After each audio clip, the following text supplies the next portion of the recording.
The CBS Radio Mystery Theater presents...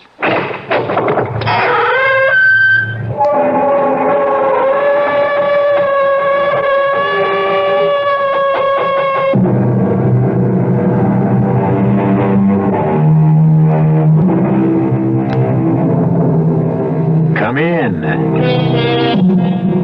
Welcome. I'm E.G. Marshall. I'm sure you will agree that almost every religion holds that the soul is immortal and recognizes a life after death. However, we're going to be telling you about people who believe in reincarnation, and they have a somewhat different approach to immortality. Those who believe in reincarnation are convinced that your soul lives on in another person's body in a later life. Some men and women even claim they remember bits and pieces of their former lives. I see a gallows. It's a hanging. I can hear the creak of the gibbet and the rattle of chains. I hear them plainly. There are people watching. People dressed strangely. Dressed in clothing of a different century. Some of them are eating and drinking. They're enjoying watching a man hang. A man like me. Me. David Matson, who lives today. I see them. And they're hanging. And I know I was there. I was there.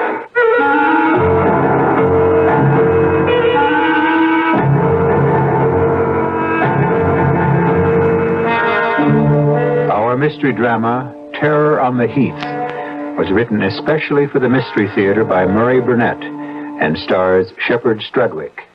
It is sponsored in part by Contact, the 12-hour cold capsule, and Anheuser-Busch Incorporated, brewers of Budweiser.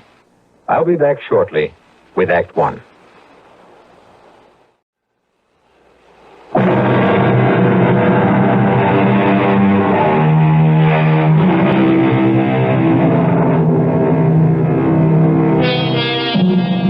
Are you a browser? I mean a browser in a bookstore? If you are, you will readily acknowledge that bookstores are sectioned off with books in various classifications. One of the largest sections has become the how-to books. On those shelves, the reader can find a book that will tell him how to do almost anything, from painting or sewing to making a harpsichord. Everything, that is, except a book telling a man how to explain to his wife that he's leaving her. David, darling, I didn't know this was serious. Very serious. But whatever it is, we'll weather it. We've had quite a few ups and downs in 10 years of marriage. We'll handle it together. That's just it. This is something that you'll have to handle alone. I don't understand. Look, Jan, I don't know any other way of saying this. I'm going to leave you. You mean that, don't you? Yes, I'm sorry. All right, David. Why? I can't tell you. You can't tell me. David, look at me. I'm the woman you loved. At least I think you loved me for 10 years. You're not going to... I still love you, Jan, I swear. Then why are you leaving? Because I have to. Have to? You won't have a thing to worry about. I'll take care of you and the children just as if I were living here. I just don't believe this whole scene. It's like something out of Alice in Wonderland. Or Edgar Allan Poe. What? I think $2,500 a month should cover everything. But if you need more... What did you mean about Edgar Allan Poe? Nothing. Is $2,500 going to be... You're using words as a smokescreen to hide the truth. We've never done that. I guess there's no way a man can ever tell a woman he's leaving. All I want is the reason why you're leaving. That's just what I can't tell you. What are you going to tell the children? Isn't that your job? You're the one who's leaving. Oh, David, this isn't like you. What's happened? I wish it was something simple and less cruel, like being able to say, Jan, I've fallen in love and I want a divorce, but it isn't like that at all. Then what is it like? A horror story.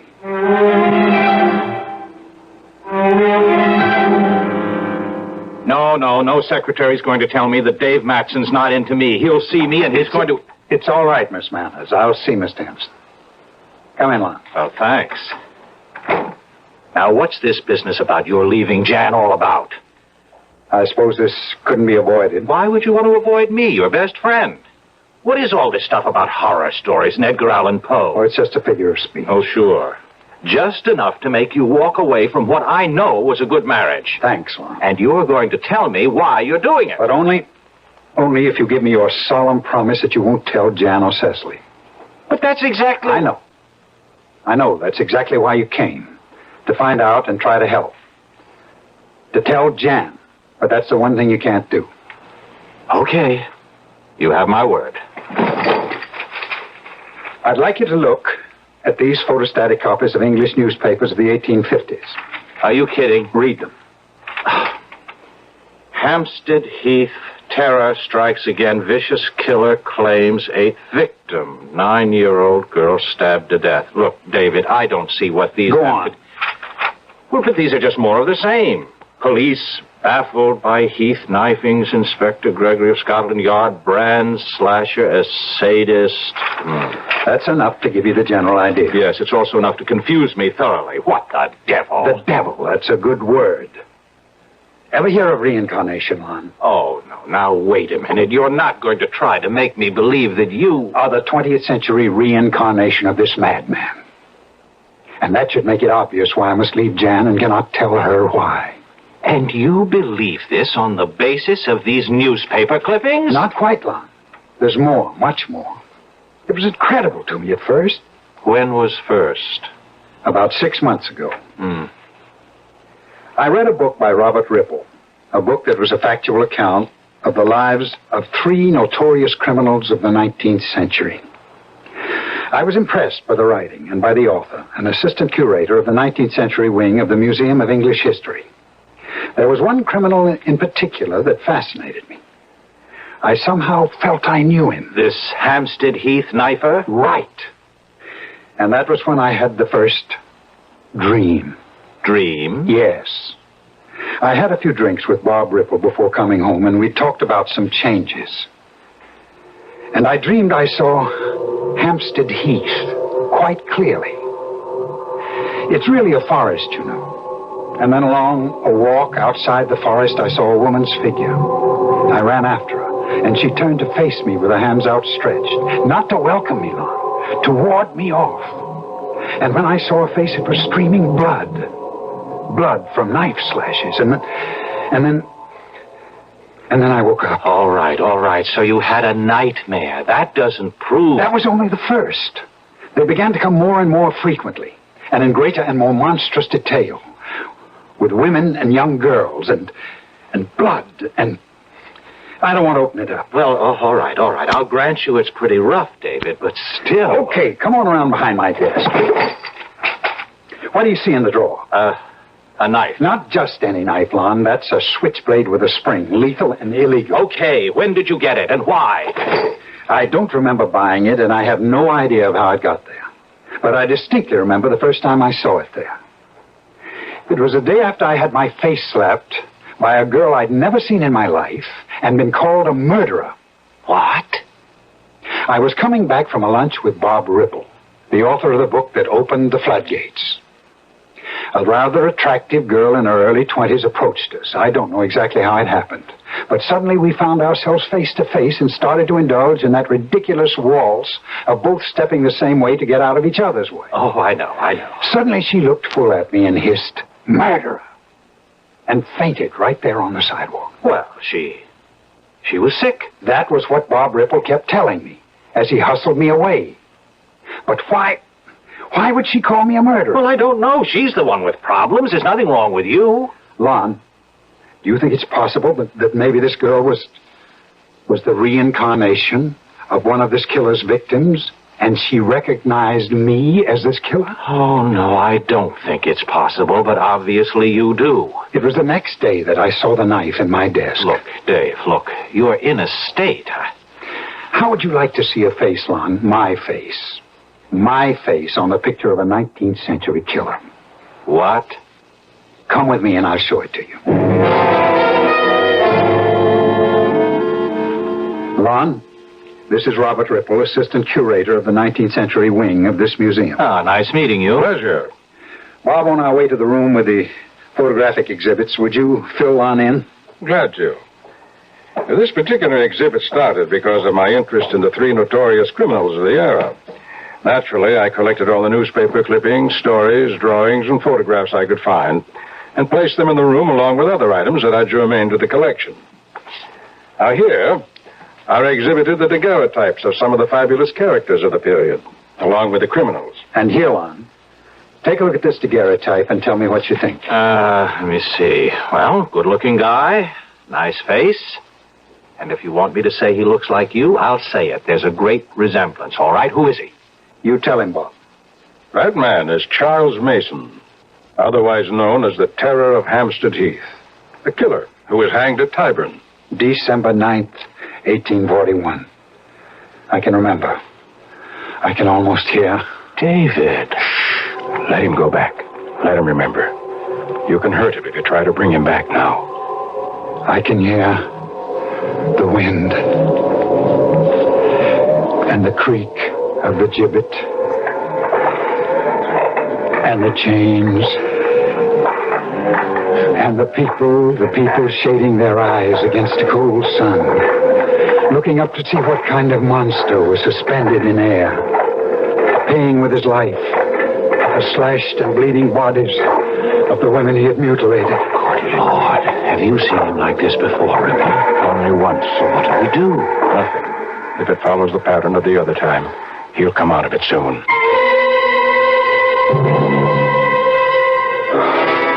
He's coming around. I'm sorry. I guess I made a fool of myself. You couldn't help it, Dave. Well, Lon, what do you think? Well, self-hypnosis. What? Self-hypnosis. You read Ripple's book. It impressed you. You became involved in the several hours you were here. You saw that daguerreotype that resembles you. And now you've hypnotized yourself into believing that you're a reincarnation of a murderous madman.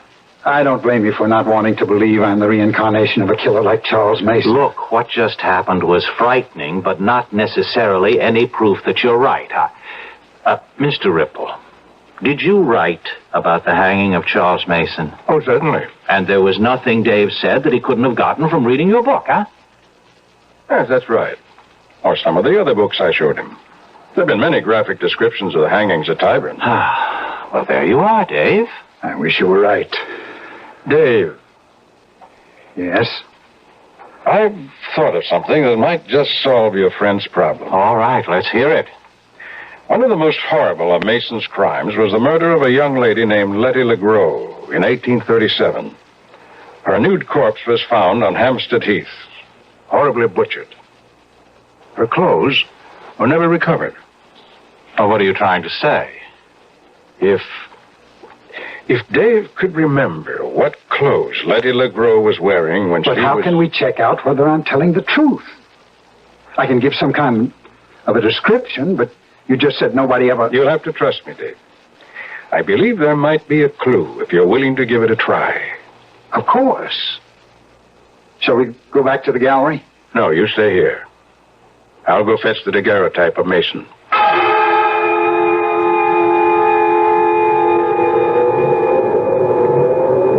It's hard to see because there's a storm brewing. I see the leaves blowing and the trees bending. There's something else. A figure. A woman. Oh, please, I mustn't slip. Oh, he's following me. I know he's following. Oh, dear God. Help me. Help me. I see something glowing. A dress. Yes.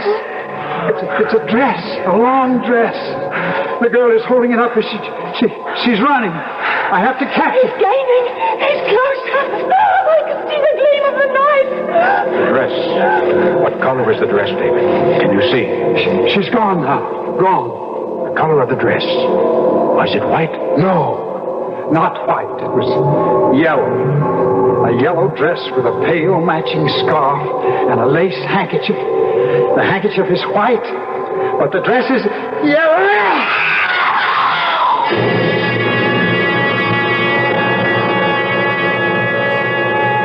There have been some fairly convincing arguments on the side of reincarnations. There are a number of reputable people who insist they can recall bits and portions of a life lived in another time.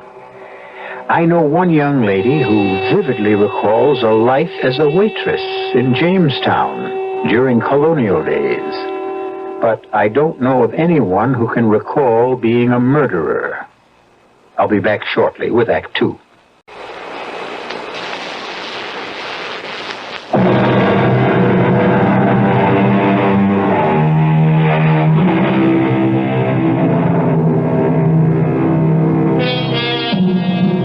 Most people go to museums to view the works of art. David Matson took his best friend, Lon Henderson, to a museum to prove to Henderson that he, Matson, was really the reincarnation of a monstrous killer of the 19th century named Charles Mason.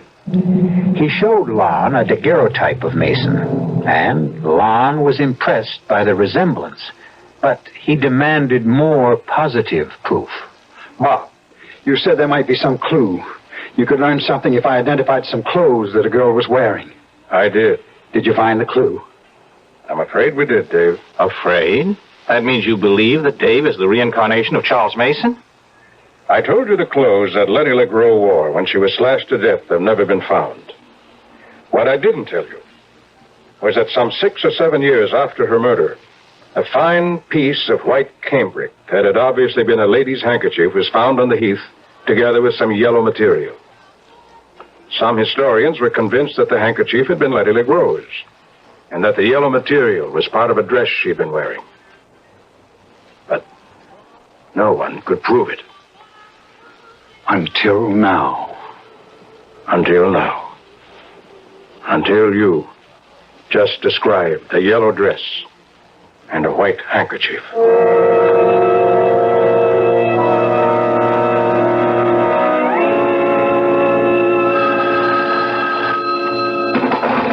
Hello? Mr. Robert Ripple? Speaking. Oh, this is Mrs. David Matson. You don't know me, but... The wife of the publisher. Yes, that's right. I'd like to come and see you. What about? My husband. And the reason he left me. My dear Mrs. Matson, I find this conversation most strange. You, a perfect stranger, calling me to discuss your marital problems? Why in the world would you believe that I would be... I was told to call you. By whom? Lon Henderson. Well, I can't understand why Mr. Henderson referred you to me. Well, because he's our best friend. And I badgered him into distraction. He finally gave me your name as the one... He also has the information I have. But that's all I want. Tell Mr. Henderson I find his putting you on to me cowardly. Oh, Mr. Ripple, please. I have no intention, Mrs. Matson, of seeing you or discussing your husband and his actions at any time, now or in the future.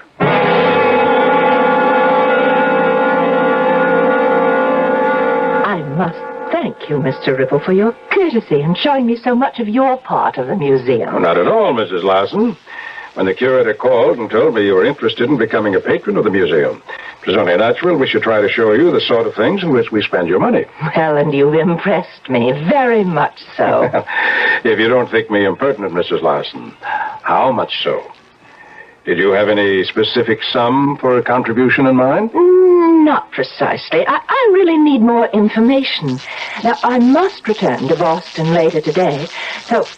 Well, I just want to thank you for making time for me in your busy schedule. Pleasure. Oh, really? This picture... Daguerreotype, Mrs. Larson. Well, whatever. Now, why, this man, he looks so familiar. Who is he? A notorious killer. A man named Charles Mason who was hanged in 1841. Now, if we could move on. Just a moment. Now, this may seem a somewhat strange request, but I would like this daguerreotype. I beg your pardon. I'd like to purchase a... Or let me say, I would make a substantial bequest to the museum if I could have this picture. And why would you want that particular picture, Mrs. Larson? I take it no other will do? Well, surely I don't have to explain. No, if but I you just do. want... Guard. Guard. What are you doing? What? Calling a guard to escort you out of the building, Mrs. Matson. Why are you... And I'd advise you not to make a fuss. Because if you so much as utter another syllable, I'll call the police and have you arrested for impersonating a donor when you had no such intention. Now get out of here.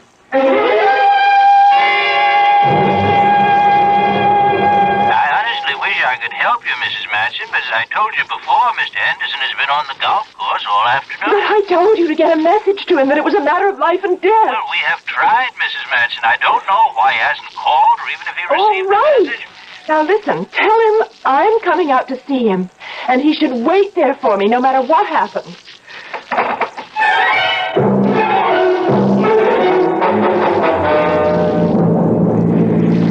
That picture. It was exactly the face of David. I've got to find Lon. He's trying to avoid me. It's too dark now for him to be out on the golf course. Oh, ouch. Oh, there's gravel. I should have remembered to change my shoes. I think I'll walk on the grass. Who's that? Is there anyone there? I know you're behind that bush, and I'm not in the mood to play any stupid games. Let go of me! I've got a knife! Oh, stop!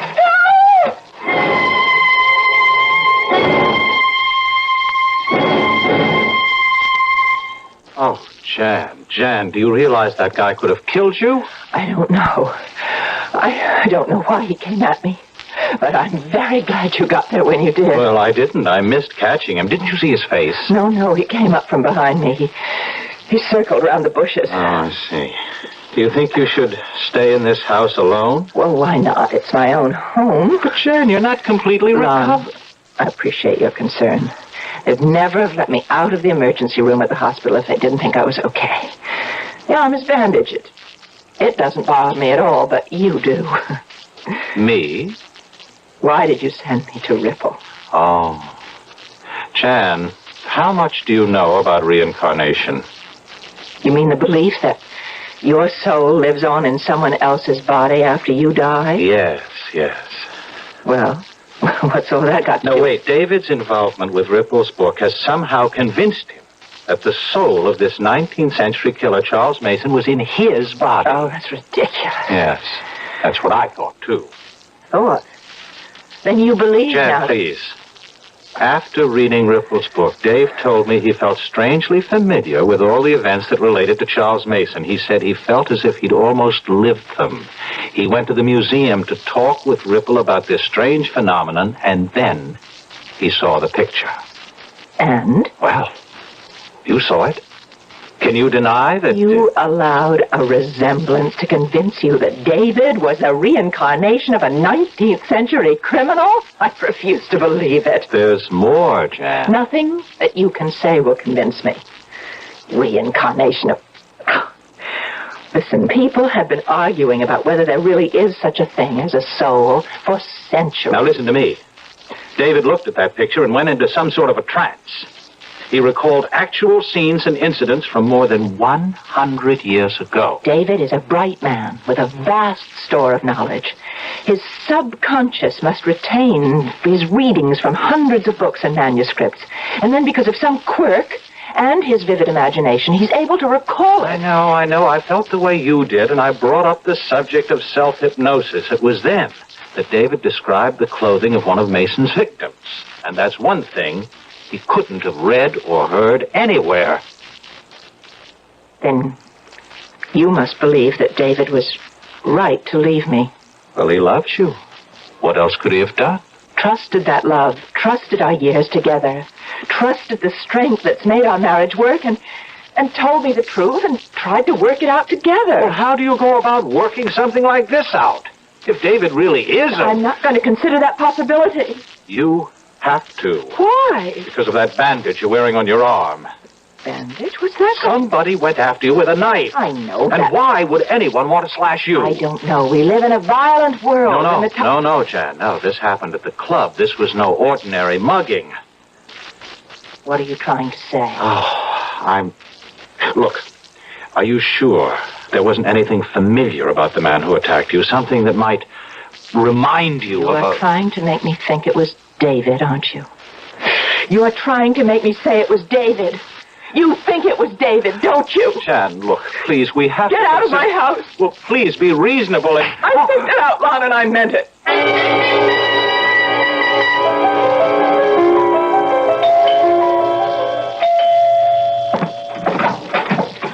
Oh, Lon.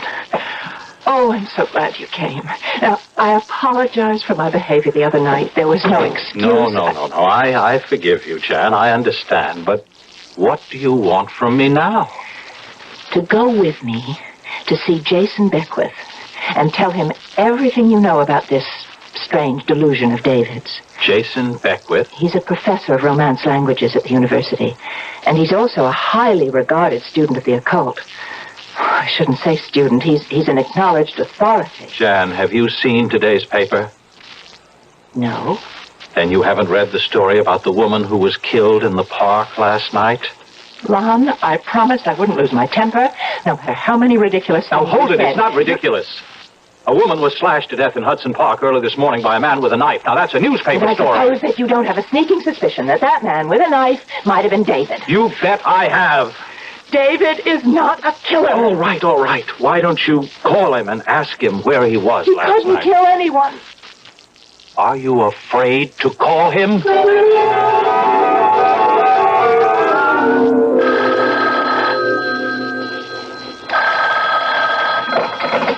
Hello? Oh, David, darling, how are you? Jan. Look, Jan, if you didn't get the check, I'm sorry, but I really have been bombed out for the past few days. I don't remember Bombed out? whether... What kind of talk is that? Look, Jan, I'm not the guy you knew. Don't you try to tell me who you are, David. You're talking to the girl who married you. You just don't know what you're up against. But I do. I do know. You know? I know exactly what you believe, and I also know it's a lot of nonsense. Oh, darling, I want you to come home. Ron should never have told you. He betrayed me and did you no good. I can't face you now, ever. David, listen. Well? He hung up on me. Mm-hmm. And what about last night? He couldn't remember. I guess he must have been drinking. Bombed out was the phrase he used. Which amounts to admitting that he doesn't have an alibi for last night. He doesn't need an alibi. David is not a criminal. He thinks he is? Well, he's getting a lot of support from some of his best friends. Jan, please believe I thought it. You weren't at the museum. You didn't see and hear what I said. And you haven't lived with David for 10 years. You think you can ever know David as I do? Oh, well, how can I answer that? Don't try. Just come along with me and keep the appointment with Professor Beckwith.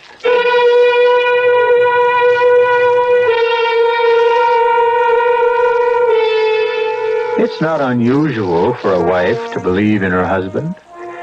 It's also not too startling to find that a husband doesn't believe in himself. However, it's both strange and frightening to find a wife that seems to be willing to reach back into the past to prove her husband's innocence. I'll be back shortly with Act 3.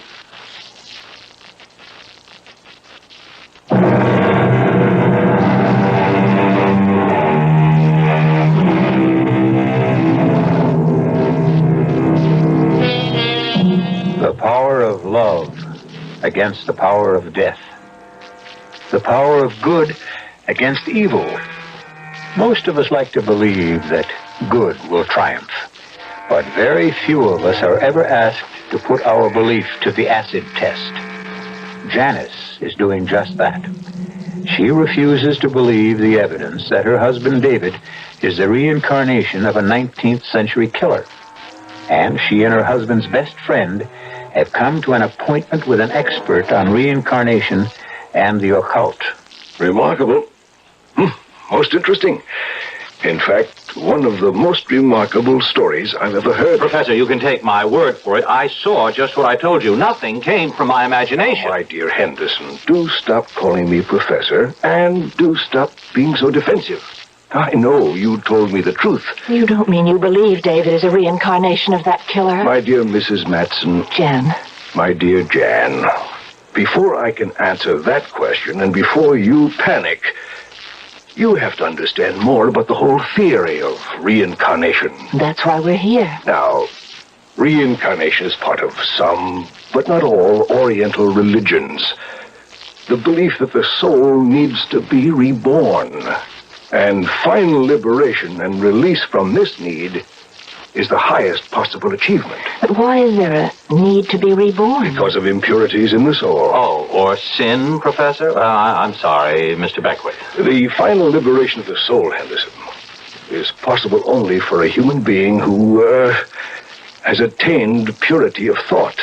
And if one doesn't have this purity of thought? Then a new life is generated from an old, just as a new candle is lighted from an old one. A new life, you said? That's right. Completely new and completely different? Trying perhaps to rid yourself of impurities? Possibly. Well, then, how do you account for the almost total recall that Dave had for the events and crimes connected with Charles Mason? One explanation would be that he remembers them. But if David were striving for a new life... I didn't say there wouldn't be traces and memories of another life. And I believe David has surfaced these memories, but that doesn't necessarily prove David Matson is the reincarnation of Charles Mason. Well, how else could Dave have known He could about have it? experienced the things he recalled as a spectator. Oh, no way, Beckwith. I was in the museum and you weren't. I saw and heard a deep emotional involvement on Dave's part. He was no spectator. Henderson, you've just put your finger on the single most significant bits of evidence in this whole strange history. In fact, it's the cornerstone of the theory I'm beginning to form.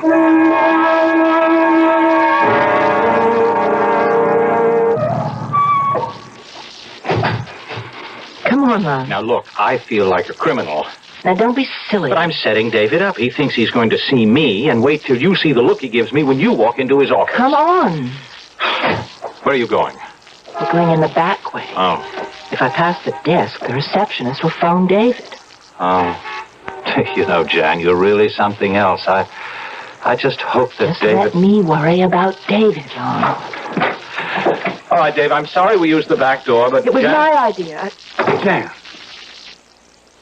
why didn't you call to tell? David, you look awful. You look so tired.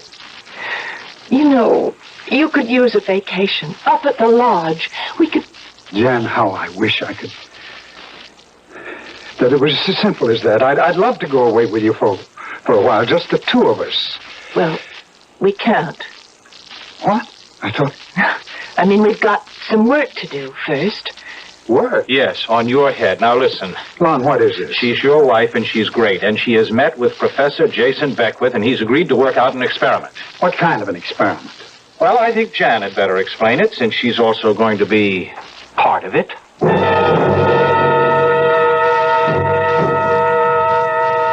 Sorry, Jan. It sounds too risky. But, darling, I've told you, it's a controlled experiment. Who's controlling it? Beckwith? Yes, and Lon will be there, too. The plain truth, Jan, is that I'm afraid. Well, of course.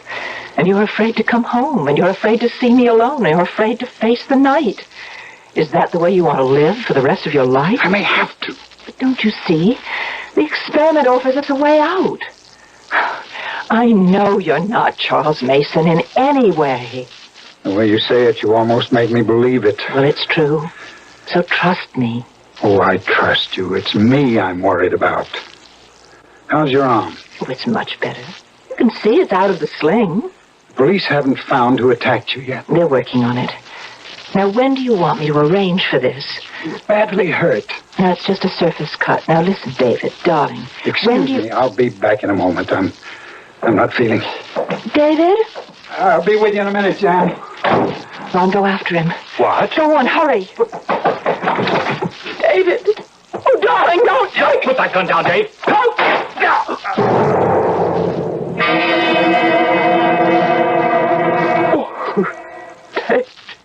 Dave. Why did you grab my hand, Lon? Why didn't you let me kill myself? Because that's no answer. You asked about the alternative, and this is the one that takes care of everything. Are you sure about that? What? Who are you? This is Jason Beckwith, darling. We sent for him After your stupidity. I knew exactly what I was doing, and I knew why. Then explain it to us. I don't have to explain anything. You don't find it difficult to believe that the soul of a man dead more than 100 years has been reborn in your body? It's been pretty well proven to me. And because you're afraid of the soul of this murderer will force you into killing your wife or some other women, you decided to kill yourself. That's about it. And what happens to the immortal soul? What? I asked, what do you think will happen to that soul that didn't die on the gallows at Tyburn in 1841? What happens when David Matson blows his brains out? What happens to that soul? I don't know. Think about it. Does it go on to inhabit another body and continue killing? I would know that. Do you? No, but I'd like to try and find out if you'll help me and go along with the experiment I have in mind.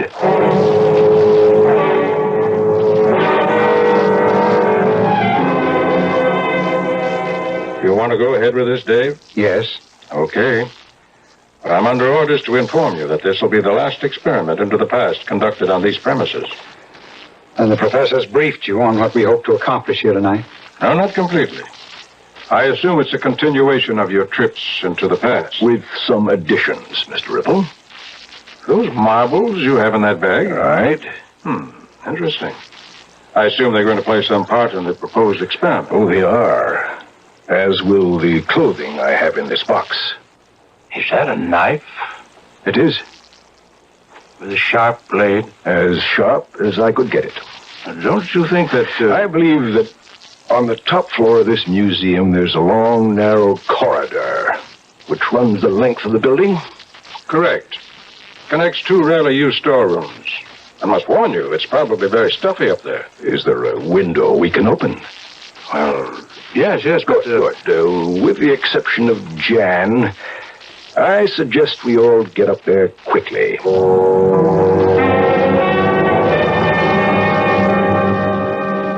Excellent, Mr. Ripple. A corridor just as you described it. And now the window's been opened, and we're all gathered here, ready to start. I thought Jan was... She told me she had to be part of the experiment. She'll be along later, David. There were some things we had to keep from you. Ripple, is there any way you could light this corridor better? It's fine the way it is. I'll move down the corridor. Can you see this? Something shining. The knife is quite visible to anyone with normal eyesight, Professor. Good. Now, Henderson, if you'll station yourself about halfway down the corridor and wait there. And don't touch the marbles. Oh, don't worry. Never was any good at shooting marbles, Beckwith. Why do you want me, Professor? As we agreed, wherever you think you'd serve the museum's interest best. I think I'll stay near you. Fine. Now, what we have is the corridor, perfect view, and along the corridor, gleaming knife. David, you stand on my right. Mr. Ripple, that puts you on my left. Mm-hmm. And we all agree the corridor is quite empty. Now, Mr. Ripple, may I have the daguerreotype? There you are. Thanks. Now, David, look closely at this face. The face of a man named Charles Mason. And David, as I drop the marbles one by one on the stone floor, they'll start to bounce. And bounce, bounce, bounce back through the years. Listen to them bouncing. Bouncing down the long corridor of time. And the years slide by, alive with the echoes of the past. Do you see them, David? I see them and hear them. Shh, Ripple. I'm walking along near the top of the hill on the heath, and I see a single horse. He's silhouetted for a moment against the moon. He comes riding, and he stops. He dismounts, and he hides so carefully in the bushes. Beckwith, for heaven's sake, what's happening? That's Ripple. He's under two. He thinks he's there. They stand stone still, the man and the horse. The bushes hide them. A lady, she's walking. She has a cape with a hood. I can't see her face. Jan, be careful. Pretty lace and pretty face are no help against sharp steel. No, it's Ripple. He's got the knife. He's down the corridor. Jan, look out! I got him. You're not going to touch The window, Dave! Watch the window! Dave, there's a knife! Help! Behold me!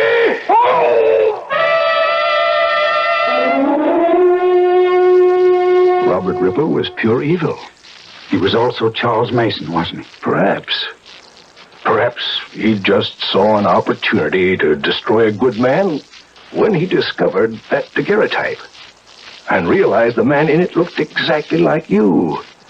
He simply took a nameless photo and gave it a name. And gave me the horrors.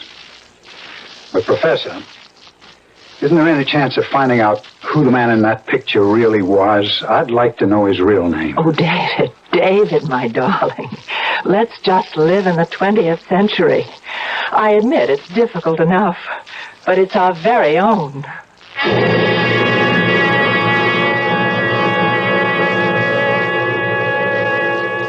Here we are in the 20th century, and I have a little parlor game for you to play.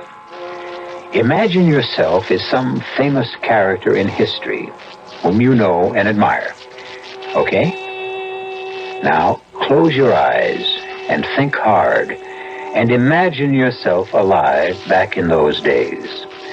And as you think, you may see some pictures in your mind that you've never seen before.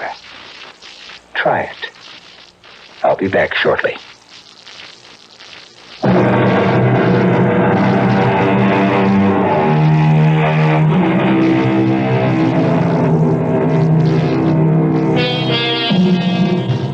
I find this whole question of reincarnation fascinating. But there's an area that's not very well covered in the books and essays that have been written. And that is the question of animals and their souls. Do they possess souls? And indeed, do they return in some form as some other animal? Or, which I don't like to believe, are those of us who sin greatly reduced to becoming animals before we can stop trying to be reborn? Our cast included Shepard Strudwick, Marion Seldes, William Redfield, Alon Clark, and Chris Gampel. The entire production was under the direction of Hyman Brown. And now, a preview of our next tale. They are talking. But they're fine people, Mabel. It doesn't hurt us. Well, some of them even think your wings are fake. That you just stick them on that way. That you're really some kind of a nut. Well, let them think what they want. Eberhard, Yes, dear? sit down. Huh? Please. And I don't want you to get upset or excited or anything. Well, when did I ever get excited? And don't interrupt, please. I wouldn't think of it. Well, my patience is at an end, Eberhard. This cannot go on in one way or another. We've got to find a way to get rid of those awful wings. We can't possibly do that. Why can't we? They're embarrassing. They're expensive.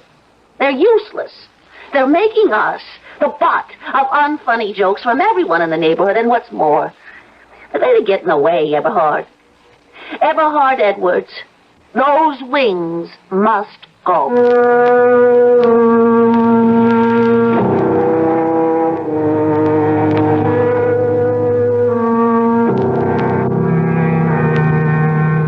This is E.G. Marshall inviting you to return to our Mystery Theater for another adventure in the macabre. Until next time, pleasant dreams.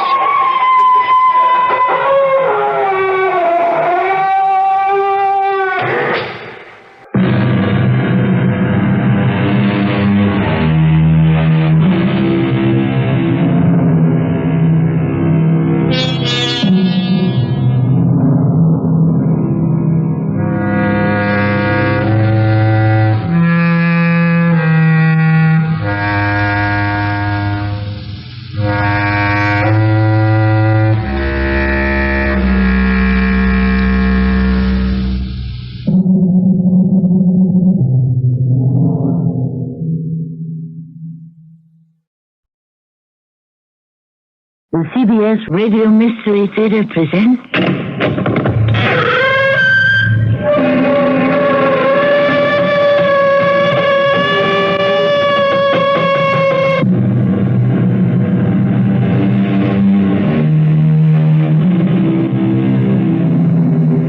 Come in. Welcome. I'm Tammy Grimes. It was G.K. Chesterton who wrote... The world will never starve for want of wonders, but only for want of wonder. Now, open your dictionary, please. Definition of the noun wonder. The feeling of astonishment and awe, aroused by something strange, incredible. I believe the story soon to unfold is strange enough, incredible enough, to arouse in you astonishment and awe. Still, maybe not. You may cynically not believe a word of it. We've got to find out what you lost. You've repressed it, blocked it, but somewhere it's trapped in your subconscious and we'll root it out. Now what's this about no committed relationships? I quit before I start one. Like with girls. I'm afraid I'll... You what? I'm afraid I'll hurt her. Physically? I don't know. Or afraid you'll destroy the relationship if it begins? I don't know. Now, quit asking me. I don't want to know.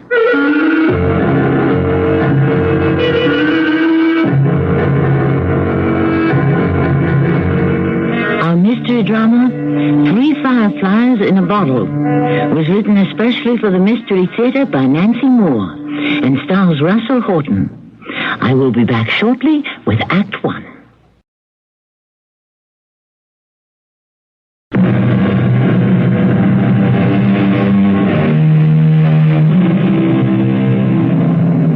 I won't venture to tell this peculiar, tangled story myself. Is that cowardly of me? Perhaps I freely confess that its complexities, its wheels within wheels, leave me confused. So it will be told by Robbie Clayton, a young man of odd experience, to say the least. It's his own story, beginning when he was 7, and suddenly saw in his room... There, you see, I am tempted to tell this story, jealous of my role as storyteller. No, I resist, and give you Robbie Clayton. I didn't know what he was. 13 years ago, at 7 years old, how could I know?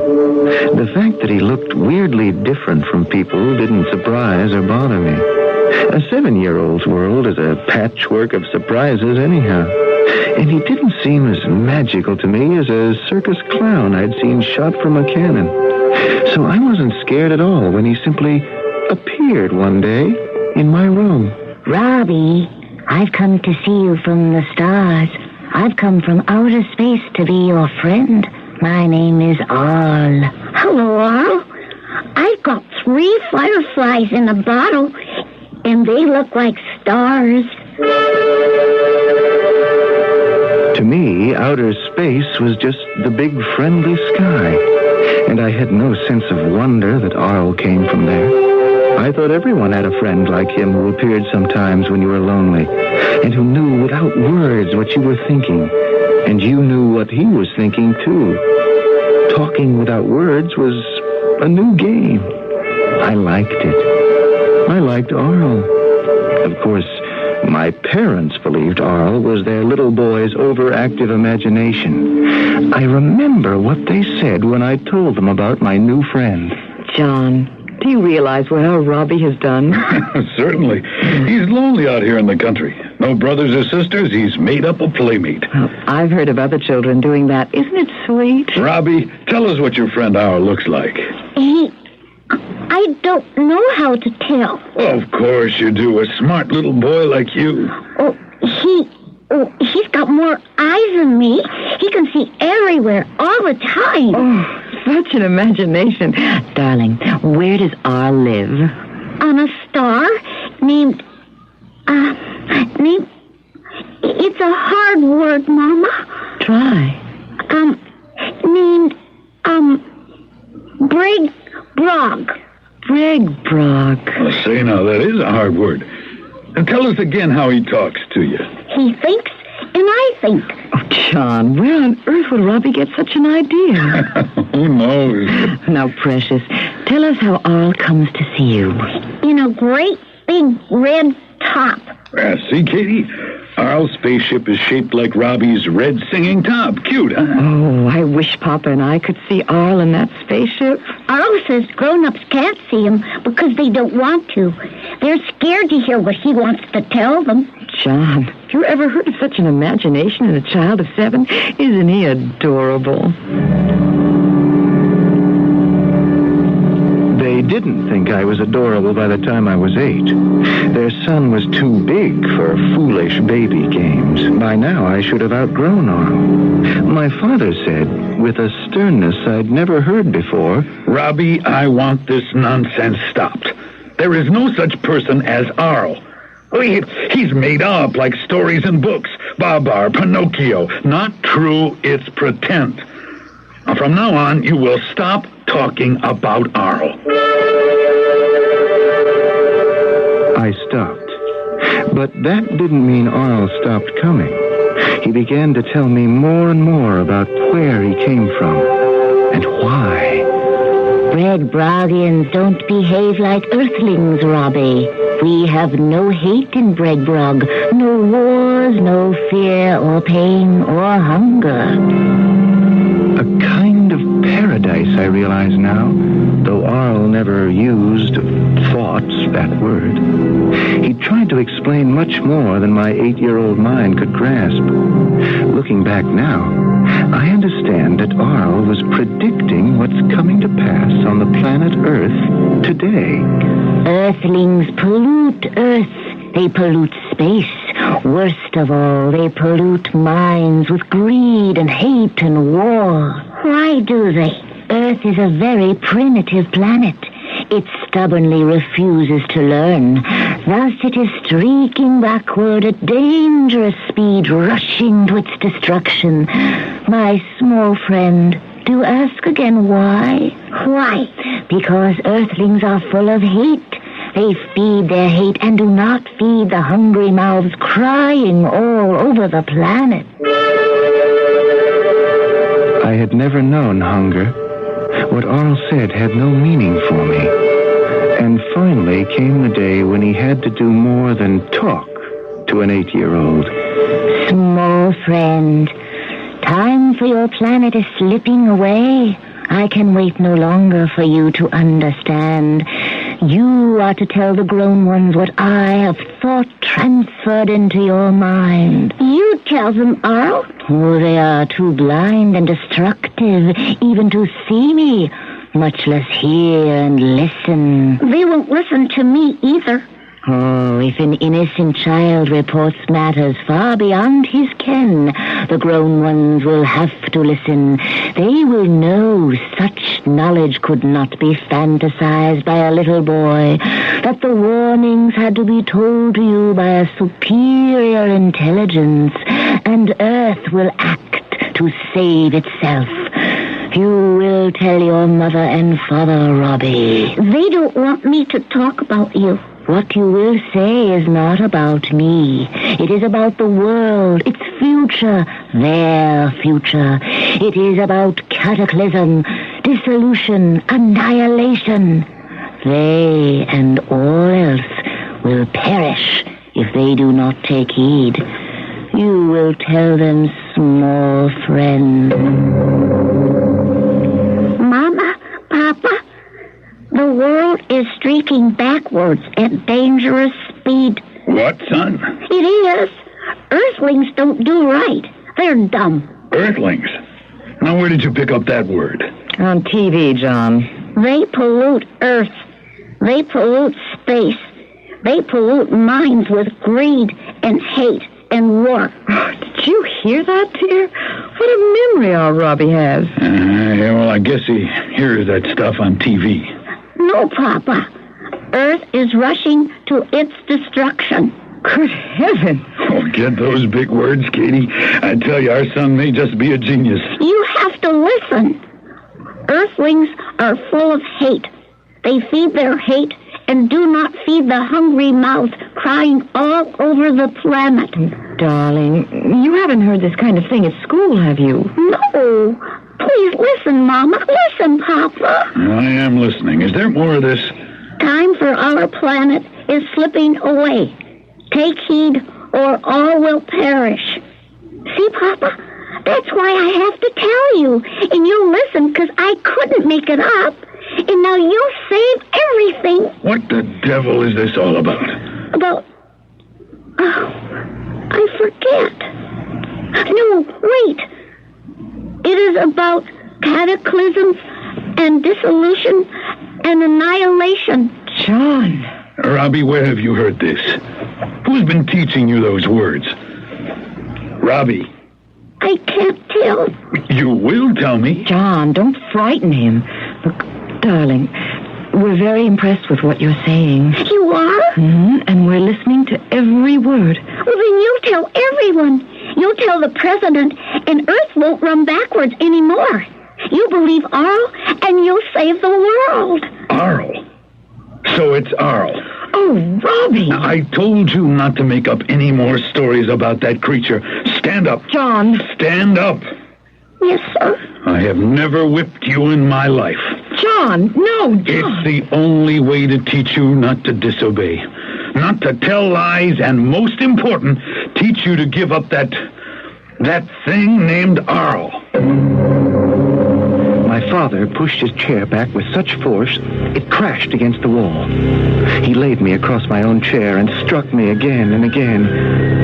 Sobbing, I stumbled to my room. Arl was there, and I was my father's son. You think I hate you. You tell lies. I hate you. Go away. I threw books at him, roller skates, a tinker toy. I was living up to what Arl said about Earthlings. Full of hate, of fury, I wanted to destroy. Arl stood motionless. No thought came from him to me. I had cut off communication. The things I hurled bounced off him, and his many eyes, always so bright, were dim and sad. He began to flicker, to fade, and he was gone. That's when I came to my senses. Oh, come back! I didn't mean it. You're my friend. I didn't mean it. Oh, please come back. But my friend didn't come back. Had he ever been there at all? Real or made up, the memory of him him receded from my mind. That little boy forgot him completely. Only now, when I'm 20, the memory is back. And I realize how Arl, gone, vanished, forgotten, still influenced my life 9 years later, when I was 17. I've got it straight at last, after having it crooked for so long. We ask the same question. Was Arl ever there at all? Or had Robbie's imagination been fired, not by elves and gnomes of the Brothers Grimm, but by television's flying saucers shaped like tops and spacemen shaped like Arl? Whether he was real or imagined, there is more about Arl to come. We're told that he affected Robbie's teenage life in another way. Shortly, in Act 2, we will learn in what way.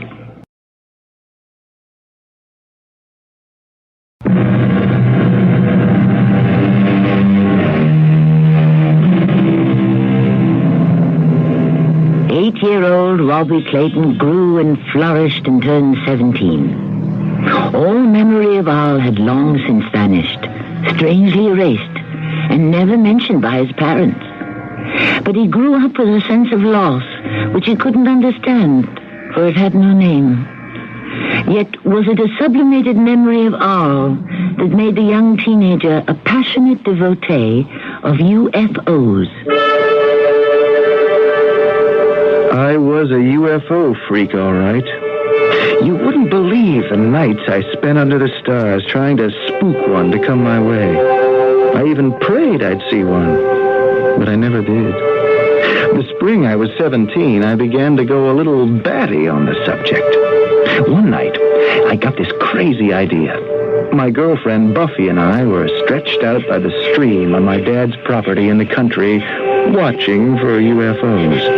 And something Buffy said triggered a memory. Robbie, look. The stars. Way up there, they look like fireflies, don't they? Fireflies? Well, don't they? Don't you think stars look like fireflies?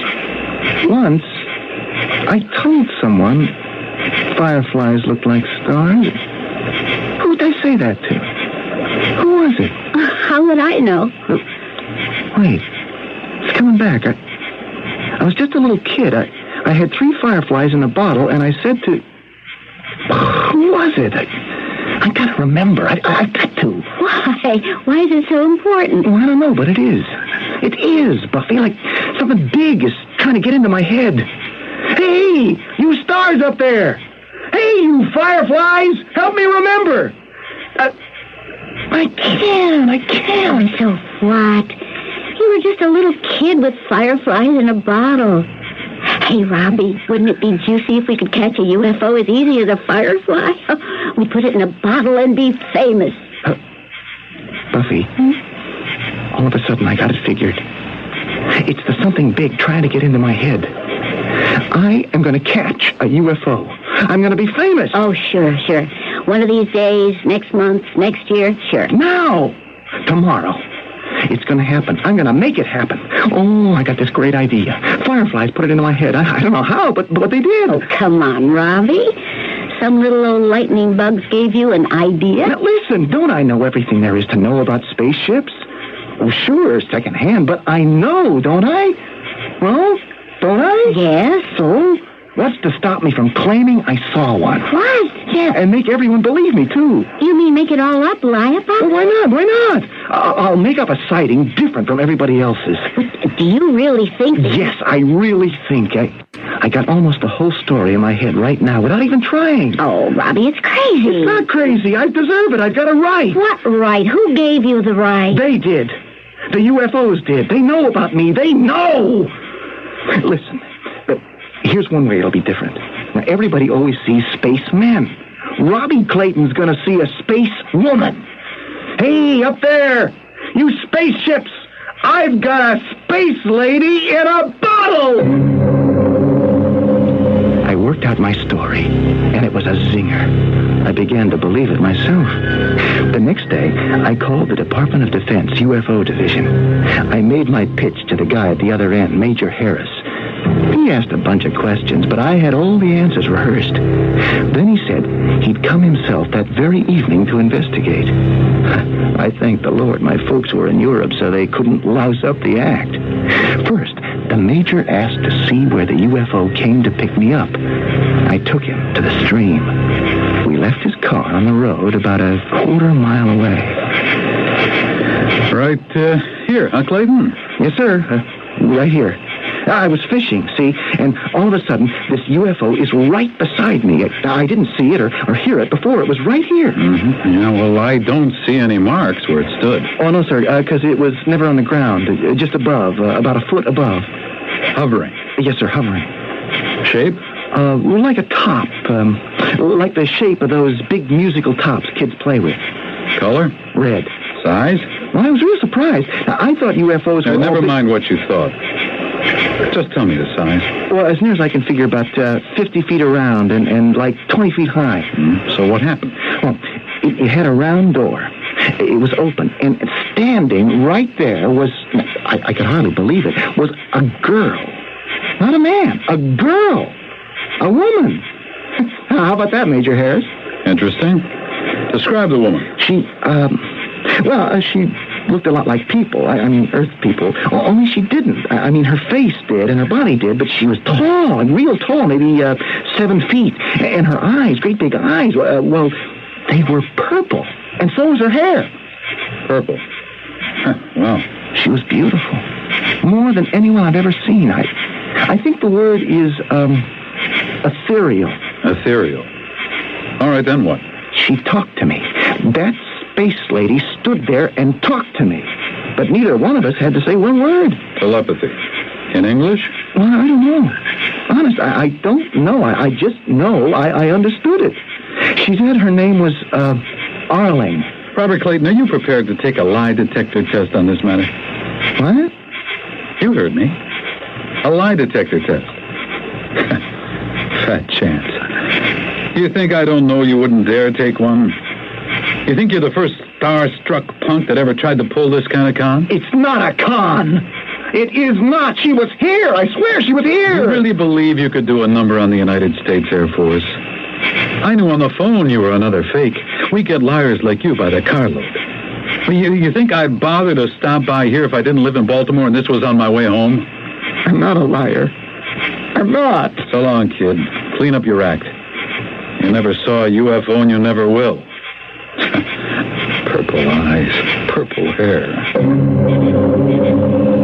I wanted to die. I laid face down on the grass and cried. While I talked to the major, I had myself so psyched up, I really believed Arling had been there. I could see her. I really could. What a fool I felt now. A punk. Just like he said. A star-struck young punk. I lay there on the grass like that until I heard a voice. Robbie Clayton. I thought the major was back. I rolled over and looked up at a huge red top, hovering. Standing in its round doorway was a tall extraterrestrial being with purple eyes and purple hair. I thought I'd gone out of my skull. The second I thought that, she knew I thought it. You are knocked out of your mind. I am here. My name is Arling, and I am gratified that you find me ethereal.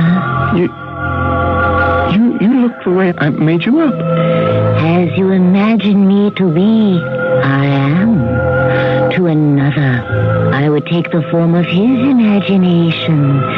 But know this, I am as real as fireflies in a bottle. If you're real, can I touch you? Touch. I stood up, reached out, and touched. She felt, I can't describe it, but I remember, like velvet maybe, only different. Just touching her, I got an electric shock. I snatched my hand back, and in that very second, she was gone. She and the ship she came in. I stood there, dumb, in an anguish of love, of wishing her back. I began to run. Maybe I could catch Major Harris. I was sure not much time had passed. I'd been in a time warp. In the distance, the Major was just getting into his car. I yelled his name, running like a shooting star. He waited, sitting behind the wheel. Major, listen, please, for Pete's sake, listen. I saw it. I'm not lying. This time I really saw it. The spaceship, the space woman. Tall, like I said, purple eyes, purple hair, armless. She was there. She said... That's enough, Squirt. A whole lot more than enough. You don't know when to quit, do you? Now get off my back. Okay, so you don't believe me. You never will. No one will. But you know something, Major Air Force Harris. I don't care. I saw a spaceship. I talked to a space being, and that's all I want in this whole world.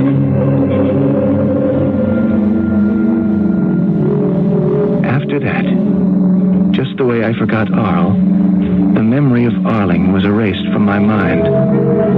When Buffy asked me what had happened, it wasn't like I lied to her. I honestly didn't remember. Robbie, how can you not remember? You had this plan. You'd call the Defense Department. You told me all that. I don't want to hear it again. But don't you even remember about the Fireflies? The what? You had 3 fireflies in a bottle. Oh, Buff, will you, for Pete's sake, listen to yourself? You dreamed all this junk. Fell asleep out there by the stream and dreamed it. I did not. Like I try to calm the Air Force. Like I claim I saw a UFO when I didn't. And now you dream up a bunch of lightning bugs? Boy, you don't know when to quit, do you? Robbie, something's wrong with you. With me? You're different all of a sudden. What happened to you? To us? Hey, don't lay it on me. You're the one that's different. Oh, get off my back. Get out of my life. Buffy was right. I was different. Something crazy was happening. I couldn't see it then, but I sure see it now. For one thing, it was the beginning of how I couldn't get along with anyone anymore. Every relationship that started, I'd run out on. Run. Scared. But scared of what? I didn't know. But I'd find out. Yeah, I'd find out.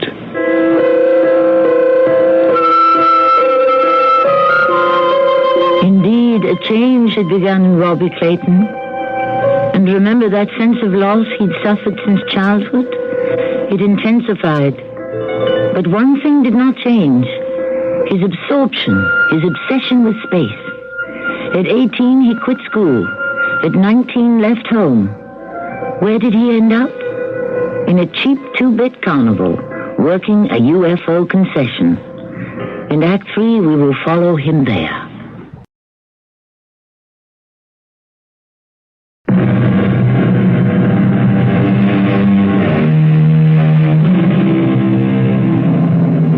Robbie Clayton's UFO concession in the carnival consisted of a tall, multicolored pole with small 3-inch spaceships hanging from its top by wires. Some 15 feet from the ground, these toys whirled at high speed in a zigzag pattern around the pole. Step right up, folks. Only 50 cents, half a buck. Shoot down 3 spaceships and win a classy UFO model. Step right up. This sleazy occupation could hardly satisfy Robbie's craving for space knowledge. Yet there he was. Yeah, there I was. A loner, no friends, no girl. And all the time, that rotten sense of something missing, lost. After a year at the Carney, a new concession went up next to mine. One of those 2x4 tents, and over the entry flap a sign, Maximilian Carlton, hypnotist. The first day, the gent by that name came to my space to get acquainted. Hello, neighbor. Well, Maximilian Carlton. Call me Max. Who are you? Rob Clayton. Here, have a belt of good old whiskey, Rob. Tastes better out of the bottle.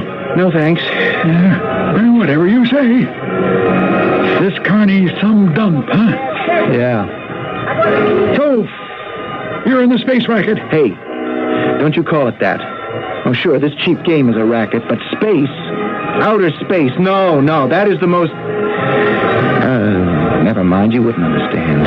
Pretty uptight on space, aren't you, friend? Spacey, you might call it. Hey, what do you mean? How do you know I'm uptight? Oh, I know, buddy. I can read you. Say, maybe I could loosen you up with my racket. Hypnotism? Forget it. I'm not interested in... Can you, hypnotize anybody? No. Some people aren't good subjects. Well, what if I'm not? No problem. I'm not just a hypnotist. I'm a psychiatrist. In a carny? Well, you see this bottle? It got me run out of the profession. Okay, I may be a boozer, but I know what I know. I could help you get off your hook. Maybe Max lied about what he was, but he sure knew how to draw me out. He sat there, swigging out of his bottle, and got me to spill a lot of stuff I'd never talked about to anyone. The feelings of loss, no friends, no girl, running from something or to something. But nothing had a name, and Max began to dig deeper. We gotta find out what you lost. You've repressed it, blocked it out. It's trapped somewhere in your unconscious, and we'll root it out. Now, what's this about no committed relationships? Why, I quit before I start one. Like with girls, I'm afraid I'll... You what? I don't know. Try for feelings, not facts. How do you feel when you see a girl you'd like to know? I'm afraid I'll hurt her. Physically? I don't know. Or afraid you'll destroy the relationship? I don't know. She looks wrong, too. What? Not at first. At first she's pretty, and then I don't like how she looks, and I don't want her anymore. Well, put that on hold and go back to the first time you got that sense of loss. When? I don't remember when. Well, let yourself feel the loss. Let the feeling take you back to when it first began. Go back to childhood. Did you lose something you loved? A parent, a pet maybe, a dog, a pony? I don't remember my childhood. Oh, sure you do. You're hiding from it. Now that shows it's important. Proves we have to exorcise the demons of that childhood. Now, think. What did you lose? I don't know. Quit asking me. I don't want to remember. I'm too ashamed. Ashamed? Of what? Why? I don't know why I said that. I don't know what I'm talking about. All right. Forget about childhood. What about your teens? Did you have a girl and lose her? Buffy. Only I didn't lose her. I quit. I walked out. Are you ashamed of walking out? No. She didn't look right. Well, then does the shame go back to some earlier time? I don't know. Well, now, don't be afraid of it. Where did it start? The shame, the loss. Where? Rob? Robbie. The little boy, Robbie. I have 3 fireflies in a bottle. That was the beginning of the breakthrough. I said fireflies and then clammed up. That's when Max hypnotized me. Easy. He picked up on the fireflies and I was a cinch. You're gonna feel relaxed. Feel good. Now imagine yourself in some peaceful place. By a lake, perhaps. Soft, lapping water. Oh, the stream on my father's farm at night. Good. Now you lie on the grass beside the stream, peaceful, watching the fireflies. And the stars. And the stars. Quiet, peaceful. Stars, fireflies. When I snap my fingers, you will go back to your childhood, to the little boy, Robbie, and you will remember what happened to him that was so important. When I snap my fingers, you will remember. Robbie, I've come to see you from the stars. I've come from outer space to be your friend. My name is Arl. Hello, Arl. I've got 3 fireflies in a bottle. I told Max all about Arl. All except the end, the very end. Max kept pushing, asking, leading. Now you lost something. You're ashamed of something. What is it? Tell me what happened. Go back. Go back. Tell me. I threw things. Skates. Books. Toys. Go on. Go on. You thing! I hate you! You tell lies! I hate you! Go away! Arl! Arl, come back! I didn't mean it! You're my friend! Come back! I told it all. When I came out of the trance, or whatever you call it, Max told it all back to me. He was full of whiskey, and he laughed at me. Laughed! He thought it was funny. I wanted to kill him. Well, bless my soul, that's a razzle-dazzle bang-up history if I ever heard one. Huh? Arl. Arling. The planet Bergborg. All of it in your mind. Every syllable of it made up. Yanked out of your imagination. A spaceman in the nursery. See, your 8-year-old self believed Arl was there. Then you believed you lost him. Believed all your life down in your subconscious that you ran him off. Now you get it, Rob. That's why you're scared to like anyone. Afraid you'll kick that person out, too, the way you kicked out Buffy. Now, you don't want that stuff to happen again. It all relates back to destroying Arl, see? Sure, he was never real, but he was real to you. He was real. He was there. Oh, come on, kid. Cut it out. We got to the bottom of this craziness. Brought it out into the light of day. You can let it go. No. Now take Arlen, your dream girl that never was. She's what you've been looking for in dames. Some dopey idea of perfection. Buffy and all the other girls look wrong. Because they haven't got dizzy purple eyes and purple hair. Quit that. Look, don't you dare laugh. I saw Arling. Sure. I touched her.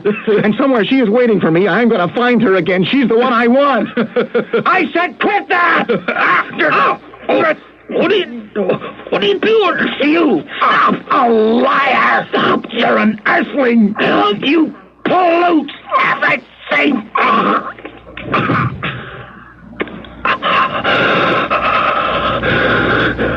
Good.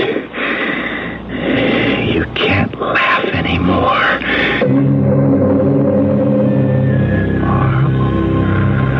Arling? Come and take me to Bragbrog now. Arl? Arling?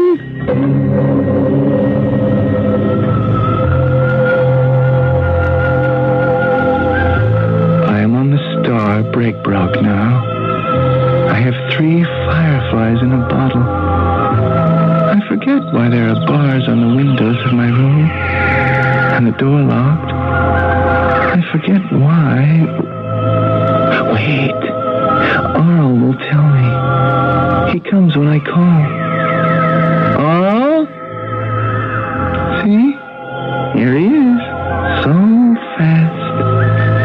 Carl, why are there iron bars?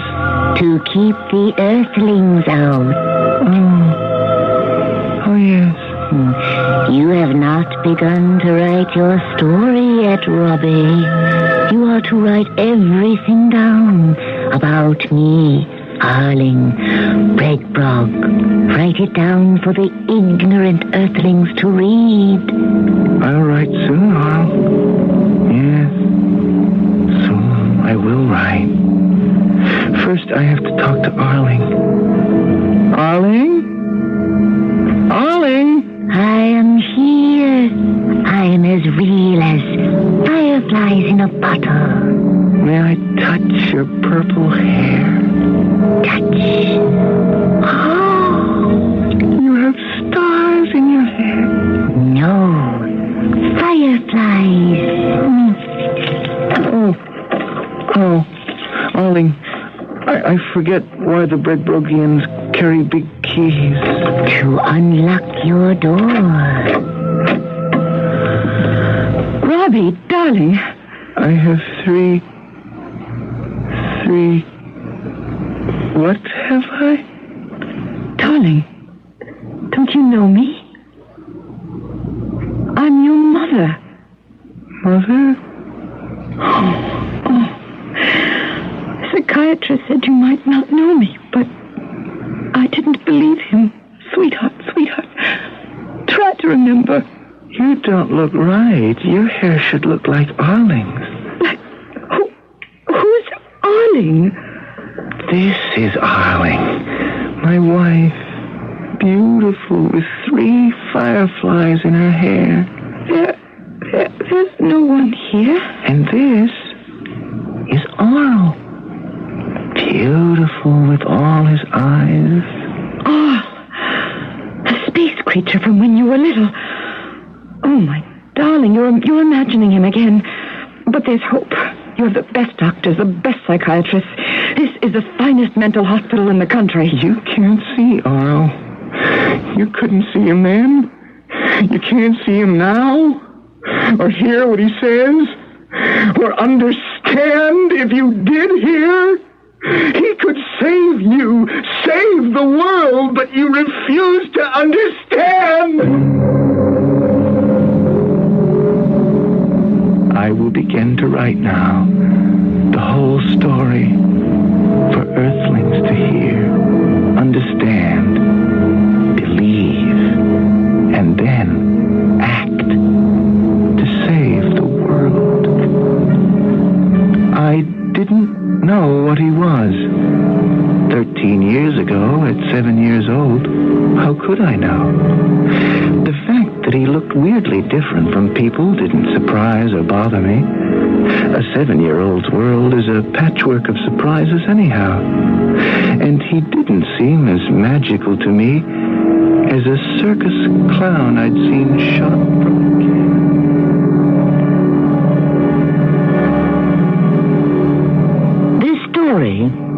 Written in an asylum by a young man thought to be lost in the labyrinth of madness, leaves too many unanswered questions.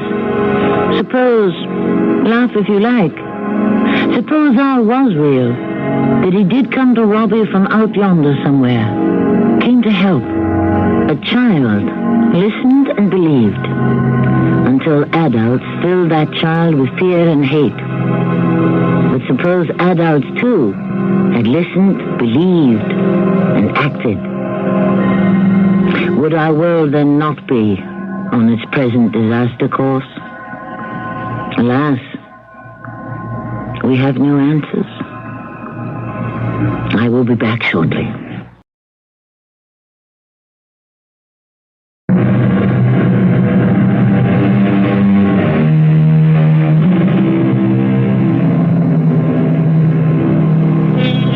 One last question.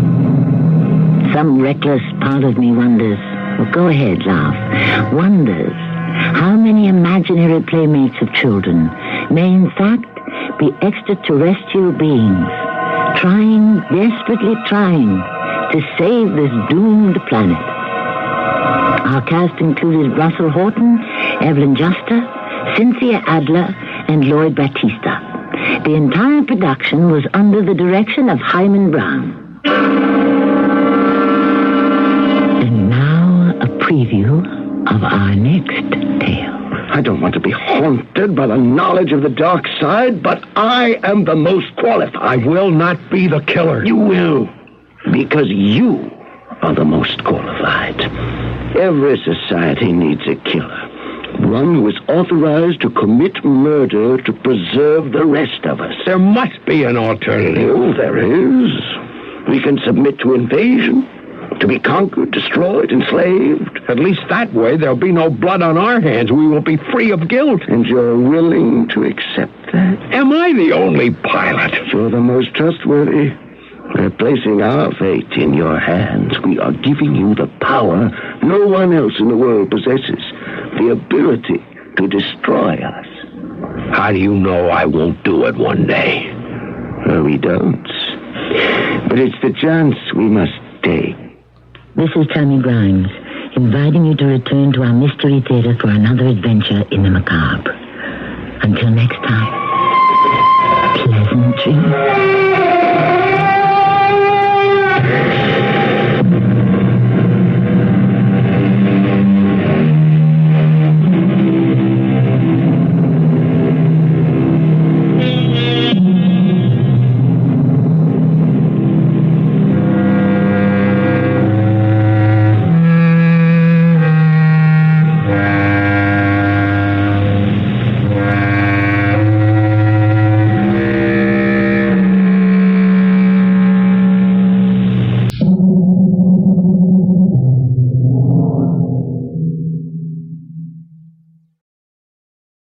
The CBS Radio Mystery Theater presents...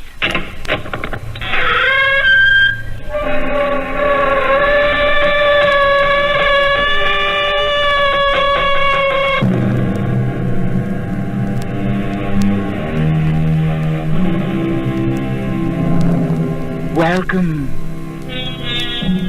Come in. I'm Tammy Grimes. According to the Psalms, the days of our years number 70. Well, not always, and not for everyone. Life is filled with surprises, and the greatest of these is death. It is possible to predict the day of our arrival, but in the ordinary way, who can foretell the day of our departure? Let us assume that someone could.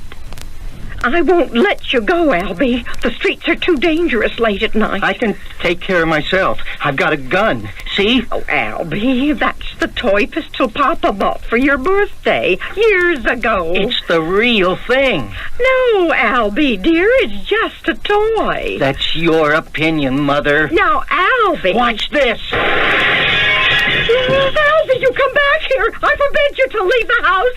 Albie!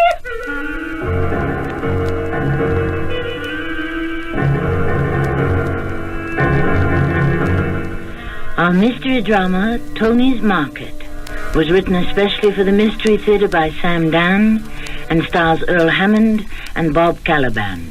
I'll be back shortly with Act One.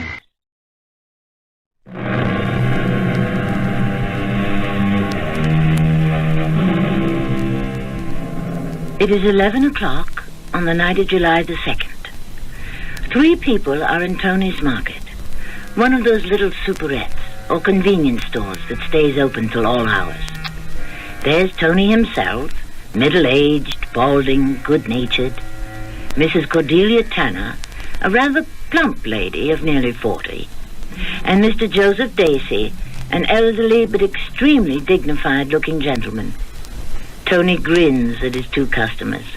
Yeah, I guess the 2 of you are the last of the Mohicans for the night.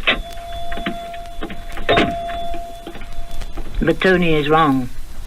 Here comes another customer, a young and intense-looking fellow named Albie Darrow. I want a quart of strawberry ice cream. Did you hear what I said? Oh, yeah, I heard you, but you have to wait your turn. I'm sorry. Well, what do you mean, you're sorry? Look, pal, I'm sorry for you. Why are you sorry for me? Because you ain't got no manners. All the rest of you. You sorry for me, too? You only think you're sorry. I'll give you something to really be sorry about. He's gonna go! No, please don't!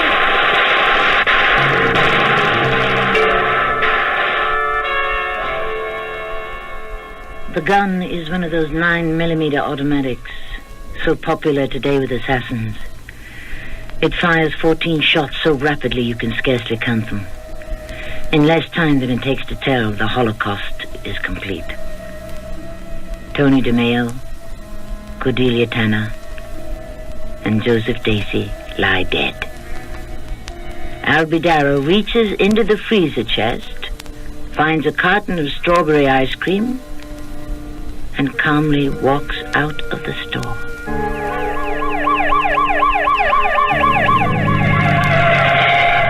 But a police cruiser, attracted by the noise, pulls up. Albie Darrow inserts a new clip and opens fire. The police are prepared for him. They can and do shoot back. Now, Albie Darrow lies dead on the sidewalk. His blood forms a darkened pool on the pavement. Crushed beneath his body, the ice cream beginning to melt oozes slowly from the crushed carton. And even the police officers, accustomed as they are to scenes of carnage, are visibly shaken. The three of them in the store, and him on the street. How did it happen? What made each of them come to this place at this time so that all of them would have to die here together? What do you think, Harry? What's there to think about, Jack? Write it up. It's all over. Yes, it's all over. It is now just another chapter in the book of violence that is rapidly becoming a bestseller all over the world. But why was this one written? What brought each of them to this place at this time? To die here tonight. What if we were to begin our story at 10 p.m. instead of 11 on the night of July the 2nd?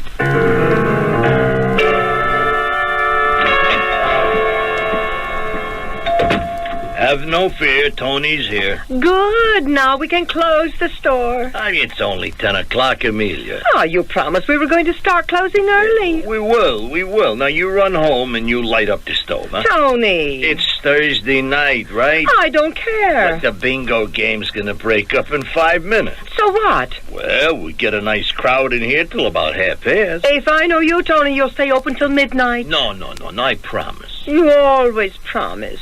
This time I'm putting my foot down. Sell the place. And then? Travel. Where? All over the world. Why? See the people. You want to see people? Look out the window. Oh, these are different kinds of people. People are alike no matter where you go. That isn't true.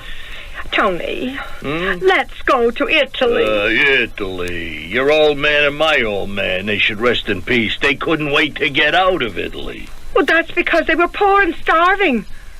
But we're rich. What do you mean, rich? We got a couple of bucks, that's all. We've got more than enough, Tony. You've worked hard. You call this hard work? Your old man broke his back in a steel mill. My old man had to breed black dust in a coal mine. Now that's work. Me? What do I do? None. That isn't true, Tony. The dairy guy comes in, he packs the refrigerator, and so do the meat guys, and the bread guys, and the canned goods guys, all the rest of them. They're in here every single day, keeping the shelves full up. And then the customers do the rest. They pick off what they want, they bring it up to the register. I put it in a bag, I take their money, and I say, goodbye. Now, this is work. Tony, we never went anywhere. We never did anything. We've never spent a nickel on ourselves. I want to start living right now, before it's too late. I mean it. Okay. Right now. Go home. put up some lasagna. Tony, you weren't paying attention to me. I was, Amelia, I was. But it's like these athletes, you know. If they stop the grind, all of a sudden they get heart attacks. They die. They got to taper off, you know what I mean? Yeah, you're right, Amelia, you're right. But I just can't quit cold, you know. We'll break away, but kind of gradual. Okay. But gradual has got to start right now. And so this is the last night you stay open late, huh? Understand? Yeah. This is my last night.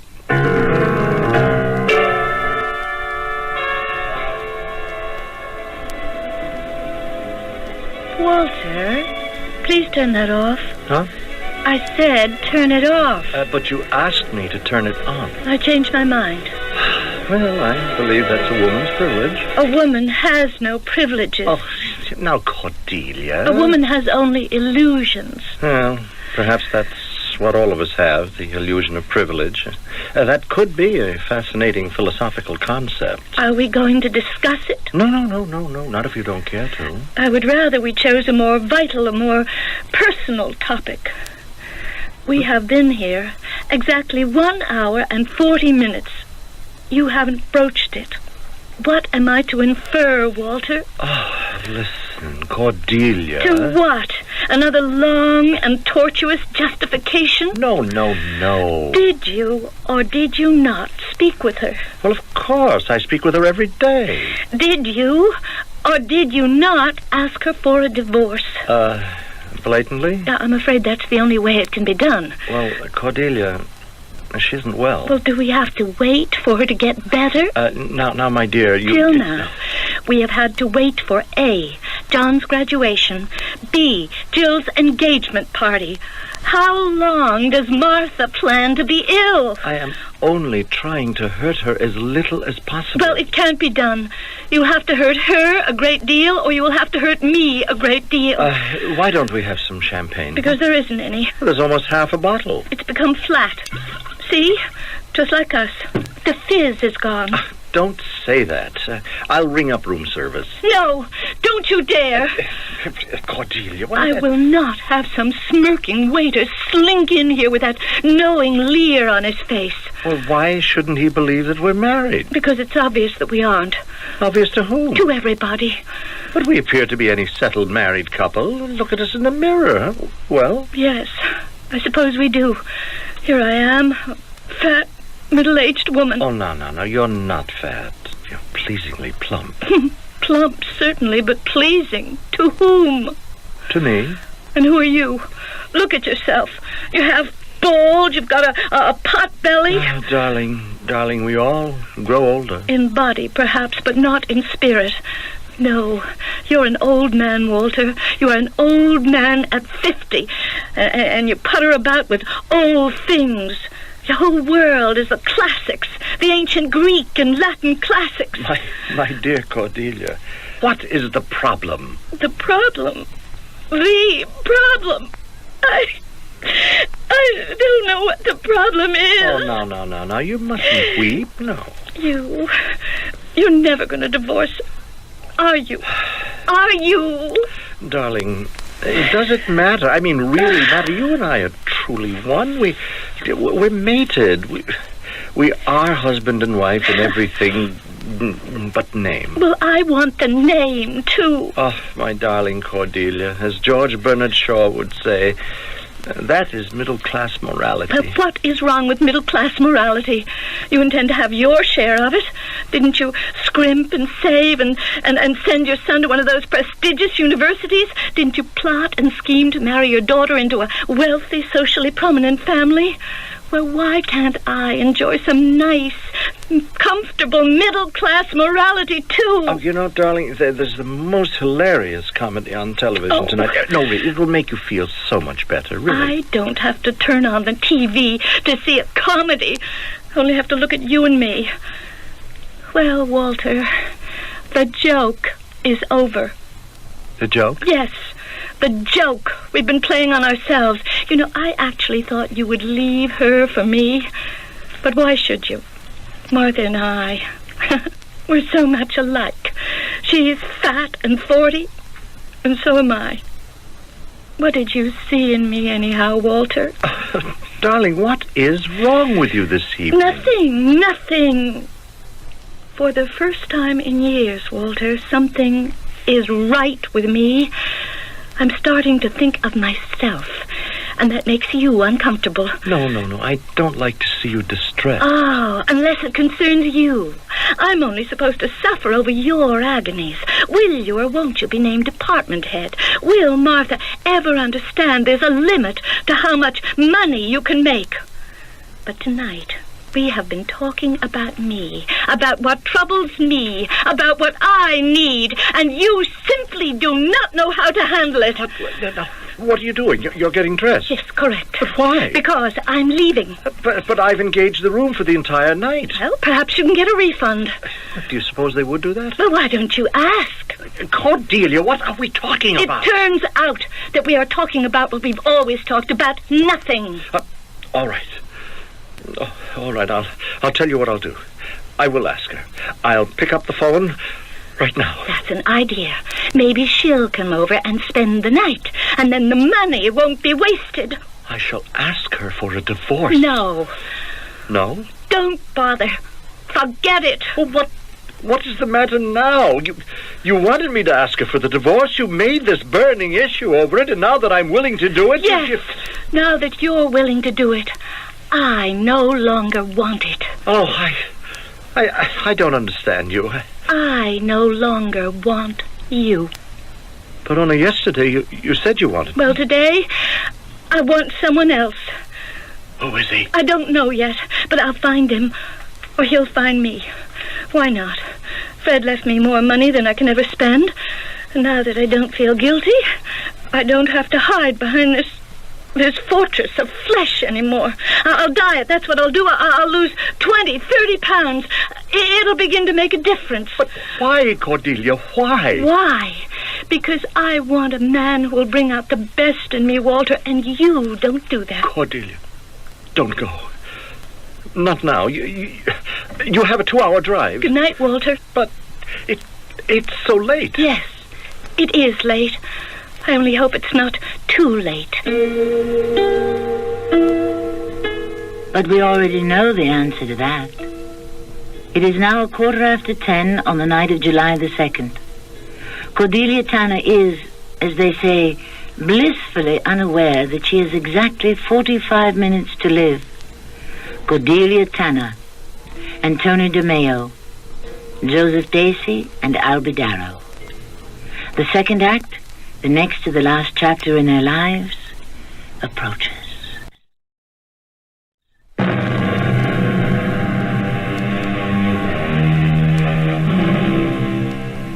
Because I could not stop for death, he kindly stopped for me. The carriage held but just ourselves and immortality. The words are by Miss Emily Dickinson.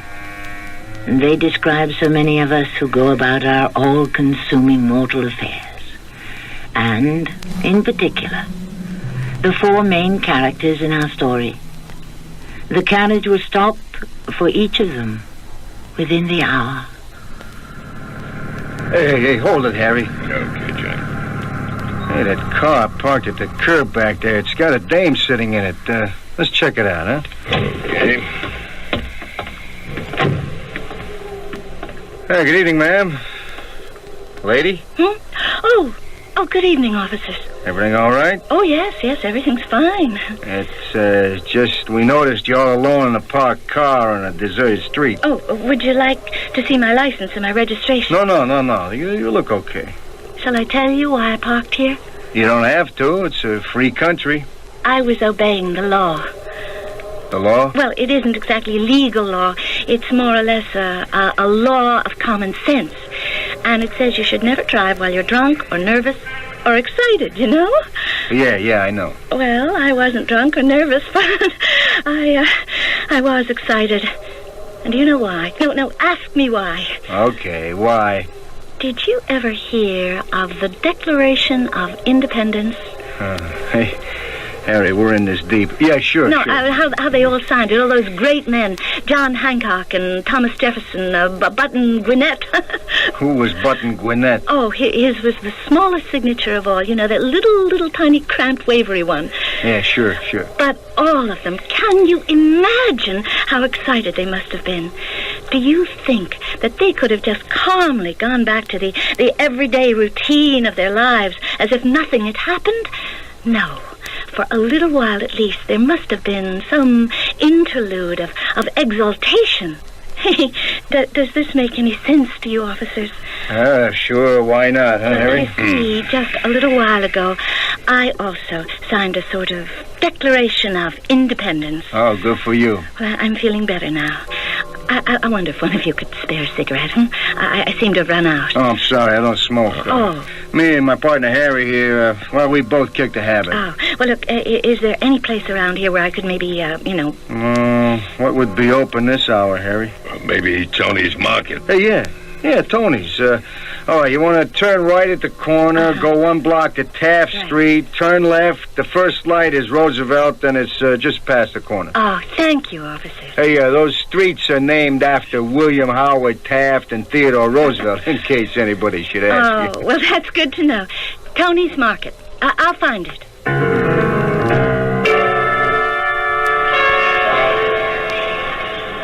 Will Mr. and Mrs. Wilson report to information desk? Hello, Russ, darling. I'm at the airport. Yeah, I just landed. No, dear, I haven't cast the part yet. But maybe I can find a stage actor, Russ. Do you have any idea? Transnational Flight 6 to Fort Lauderdale in Miami is No, dear. None of those names appeal to me. I want someone with great presence and a voice, someone who can put fire and style into the part. And I intend to hold out till I find Will him. Miss Leona Cromwell please report to the information Wait a minute. Wait, Russ, darling. I want to listen to something. Now, just hold the phone, Russ. Mr. George Hendricks, please report to the operations office. Russ, I may have found him. I'll call you later.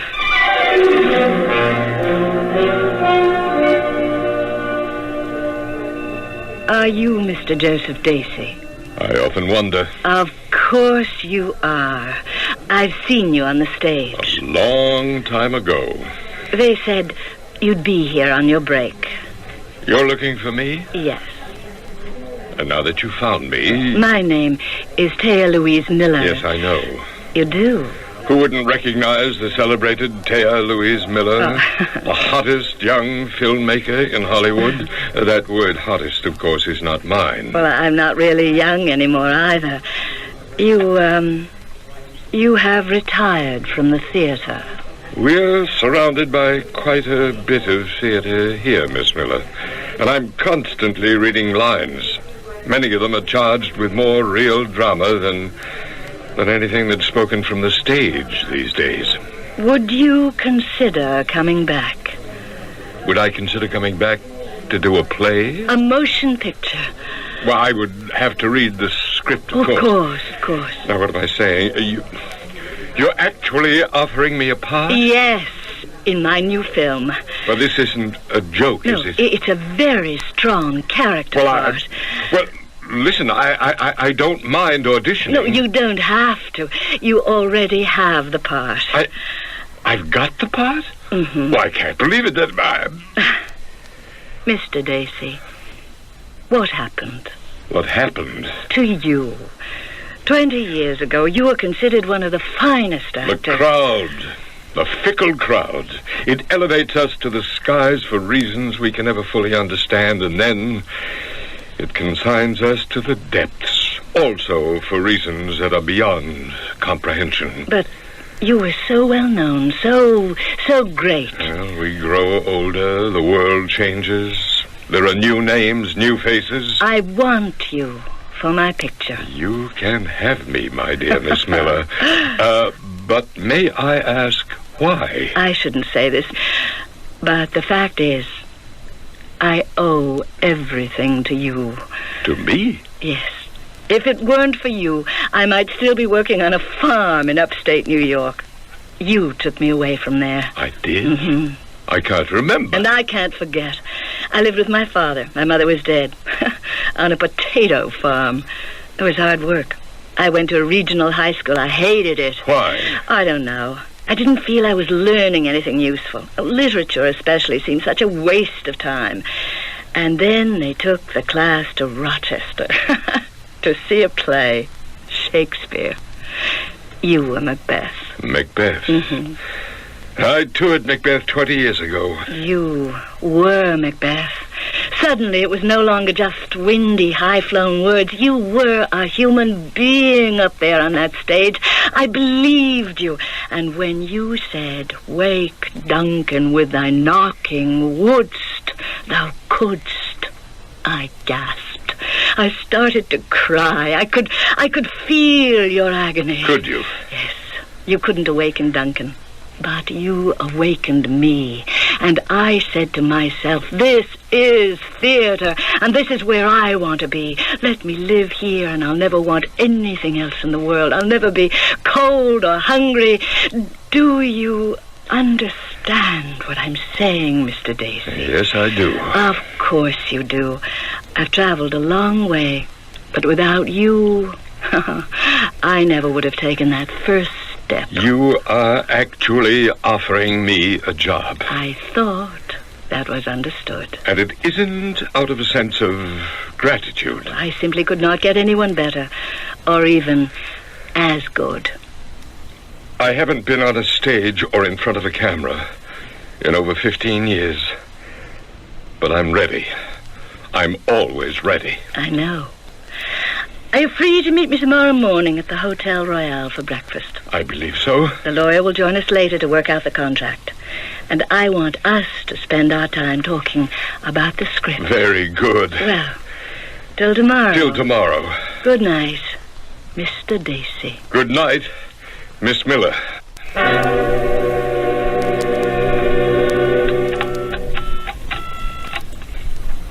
Hello? Hello, Ella. No. Everything is just fine. Couldn't be better. And I'll be home at the usual time, a little after 11. Did you prepare anything to eat? Good. No. Don't. No, as a matter of fact, I'm starved. I thought I'd bring home some supper, caviar, some pâté, smoked salmon. Darling, I know how much these things cost. But tonight we've got to celebrate.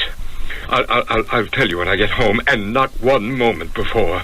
Meanwhile, you light the candles, set out the crystal and silver.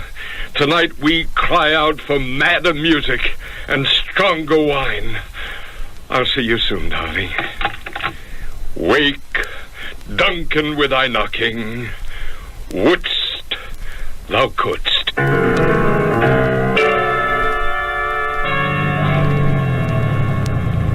Tony's Market, and he's open. Oh, what luck. Upon such sacrifices, my dear Cordelia, the gods themselves throw incense. Are you talking to me?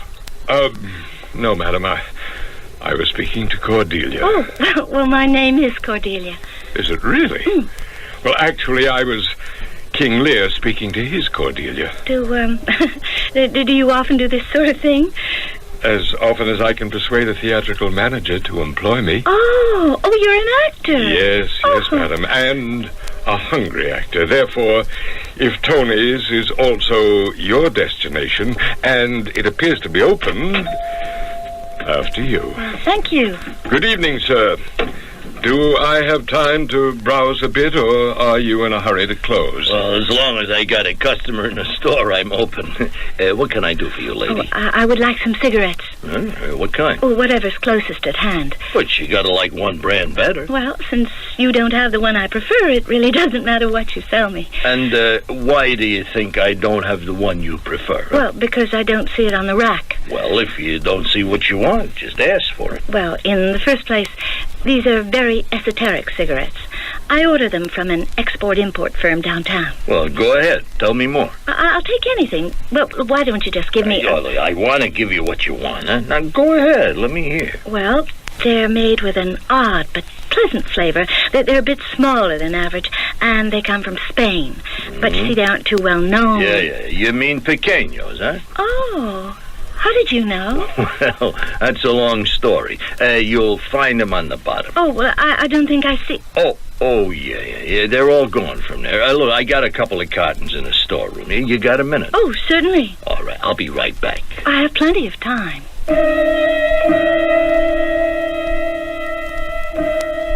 No, Cordelia, you don't. And neither does Mr. Joseph Dacey and the proprietor, Tony. The three of you have so little time left. If only you had stopped smoking, Cordelia. If only you would not have had something to celebrate, Mr. Dacey. Neither of you would have been here. And Tony would have closed his store and gone home. But in that case, we should not have had a third act. Or even a first or a second. I shall return with the conclusion of our story shortly.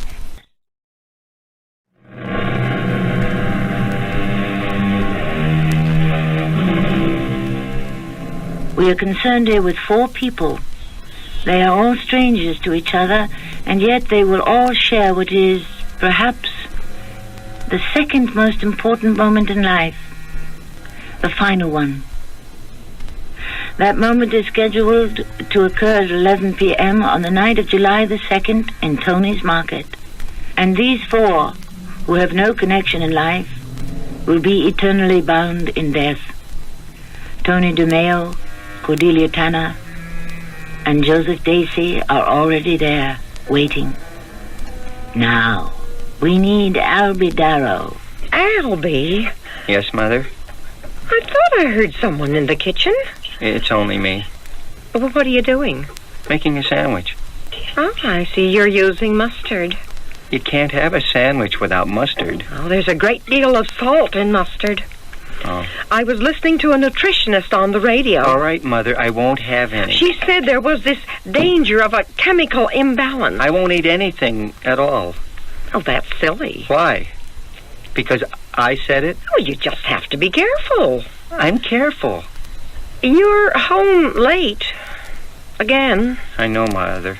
I had to eat dinner alone. I'm sorry. That sort of thing does not appeal to me. I said I was sorry. I was almost too upset to take my nap. Yes, Mother. What time did you get in? A little while ago. You mean you worked till after 9? Something like that. Will they pay you overtime? I don't know. Oh, that means they won't. I guess not. I wish you would stand up for your rights. Mother, I'm lucky to have a job. Oh, is that how you feel about it? Well? Yes, I guess that's how I feel about it. I didn't think I raised my son to be a doormat. You don't think so? Certainly not. Well? Well, what? Well, I think so. What are you saying? Nothing. One moment, young man. You just made an accusation. Please, forget it. Do you have a complaint? Put up or shut up. All right. I'll shut up. But I won't. Now go ahead. Speak. I'm a doormat. Why? Oh, what's a doormat? Isn't it something everybody steps on? Didn't everybody around here always step on me? Now, that's a contemptible lie, Albie. Why didn't you send me to college? You know perfectly well why. Papa died. He left enough. There was money for Margie's husband to go into business. There was money to send Tom to medical school. There was money for you to take a trip around the world, but there was never any money for me. The fact is, Albie, you were not college material. You're forgetting you flunked out. That was because you expected me to. You don't know what you're saying. Tom got music lessons. Margie got dancing lessons. I got nothing. Albie, the truth is you didn't have any talent. Did Tom? Did Margie? I heard Tom's violin teacher say he was practically tone deaf. And Margie? A ballerina? I heard Papa talk about it all the time. He said Tom had a tin ear, and Margie walks like an elephant. And you said lessons are meant to enhance, to widen. Well, why couldn't I be enhanced, widened? Albie, you weren't interested. Was Tom? Was Margie? You don't remember the scenes we used to have in this house, huh? But you stayed on top of them. You made them each become somebody. You didn't do it for me. What happened? When I came along, were you too tired? Bored with raising kids, maybe? I'm very sorry you feel that way, Albie. I'm sorry, too, because the bottom line is, all I can get is this miserable job where my boss is a cross between Pontius Pilate and Simon Legree, and I get conned into working overtime for nothing. I know what's really bothering you, Albie. Oh, you think so? Eleanor. Eleanor, huh? Mm-hmm. She's been rather distant toward you lately. So? I expressed my opinion of Eleanor quite early, didn't I? Yes. Yes, you did. You have to admit Eleanor is cheap and common. Sure. I admit it. Then why did you ever go out with that kind in the first place? What other kind can I get? If a girl really has something on the ball, what does she want with a loser like me? Oh, don't talk that way. It's true. You know what you need, dear. A good night's sleep. I haven't had a good night's sleep in 10 years. Now, surely that is an exaggeration. Okay. Let's drop the whole business. Gladly. And I'm going to eat some ice cream. At this hour? Why? Is it illegal? Where'd you put it? Strawberry ice cream. On the top shelf, near the ice cubes. I don't see it. Oh, I'm sorry. I did mean to buy some, and I forgot. You forgot? Oh, I'm sorry, Albie. It just slipped my mind. How does it happen nothing ever slips your mind when it comes to Tom and Margie? Oh, no. What are you talking about? Each of them does you a favor and comes to visit maybe 2 or 3 times a year. I notice there's always a batch of those cookies frozen away that Tom likes. Please close the freezer door before everything spoils. You don't have to break it, Albie. And I'll bet you've got at least a half a dozen bottles of that white wine that Margie likes. I'm just not important enough for you to think about, huh? To remember, make plans for. And I never was. You're blowing this thing up out of all proportion. I want some strawberry ice cream. We don't have any. But I am going to have some. Be reasonable. Be reasonable. If I had a nickel for every time you or Papa ever said that to me, I'd be a millionaire. All right, I'm being reasonable. What am I asking for, huh? Strawberry ice cream. I break my back at a miserable job all day, and I never have $1 I can call my own. You simply do not know how to handle money. I'm never going to do anything, go anywhere, be anybody. Okay, I accept it. Do you understand? I accept it. All I ask is, all I have the nerve to bother you about is some strawberry ice cream. You mean that's not being reasonable? I'm sorry, Albie. Don't say I'm sorry. That's what I always got from everybody in this house. That's what I get from everybody everywhere. I'm sorry, says my boss, but you have to work overtime. I'm sorry, says Eleanor, but I'm busy tonight. I'm sorry. I don't want to hear that again. Understand? All right, Albie, all right. I'm going out to get some strawberry ice cream. At this hour? It's almost 11. I'm a big boy now, Mother. Well, the fact is, the way things are these days, the streets are no longer safe. Don't worry about it.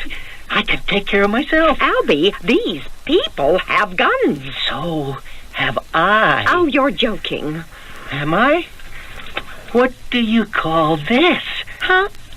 Oh, poor Albie. Huh? Well, I mean it. It looks real. But it's only a toy. Oh, is that what you think? It's what I know. I remember Papa bought it for you for your birthday. Oh, how many years ago that was. And you still have it. No, not this one. I just went out and bought it. Oh, you're fantasizing again, Albie. Okay. Oh, I can't let this go. Now, where could you buy an actual, real pistol? You'd be surprised. I'll be back. Albie, it's foolish. Who do you think you can scare with that toy pistol. You think it's a toy? Go into my room. Look in that big box where we kids used to keep our toys. And you know what you'll see, huh? You'll see the toy pistol that you think is this one. Oh, Albie, I'm sorry. Don't say that. I'll kill the next person who says I'm sorry. Albie! It has to be that toy. It just has to be. And he took it from the box of toys. He believes. No, it's here. It's still in here. Oh, no. I have to stop him.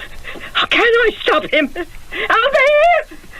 There's only one thing to do.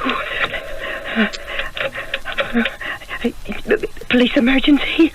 Listen. My son, Albie Darrow, just left the house at 19 South Garfield. He's 26. He looks younger. Tall, about 6 feet. Thin, weighs about 150. He's wearing a brown slacks and yellow shirt. And he's got a gun. Yes, a gun. And he's very angry, nervous, upset. He would have to be in the neighborhood somewhere. You see, he'd be looking for a place to buy some ice cream. Strawberry ice cream. Well, here you are, ma'am. Your package of pequeños. Well, how do you happen to carry them? You really want to know? I'm fascinated. Well, how you doing there, sir? You ready to get checked out? Yes, but I overheard your conversation. I'd like to hear the story, too. Oh, well, I once went bankrupt. Really? Well, this seems to be such a well-run place. Well, I had to learn, the hard way. As they say, that's the only way that sticks to the ribs. You better believe it. So a guy would come in and ask for this, and, I wouldn't have it. I say, try the place up the street. And a lady would come in and ask for that, and I wouldn't carry it. I'd say, try somewhere else.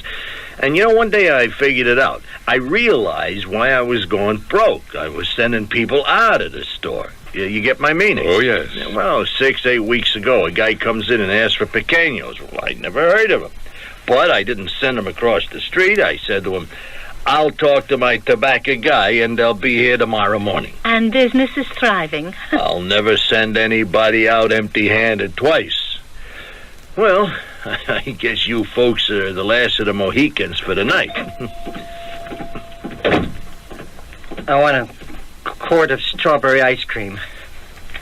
Did you hear what I said? Well, I'm sorry. You have to wait your turn. Well, what do you mean, you're sorry? Look, pal, I'm sorry for you. Why are you sorry for me? Because you got no manners. All the rest of you.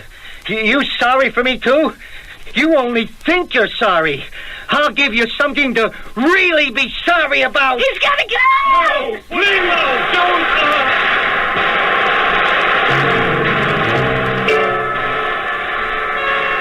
It's from around the corner. Hey, coming out of Tony's. The one on the radio. He's armed, Jack.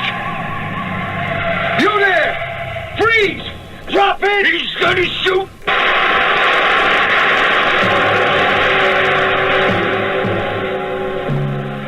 The three of them in the store and him on the street. How did it happen, Harry? What made each of them come to this place at this time so that all of them would have to die here together? What do you think, Harry? What's there to think about, Jack? Just write it up. Write it up. It's all over.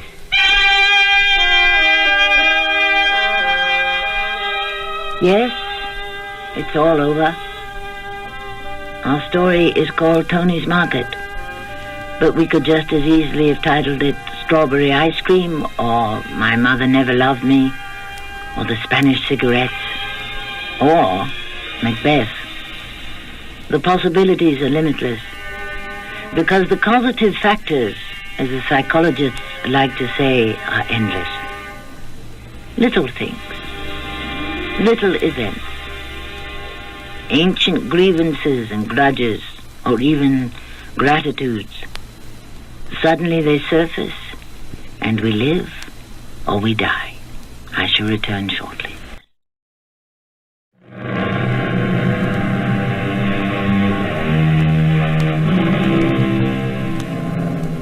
There is a novel called The Executioner Waits. I don't remember the story, but I will never forget the title. Because today an executioner may be waiting for each of us. We may be innocent of all crime, but we are guilty of the worst of all mistakes. Bad timing. We happen to be there, wherever there is, just at the moment that he happens to be there. We come together for the first and the last time. The plane crashes, the bridge collapses, and all those people who fall with it. Why? Why did they have to be there just at that moment? Our cast included Earl Hammond, Bob Caliban, Joan Shea, Carol Teitel, and Arnold Moss. The entire production was under the direction of Hyman Brown. This is Tammy Grimes, inviting you to return to our Mystery Theater for another adventure in the macabre. Until next time, pleasant dreams.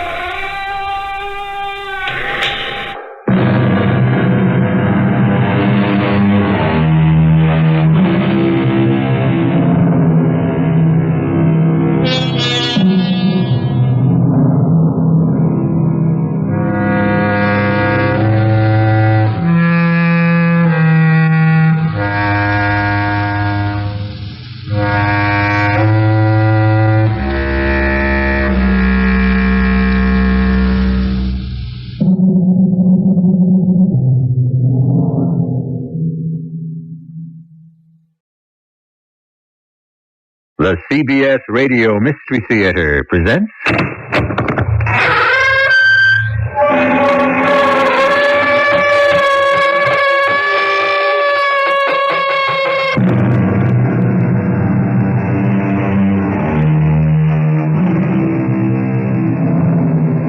Come in.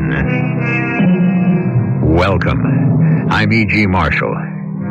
Today's tale takes you into the fourth dimension, into the realm of a world in which the past, present, and future are one, and time moves forward and backward in erratic and unexpected ways. It is the frightening experience of reaching for an explanation where no explanation is possible. Would you like to sit down? You look as though you were going to keel over. No, I'm all right. You sure? No, I'm anything but sure. A few minutes ago, I thought I had everything under control. No, I'm not sure of anything. I thought I lived here. You're wrong about that. Do you think you might have had a stroke? No, there's nothing physically the matter with me. I just feel lost. I don't understand it. Lost.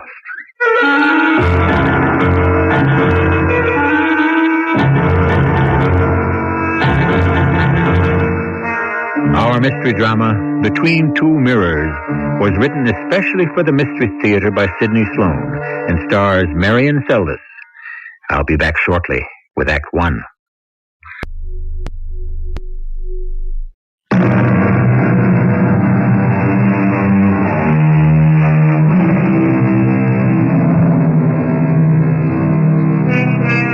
It was a day like any other day for James Horton. He had left his modest suburban home that morning to go to his job in the city. He had worked a full day and left his office at 3 minutes after 5, missing his 5:15 commuter train. He made a quick call to his wife, telling her he would be late, and boarded the 5:28 instead. As a result, he missed riding with his usual fellow commuters. That was all to the good, he thought, and promptly fell asleep. He woke just as his train was pulling into his station, got off, and walked home, paying little or no attention to the ambulance and emergency vehicles clustered around the station. It was always a pleasant walk. It was a day like any other day for James Horton. A good day. And Judy was waiting. Funny. Key doesn't work. Something the matter with the lock. Oh, well, always something.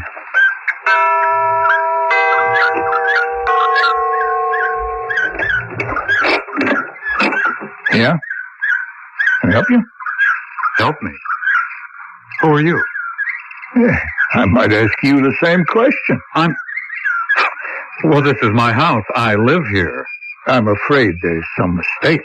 Well, there's no mistake. This is 325 Laurel Drive, isn't it? That's right. Well, I live here. Been living here 12 years. June 1st will be 13 years. I don't know what your game is, mister. I've been living in this house with my wife and family nearly 5 years. Bought the house from Mrs. Horton. You bought this house from Mrs. James Horton? No, you couldn't have. You wouldn't have. Here, I don't know what's going on. I'm in the middle of dinner. No, if you don't mind. Oh, wait. Don't shut the door. I'm James Horton. You must be joking. I left this morning to go to work. Please, you must be confused, mistaken. I've lived in this house with my wife, Judith, for almost 13 years. I left this morning to go to work. You never left here this morning. Couldn't have. I've lived here 5 years, since 1981. But this is 1981. Here, look at my newspaper. I bought this morning as I boarded the train to go to work. Well, look at the date. September 14, 1981. Hey, you've got a 5-year-old newspaper, mister.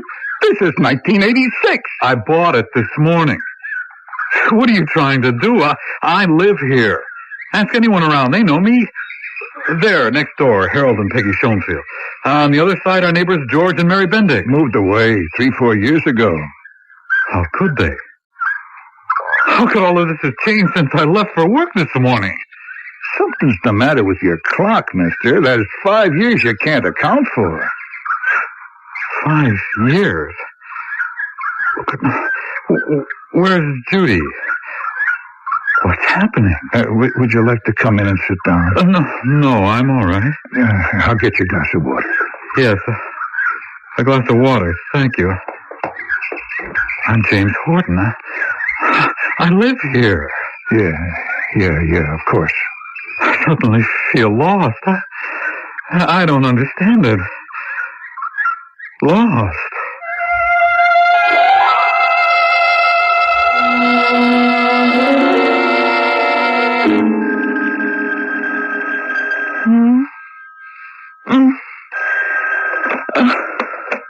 Hello? Judith? Who is this? I just missed the 5:15, darling. I'll catch the 5:28. Don't worry. Jim, is that you? Jim? Gotta run to it. Jim? Or I'll miss the 5:28. Jim, answer me. Where are you? Jim?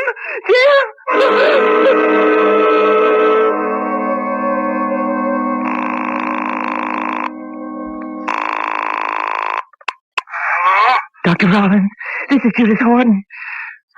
Oh, well, yes. Yes, Mrs. Horton. Please forgive me for calling you at this hour, but Is it urgent, Mrs. Horton?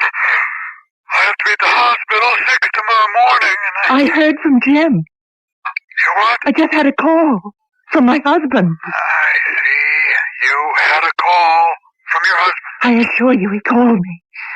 I know his voice. Mrs. Horton, I prescribed a sedative for you. You know, sometimes they have a way of calling. No, I didn't take one this evening. Well, what did Jim say? That he'd missed his train and he was taking a later one.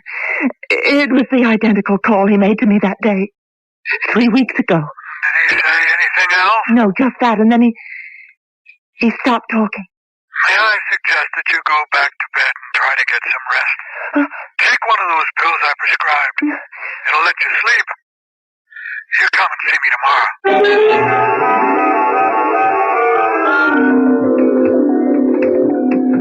It's only because you insisted so vehemently that I'm doing this, Mrs. Horton. I can't see what purpose can be served by seeing your husband. I must see him, Doctor. Hearing him last night was so disconcerting. Yeah, you need reassurance, of course. But visiting him won't be very helpful. I really can't understand how seeing him with all that life-sustaining apparatus is going to be very reassuring, Mrs. Horton. I must see him. Yes, well, here we are. Right through this door. There he is. Jim? He can't hear you. And if he couldn't respond. All his bodily functions depend on that machine. Without it, he couldn't live. But when can the machine be removed? I must be honest with you, Mrs. Horton. At the time of the accident, well, let me put it this way. Your husband suffered severe brain damage. I'm afraid it's irreversible. No. I think it better for you to face this now. But you're wrong, Doctor. He's breathing. He's alive. Mrs. Horton, your husband is breathing because that machine is making him breathe. His heart is beating, his blood circulating. In fact, his very life depends entirely on the sophisticated computerized equipment that you see before you. He called me. I heard his voice. I know his voice. In your present state, Mrs. Horton. I heard him. He called my name. Very well. You say he called your name. Now consider this calmly. Could he have called your name? Could he have had any possible means of reaching you? Well, I've heard of telepathy. Perhaps you don't believe in it. Perhaps you call it nonsense. I don't know if I believe in it. I never have before. But I heard him. He spoke to me. Well, perhaps there is such a thing, telepathy. Doctor, please don't tell me there's no hope. He is alive, isn't he? Say it. There has been severe brain damage. You said irreversible, that he wouldn't recover. Well, I don't believe that. I can't. Jim will come back to me. I know.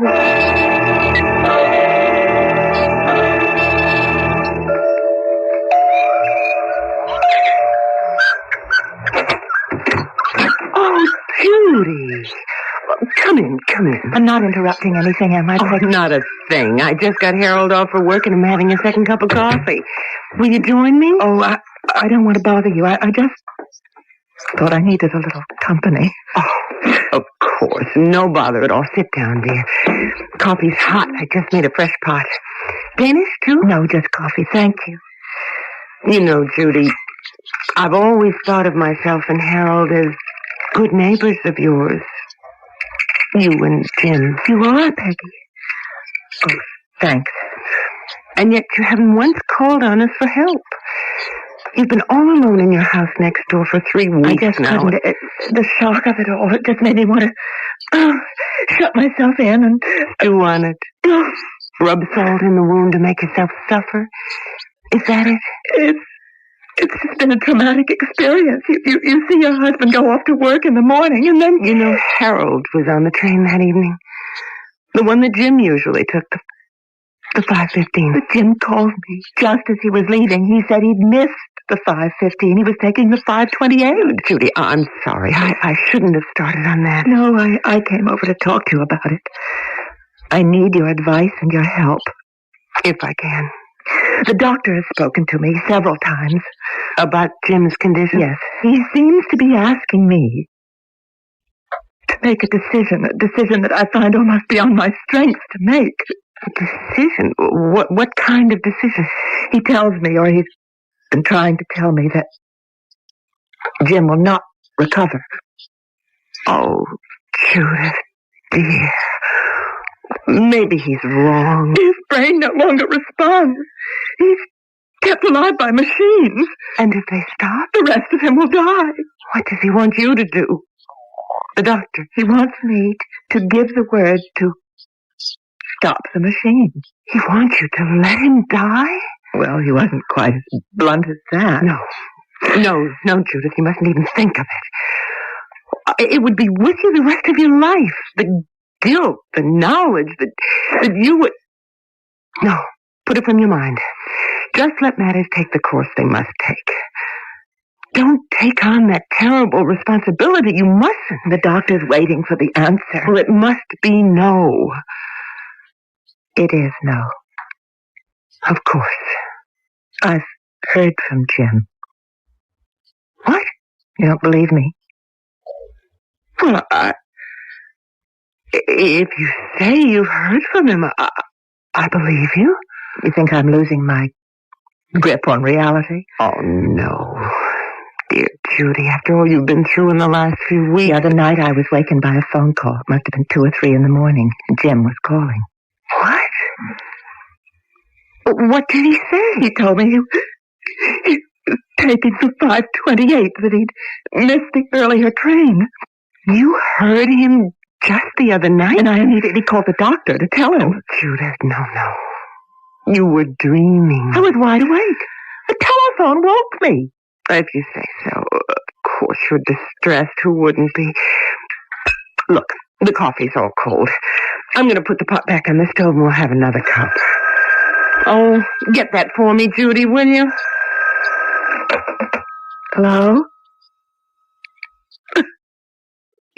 Judy, what's the matter? Jim, it's exactly the same call. He's telling me again that he's taking the later train. What? This is the 3rd time he's called, and it's the same message. Here, give me the phone. Oh, there's nobody on the phone. Just dialed him. Now, Judy, listen to me. Jim is in the hospital. He's in no condition to... He couldn't possibly have called you. Don't you see, dear, you're imagining something. The telephone rang? That wasn't just my imagination. It was Jim calling me. I know it was. He'll come back to me. He'll come back. When one thinks of time, one thinks of an orderly measurement set down in equal segments of seconds, minutes, hours, days, years, running forward. But what happens when this familiar order is interrupted, distorted, reversed? Then all our chronological rules and measurements lose their meaning, and events could move back and forth in our time structure in irrational and frightening ways. I'll be back shortly with Act 2.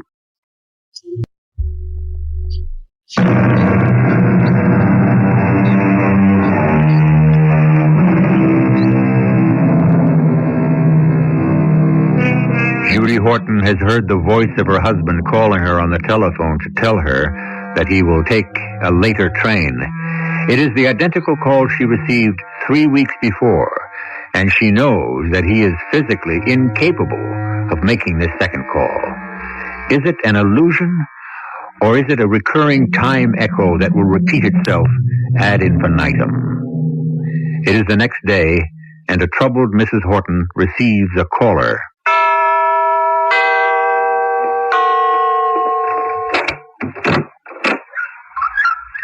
Yes? Mrs. Horton? Yes? You are expecting me. I'm Harry Corber. I don't believe Michael Hendricks sent me. It's about this house you have for sale. For sale? You know Mr. Hendricks, don't you? He's the real estate agent in town on Court Street. Of course I know Mr. Hendricks. He's the man who sold us this house a little over 13 years ago, I think it was. 13 years? Oh, I think it's closer to 15. He looked it up for me. I made a note of it. Here it is. I wrote it down. You took title on June 1st, 1968. This is 83. 15 years. 1983? Well, Can I come in? Yes, come in. Now, would you please tell me what this is all about? Okay, I'll start all over again, Mrs. Horton. Mr. Hendricks sent me here to look at your house, which you have up for sale. Yes, you said that, but there must be some mistake. He is your agent, ain't he, Mr. Hendricks? Oh, he's more than that, Mr. Corber, Harry Corber. Mr. Corber, Mike Hendricks has become something of a family friend in the last 13 years. I see. And you haven't put this house on the market? No, we love this place. We wouldn't sell it. It's our first and only house. We've been very happy here. I just spoke to Mr. Hendricks about, not 30 minutes ago. I can't understand it. This is 325 Laurel, isn't it? That's right. But I didn't put this house up for sale. Would you care to call Mr. Hendricks on our phone? It's right over there. Oh, thanks. can't understand it. Why should he tell me to come here? Hello? Hendricks? Harry Corbett. Yeah, I'm here right now. There seems to be something of a mix-up. Mrs. Horton says she doesn't know anything about it. She did? Well, I don't get it. Yeah, she's right here. Mrs. Horton, Mr. Hendricks would like to talk to you. Yes, of course. Yes, Mike. Well, where'd you get that idea? I never told you I wanted to sell... What? 2 days ago? Well, no, I wouldn't have done anything like that without first talking it over with Jim. You know, don't you, that Jim's in the hospital? That was the reason I gave? That I needed the money for doctor bill. Mike, I have no recollection of that. As far as the money goes, I haven't even received a bill from the hospital, or even a doctor yet. Well, we have very good medical insurance. Mike, I don't know anything about... All right. Thank you. Yes, he's still here. I'll put him on. Mr. Hendricks wants to speak to you again. Thanks. Yeah, Mr. Hendricks? I understand. Sure, it's all right. Bye. Sorry to have bothered you, Mrs. Horton. I do like your house. If you ever change your mind about selling... Oh, we won't change our minds. Jim and I love this house. We've been very happy here. Goodbye. And I know we're going to be happy here again.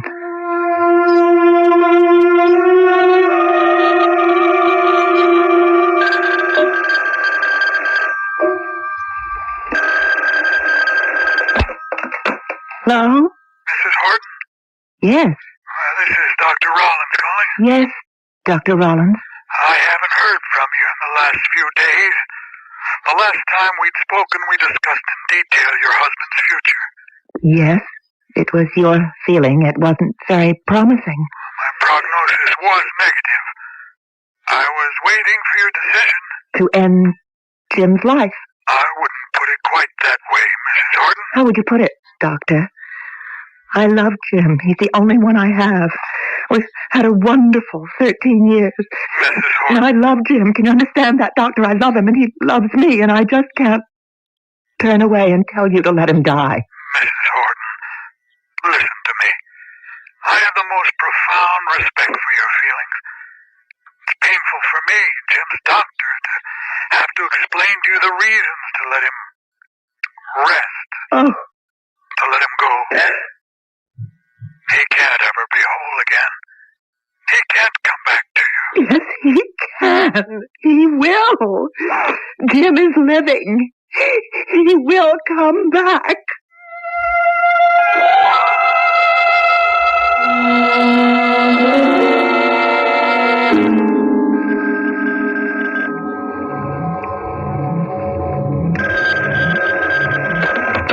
Hello? Darling, did I wake you? No, I was awake, Jim. That's what everyone says when they're suddenly awakened. You know why I called, darling? Of course I know. This is our wedding day. The day has finally come. June 1st, 1968. A day to remember. A day to treasure.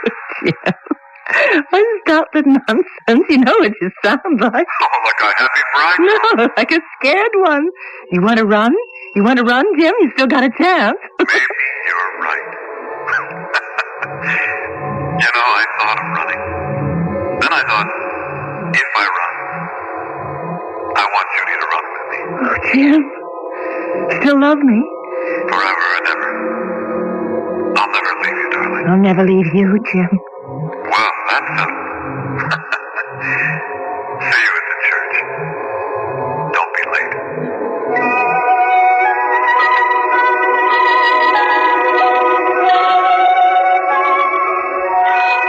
With this ring I thee wed.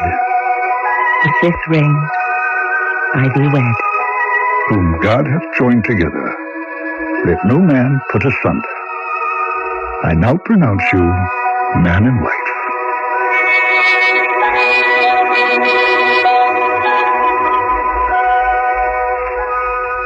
Dr. Rollins will see you now. Thank you. Right through that door, sir. Thank you. Dr. Rollins? Yes? I'm Edwin Smith, pastor of Old Clove Harbor Church. Oh, yes, Dr. Smith. Come in. Thank you. Sit down, won't you? James and Judith Horton are members of your church, aren't they, Doctor? Why, yes, they are. I've known them a long time. As a matter of fact, I married them. It must be 13 years ago. Well, I know you're an old friend and their minister. That's why I asked you to come and see me. Well, if there's any way that I can help them... There is. As you know, James Horton was very seriously injured. Oh, yes, I know. That terrible accident, the train, so many people died, so many injured. I called on Judith immediately after it happened. Jim was one of the lucky ones. He survived. No, he did not survive. He's alive, isn't he? Well, his heart is beating. I don't follow you. He was found in the wreckage of the train by a crew of paramedics. His heart had stopped beating. They applied the heart resuscitation techniques that they knew, and they got his heart beating again. He was rushed to the hospital and placed on life-sustaining equipment. Then he was saved. He's alive. His heart is beating, you said. His brain was denied blood for too long a period. It's not functioning. I see. How long can Jim continue on his present course? Not his course. Our course. He has no control over what's done to him. You mean if the machinery was stopped? His heart would stop. Well, perhaps not immediately. In a few hours. I see. I need your help. I want you to talk to Judith. Make her see that she must request that Jim Horton be allowed to die. I don't know if I can ask that of her. To stop the help he is getting, to stop the machine, I'm afraid I'm unable to give her that advice. It's the only humane thing to do. I'm a man of God, Dr. Rollins. I could not advise what you suggest. I'm sorry I can't help you. Good day. No, wait, don't go. Dr. Smith, I believe in God, too. But he's not an unfeeling God. He's a God of mercy. He wouldn't let us suffer needlessly, hopelessly. The holy words of the Scriptures guide my actions. And mine, Reverend Smith. I know that keeping James Horton alive is a waste. It's denying to others the equipment that might save their lives. Forgive me. I know you are a good man, and I understand your argument, your plea. But I cannot do what you want me to do. I cannot give Judith the advice to end her husband's life.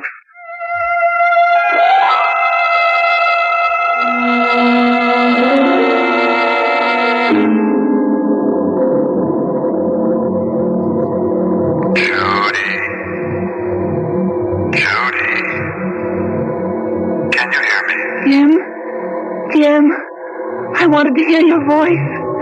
I came to talk about a very happy time, my darling. A happy time in our life. Judy, I'm home. I'm in here, darling. Lying down? Hey, are you all right? Not sick, are you? I never felt better in my life. I went to see the doctor this afternoon. What did he say? What we expected him to say. And about time. It looks like we're due for an increase in the size of the family. Great. Oh, what wonderful news. Oh, we've waited so long. When, darling? Well, he figures that it'll arrive about June 1st. Our anniversary. Our 4th anniversary, June 1972. But he didn't guarantee that it would come right on the 1st of June. It might come earlier or a week or two later. Oh, the little fellow will be welcome whenever he comes. Or a little girl. Or a little girl. Oh, darling, this calls for a celebration. You get all dressed up. We're going to go on. We're going to celebrate right here, darling. A nice, quiet evening, sitting here and and being calm and quiet. Calm and quiet? Doctor's orders. He said the whole thing might be touch and go for a while. I've got to be careful. Okay. We'll follow orders. We can hold hands, can't we? Oh, he specifically ordered me to hold hands. That's part of the prescription. Hold hands. With me. Only with you. Only with you. Jim. What's happening? Where are you? Jim, come back. Come back. Don't with such happy times. Jim.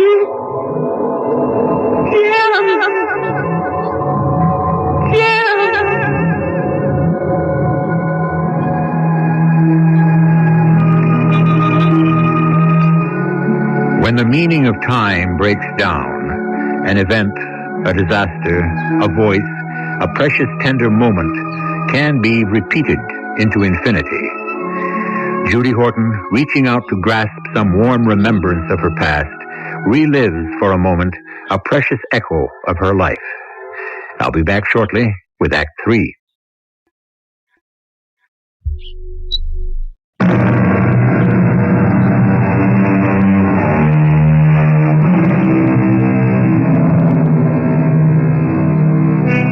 James Horton lies isolated from the world, surrounded with life support instruments which keep his blood coursing through his veins, his heart pumping, his temperature and blood pressure normal. He gives all the signs of life but one. The doctors and technicians have been unable to elicit any response from the brain of James Horton. Alone in her house at 325 Laurel Drive, Judy Horton receives a most confusing telephone call.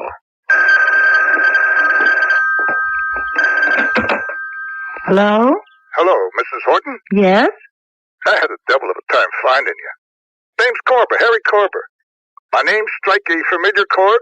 No, I can't say that it does. Corber, Mrs. Horton. It's been nearly 5 years since we closed the deal. Surely you remember me. I bought your house. Bought my house? On Laurel Drive, 325. Oh, you must be mistaken. No mistake, Mrs. Horton. Mr. Hendricks was your agent. He managed the whole deal. You know, Mike Hendricks? I know Mike, but I called him to get your telephone number. He didn't have it. Said you had moved away and he didn't know where you'd gone. I haven't moved. What are you talking about? He gave me Peggy Schofield's number. She used to be your neighbor. Now she's living out here. Peggy Schofield is my neighbor now. She lives right next door. I saw her this morning. I don't understand this. Would you just please tell me why you've called? Well, it's a little strange, the whole business, but I had to call you to find out something. Yes? A man rang my bell yesterday. It was about 6:30. I was eating supper at the time. Yes? Well, I went to the door. The man was a total stranger. I asked him what he wanted. He said he was living there, in my house. I don't see why you have to... Said his name was James Horton. What? Yeah, I was surprised, too. Said he lived at 325 Laurel. You saw Jim? 325 Laurel Drive is my house. The house you sold me 5 years ago. He thought he still lived there. No. It all struck me as mighty peculiar. When we closed the deal, the day I took title to your house... I don't know what you're talking about. Sold my house. You remember? You didn't want to sell it at first. Then you changed your mind. Mike Hendricks told me that you had to sell, needed the money to pay your bill. No. Mr. Corber, I don't know you. I've never met you. I don't understand anything you're saying. Jim and I would never That's sell. what you said the day in Mr. Hendricks' office. You said you wouldn't have sold the house if your husband was still alive. Would you please stop torturing me? Would you get off the phone and leave me alone? Don't you want to hear the whole story? You ought to be interested. Your husband came to my door. At least he told me he was Horton. I thought he was a phony at first. Hendricks told me he had died. But I began to believe him, that he was James Horton. I asked him to tell me why he'd come, what reason he had. He looked sick, couldn't talk.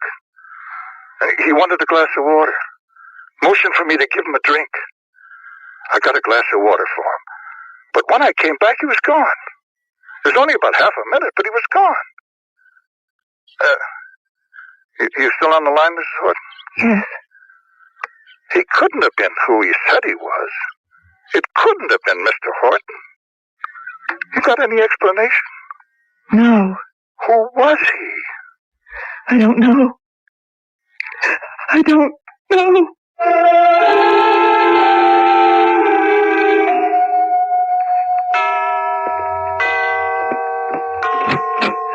Oh, Peggy, come in. Well, I was out shopping when you called. Amy just gave me the message.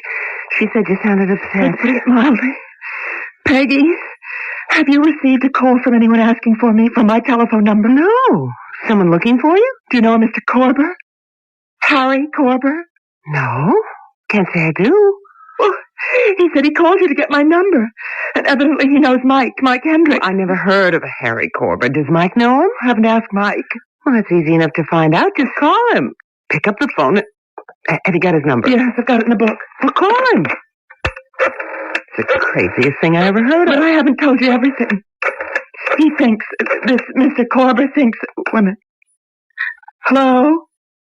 Could I please speak to Mr. Hendricks? It's Judith Horton calling. He thinks he bought this house from me. What? Yes, 5 years ago. Well, he ought to be committed. Hello, Mike. I'm fine. Jim is still the same.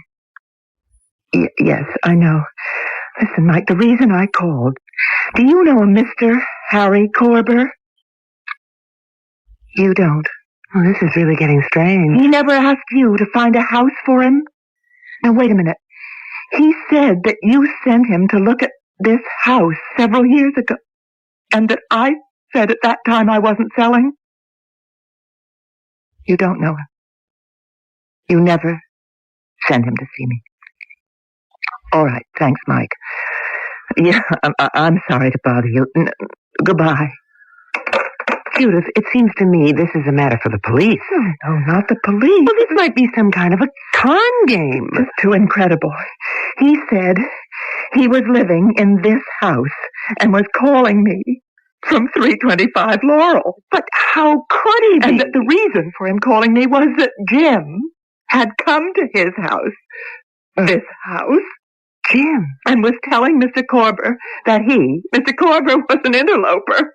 Oh, don't you think Mr. Corber was trying to pull something, some sort of racket? No, I think he was altogether sincere. He seemed just as confused as we are.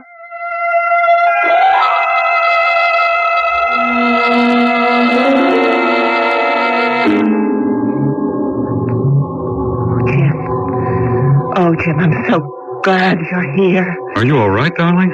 When I got the call at the office that you were in the hospital... I told Mary Bendix to call you. What happened? Started to get pains around 11 o'clock. The baby?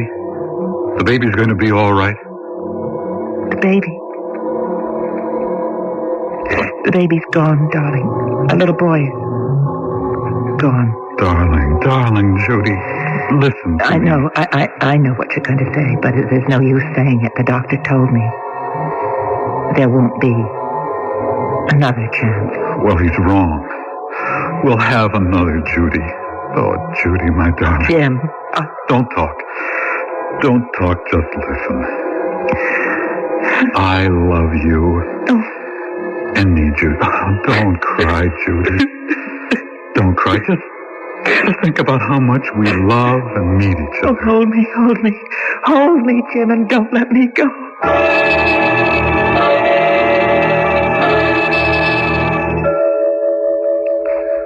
Mrs. Horton, sit down, won't you? Thank you, Dr. Rollin. You wanted to see me? I wanted to tell you that I've changed my mind. Well, I think you've come to a very humane decision. I finally decided that Jim must be allowed to rest. I can't hold on to him anymore. I know that I must let him go. I appreciate how painful this is for you. Well, guess that's it. If you don't mind, I'd like to walk you to the door. No, that's not necessary. I'm all right. Don't worry. Well, that isn't my reason. I was going to ask you what you intend to do. Well, now that I'll be alone, you might have great difficulty in adjusting. I thought of staying on in the house, but I've been reconsidering. The real estate agent called me yesterday. It's the second time he's called me, and he said that someone was interested in buying the house. I said no the first time. Now you're going to sell? I suppose I will. Well, you'll let me know? Yes. I want to make arrangements. Well, I'll give you ample time. It will be very simple, a simple ceremony. Will you come, Dr. Rollins? I'm sincerely honored that you've asked me.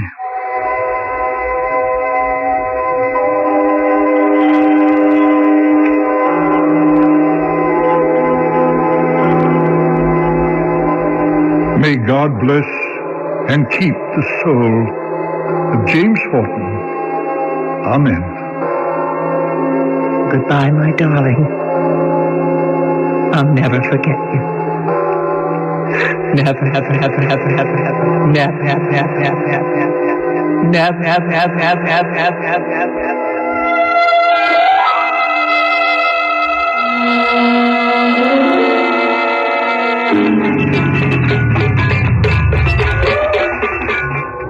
Why are we stopping here, Jim? Well, I want to untie those tin cans and wipe the just married scribbles off the car. Oh, I don't mind everybody knowing we're just married. I'm proud of it. So am I, but I don't want to advertise. Come on. Will you come on? Where are you going? Well, to ask these people in the house here if they'll give me some water and a bucket to clean the car. We can't do that. Why not? They're very obliging people. But don't hang back. Now, come on. You know them? Well, sure. Known them a long time. Oh, you haven't. What's their name? Jim and Judy Horton. What? It's ours, Judy. It's our house. If you want it. 325 Laurel Drive. Jim! Our house! If you don't like I it... love it, I love it. Oh, what a surprise. You didn't breathe a word of it. A wedding present, Judy. My wedding present to you. Oh, my darling. You want to go inside? Do we have time? There are people waiting for us. The reception dinner. No, let them wait. We're the guests of honor, aren't we? Let them wait. Into my arms, bride. Oh, you're going to carry me over the threshold. Isn't that the proper thing to do? Oh, Jim, I love you. And I love you, Judith. Forever and ever. Forever and ever. And ever.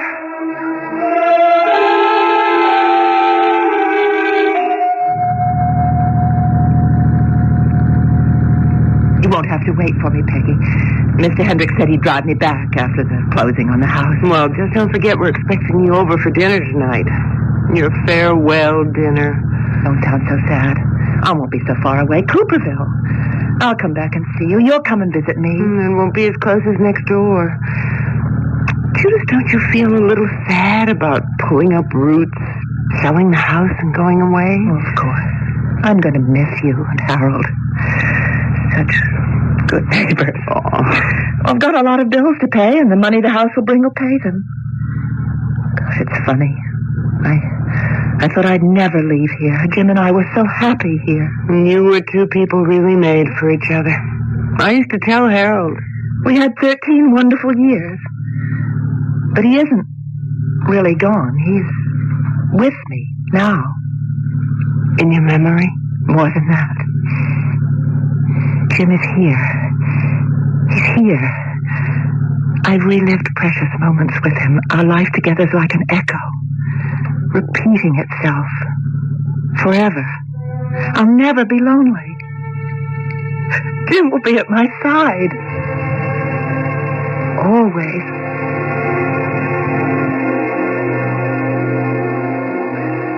Judy and Jim, the tale of two people who loved each other beyond the boundaries of life, beyond the restrictions of man-made time. A wonderful love that became a recurring echo into infinity. I'll be back shortly.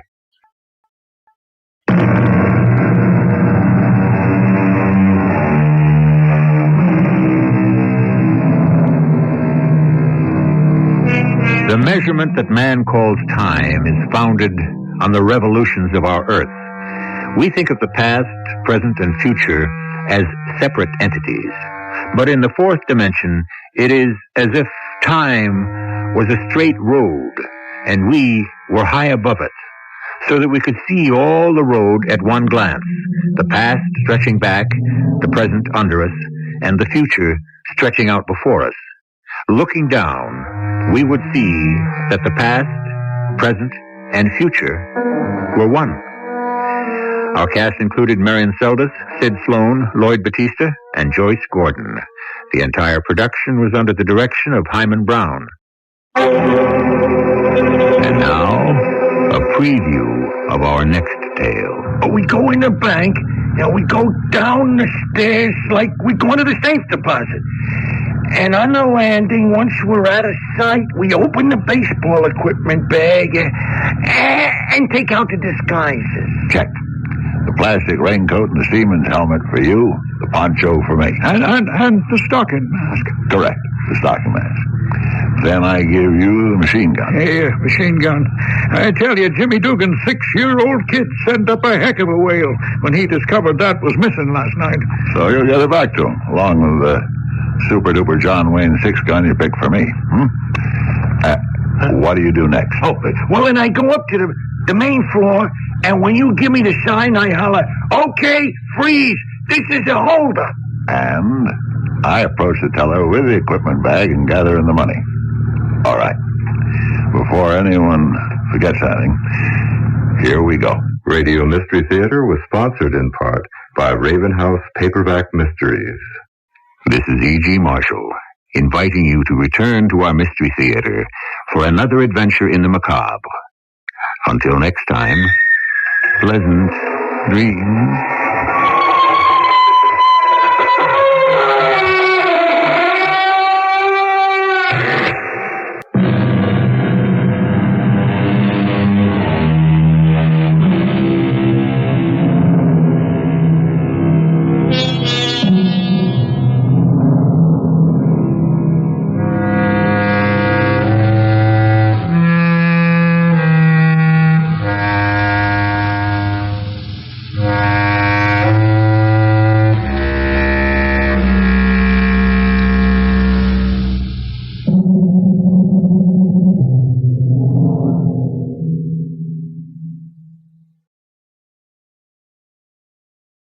The CBS Radio Mystery Theater presents...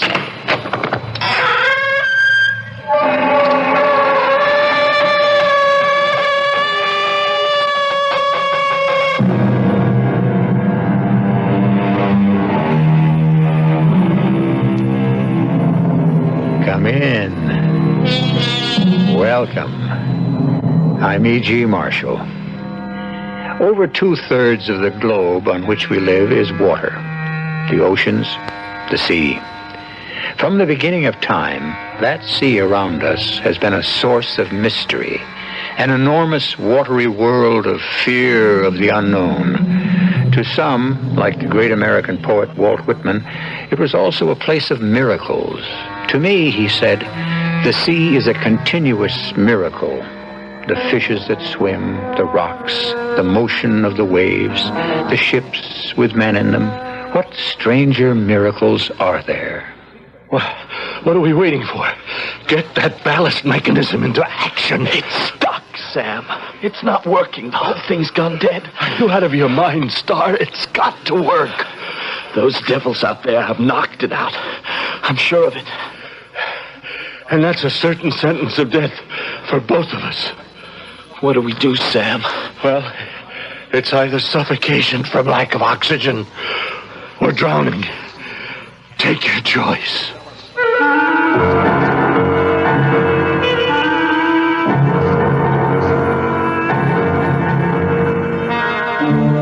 Our mystery drama, City of the Dead, was adapted from the H.G. Wells short story, In the Abyss, especially for the Mystery Theater by Arnold Moss. It stars Christopher Tabori and Earl Hammond.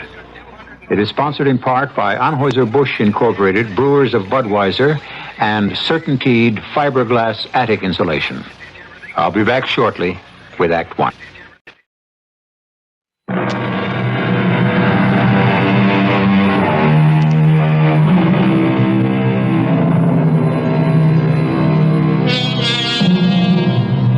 The year is 1896, more than 80 years ago. In a marine biological laboratory in New England, a little group of scientists and technicians are gathered before Dr. Stanley Weybridge, director of the Institute and chief of a newly developing science called oceanographic studies. He stands, pointer in hand, before an enlarged wall map of the Caribbean Sea, as he concludes a briefing on the most adventurous, the most perilous project ever undertaken by the Institute. I cannot say, gentlemen, that the plan is without danger. I wish I could. Indeed, there is every risk imaginable, but I assure you that no precaution, even the most minute, will be overlooked. Every safety device we know of will be used. Are there any questions? Yes, Sam? Dr. Weybridge, will you tell us a little more about the place we're going to, the Cambridge Trough? Well, it starts about here on the map, deep off the coast of Haiti. Here you see how it follows a southwesterly course for almost 1,000 miles to the Pacific coast of Guatemala. Yes, Star?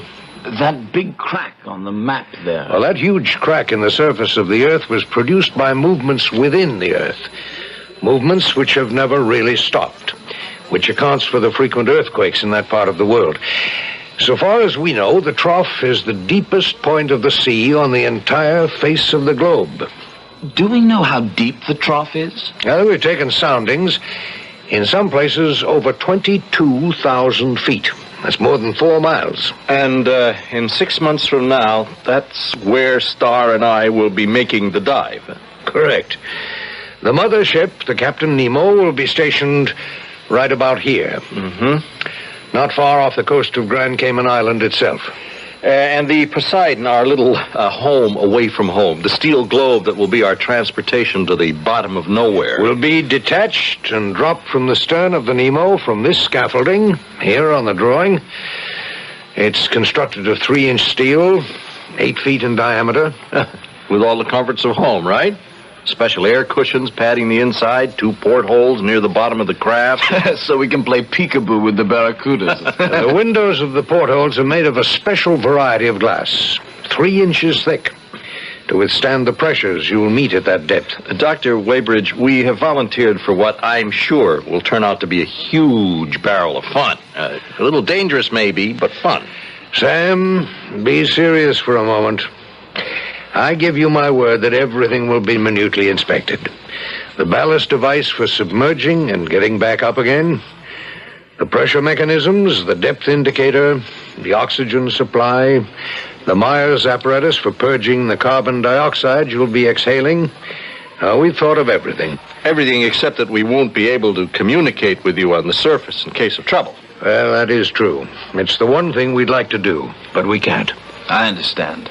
Once we start down, we'll be free-floating, entirely on our own. For the next 6 months, you two will go through the most intensive training possible in handling the sphere.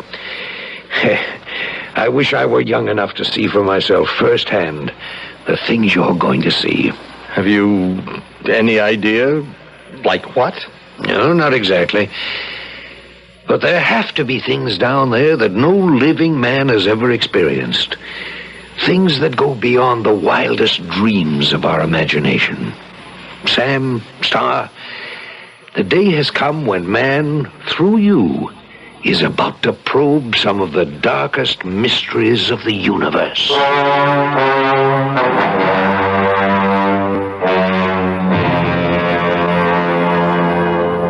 Thank you, Dr. Weybridge, for permitting my wife to come aboard. Doris is one of the best research assistants the Institute's ever had. She's more than welcome. Thank you, Dr. Weybridge. I envy Sam and Star. I wish I were going with them. You picked a perfect day for this Caribbean holiday, didn't you, Doctor? Yes, clear sky, blazing sun, and a gentle swell. Water temperature's nearly 80. An ideal day for swinging those 20 tons of iron out into the briny. To say nothing of the two utterly defenseless young men inside that iron. You know, Doctor, last night Doris and I were making some quick calculations. Now, at the surface, the pressure is 14 pounds per square inch. Huh? Right. 30 feet down, it's double that, right? And at a mile, that's 5,280 feet. The pressure becomes something like 1.5 tons per square inch. And at 5 miles... Yes, I know. But you've got the steel walls of the globe to protect you. And the globe is pressurized. Now, we put that sphere through every test we could think of. The margin for error has been reduced to the absolute minimum. Well, it's 11:56, boys. 4 minutes till noon, and the descent of the Poseidon. Prepare to climb the scaffolding for boarding. Yes, sir. Ready, sir. One final review of the procedure. Now, the two of you will let yourselves into the open porthole. It will then be screwed into place from the outside. The sphere will be hoisted over the side, the lines cut, and the sphere dropped into the sea. Do you understand? Oh, yes, we understand, sir. And once in the water, only we have control of the ballast. Right. You will regulate ballast so as to let yourselves down gently. 35 minutes for the descent, and then an hour for observation, and 2 hours for coming up. Total, little over 3.5 hours. Your oxygen supply is good for 5 hours. For each of you. Well, we'll watch it like hawks. And the pressure indicators. We'll be lying off a couple of miles to the southeast, so you don't collide with us as you service. Any questions? One last request, sir. If there's time, I'd like to kiss my wife. I love you, Sam. Oh, don't worry, dear. I think everything's going to be fine. Just 100% fine. Oh, and remember, we've got a big date for a turtle steak when I get back up. At exactly 12 noon, they swung us overboard. My heart nearly burst with excitement as they let us down foot by foot to the surface of the water. And then they cut the line that attached us to the tackle above us. For a moment, we seemed to be stationary. And then with a gigantic splash, the sea closed over us, and we started our journey. Well, this is it, Star. What are you thinking? How my mother always hoped I'd grow up to be a brilliant criminal lawyer instead of a marine biologist. That's very funny. So did my mother. Only she wanted me to be a doctor. Look above you, Star. I'm trying to, but that huge burst of air bubbles shooting upward is blocking the view. Well, they're just about gone by now. How quickly the color of the sea changes. From light greenish blue, darker and darker, to that rich blue of stained glass windows. Yes. Now it's almost midnight blue. How far down are we? A little over 600 feet. Good. Mark that in your log. Absolutely pitch black already. It's like velvet. I better turn on the electric spark. No, not just yet. Take a look at those.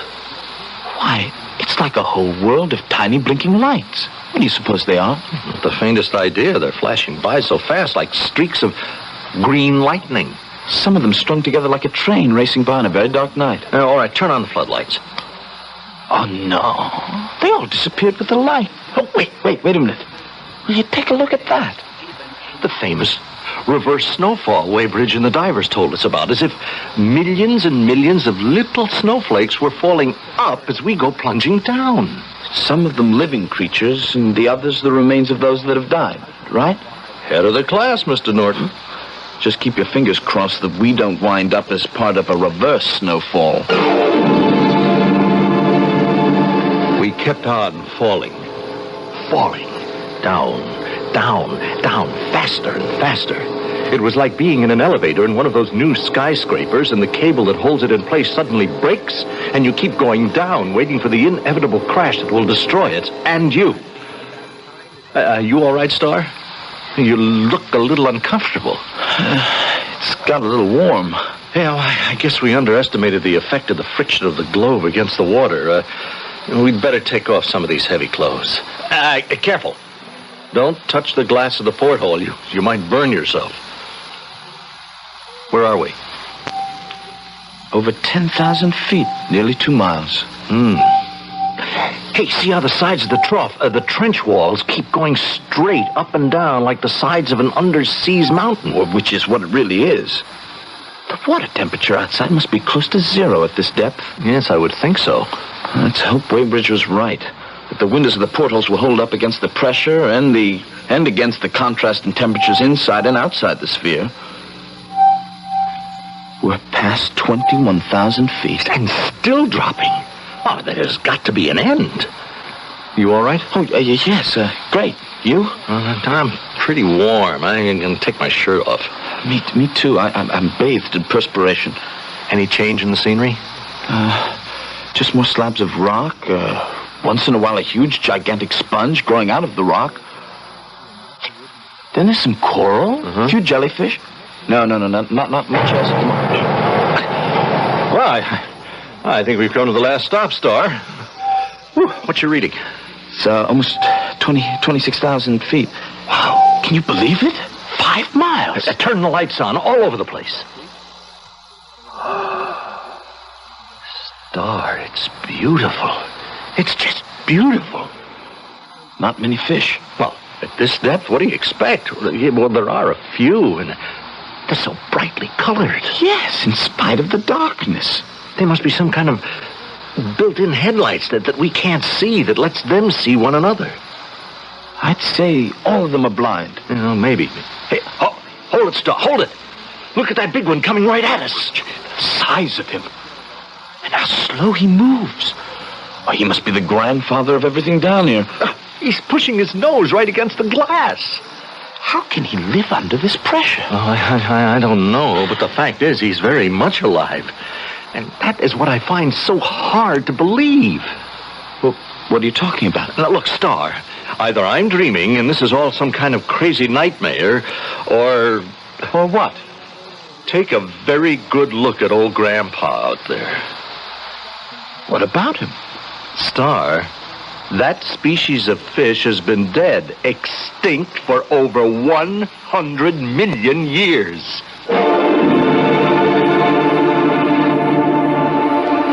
Scientists tell us that every form of living thing had its beginnings in the sea. That the morning of the world was started in the depths of the oceans, in the dark, backward, and abysm of time, as Shakespeare put it. Sam Elstead and Star Norton have been startled by the sight of a living, prehistoric fish, a species that died out long before there ever was a man on Earth. What other wonders will their strange journey to the bottom of the sea lead them to? I shall return shortly with Act 2.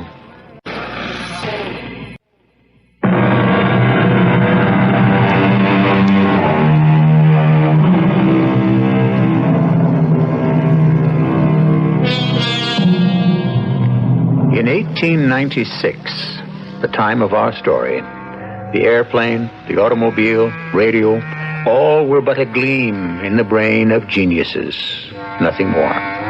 These discoveries were yet to come.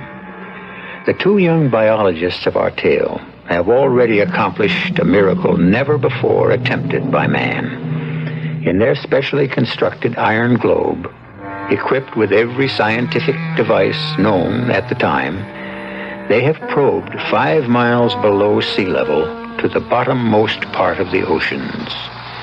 In the interest of enlarging man's knowledge of the world about him, as well as the world beneath him, they have made their first amazing discovery. Take a look at that fish, Star. Do you remember ever having seen anything like it before? Well, I'm not sure. But there's something very familiar about it. Back at college, when we were reading about things like dinosaurs and brontosaurs and all those kind of fantastic animals that lived millions of years ago. Yes, what about them? Yeah, well, those were the land animals. Do you remember what was in the sea? Let me see now. There was this one fish that was the ancestor of all the amphibians, and as time went on, of other vertebrates on land. What was the name of it? Does the name coelacanth ring any kind of a bell? Of course, coelacanth. With the overdeveloped fins that grew strong enough to get it out of the water and onto the land. Exactly. Now take another look at old Grandpa out there. A coelacanth. That's what it is. But there isn't any such thing. Not anymore. They've become extinct. They died out with the dinosaurs. That's exactly the point. Those prehistoric monsters died out over 100 million years ago. Only nobody ever told that to our friend out there. What's that? A storm? Down here? Are you out of your mind? Oh, then what is it? The noise seems to have stopped. Did you feel anything, Sam? Well, it must have been some sort of a minor tremor. Did you see how old Grandpa skidded away into a cave when the noise began? Star, are you finding it hard to breathe? Not really. Well, well, maybe. Yeah, a little. I have this slight headache. I'll make a note of it. Okay, well, now, why don't you take it easy for a couple of minutes? I'll take over while you rest. I sat looking through the window of the porthole, fascinated by what I saw. There were hundreds of small, large-eyed things, all of them certainly blind, crawling sluggishly like little lobsters across the track of our lights, leaving furrowed trails behind them. I made notes of everything. Suddenly, I saw the outlines of something working its way slowly, threateningly toward the Poseidon. It was upright and seemed as tall as a man. What do you suppose that is out there? I don't know. I can only see the dim outlines. But it's coming closer. It's not swimming. It seems to be walking. Here, focus your light onto its head. Okay, yeah, there we are. Shut its eyes to close out the light. What is it? An animal of some kind. I think it's not a fish. Certainly no kind of fish we've ever seen. It seems to be standing upright on two strong legs, balancing itself on a long, thick tail. Look at its dark purple head, like a lizard or an iguana. And two large protruding eyes bulging out of their sockets, like a grog or a toad. Look, Star, where the ears should be. There are two large gill covers. I see. And threads or filaments floating out of them like the branches of a tree. What can they be? I have no idea. Here, move the light a bit. As long as we keep the light on it, it stands still. But when we move the light, it moves. Its skin is so loose, it's almost as if it were wearing clothes. Look at its paws or fins. Yeah, whatever they are. They're shaped like hands, like the hands of a man. He's holding something in one of them. A long shaft of bone tipped with copper. Like a hammer of some kind. A sledgehammer. That face. It's almost human. It's grotesque, distorted maybe. But those are the features of a living man. Sam, look what it's doing now. It's blinking its eyes open. Shading them with its free hand against our light. Now it's opening its mouth, as if it were trying to say something. I'll turn on the listening device. Why is he bellowing that way? What does it mean? What do you suppose he wants? I don't know, Star, but I think we're about to find out.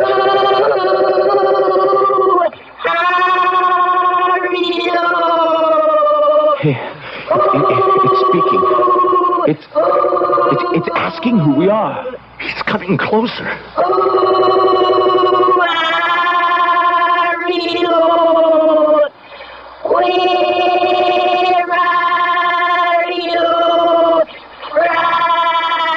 Do we answer? No. Stay perfectly still. Don't move. Say nothing.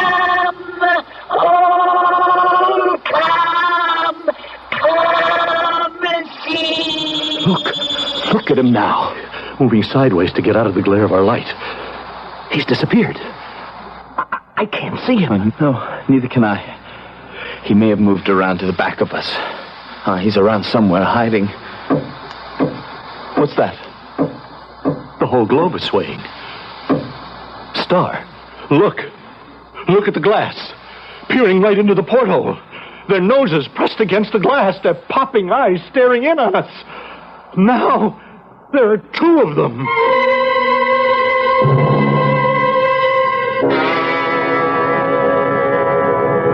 Another cup of coffee, Mrs. Elstead? Thank you, Dr. Weybridge. We'll make this the last one. What time is it now? You just asked. Did I? It's almost 2 o'clock. The boys have surely started up on their way back now. Oh, I hope so. If they could only get through to us some way. Well, all they have to do is put the clockwork mechanism in action, and up they go. And that's foolproof. Nothing is absolutely foolproof, my dear. But there's nothing to be concerned about. It's all so simple. The mechanism outside the globe releases a spring knife. The knife cuts the cord that holds the ballast? Exactly.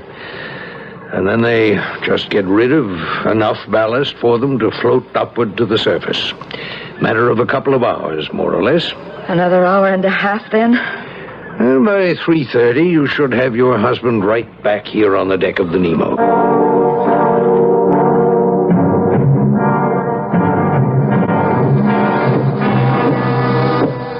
What on earth are those monkeys trying to do, banging on the outside of the sphere with those sledgehammers? Every once in a while, they stop and peer in through the portholes. Get away from there! Stop that banging! They're looking in on us to see what effect their hammering is having on us. Star, what's our depth? It's still 26,000. Pressure? Satisfactory. Oxygen? Enough to stay submerged for at least another hour. If we have to, before surfacing. And the mechanism for the release of the ballast? Ready. Anytime you say, Sam. All right. I took a particular care of that one myself before we came down here. If we get anywhere near the ballast release, or the glass of the porthole windows, we're in real trouble. I'm going to turn on the listening device. Hear what they're saying. I'm finding it a little hard to breathe. I don't find breathing any easier than you do. Then what is it? Oh, I don't know. All right, turn on the device. What do you hear? What are they... Quiet. Let me listen. Come, all of you. See what is here. Come, help us destroy. Turn it off. You hear what he said? I heard. They declared war on us, Star. And we haven't a single weapon to fight back with, except one. Now, it's the only thing we can do. We've got to cut our ballast lines and get out of here as fast as our ship will take us. Yes, there's no choice. What's happening? What's happening? Hey, Star. Yeah? Star, I think we're moving. Oh, we certainly are. Yeah, but not up. As much as sidewise. Well, how could that be? I don't know, but the sphere is beginning to spin. I think we're being drawn through the water. Do you see anything? No, nothing. Nothing. There's nobody out there. We've got to get out of here just as fast as we can. Those monsters out there have probably attached a line of some kind to the sphere. Well, if they have, once we cut the ballast lines and start shooting up to the surface, we'll rip that line right out of their ugly little hands. Nothing will hold us back. Why do you suppose they're towing us away? I wouldn't know. You look at them. Can you see them, Star? There must be at least 500 of them. Yeah, jumping around like a pack of crazy kangaroos. And they are pulling us. Well, let them. And let us keep our minds on getting up to the Nemo. Weybridge calculated about 2 hours for the ascent. Could we drop more ballast than we planned and get up any sooner? No, I wouldn't dare. If the slightest thing went wrong, we'd both get to the surface all right, but as a couple of corpses. Hey, how are you feeling? It's not too well, Sam. That headache has tightened around my head like an iron band. Oh, no. No, not another earthquake. Here, take this handkerchief, Star.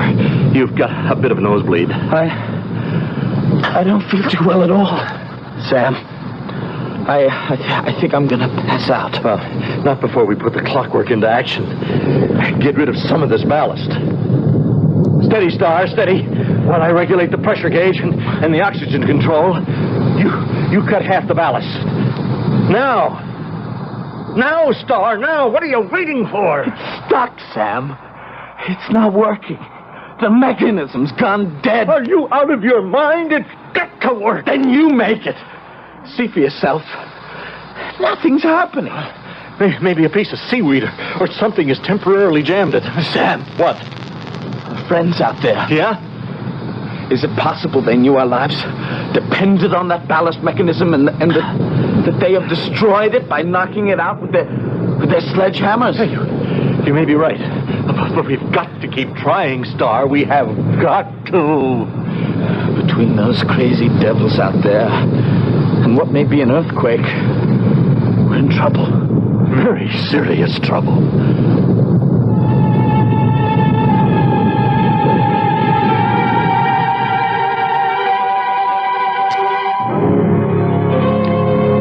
In this strange world of heavy blackness, a swarm of luminous, man-sized creatures, looking almost human, have appeared outside the iron globe, Poseidon. They have lifted it off the bottom of the sea.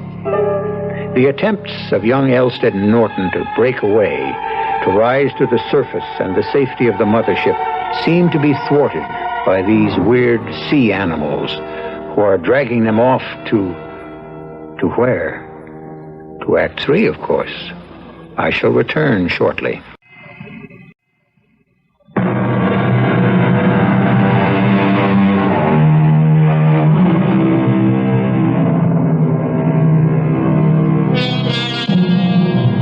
The sea, we have been told, is the right-hand man of time.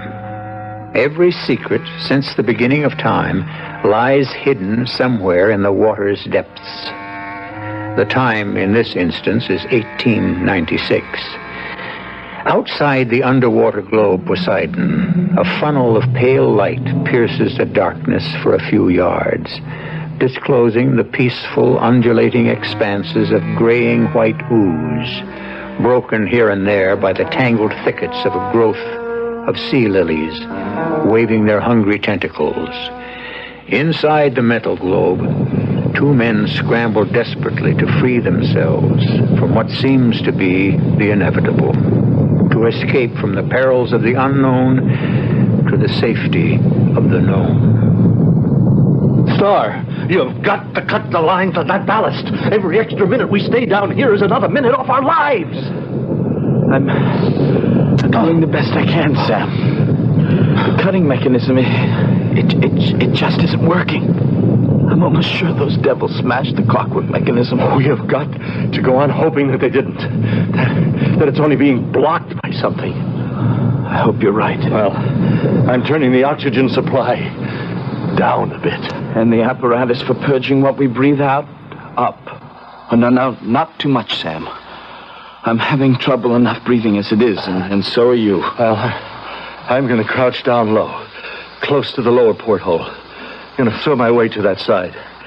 Maybe I can get a look at what's happening below us. Good idea. Do you see anything? No, it's just some huge cracks in the sea bottom. I can just barely make them out. Anything else? No, our friends have some kind of cable on us. They're still very much with us. Oh, I'd give anything to know. Where they're taking us? Yes. Well, wherever it is, Star. Well, let's hope it's soon. Because the way things are going... You don't have to say it. Sooner or later, that oxygen gauge is going to read a perfectly round zero. Yeah, which we will never see. Then it won't matter where those monkeys have taken us, will it? Oh, any luck in the ballast lines? No, nothing. You know, I've heard of dead men being buried at sea. This may be the first time it's going to happen to two men who are still alive. What time is it, Star? Nearly 4 o'clock. Well, I hope my wife won't be too disappointed if she doesn't have turtle steak for dinner tonight.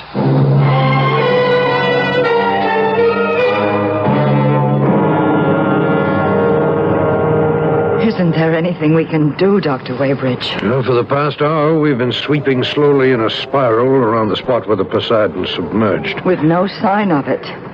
I don't think I can stand it any longer, Dr. Weybridge. Now, you've got to get hold of yourself, Doris. What possibly could have happened? I couldn't say. Maybe the windows burst in on them and mashed them to pieces. Oh, I doubt that very much. Maybe the clockwork's gone wrong?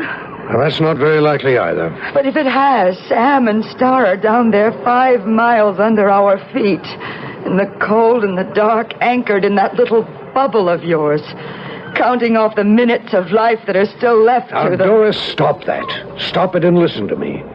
If anything serious has gone wrong, and I'm sure it hasn't, Remember, they have enough oxygen for another good hour at least. It's too soon to start worrying. You've got to be patient. Oh, if there were only something we could do. Now, stop that, Doris. Stop it. I can't help it. It's so funny. What pitiful, arrogant little creatures we humans are. Down there, miles and miles of water reaching to Lord knows where. And this beautiful blue sky stretching out over us with no end. And we, proud, insignificant little pygmies, feel we have to conquer it all. Why do we have to stick our big noses into every unknown secret of the universe? Why can't we let things alone?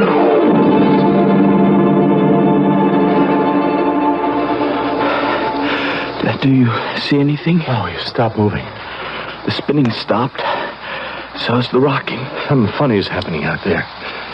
It seems to have got lighter, as if there were a broad horizon and a pale, luminous sky.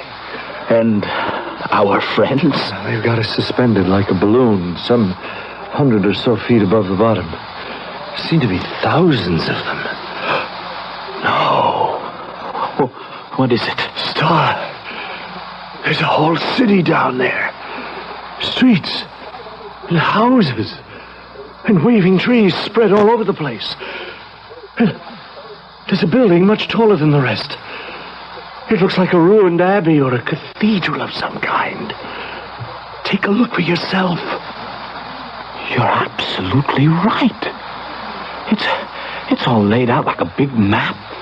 But none of the houses have a roof. Look, you can see inside every one of them. Everything's so white. Sam, where are we? Where have they taken us? They've got us inside the walls now.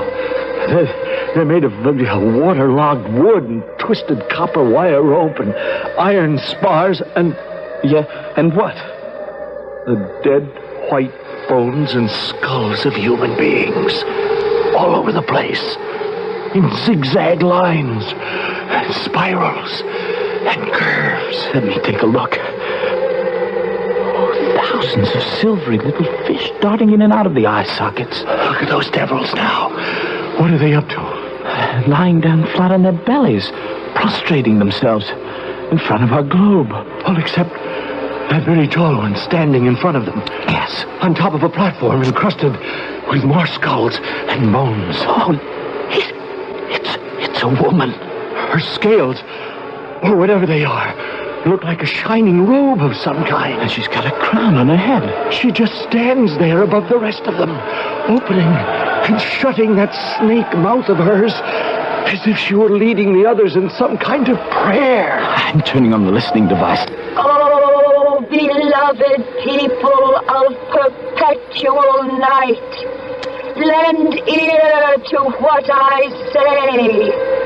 It has been told that there exists another world above us, a strange heaven of lights called the sun, the moon, the stars. It seems she's the high priestess of this place. The ancient scrolls tell of fantastic creatures who inhabit this unknown world.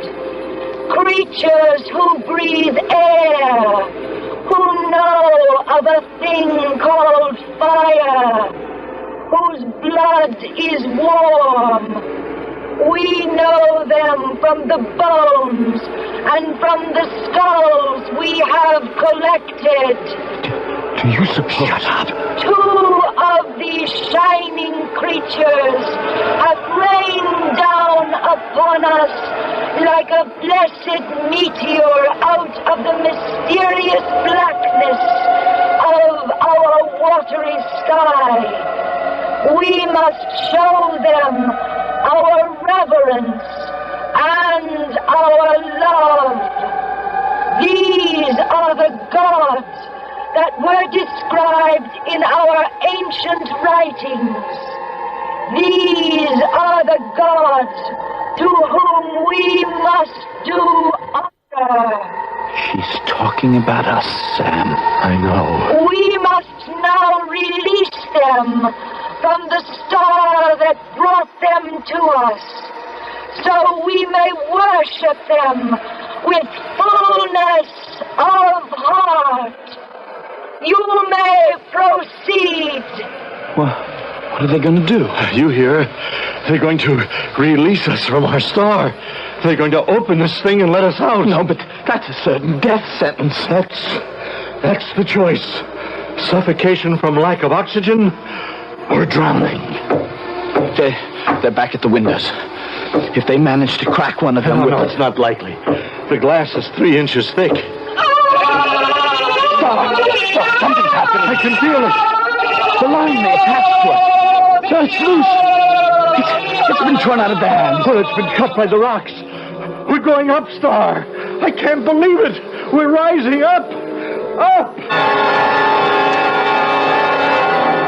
We could feel the impact of the globe shooting up to the surface, slowed only by some of the lead ballast that was still attached to it. Star had already passed out. Then, something like a huge wheel was suddenly released in my head, spinning around and around. I fought with every ounce of strength left in my body to hold on, but in seconds, I too collapsed and lost consciousness completely.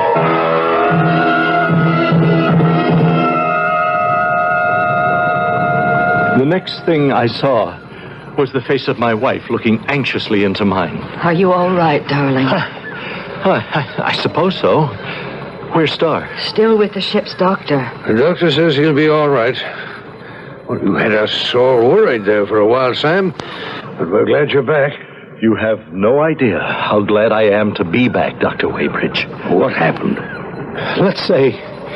Let's say we had a couple of anxious moments. The main thing is you're here. Whatever it was, you're very lucky. The doctor says that you'll both be back to your normal selves in a couple of days. Where did we surface, Doctor? I blacked out before I could tell. Well, the Poseidon shot up out of the water not more than a quarter of a mile from where we were waiting.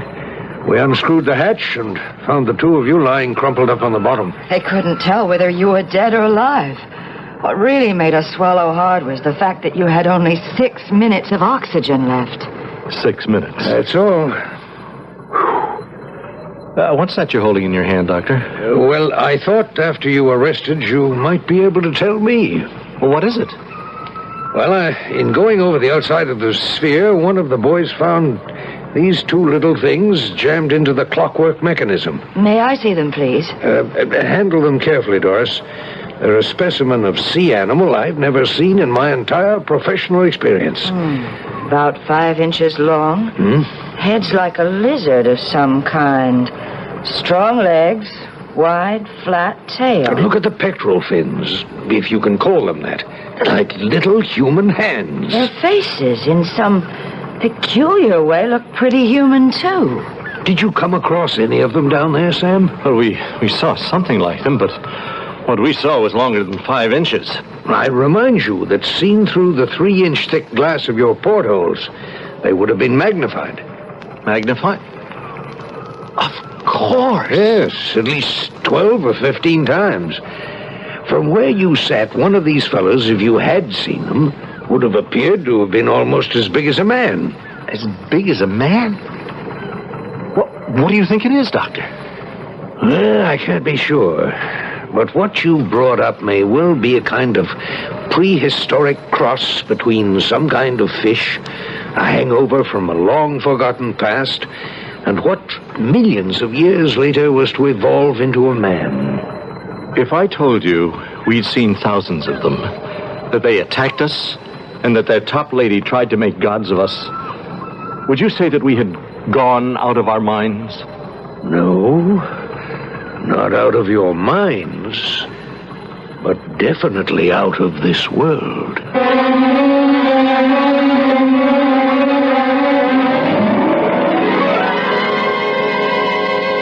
Some scientists have stated, without equivocation, that they see no reason why, under certain conditions, intelligent, water-breathing vertebrates could not live at the bottom of the deepest sea.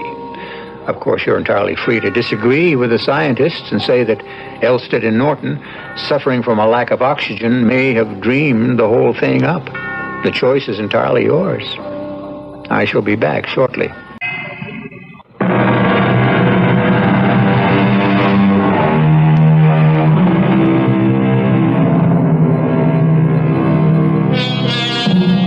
In February 1976, 3 men in a craft called the Alvin actually made a journey 2 miles deep into the waters of the Caribbean off Grand Cayman Island. Their findings were little short of astonishing.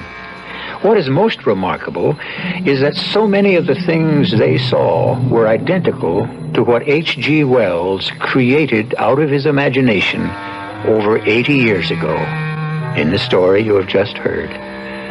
Our cast included Christopher Tabori, Earl Hammond, Court Benson, and Catherine Byers. The entire production was under the direction of Hyman Brown. Radio Mystery Theater was sponsored in part by Contact, the 12-hour cold capsule, and Buick Motor Division. This is E.G. Marshall inviting you to return to our Mystery Theater for another adventure in the macabre. Until next time, pleasant dreams.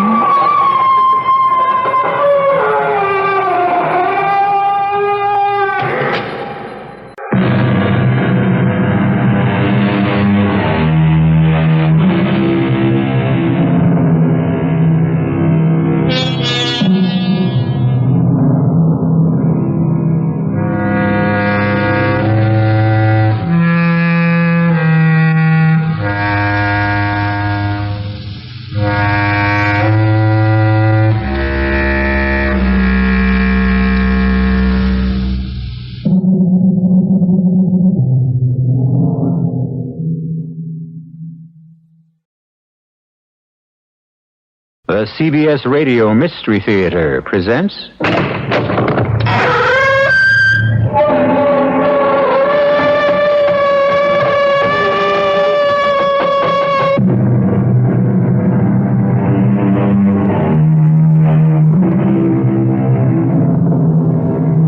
Come in. Welcome. I'm E.G. Marshall. The line between fact and fancy is often a very thin one. The border that separates illusion from reality can be very narrow, just as the distance from sanity to madness and back again to sanity can be a very short one. And do we always know where the real world leaves off and the dream begins? Sometime the spirit of a man die before his body die. When his soul, his spirit, die before the rest of him, then the god Marco is especially sad. When that happen, melody of the drum is especially sad too, like now. Listen to the song of lamentation. Death has walked among my people. It is why this island is called the Island of the Lost.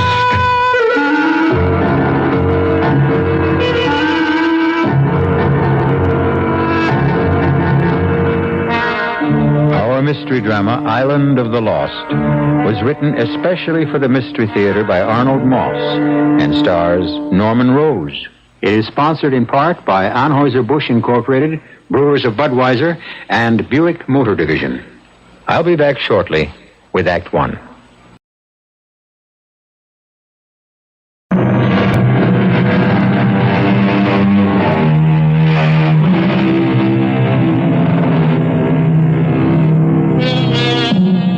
Dreams have breath and tears and tortures and the touch of joy. They leave a weight upon our waking thoughts. They take a weight from off our waking troubles. They can divide our being. They can become for us the heralds of eternity. For Tony Bridges, It began in the office of his eye doctor. Tilt your head back just a trifle more, Tony. So, very good. Now hold still, please. You know, every time you put that head mirror on to examine my eyes... And no talking, my friend. Oh, you're the doctor. One moment more. Yeah, so, finished. You were saying, Tony? Oh, nothing important. It's only that every time you examine my eyes and put that big mirror on around your head with the hole in the middle, it always makes me think of one of those science fiction movies with, Boris Karloff. Well, what's the verdict, Herr Dr. Werner? The hair doctor will prescribe a stronger prescription for your eyeglasses. Well, isn't the prescription I'm wearing strong enough? Not quite, Tony. At your age, shall we say... Past 39? Past 39? What about for a man who's just past 59? A little stronger still. Fritz, if they'll help cut down on these headaches, it'll certainly be worth the trouble. Well, the new glasses may help. May? We can never be sure about these things. We must always hope. You know something, Tony? What? Sometimes I think your headaches could be, triggered by something not altogether physical. Oh, come on, Fritz. What's that supposed to mean? How old is your wife? Now, you know perfectly well how old Martha is. 30. Almost on the nose. But what's Martha's age got to do with... Tony, she's half your age. Charming, intelligent, beautiful. Black hair, green eyes, the figure of a goddess. The face of an angel. Yes, one of the most gorgeous young women you've ever seen, right? Exactly. Could it not be possible that there is a certain tenseness in your relationship with this beautiful young wife? That causes the headaches? Oh, no, Fritz, I don't think so. I've seen you both at a dinner party. How you react whenever a younger man seems to be paying the slightest attention to her. Martha loves you deeply. You have no cause in the world to be jealous of her. I promise you. So relax. Enjoy her. Enjoy yourself. Enjoy your life. Fritz, what you're prescribing is exactly what I have in mind. That's good. You know that Martha left a week ago for that vacation we've been talking about. A little hidden-away island in the Caribbean. Well, I am joining her. You're joining her? That's... perfectly wonderful. Yes, it's going to be like a surprise. She's not expecting me for another few days. You shouldn't do that, Tony. Well, who says so? Why do you surprise her? Can't you wire her or phone? Well, no way. There's no direct phone to the island. And by the time a wire got there... What about the new glasses? Well, I've lived this long with the old ones. I can live a few more days with them. Here's the address of the island. It's the Hotel Paraiso. Send them Air Express. They should be there in 2 or 3 days. Whatever you say, Tony. Auf Wiedersehen, Fritz. And thanks for the advice. Not at all. And don't forget the glasses. Of course not. See you in about 10 days. Miss Elliot, please take this letter to Mrs. Martha Bridges, Hotel Paraiso, Isla de los Perdidos. I'll give you the exact address later. Send it airmail, special delivery. Mark it urgent. Ready? Dearest Martha, when you get this letter, Tony will already have surprised you. I did my best to think of a way to keep him from coming without arousing any suspicions. No luck. Under the present circumstances, it would be best for you to take every possible precaution. You cannot be too careful, dear Martha. At 1 o'clock the following morning, I was in the lobby of the Hotel Paraiso on the little island of Los Perdidos, the island of the lost. Behind the desk, his feet on the desk, was a bald, fat little man, fast asleep. Excuse me. Maybe this will work.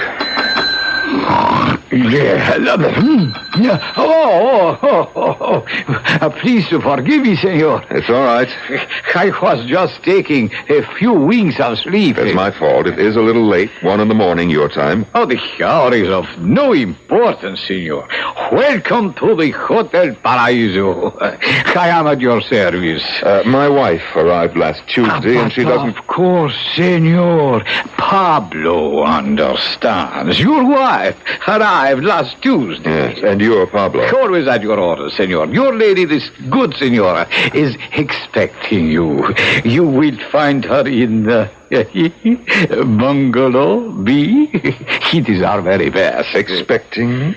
She doesn't even know that... You must not keep her waiting, eh, senor? But this is a surprise. She doesn't even know that I'm coming. Are you sure, Pablo? Oh, I am sure, senor. You didn't even ask me my name. I know, senor, eh? You follow me now to Bungalow B, see?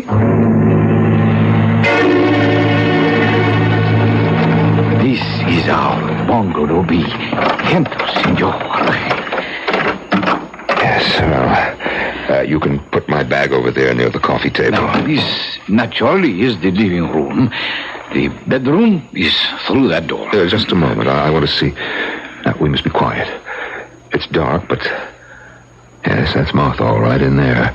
And she's in bed, sound asleep. Well, you yourself have said, senor, it is a little late. But I just can't understand it. Don't try, senor. Meantime, try to make yourself comfortable. Admire, if you will, the beauty of this bungalow. Yes, it's very nice. As you can see, all the furniture is what you call rattan. All beautifully handmade by the artistic makers of furniture of the island. And please do notice the draperies, senor. Yes, they're very pretty. Fishing nets woven by the fishermen of the island and made into most unique, decorative kinds. But how could she have been expecting me? I wasn't supposed... And in the morning, senor, when you awaken, you will see a view from the bedroom window as you have never seen before in all your life. Are you sure that she... Oh, I am quite sure. Bungalow B is situated on a most high cliff looking down 2,000 feet into our beautiful sea and the rocks below. Yes, of course. I look forward to seeing it. In the morning, senor. And now, senor, pleasant dreams. Until tomorrow. What was he talking about? Martha couldn't possibly have been expecting me. Not for another 3 days. Oh, well, it'll all get cleared up in the morning. Oh, I better get undressed. Get a little sleep. And my little gift for Martha. My anniversary present. Beautiful string of pearls. Perfectly matched. Oh, wonderful luster. Well, I'll keep till morning. I'll put them around her beautiful neck as I wake her. Oh, Lord, I'm tired. Lights out, Tony. I feel as if I hadn't slept in...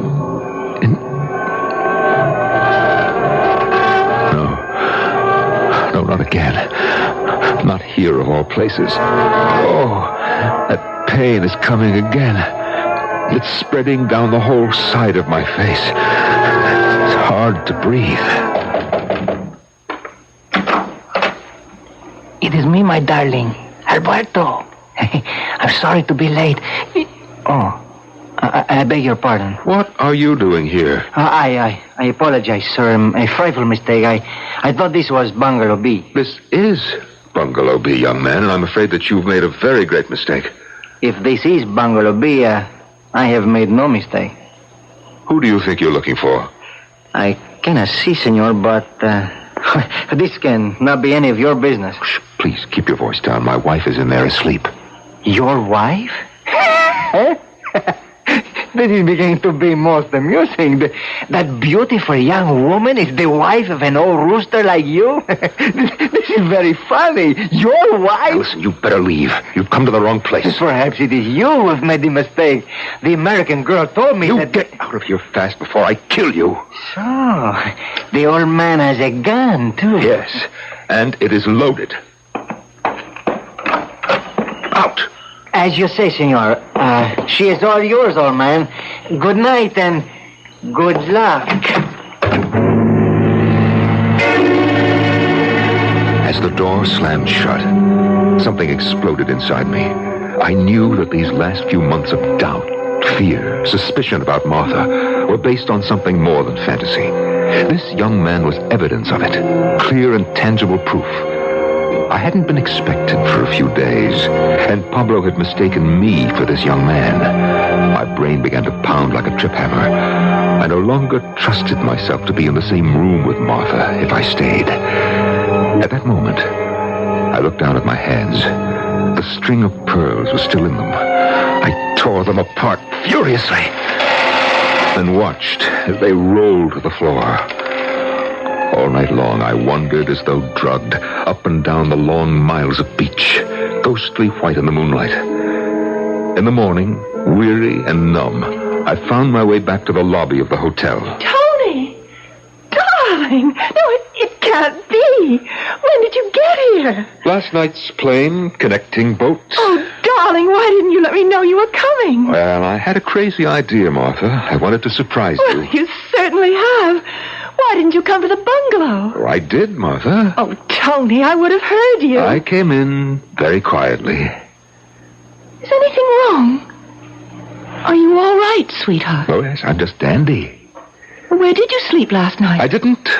I walked along the beach after I left the bungalow. Oh, why should you have done a silly thing? Martha, what have you been up to since you got here? Oh, Tony, dear, now stop it. I won't be cross-examined. You know very well. Who was that young man, Martha? What are you talking about? What young man? The young man who came calling on you in the middle of the night. He said he had an appointment. I haven't the remotest idea what you're talking about. I'm leaving on the next boat. It goes at 4 o'clock. Tony, could we go over to the bungalow, please? We can't talk here in the lobby. All right. Whatever you like, Martha.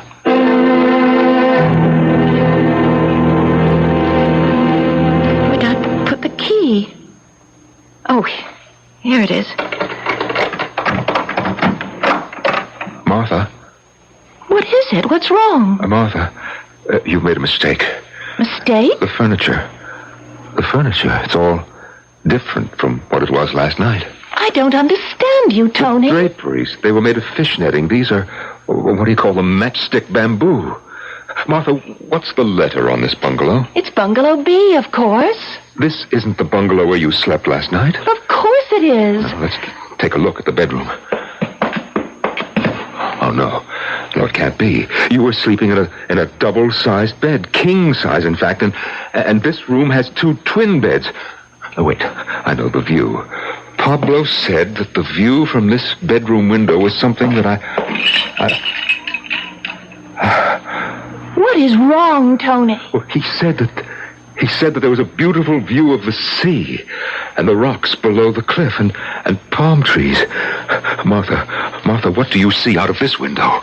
Nothing but the side wall of the bungalow next to us. Then where is the beautiful view? Unless, for some reason, Pablo lied to me. When the tree that has stood in the forest for 1,000 years topples and falls crashing to the ground, is there a sound if there are no ears to hear it? Do the brilliant colors of the rainbow exist for someone who has never had the blessed gift of eyes and eyesight? These are questions for which there are no easy answers. Just what similarly disturbing questions are there for Tony Bridges? Questions to which he has not yet found the answer. We'll find out shortly when I return with Act 2.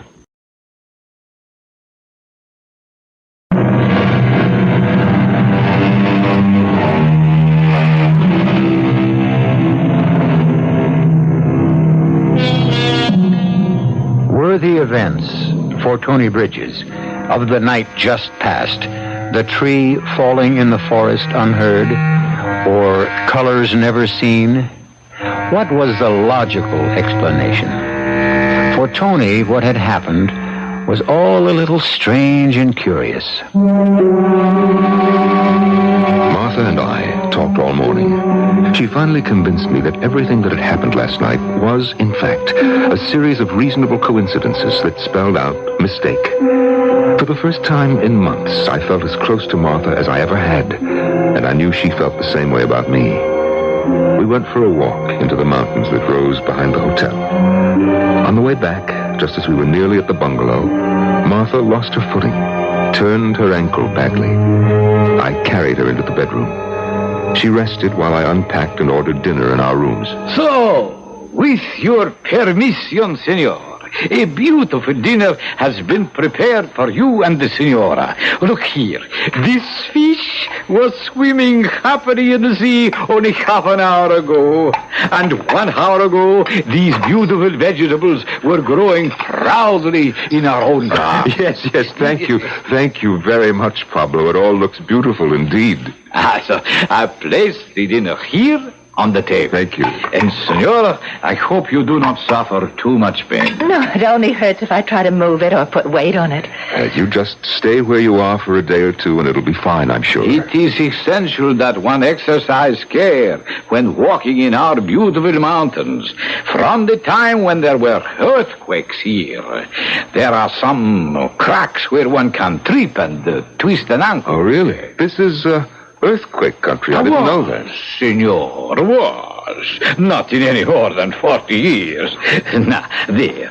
Your dinner is served. I leave you to the enjoyment of it. Buenas noches to you both. Senor, senora. Well, let me get these few things away in the closet, and then we'll have our so beautiful dinner. Do you have the key, dear? What key? To this second closet. It's locked. Oh, I forgot. There isn't any key. Pablo said the last guest took it with him. There's no master key, so he's ordered a duplicate from the mainland. Oh, well, I'll put my stuff in your closet then, all right? The key should be here by tomorrow or the next day. Oh, that's great. And now, if the senora will permit, that she be carried from her bed to this most appetizing dinner. The senor has the senora's permission. Up we go. There we are. Comfortable. Yes. Couldn't be happier. Except for this stupid ankle. Buen appetito, my darling. To us. To us.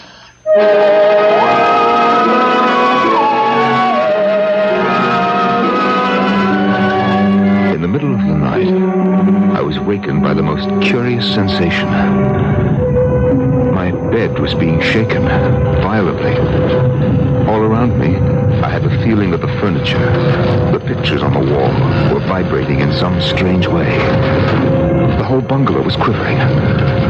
Martha, are you all right? Martha, are you awake? Oh, where's that light? Oh, there. Martha. Her bed was empty. Martha, where are you? Where could she be? Then I suddenly remembered her ankle.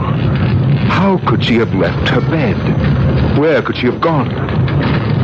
What had Pablo said about this once having been earthquake country? Of course, that's what was happening. At your service, Senor Regis. We're in the middle of an earthquake, aren't we? Earthquake? There is no earthquake, senor. But of course there is. What are we supposed to do?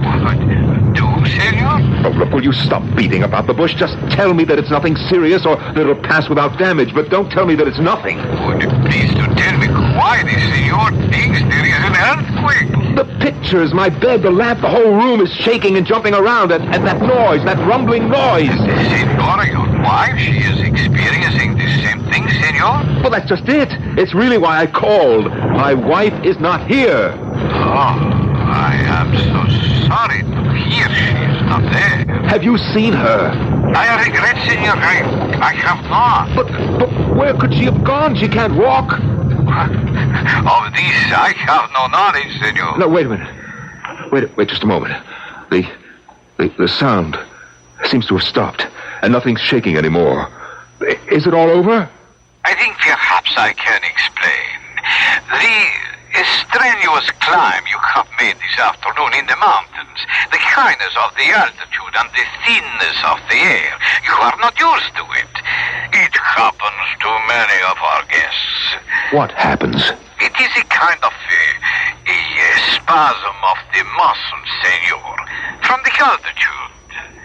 I'm so happy it has passed. But my wife, where is my wife? Of That, senor, as I have already said, I regretfully have not the slightest idea. You sleep well, senor. In spite of my concern about Martha, I fell asleep immediately. A long and merciful sleep. When I awoke, it was broad daylight. The sun was streaming in through the windows, and everything was exactly as it had been in the middle of the night, except for one thing.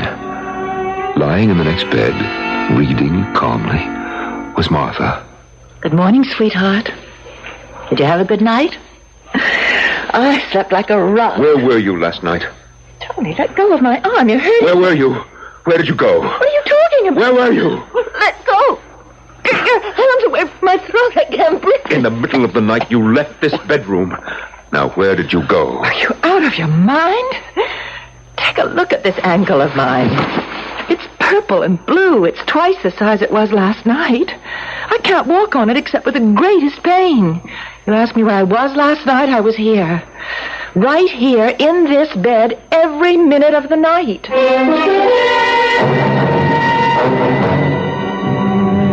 A couple of days passed. They were blessedly peaceful, uneventful, golden. 2 days before our vacation was to end, Martha's ankle was strong enough for her to venture out on another little walk into the hills that ran along the edge of the cliff that overlooked the sea below. Oh, this cane's a great help. I really don't have to put my full weight on the ankle. Just watch your step. Avoid any of those cracks that Pablo pointed out. Look, darling, there's a clearing up ahead. We could rest for a bit when we get up there. Oh, listen to those birds. Yes, the whole thing is like a Garden of Eden. You know, Pablo said if we follow this path, we'll discover thousands and thousands of wild orchids. Oh, we should have come here long ago. It's so much more fun than going to those silly luncheons. For the first time in months, I began to feel sure of myself. Sure of Martha. In spite of all my fears, I knew she loved me. I had no reason for being jealous of her. Everything is so much more fun. Not a single reason. As she spoke, I began to hear a strange sound, like the flapping of 1,000 wings, coming nearer and nearer. Tony, look! The sky is black with them. Birds. Huge birds. Martha, what are they? They're all pink and red. I think they're flamingos. I've never seen so many birds in my life. They're coming closer and closer. Tony, I'm frightened. What should we do? I don't know. Martha, use your cane. If they come close, use it like a baseball bat. Here's a branch from a tree. I'll do the same. Look out, Tony. Here they come. Look, there's one. Oh, that big one. Oh, that big one just knocked off my glasses. I can't see. Don't think I can fight them. There's too many of them. Keep at it, darling. Sooner or later. Oh. Martha? What happened? Where did they go? They? The flamingos. The birds. They disappeared as suddenly as they came. Are you all right? I'm fine. I can't imagine. Oh, I need a cigarette. You take one of mine. They're in my bag. I can't see very well. I lost my glasses when those birds... The bag. It's right near your feet. Oh, yes. Yes, I've got it. Oh, there's so much junk in your bag. What's that? What is it? Listen. You hear it? What do you suppose it is? Martha, you do hear it, don't you? I think so. In the distance, those drums beating. Well, of course. Of course I hear them, dear. Oh, thank heavens. I thought for a moment. Where do you suppose they come from? Who's playing them? But I haven't the slightest idea. That's funny. Now for that cigarette. Down we go into the bottom of your bag and... Martha, what's this? That's the key to the closets in the bungalow. To your closet? To my closet and your closet. It's to both closets. Both? When did it get here? It's always been here. Why? When I asked you about it the other night, you said there was no key to my closet.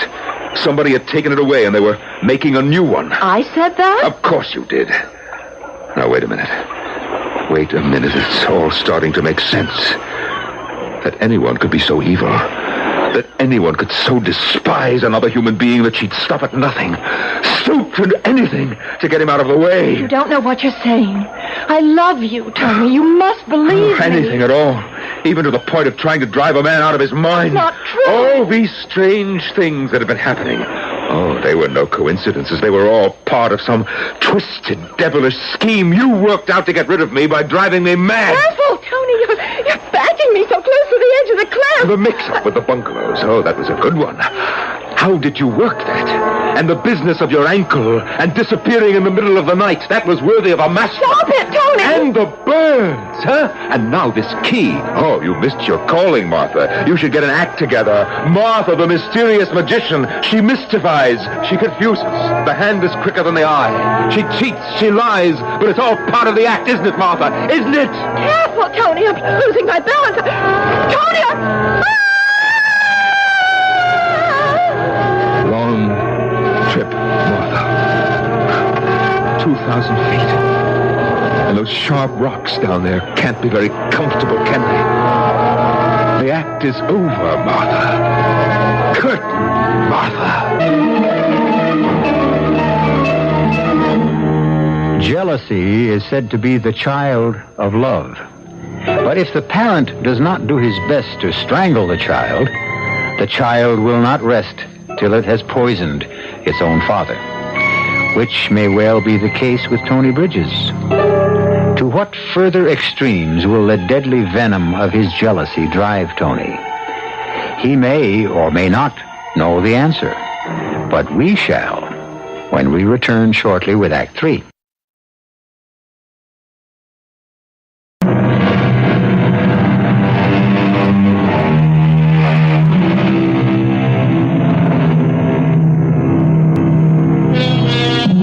A glorious feeling of exhilaration flowed through Tony. His head was as light as if he'd drunk too much champagne. For the first time in years, he no longer had a heavy millstone around his neck. The torment of having a beautiful young woman for a wife. Tony Bridges' only concern now was to find some way to get off the island before Martha's body was discovered. The same drums I'd heard just before Martha. I started walking slowly, deliberately, in the direction from which they seemed to come. Without my glasses, I could just barely see where I was going. I tore my way through a tangle of creeping vines and found myself in some sort of a clearing. I almost stumbled over something seated before a small fire. It was an ancient little man of the island, his face like so much black parchment, his clothes in rags. He sat there, hunched over the smoky fire, blinking his eyes and mumbling. Do you want? I beg your pardon.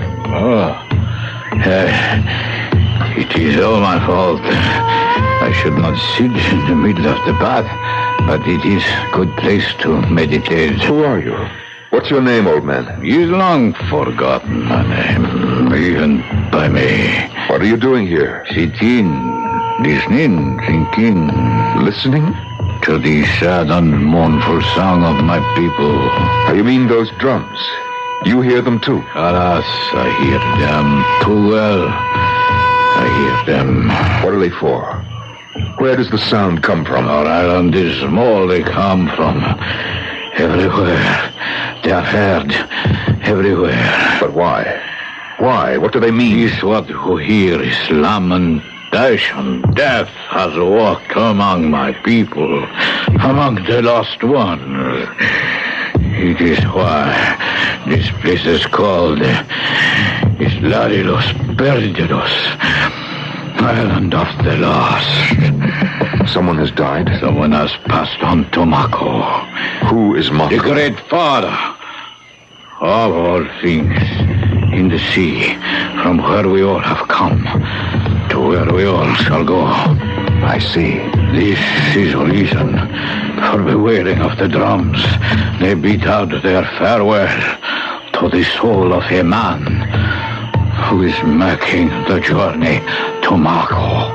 The soul of a man or a woman? Man. Always man, not woman. For woman, drums play another song, not this one. I understand. I'm very sorry for the poor man who has gone on to Mako. When did he die? No one can be sure. Perhaps he is not yet dead. Well, then why... The drums often sing with the promise of things to come, to some soon. Sometime the spirit of a man will die. Before he does, then Mako is especially sad because he is made to wait. When that happened, the melody of the drums is especially sad too. Like now.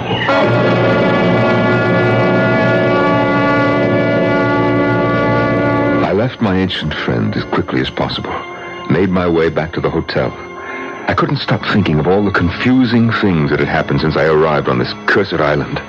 The mix-up with the bungalows, the visitor that first night, the missing closet key, what I had thought was an earthquake, Martha's apparent disappearance in the middle of the night in spite of her bad ankle, the attack by the flamingos, and finally, my realization that Martha, in some way, has made all these things happen to drive me out of my mind.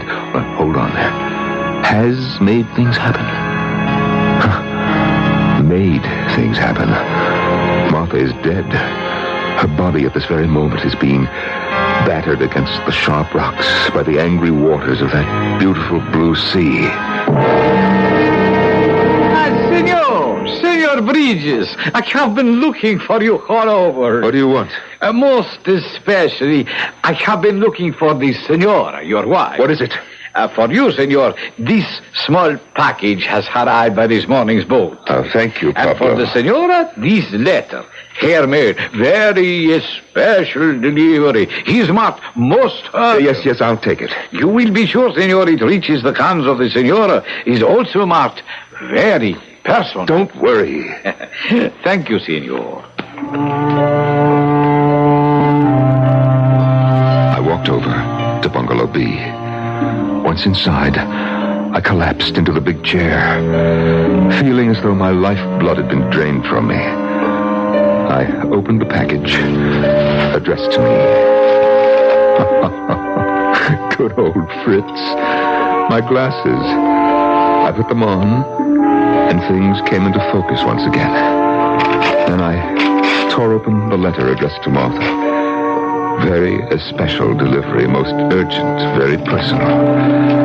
As I read, my hands began to shake, my head to ache. Dearest Martha, when you get this letter, Tony will already have surprised you.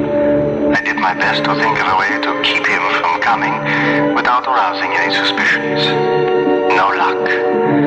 Under the present circumstances, it would be best for you to take every possible precaution. You cannot be too careful, dear Martha. My last examination of Tony showed unmistakable symptoms. In the simplest language, of deterioration of the brain tissues. The symptoms point clearly to a situation where Tony's sanity hangs by a very thin thread. At any given moment, that thread may snap.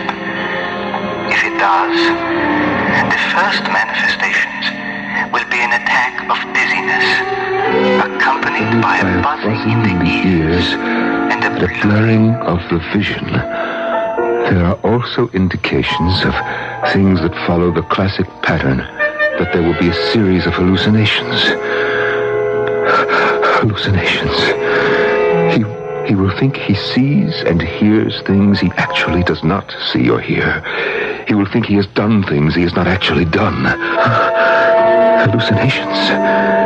Then none of these things ever really happened. And Martha's alive. She's alive. Like everything else, I imagined that too. I imagined that I killed her.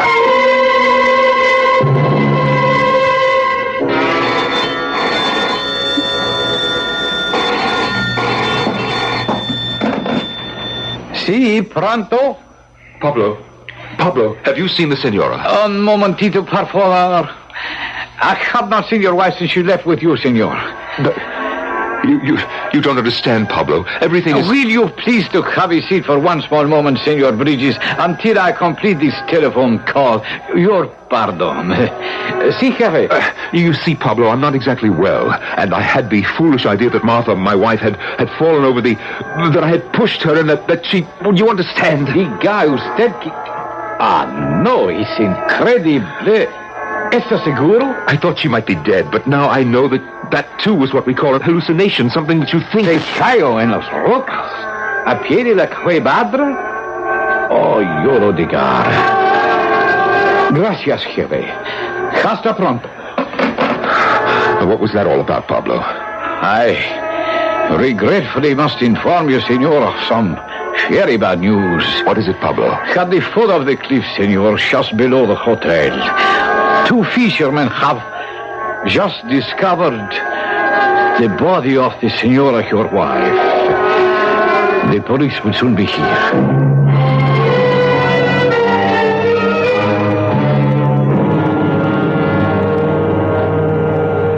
Are you all right, Senor Benitez? Oh, yes, I'm fine, Pablo. Did I hear you speaking on the phone a moment ago? The phone? Ah, si, senor. It was the contractor for the building of the annex to this hotel. And you didn't tell me something about 2 fishermen, what they found at the bottom of the cliff? Not one word, senor, about any fishermen. You said nothing about my wife? Well, no, senor. Oh, thank you. Thank you, Pablo. I'll be in the bungalow. Was that phone conversation and what Pablo had told me about Martha's body being found at the foot of the cliff, was that too a hallucination? Along with my backing her off the cliff? What was real? What was imagined? Was Martha dead? Was she alive? I rushed back into the bungalow. I knew Martha would be there. Dear, sweet, wonderful, beautiful Martha. Martha? Martha, sweetheart, where are you, Martha? The bedroom? The bathroom? Oh, where on earth could she be? Yes! Excuse, senor, but you have 2 visitors. I will accompany them to the bungalow. We will be there in a moment. She couldn't possibly have gone to... No, what's this? What have I got in my hand? Where did it come from? The key to my closet. I had it when I asked Martha for a cigarette, and she told me that... and it's been here in my hand all that time. Strange. I must open the closet now. I do have the key, and that's what keys are for. To open things. Isn't that right, Tony? You must excuse us, senor. These are the police of the island. No, not just this minute, please. Not till I open the door to the closet. Now, we can tell you. The maid, when she cleaned this morning, found the door to the closet open. So? No, it isn't for real. I'm only imagining this. It's my imagination, gentlemen. It's my imagination.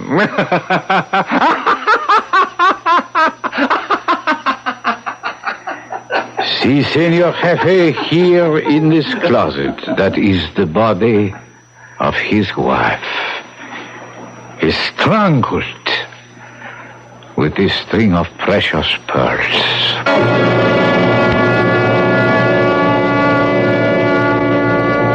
The poet Longfellow wrote, "The moon, from some dark gate of cloud, throws o'er the sea a floating bridge of light, across whose trembling planks our fancies crowd into the realm of mystery and night." So Tony Bridges, as he stands staring into the sea, watching the floating bridge of light cast by a full Caribbean moon, Tony knows at last the difference between the real and the imaginary. Or does he? I'll be back shortly.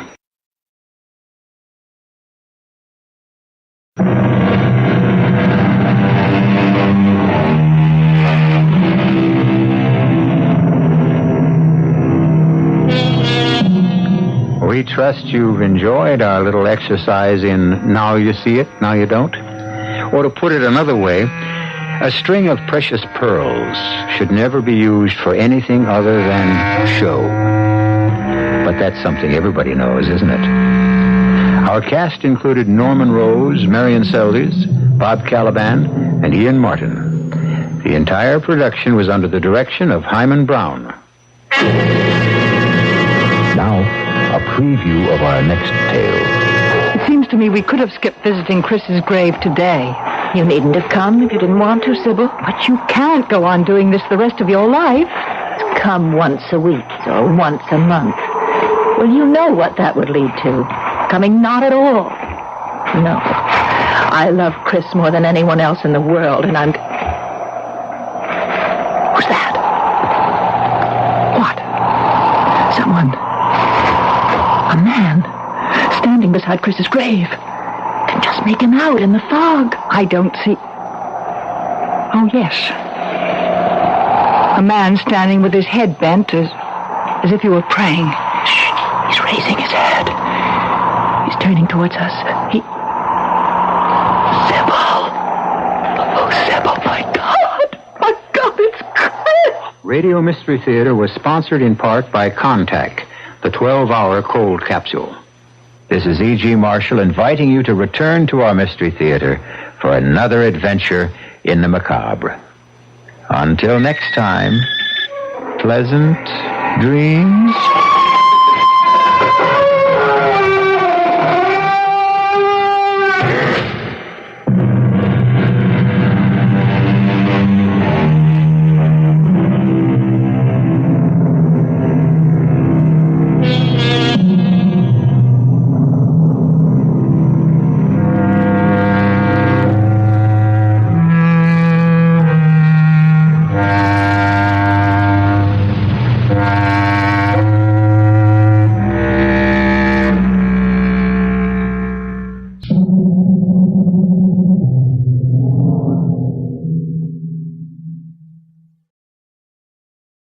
The CBS Radio Mystery Theater presents...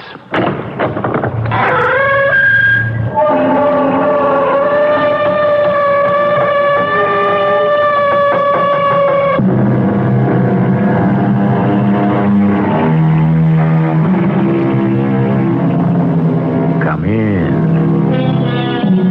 Welcome. I'm E.G. Marshall. To flee vice is the beginning of virtue. And to rid oneself of folly is the beginning of wisdom. Yes, but given the state of affairs today, to avoid both folly and vice is a full-time job. And we are left with little energy or leisure for anything else. I wouldn't dream of it. Come on, Carter. It's completely against every moral principle. What's so terrible about it? I have my own sense of values. I don't care to discuss it any further.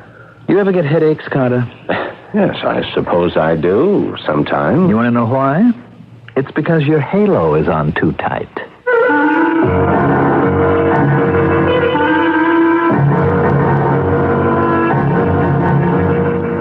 Our mystery drama, Jerry the Convincer, was written especially for the Mystery Theater by Sam Dan and stars Paul Hecht.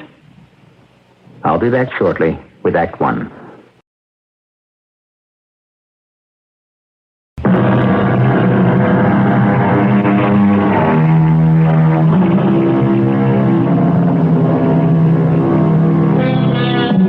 No vice so simple, but assumes some mark of virtue on its outward parts.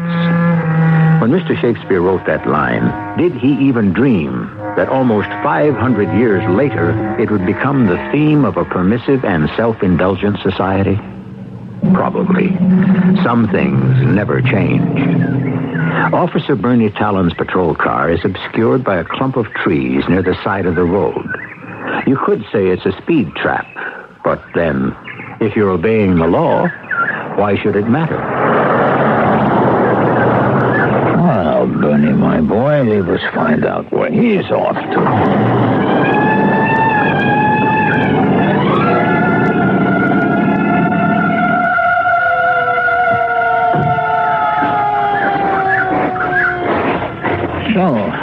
the fire? At the yacht club, officer. I had my radio on. I didn't hear anything. What I meant is, officer, my friend's boat caught fire. Oh, and you were speeding over there to help him put it out. You mean there's nobody else around? What I meant was... How long has this Leviathan been burning? I didn't say it was on fire. Now, what I said was that it had caught fire. That gives you the right to break the speed laws, huh? Oh, no, it doesn't. Well, what does, then? The fact that you're driving this fancy imported sports job? Officer, are you going to give me a ticket just because I'm driving an expensive car? Well, I could say I'm giving you a ticket because you ought to know better. I could say I'm giving you a ticket because there's an energy crisis and you're wasting gasoline. I could say I'm giving you a ticket because guys like you, who seem to be well off and well educated, should set an example for other people. I could say all that. But the fact is, you're getting a ticket because you were doing 95 in a 50-mile zone. So give me a license and registration. Stu, tell me what happened. First, tell me what you're going to have. I came as quickly as I could. How about the usual, Sarah Jean, club special for Mr. Ellsworth and a little reinforcement for me?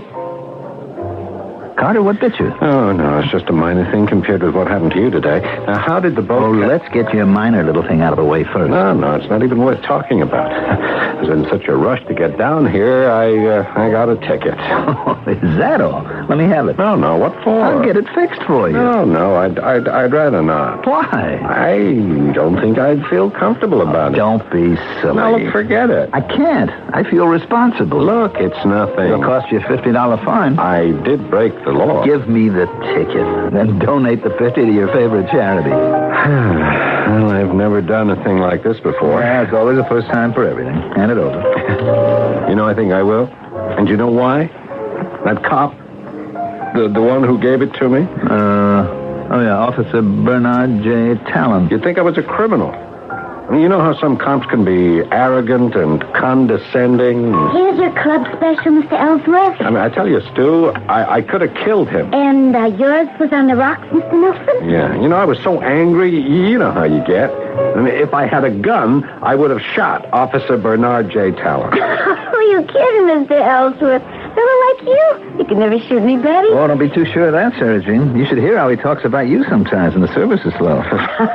You gentlemen want to order lunch now? No, why don't you come back in a little while? Okay. Well, tell me about the Lorelei. The Lorelei. She's gone, Carter. Gone. I mean, it was over in 10 minutes. Burned right down to the waterline and sunk. But how? I had this guy working on the engines, you know. He must have been smoking. Swears he wasn't. But, well, what are you going to do? Fortunately, I'm fully insured. Yeah, but even so, I know how you felt about it. Let's not even talk about it. Look, I need your help. You got it. I'll have to borrow your boat. Sure, you got her. I mean, nobody can handle her like you can, so I'll need you, too. Well, you got me. Tomorrow night? Yeah, Millie's on the West Coast visiting her mother. I'm free. You want to go fishing? This is business. Oh, business? You know, actually, for this kind of work, your Xanadu is better than my Lorelei would have been. I mean, she's bigger, faster. What kind of work are you talking about? We're right about 25 miles due east of Dutchman's Cove. Why? We're going to rendezvous with, I think he said it was a 4-masted schooner. We'll pick up 5,000 pounds, a little more, a little less, of pot. And we bring it back. What are we going to pick up? Pot. Grass. Marijuana? What's in a name? Stu, I don't think this is very funny. And for 3 hours of nice, light, easy work, we each collect $25,000. It's against the law. The law is a joke. Nobody obeys it. Not even you, when you and I were roommates at State. Didn't we smoke pot? Yeah, well, we were trying our wings, I guess. Well, it was like the old gent telling me about Prohibition. Who paid any attention to it? No, look, suppose we drop it. Carter, come on. You know something? You know, you're getting fat? You must have put on 15 pounds at least since college. You know why? Because you don't do anything that's really exciting. You mean you've already done this kind of thing? Once. Last July. Stu! Listen, it puts a little spice in your life. A little action. I mean, is it enough for you to sit around all day and figure out how to sell housewives that slop to clean their rugs? It's to dye their hair. Well, whatever. It's $25,000. I don't need it. Everybody needs $25,000. You gonna be in your office later? I want to send Jerry around to see you. Who's Jerry? Jerry the Convincer. Don't waste his time, your time, and my time. Carter, as a courtesy to me... And another thing, give me back that traffic ticket. Do you ever get headaches, Carter? Well, I suppose I do. Sometimes. You want to know why? It's because your halo is on too tight. Continuing the media report, research in our top 7 markets demonstrates that 25,000 women between the ages of... Why did I just say that? Research in our top 7 markets demonstrates that 25,000 women between the ages of... where on earth did I get that figure? 25,000. Carter Ellsworth? How did you get in here? Getting in, getting out. That's one of the tricks of the trade. Well, who are you? You know who I am. You've been waiting for me to lay out the deal. I'm Jerry, one of the semi-mains in the outfit. The what? I report to the mains, you know. So, it's all set.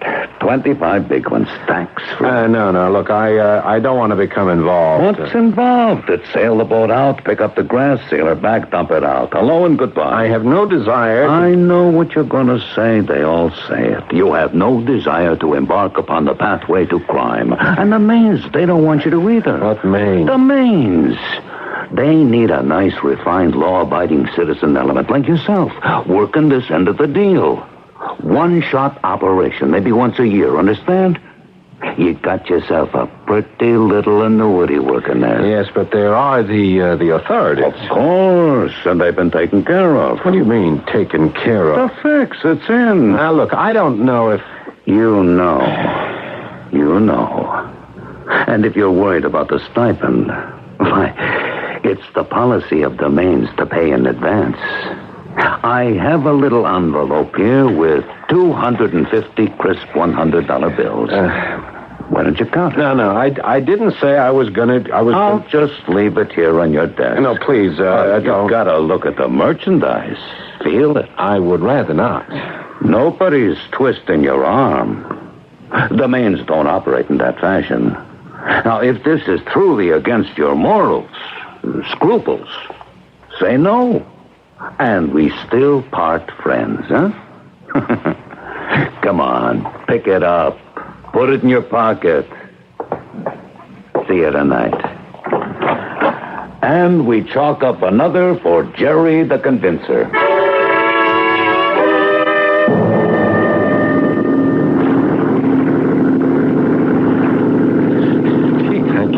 Stu. I just can't believe this. Hey, I couldn't believe it my first trip either. I mean, you mean this is all there is to it? Are we getting blasé? You go out, you meet a schooner, they load you up and home again? Well, they have to stay much further out now. It'd take a little seamanship to find it. It's just like driving into town to pick up the Sunday paper. I mean, I didn't know what to expect. Neither did I the first time. I'm not nearly that scared. Oh? Well, what are you? Well, let's say I'm not bored. Mm-hmm. For the first time in a...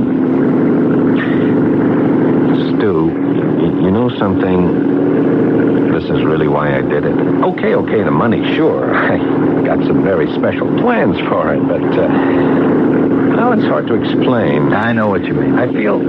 I hate to use the word, but I feel exhilarated. I mean, it's more than that. I'm younger. I'm alive. Sure. Yeah, so what does it say about the kind of life I've been leading? Oh, you going to get philosophic on me again, Carter? Yet this is wrong. I mean, we know that. All right, but it's not really very wrong. I mean, you want some philosophy? Listen to this. There is neither black nor white, only varying shades of gray. That's the only thing I remember from my philosophy courses at college. Yeah. It was Jerry. He's below, fast asleep. Asleep? This is old stuff to him. But nothing's going to happen. I mean, it's a milk run from here to Dutchman's Cove. Yeah, well, that bothers me. Why should anything bother you? Well, why Dutchman's Cove? Because it's a great little inlet. You come right up against the shore. It's less than a quarter mile from the state highway. Will you relax? Like Jerry said, the mains have everything fixed. Not an hour to go yet. I think I'm going to grab a little snooze myself.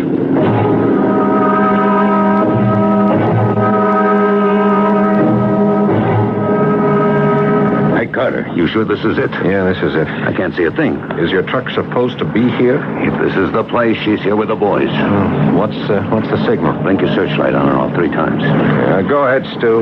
Aim it down as much as you can, otherwise you can be seen from the road. Hey, that's the truck. She's blinking her light, too. Okay, you hold her steady, Stu. I'll make her fast. All right, you guys. Let's get her unloaded. Marty, you and Pete hop on board and start passing it off to Eddie and Joe. What do you say, Carter? We'll get you clear in less than 10 minutes. All right, Stu, cut the engines. Okay, guys, move it. Move it along. Hey, what's that? What's what, Captain? Listen. Sounds like a car. Okay, it's a car. Probably a couple of kids looking for a spot to park and make out. They won't bother nobody. Hey, it's the cops. Jerry, it's a cop. So it's a cop. How can you say it like that? He's probably dropping by to see that everything's going okay. What do you say, officer? What's going on here? You know what's going on here. I ask you a question. Look, this has all been taken care of. Oh, yeah? So, you just take off, huh? What did you say? I said it for your own good, pal. You'll only be getting yourself in a jam. You're all under arrest. All right, pal. Either that they forgot to tell you or you're trying to shake me down. Look, let me give you $50 and we'll call it square. Everybody, put up your hands. All right, take 100 and beat it. Now, your hands high where I can see them. I said 100, and that's a top figure, so you can call off the act. Nobody move. Look out, officer. Good thinking, Marty. The police officer, he's dead.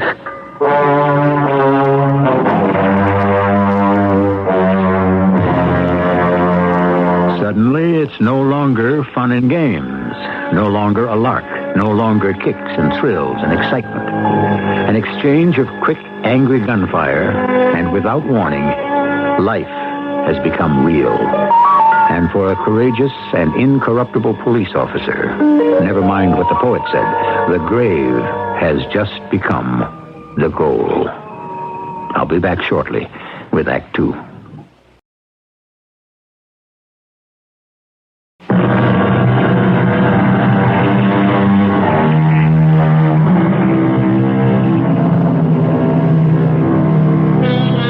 Laws, said Mr. Jonathan Swift, are like cobwebs, which may catch small flies, but let wasps and hornets break through. On this particular theme, the cobweb of law has just been pierced by the bullets of some hornets.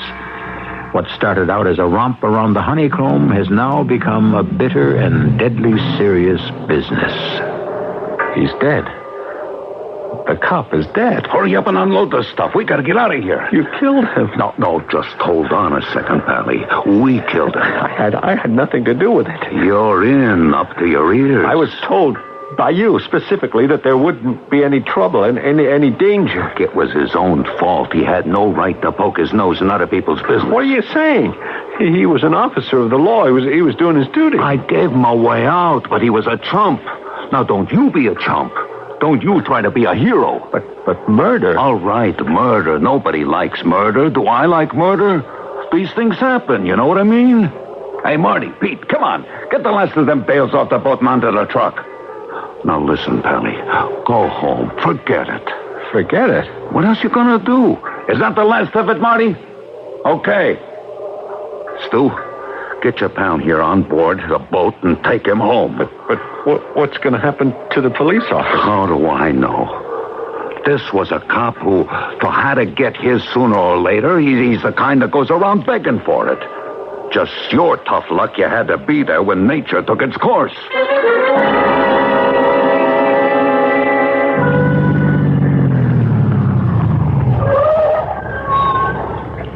You'll be all right, Carter. No, Stu. I don't think I'll ever be all right. Look, it happened. But it's over. Nothing can be done about it. Yeah, sure. I'm just sorry I got you into it. No, I got myself into it. Look, I don't know how to put this, so maybe I just better say it. Cut it out. Cut it? Cut what out? The way you feel. Well, how can I do that? Well, at least don't show it. You know, like you, I thought this was a game. You know, a lot of laughs. I mean, this Jerry came over like one of those comic hoods from a 30s gangster picture. But he isn't. And they aren't. They mean business, and they play for keeps. These guys shoot to kill. What are you trying to tell me? If Jerry thinks that you might be unable to control your conscience, maybe you're going to run to the police. Well, your life isn't safe either. I keep looking at that cop's face. I keep hearing his voice. You know something? He's the same one that gave me that ticket. Carter, will you listen to me? There's only one thing you can do now. You simply have to forget it. Now, you want me to come in and spend the night here? No, Stu. But you are right. I'll just have to get over it. Somehow.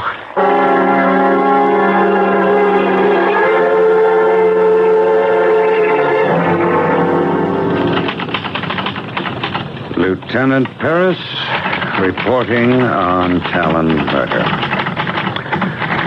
Officer Talon was killed by a bullet fired from a .38 caliber revolver. Evidently, he had exchanged shots with his assailant. 2 shells had been fired from his own gun. Nearby were tire treads of a very heavy truck. We can only assume he had interrupted a smuggling operation, most likely drugs. And that is absolutely all we have to go on at this particular moment.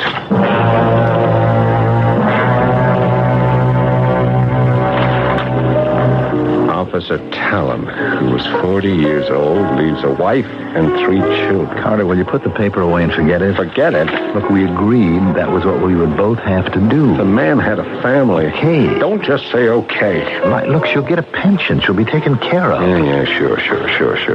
She knew the situation. I mean, a man chooses to become a cop, a woman chooses to marry him.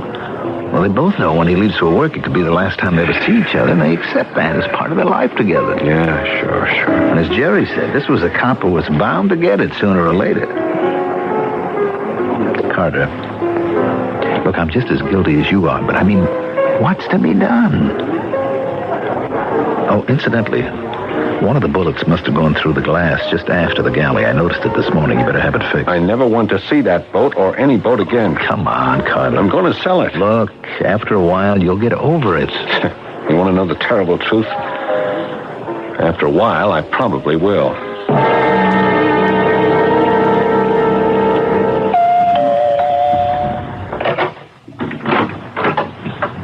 Hello, Lieutenant Paris. Hello, Trudy. May I come in? Won't you sit down, Lieutenant? Oh, thank you, Trudy. I wish I had some news for you, but we're still absolutely in the dark. Well, I have some news. Suppose it takes a terrible thing like this to show you how nice people can be. Yeah, I know. I've been getting letters from everywhere. From people who knew Bernie, from strangers, and money. I want to turn it over to you, Lieutenant, for the fund. At least the kids will be able to go to college. Hey, those $5 and $10 bills are adding up. I called you because I got something in the mail today. The mailman delivered a package, no return address. I opened it and I found these. Right.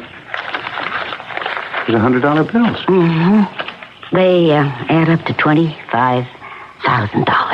$25,000? Who could have sent it? I don't know. There wasn't any note, nothing. $25,000? I couldn't believe it.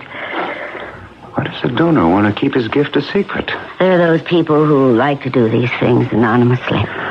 Whoever he or she or they are, may the good Lord bless them. You say it came in a little package, huh? Mm-hmm. What sort of package? Oh, I got it right here. You mind if I take that? I'd sort of like to keep it. Well, I'll give it back to you. All right.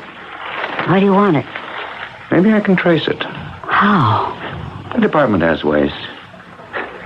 Wouldn't you like to find out who this person is? So you can thank him personally?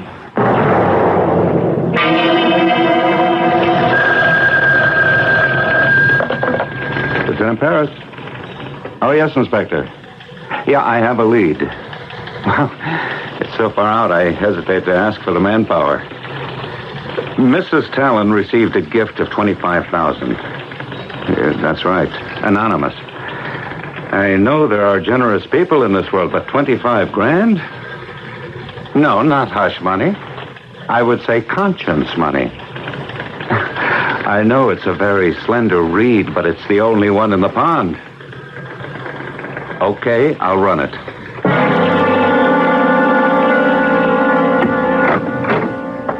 Hello, Pally. Oh, it's you. What do you want? How's Trix? I suppose everything's all right. The wife? She's still away visiting a mother on the West Coast. Yeah. I'd like to be there this time of the year. Isn't this when the swallows come back to Capistrano? I don't know. Or maybe it's when they leave. Huh? I'm not sure. Look, why do you want to see me? I came here to say congratulations. Oh, for what? You are not going to be knocked off. I don't understand. What does that mean? All the Mains came in for a meet. You know what I mean? That little country tops that we had with a cop. It was gone over in detail. You had done a wrong thing. What did I do? You yelled to the cop, "Look out, officer." You tried to warn him. You were on his side, remember? Well, The Mains didn't like that at all. But I said, "Look, we are the prisoners of our own philosophy." Now, how do you like that one, huh? But I says, once it happened, it happened. What's he gonna do, run to the DA? No, he's in as deep as anybody. Now, did I say the right thing, Pally? Yeah, you said the right thing. So, there's where we are. Life goes on, right? Yep. Life goes on. And you got the 25 G's to help smooth the pathway. 25,000. I looked at the paper this morning. Nothing. I listened to the radio. Nothing. The TV, ditto. Yeah, but just suppose someone might have seen or heard. Well, somebody did. Who? The cop. And he's dead. I'm sure the police... is it possible they could find clues? What clues? Boats don't leave traces in the water. Yeah, but the truck, the police said there were tire marks. Those tires, they already been stripped off. So, how do you feel? I told you. I feel all right.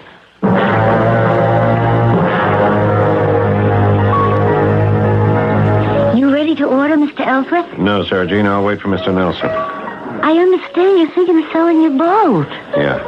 Oh, it's too bad. I hope you'll still come around to the club. Bring you a drink? Yeah, that's a great idea. The newspaper just came in. You want to look at it? Why would I want to look at it? I just thought I'd ask. No, thank you. Well, it's just there's a big spread on this cop. You know, Officer Talon, the one that got murdered. Is that all they can find to print about? Well, he was from around here, and I'm sick and tired and fed up with murder stories, especially about this Officer Talon. All right, Mr. Ellsworth, all right. People in all walks of life get killed every day. Oh, sure. I mean, sure. how long do we have to read about it? Now, just bring me my drink. Mr. Ellsworth, the man is just looking at me. He'll think I did something wrong. Well, in the future, just please mind your own business. Yes, Mr. Ellsworth. Oh, Sarah Jean, I'm sorry. I'm just not feeling well. Oh, that's all right. It's okay. Hey, how is everybody?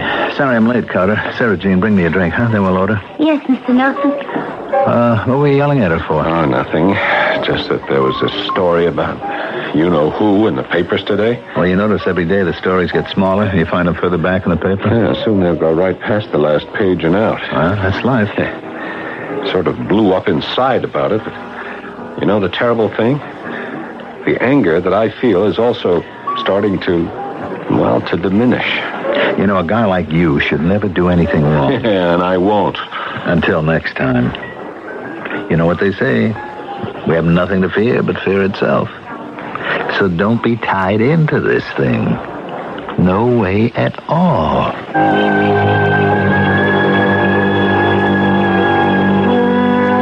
I don't know about that. These gentlemen may think they're completely in the clear. And I suppose from their point of view, there's reason for optimism. But the fact is, there are 3 leads exactly which can burst the bubble. What are they? Weren't you listening? Well, wait for Act 3, and we'll refresh your memory.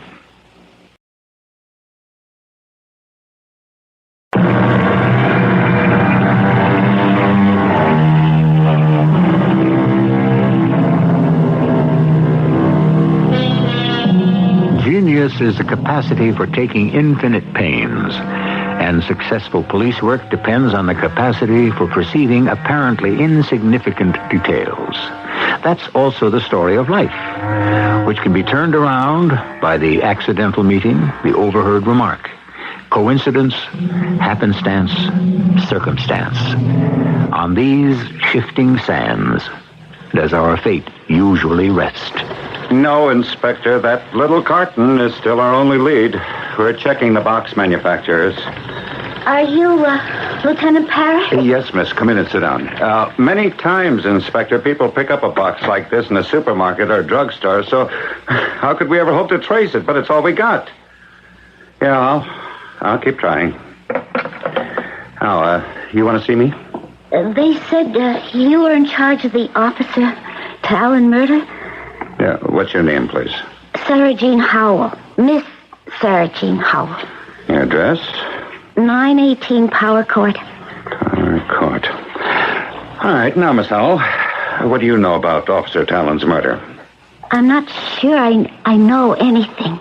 But you think you do know enough to come here and talk to me, don't you? Well, now that I think about it, Oh, no, Miss Howell, it's perfectly all right. It's natural. A person thinks she knows something, and then she's face to face with a police detective. She can wonder if it's really legitimate information. I understand that. I'm just wondering if it was ever legitimate information. Well, why don't we find out? Well, now that I think about it, I'm sure it's crazy. How many times have I said a thing like that myself? I'm sure you said it, too. Said what? Oh, just said that you feel like killing somebody. And you heard somebody say that he or she wanted to kill Officer Talon. He. Who is this person? Well, it didn't have to mean anything. And I'm sorry I came here. It's just got to be silly. You feel that you have to tell this to somebody. Yes, but now that I think of it again, Officer Talon was the finest type of policeman. He gave his life. Now, if you have the slightest scrap of information, you owe it to him. Okay. Because I know you'll see how silly it is. I work at the Peach Harbor Yacht Club as a waitress. Mm-hmm. The day before the officer was killed, I heard one of my customers say, oh, gee, I don't know. Well, all right, I might as well. This customer of mine, he was mad as a boil. Why? He was mad at Officer Talon, because Talon had just given him a ticket. What did he say? He said, if I had a gun, I would have shot Officer Bernard J. Talon.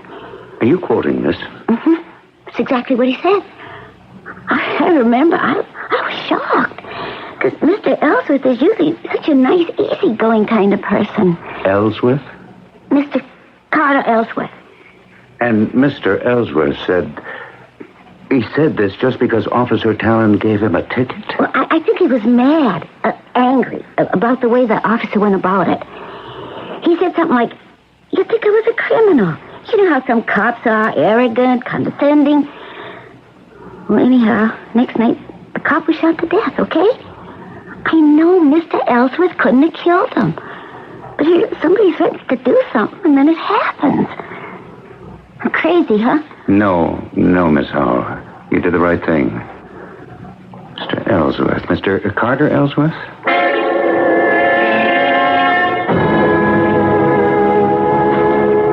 Come in, Lieutenant Paris. Thanks, Judy. I don't know if it is anything, but it's just that, well, for the last few weeks, there's been a car parked on a street. Oh, where, Judy? Just past the fire hydrant. Oh, yeah, I can see him. Mm-hmm. He just stays parked there. You see that man inside? He just sits in the car. I have this feeling that he's watching the house. Why? I don't know. I'm not scared or anything. It's just that I don't understand it. Let me use your phone. Did you get a good look at this fella? Yes. Kind of handsome, youngish. I don't think he's up to anything bad. It's just, I wonder what is he doing? Jim? Lieutenant Paris. Check the computer. I want a license tag ID. In-state YUN 3536. Blue Margetta Sports Coupe. Yeah. Cal, hold on. I guess I'm still a cop's wife. I just automatically notice everything. Yes, Jim? Who? Mr. Carter Ellsworth. Uh-huh. Thanks. Trudy, the name Carter Ellsworth. You ever hear it before? Carter Ellsworth? Think. Sounds like a mountain climber or somebody who'd write a book. But it's not familiar. No. Oh, wait, it is familiar. I wonder why. What connection? Where did I hear it? The only way that you could have heard it would have been if Bernie had happened to mention it. That's right. He did. The night before... The last night. We were sitting at dinner, and he was telling me about a ticket he'd written out to a man named Carter Ellsworth. He said, you know the types that think they own the world. I remember the name. Why? Maybe it's nothing.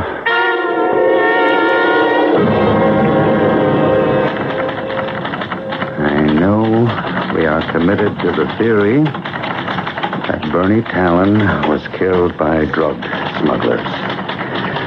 However, we have here a hypothesis that he was killed by a man named Carter Ellsworth in a fit of rage because of a speeding ticket. Afterward, Ellsworth, feeling remorse, sent Bernie's widow $25,000 and comes to watch the house regularly. I am proceeding along the following lines.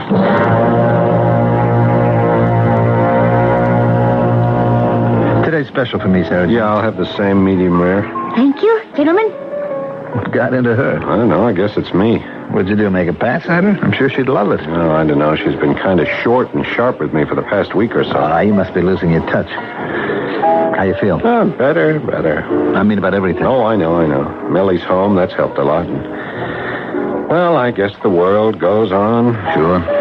I used to say to myself, Carter, go to the police. I did too, but never very loud or strong. You don't know how many times I had practically driven to the police station. I suppose I'm a coward.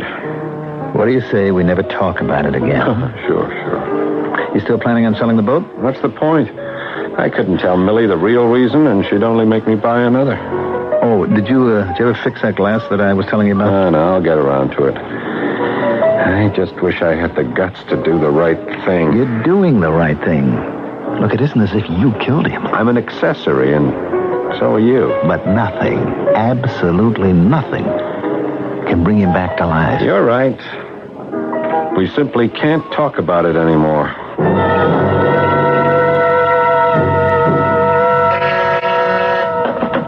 Yeah.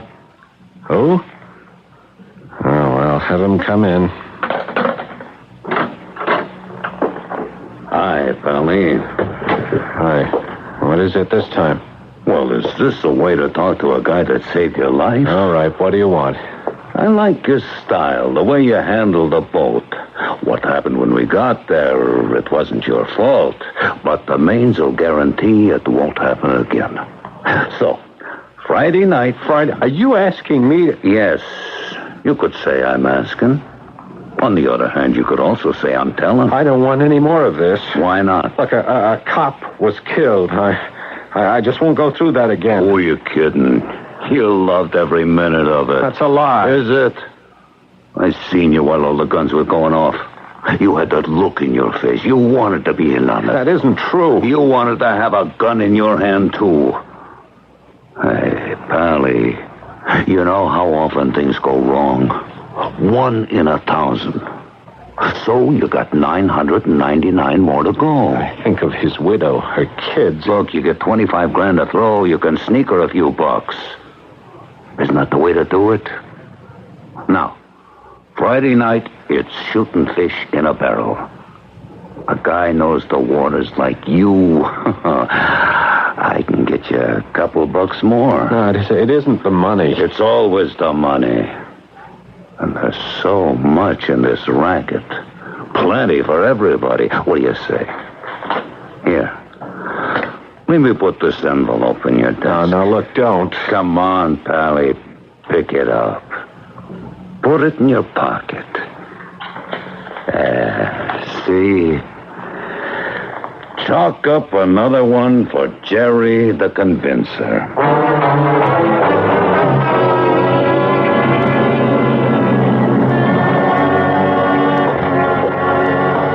Hello, Mr. Ellsworth. Who are you? Where are you supposed to pick up your friends? What are you doing on this boat? What do you think? We're waiting for you. We? Oh, yes, there are 3 police detectives down below. Police? I'm Lieutenant Paris. What do you want with me? I'm taking a chance on blowing the whole case. But I want to give you a break. I still don't know what you're saying. We could have had the Coast Guard follow you and grab you and your friends in the act. Then you'd get the whole book thrown at you. But since I know you didn't kill Officer Talon, since you're more weak and confused than anything else, I'll go easy on you. You have no right. Now, you got yourself involved in this smuggling deal. A quick, easy buck. $25,000 to be exact. But how did I know? Actually, you were being paid sweatshop wages. The going rate for what you're doing is at least twice that. Then you sent the money to Mrs. Talon. Nobody knows that. It was your conscience. But you made a mistake. You work for this beauty products outfit. Hair dyes, cosmetics. You used a little box from the company stockroom to send the money to Mrs. Talon. Anybody could get hold of such a box. Sure. But we're building it up. Now, you were seen hanging around Mrs. Talon's house. Why? I go for rides sometimes, and I just park any place. It was your conscience. Still building. You used this boat the night Talon was killed. He surprised you in the act. There was a gunfight. One of the bullets broke this window or porthole, whatever it is. No, it was an accident here on the dock. And the bullet went right into this upholstered part of the wall, or is it a bulkhead? It was pretty well preserved. And ballistics has determined that it was fired by Officer Talon's gun. Well? Look, Lieutenant... Look, it's all circumstantial. I don't know how a jury would look at it. I have the right to talk to a lawyer. Sure. But you're not under arrest yet. Look, Mr. Ellsworth, you wanted to get caught. That's why you gave Mrs. Talon the money. Used a box from your own company, never fixed the glass, never looked for the bullet hole. I don't know what I want. Sure you do. You want some peace of mind. You want that more than anything else in the world. Let me help you. Help me? You're the kind of guy who can't help himself. It's not your fault. You just don't fit in. You want excitement. But you don't know how to do it legitimately. You're even going out again tonight. You're getting in deeper and deeper. Is that what you want? No. Then this is your chance, your only chance. Work with us. We'll get you out.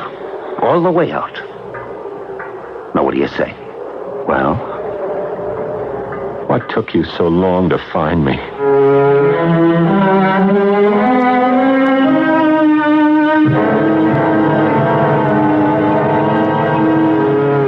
People are not, strictly speaking, heroes. Unlike Walt Whitman, they are not mortised and tenoned in granite, and they do not know the amplitudes of time. Most of us are like banners that are made of gossamer. We last but a day, and face whichever way the wind blows us. I'll be back shortly.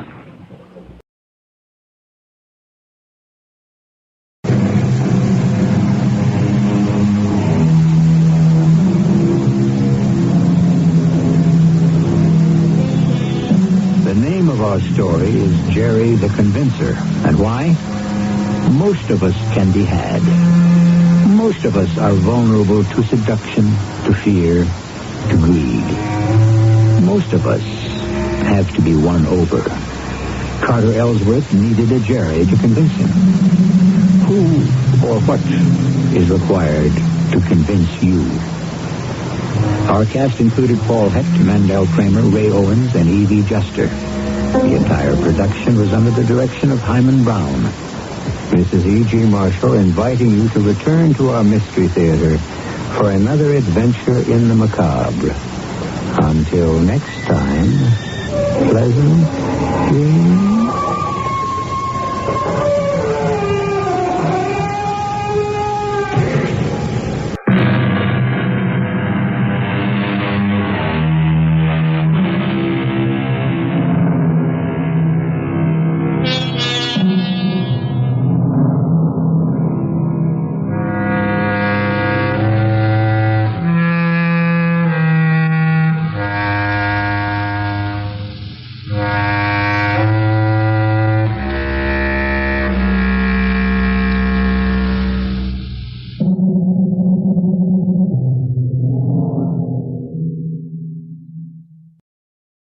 The CBS Radio Mystery Theater presents...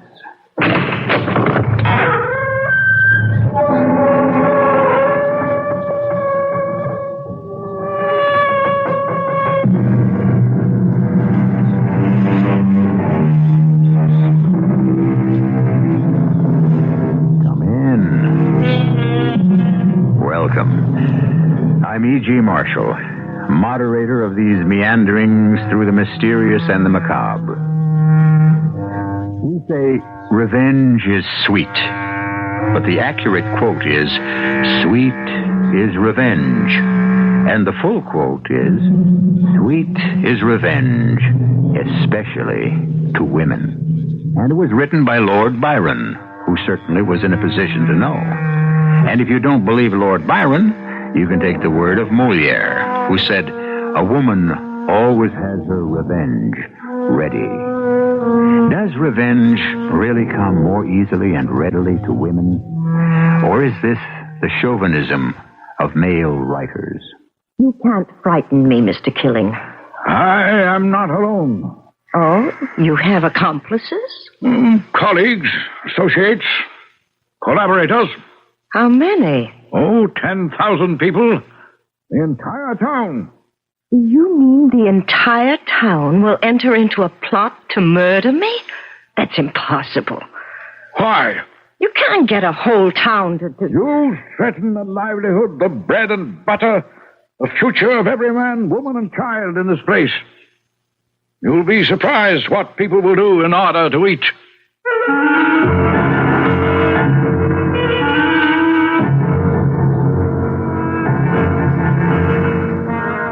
Our mystery drama, Killing Valley, was written especially for the Mystery Theater by Sam Dan and stars Kim Hunter. It is sponsored in part by Luden's Medicated Cough Drops and Buick Motor Division. I'll be back shortly with Act One.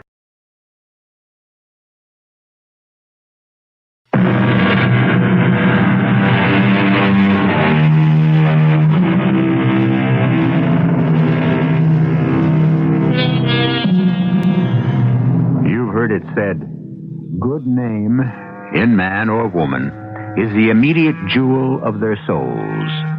And I suppose what it comes down to for everyone is the reaction the mention of our name creates in others.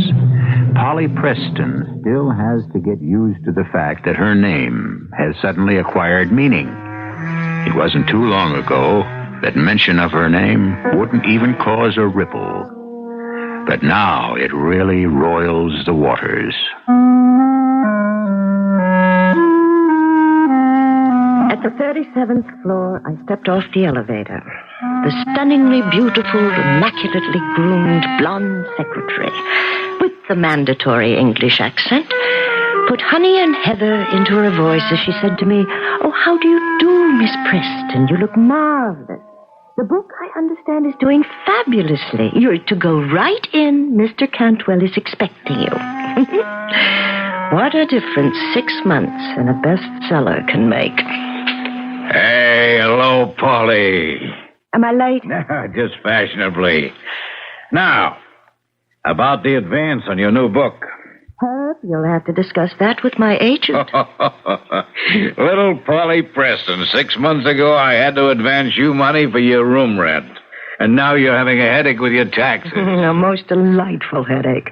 Have you thought about your next book? Any ideas? Well, I should have a first draft in 3 weeks. You'll have another bestseller. Ah, what's it about? Ever hear of a town called Killing Valley? No. I was born and raised there. Oh, a book on life in a small town, huh? Yes, and it's already written. Everything's in my head. But it's been 10 years since I've seen the place. I'll go back there for a few days. I want to get the feel of it again. You know, if I were you, I'd go back there for at least a month. Never. I couldn't stand the place that long. Why, don't you like it? I despise it. I detest what it stands for and everyone in it. All those corrupt, vicious people. Oh, I see. It's going to be that kind of a book. You know, I'm afraid it won't be very good. You don't have to publish. Polly, you wrote Month of Sundays. It had humor and heart and understanding. That's your style. I dashed that off as an exercise to see if I really was ready to write. I am. Look, do something for me. Send out a publicity release. Say that Polly Preston's new book is to be an expose of a small town very much like the one she grew up in. Are you sure you want it to be an expose? And I want it in tomorrow morning's papers. When I arrive in Killing Valley, I want them all to know why I've come back. I want to watch each of them wonder and worry how I'll portray them. Oh, I'll have a wonderful time. Ah, Polly, this can't be you. Why not? I've seen people spoiled by sudden success, but I'd have bet my life on that down-to-earth, gentle girl I met 6 months ago. But for 10 years, I've bided my time, Herb. I've directed my entire life toward one goal: revenge.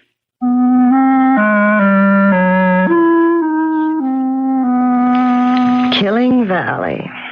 Named after its first settler back in 1823, Josiah Killing. Oh, what a prophetic name. And through the generations, the family has practically owned the place. As I started down the hill, there was the town spread out before me. On the left, the old red brick buildings of the Killing Wire Copper Company. And moving in past the sprawl of shops and houses was the main street, named, of course, Killing Boulevard. The National Bank also had Killing's name on it as president. He was the latest Killing, Josiah the Fourth. It was like a dynasty. The imperial holdings included the old Killing Insurance Company building, and a new shopping arcade called Killing Mall. Finally, I parked in front of the only place on the street I had any affection for, Martha's Luncheonette. Cup of coffee, please. Right away. Holy! Hello, Martha. Oh, kid, you're a sight for sore eyes. Let me look at you. Oh, well, now, who'd have known little Polly Preston? And that dress. It's got to be from Paris. Oh, you look wonderful, too, Martha. Oh, I'm just getting older and fatter. Oh, ain't there going to be a hot time in this old bird tonight? And every night from here on in. Really? Wow, it was in all the papers. Polly Preston to return to hometown of Killing Valley, which will be the locale of her new book. You still make the world's best cup of coffee, Martha. They don't appreciate it. How's your dad? Well, he's at the Veterans Hospital, you know. I'll find time to run over and see him. Hey, no, don't bother. Why? Your dad was always so good to me. Polly, he doesn't know anybody. His mind's just about gone. He's kind of old, you know. So you're writing another book? Yes. Will I be in it? Sure. You, Fred, my Aunt Grace, naturally my father. And, and that's all for the good guys. The rest? Yeah, listen, kid. That book, it won't make you popular. I already figured that out for myself. You know, something's going on in this town. What? I don't know. It's just Something in the air. The only thing in the air is the pollution from Josiah Killing's factory. Polly, you know what it's like to try to swim against the tide in this town. Look what happened to your father. My father was a poor, friendless, beaten man. I'm somebody, Martha. I can't be pushed around by the likes of Josiah Killing or anyone else. Oh, I still say it could be dangerous. You mean someone would try to do me harm? I mean that book of yours. I would say some people would do anything to stop you from writing it.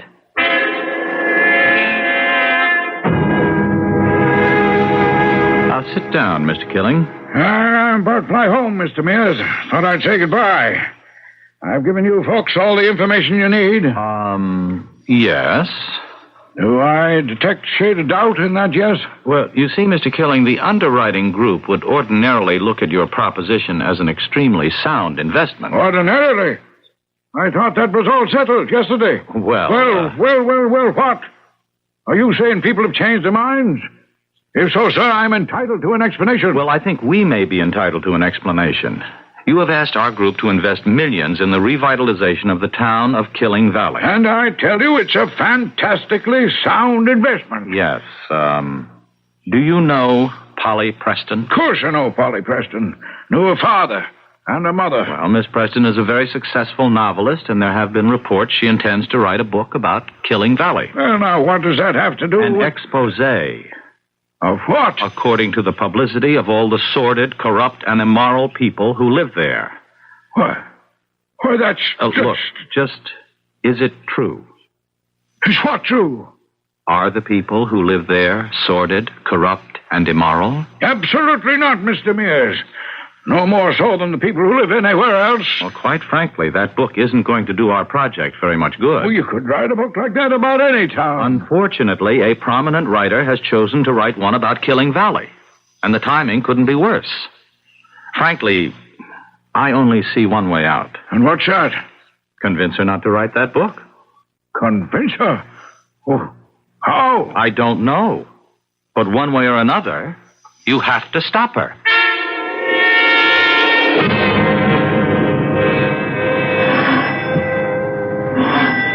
Just a minute.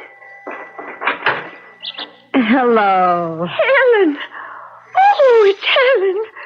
Oh, where have you been all these years? No, Aunt Grace, it's me, Polly. Oh, of course, Polly. Oh, you look so much like your mother. So much.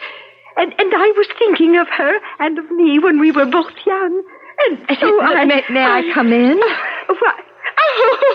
Oh, I'm such a silly old lady. Oh, come in, come in. Oh, yes. Oh, my. You startled me. But I spoke to you on the phone. You knew I was coming. I knew. Oh, you look so beautiful. And you're back. You've come back home. I kept my promise, Aunt Grace. I said I'd come home when I'd be able to make this town pay the price for Dad and Mother. Now I can collect. How long can you stay, child? Until I finish this book. The book. Oh, is it to be the book the whole town seems to be talking about? Mm-hmm. Oh, my. Why? Why are you writing it? Aunt Grace, you of all people should know what this town did to my father. And to your own sister. Yes. I want revenge. Oh, Polly, don't write that book. The past is gone. Don't disturb it. They'll kill you. Oh, well, that's the second threat today. Martha's afraid for my safety, too. Oh, that's not the sort of thing I mean. Polly, you're writing this book in order to kill people. Well, that's what you become a killer also. And the first person you kill is yourself. The self that is kind and generous and open-hearted. Oh, don't kill that person. That young girl I knew.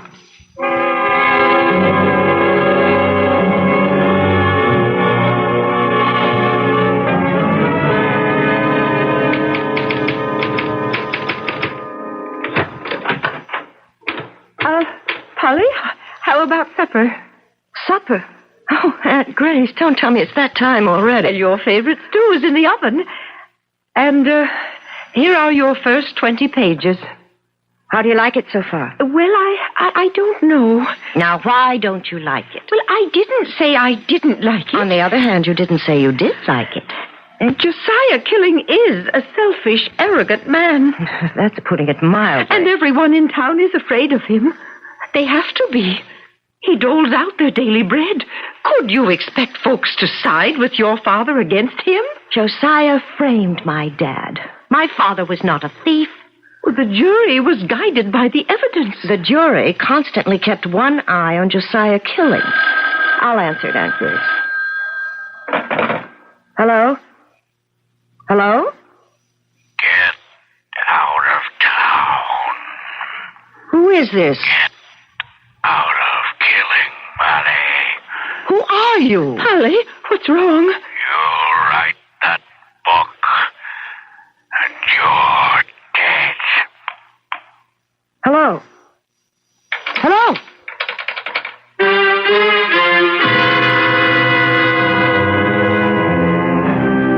So far, we have the classical elements of conflict. We have a writer who wants to write about certain people, and we have certain people who don't want to have themselves written about. If each side is determined to have its way, then things must move to a crisis, which must occur in Act 2, which I shall deliver in just a few moments.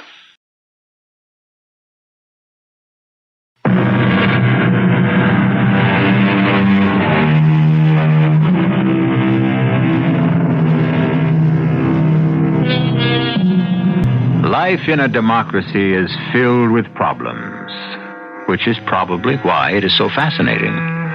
A writer should be free to write as he, or in this case, she, pleases. On the other hand, aren't the subjects of a writer's story entitled to their privacy? It's all a matter of highly sensitive and delicate adjustments. Of course, there are always those impatient and impetuous people who prefer to cut through all the niceties and take direct, violent action. Polly, you should call the police. The police? That's what the police are for. You did receive a threatening telephone call. The police of Killing Valley. Every one of those brave boys in blue is a lackey of Josiah Killing. Especially Chief Watson. Oh, Polly, is it worth it? It's worth anything to destroy this town. Uh-huh. Who can that be? Well, speak of the devil. May I come in, Polly? I would say no, but it's not my house. Aunt Grace? Please, come in, Josiah. Won't you sit? I thank you. I just received an interesting telephone call. Some hoodlum, no doubt, in your employ, threatened me. Now, why do you say in my employ? Doesn't everyone in this town work for you? If you receive such a call. If? There are people in this town who are nervous and upset. And with good cause. I'm sure it was just someone letting off steam, just as you are. Just as I am. Well, that's what this book's all about, isn't it? Letting off steam. Polly, I've come here to ask you not to write that book. You've come here to threaten me. I'm here to appeal to your sense of fairness. Fairness? Polly. Oh, my. Polly. Look, I'll be as fair to you as you were to my father. Polly, are you... Miss Preston, please. This town cannot defend itself against your charges. Who's being charged? I'm writing a book about a small town. Who says it's this one? Well, everyone's going to assume... I'm not responsible for that. Do you want to destroy us? I can't do that. I can cause you all some embarrassment. But after a while, who will really care? You can destroy us. I'll divulge a secret. You're talking about the welfare of 10,000 human beings. And how indifferent were those 10,000 to the suffering of one human being named Jim Preston? Polly, I came here to appeal to your sense of justice. You've come at the wrong time. To the wrong place. Now, Polly, You hated my father. Do you deny it? No. I did hate your father. And why did you hate my father? No, Polly. You hated my father because he married my mother. Because he married Helen McLeod, the girl you had chosen for yourself. He did what no one else around here would ever dream of. He took something that you wanted. He had the audacity to defy you. And you hounded him to his grave. You saw to it that no one would ever hire him. You killed him. And that broke my mother's heart, so you killed her, too. Polly, you must... And now get out.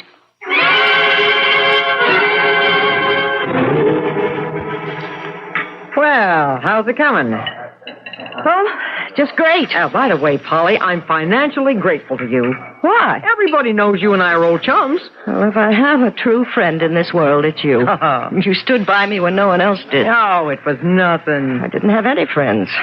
Nobody wanted their kids to play with that Preston girl. After all, wasn't my father a bum? And a jailbird? Oh, he never did that robbery. Oh, well, you know it and I know it. But Josiah Killing had him framed for it. Albie Stewart swore he found Dad's watch near the office safe. And didn't Josiah promote Albie to foreman a month after the trial? Well, you don't have to convince me, kid.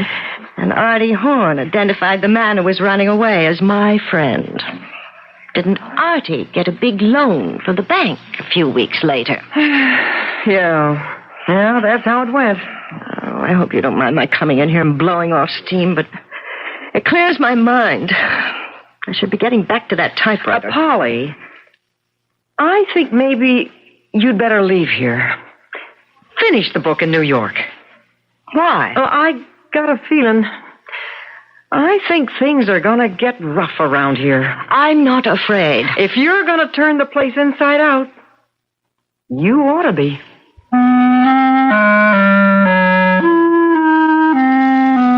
As I walked home, I kept thinking about what Martha had said. Why not finish the book in New York? Why was I staying? What was keeping me here? Was I enjoying it? After all, I didn't have to stay here longer. As a writer, there was nothing more I could get from the town itself. I heard the car before I saw it. God, it was bearing down on me. Surely I'd be killed for what seemed an eternity, but it must only have been a fraction of a second. I was frozen. And then, as I was about to be overwhelmed by a screaming mass of metal, somehow I managed to hurl myself out of the way. I fell against the curb. I felt a stab of pain, but I knew it was from the fall. I wasn't hit. I knew I'd be all right. I also knew that attempt had been deliberate.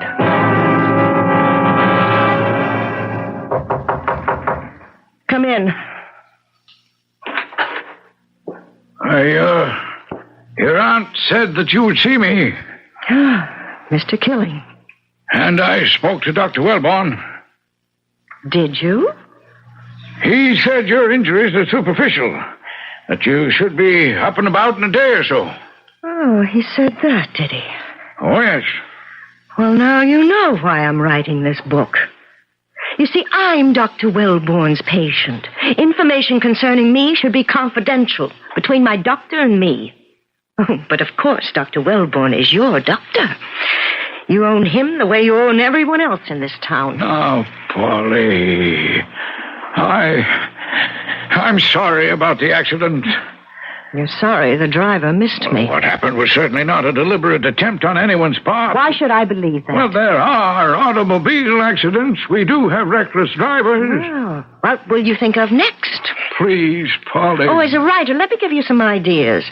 Have me shot and frame some poor derelict as a burglar. Now, Polly. You'll have no trouble getting witnesses. I've come here to offer you a proposition. How the world has changed. Now, your entire purpose is to ruin me. All right, do it. But leave the town alone. How? I'll pay you whatever you ask. Oh, money. A great deal of money. But I'm no longer poverty-stricken little Polly Preston. And I'll make a fortune on this book. You name the figure you think you'll make, and I'll double it. But I'm not writing this book for money. Listen to me. Polly, you must take my money. Oh, no. Take my money! The way he said money, the way the words seemed to explode on his lips. Money. The words sent an electric shock through my body as if I'd touched a live wire. That word, money. I'd heard it before. I'd heard him say it before, a long, long time ago. But where? And for what reason? Money. You must take my money. You must listen. You're wasting your time, Mr. Killing. Oh, don't be a fool, Helen. Helen? Oh, I'm somewhat out of sorts. Why did you call me Helen? I don't know. I suppose it's because you look so much like your mother. And now you think about what I said, and I'll call on you later. He was quite agitated. He walked quickly out of the room. I was feeling agitated myself. Where had I heard him say that word money before? And why had he called me Helen? What did Josiah say to you? He offered me money. I knew he would. You knew? Oh, yes. That's why I let him see you. What? You must take his money, Helen. You can't be proud. Why do you call me? You were wrong, my dear, wrong. And now, Helen, I'm not. Jim will never work again. Grace, there are times when suddenly you disappear. Disappear? Oh, I can't account for it. I look at you and suddenly you're Helen. And I'm reminded of something. Why were you telling Helen to take money from Josiah Killing? Was I doing that? Yes, you were. Helen was lying in bed, just as I'm lying in bed. Oh, yes. That might make me think of Helen. Why were you telling her to take money from Josiah? I don't remember. But I remember. I was a very little girl, and I remember how he said, money. I can't think of any reason why Josiah should have offered your mother money. Are you sure? Please. Please, Polly. Believe me.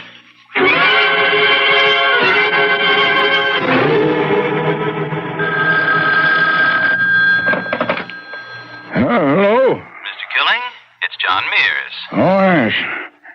Oh, what you have to tell me? What do you have to tell me? Anything new on that book? Have you been able to kill it? Oh, not yet. Well, it's still the fly in the ointment, you know. I have a way of stopping her. I hope so.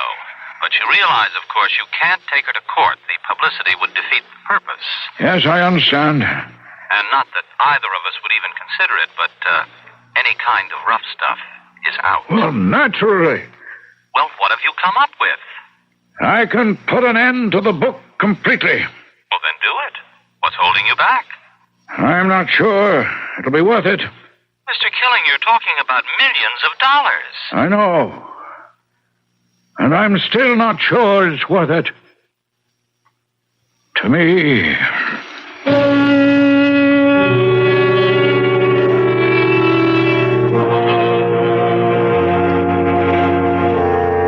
Balzac had a word of advice for all writers and speakers.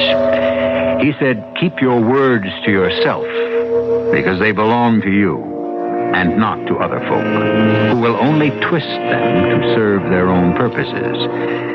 Here we thought all along that Josiah Killing would do anything to stop Polly Preston from writing that book. And now we find out the sky is not the limit. The limit will be clearly defined when I shall return with Act 3.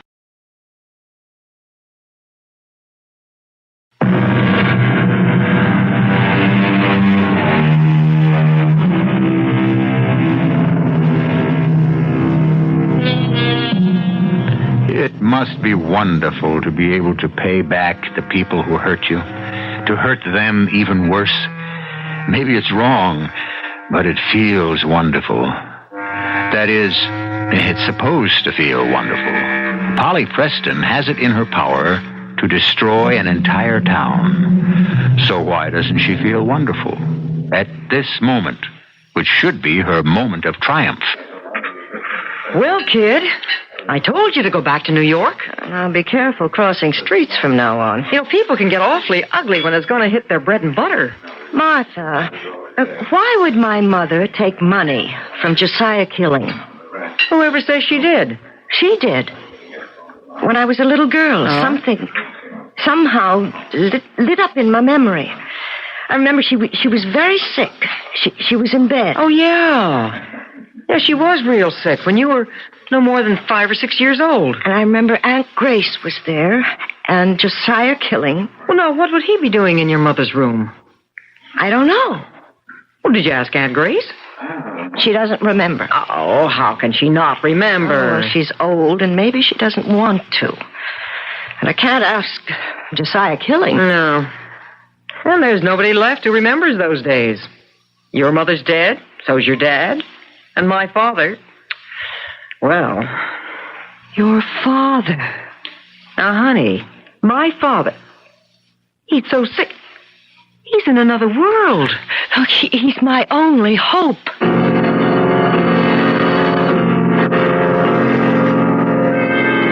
Ah, sure. You're Jimmy's little girl, eh? I remember you. Your name is Helen. Oh, and my mother's name is Helen. Oh, sure, Helen. I know Helen. Helen McLeod. How is your mother? She's... Oh, you know, Jimmy's supposed to come to see me today. We got a veterans meeting.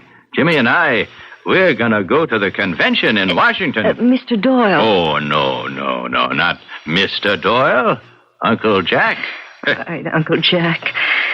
Did Mr. Killing ever give my mother any money? Oh, sure. Lots of money. Now, what can be keeping your old man?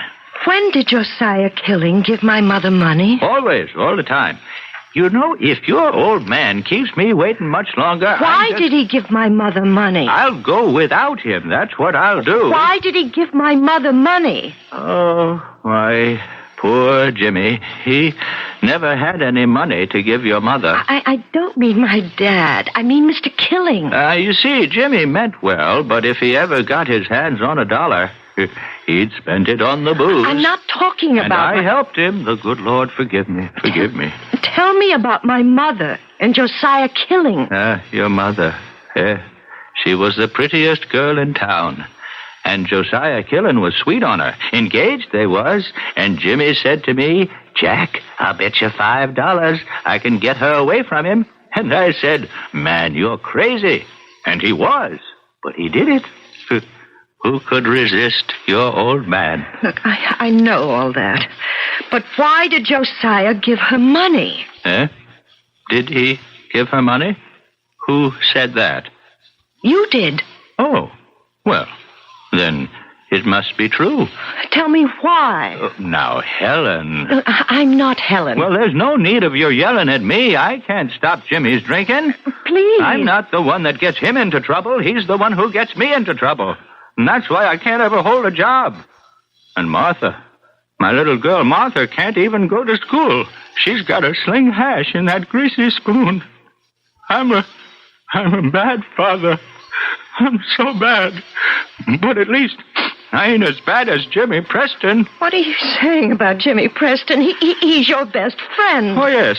Yes, my best friend. Yes. Oh, I told you about him. I told you, Helen, before you married him. I'm not Helen. I'm Polly. Oh, yeah, sure. Little Polly. So nice of you to come to see me. Uncle Jack, please, think. Try to remember. Why would Josiah give my mother money? Josiah Killing giving away money? Why, he wouldn't give away the time of day. Now, why is that old man of yours keeping me waiting? Suddenly, something was happening inside of me. I didn't know what it was, but it somehow concerned my mother, my father, and Josiah killing. And why he'd been giving my mother money. It was all so long ago, and I was so young. All I had were little stabs of memory. Tiny glimmers shone briefly and died. Money, that word. And it was how that word changed in sound. Yes, sound. The sound of it changed in my mother's voice. Oh, my Aunt Grace could tell me. I'd make her tell me, in spite of herself. Am I disturbing anything? Oh, no, Aunt Grace. Come in. I haven't heard that typewriter going. Well, I'm thinking. Of what? Money. Aunt Grace, I look more and more like my mother every day, don't I? Oh, God rest her soul, yes. It's the same face. And my voice? Oh, Helen.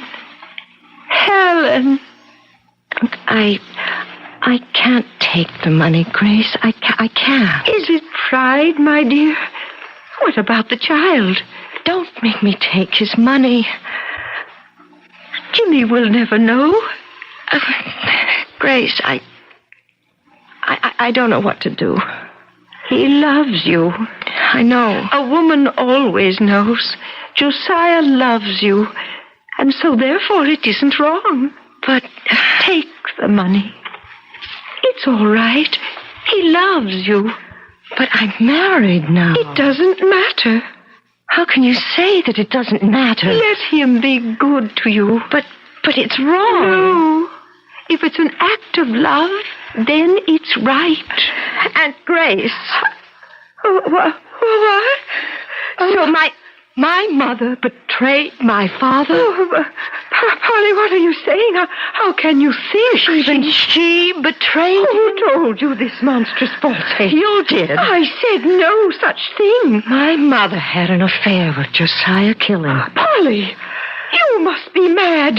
He corrupted everybody, even her. He robbed my father of everything, even of me. Polly, what are you saying? And it was my mission to write that book as a memory to my father, to save his name. Polly! But Josiah is going to stop me. You see how? Just before the book goes to press, he'll confront me with the proof. Proof of what? Proof of the fact that my mother was his mistress. His bought and paid for mistress. You can't say that. Oh, yes. Here I am writing about the gutter morality of this town and who's down in the mud with the rest of them. My own mother. That's not true. It's not what happened. Well, what did happen? You mustn't think badly of your mother, dear. Oh, no, of course not. Look, why don't you sit back in the chair and relax? I'll try to nap also. Just relax, Aunt Grace. Relax and close your eyes. Yes, relax, Aunt Grace. Grace, are you asleep? It's me, Helen. Yes, Helen. Look, I don't feel well. Oh, try to rest. Try. Grace? Yes? If something happens to me, what will you tell Polly about me and Josiah? Nothing. You know that. You made me swear she should never know. Oh, yes, that's right. But Helen, dear, Polly should know. Oh, no, it would destroy her memory of her father. It should be destroyed. He was a bum, a drunk. He abused you. It was Josiah who kept this home going. His money. Polly must never know. And the money to send her to college. Am I supposed to lie about it? Am I supposed to say it was my money? Yes, please, Grace, for me. There was never anything between you and Josiah. He never did more than touch your hand. Oh, please, Grace, let Polly have her memory. Let her keep her father. He was no good. Even Josiah's influence couldn't get him free on that charge of burglary. Jim's dead. Let Polly have something. Something. And Josiah? Ask him. Ask him to show you a certain letter.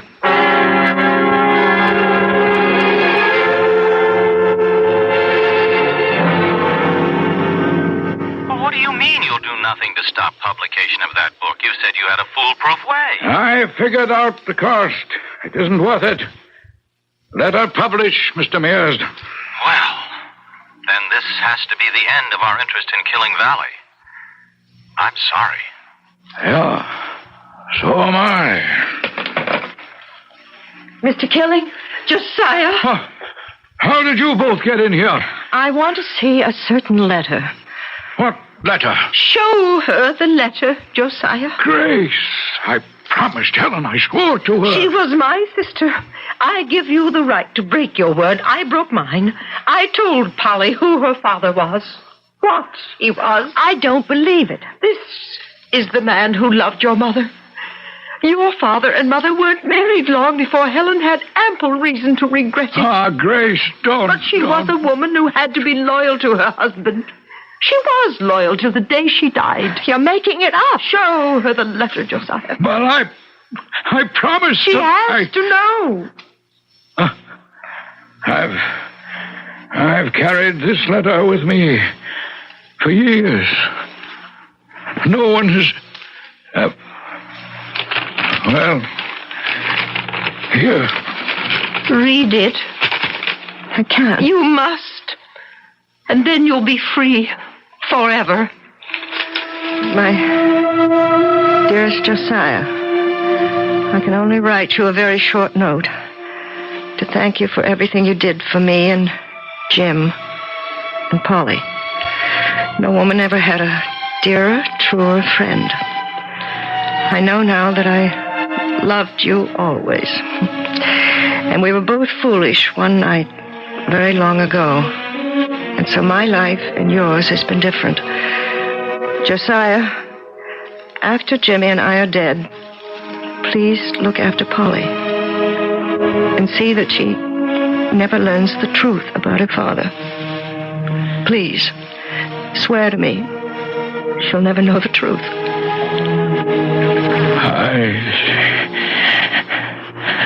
I'm sorry. Where are you going, Polly? Home. I have to. You see, there's a book that's burning up inside me. A book about some wonderful people. And I can't wait to sit down and write it.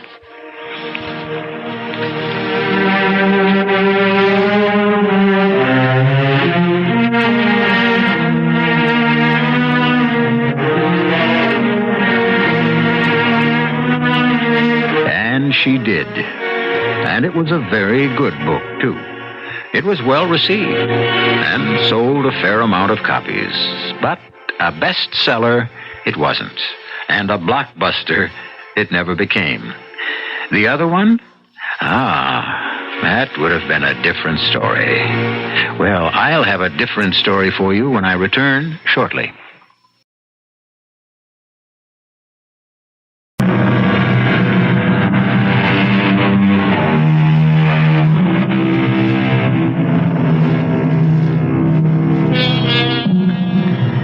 The sounds of silence. The people who cry without tears, like Helen McLeod Preston. And those who love without ever touching or even speaking, like Helen and Josiah Killing. And too often, we listen for words and look for actions as the clue to meaning. But all the while, all that matters is that which is hidden inside. But we hide nothing at all from you here, 7 times each week. Our cast included Kim Hunter, Joan Shea, Ian Martin, and William Redfield. The entire production was under the direction of Hyman Brown. And now, a preview of our next tale. Until just now, I thought I'd just... You would just what? Well, that I'd just say nothing. Judy, what do you know? Well, now I realize I can't let those people go on grieving. I'll simply have to tell them, because at least they'll be comforted. Why didn't you tell us the truth in the first place? Because I was afraid no one would believe me. But that doesn't matter now. Because I have no choice. I've got to tell the world exactly what happened. It began when we'd just flown high over Bermuda. Radio Mystery Theater was sponsored in part by Anheuser-Busch Incorporated, brewers of Budweiser. This is E.G. Marshall inviting you to return to our Mystery Theater for another adventure in the macabre. Until next time, pleasant dreams.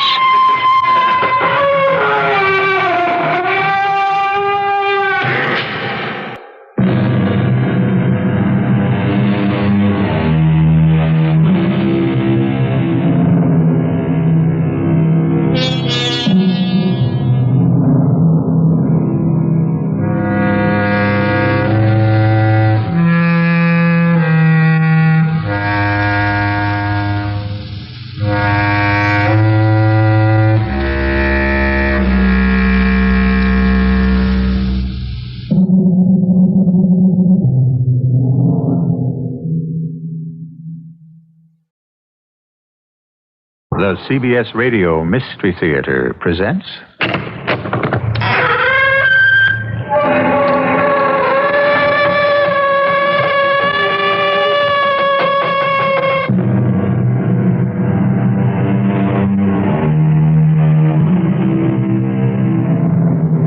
Come in. Welcome. I'm E.G. Marshall. In our world, nothing is lost. The droppings of birds fertilize the ground sends up grass, the grass nourishes the sheep. Evil lives on as well. A bit of gossip becomes a rumor. The rumor grows into a falsehood. The falsehood engenders fear, and the fear leads to a killing. A malicious word wounds a soul. An act of indifference congeals a heart.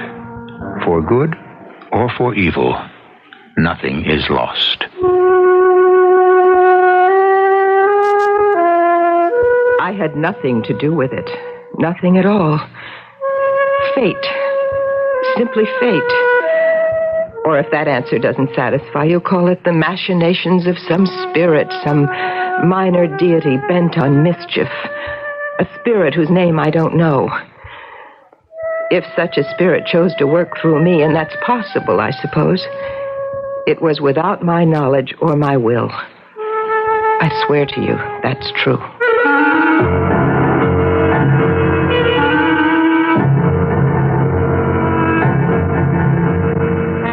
Our mystery drama, Nobody Dies, was written especially for the Mystery Theater by Elspeth Eric and stars Terry Keane and Ann Shepard.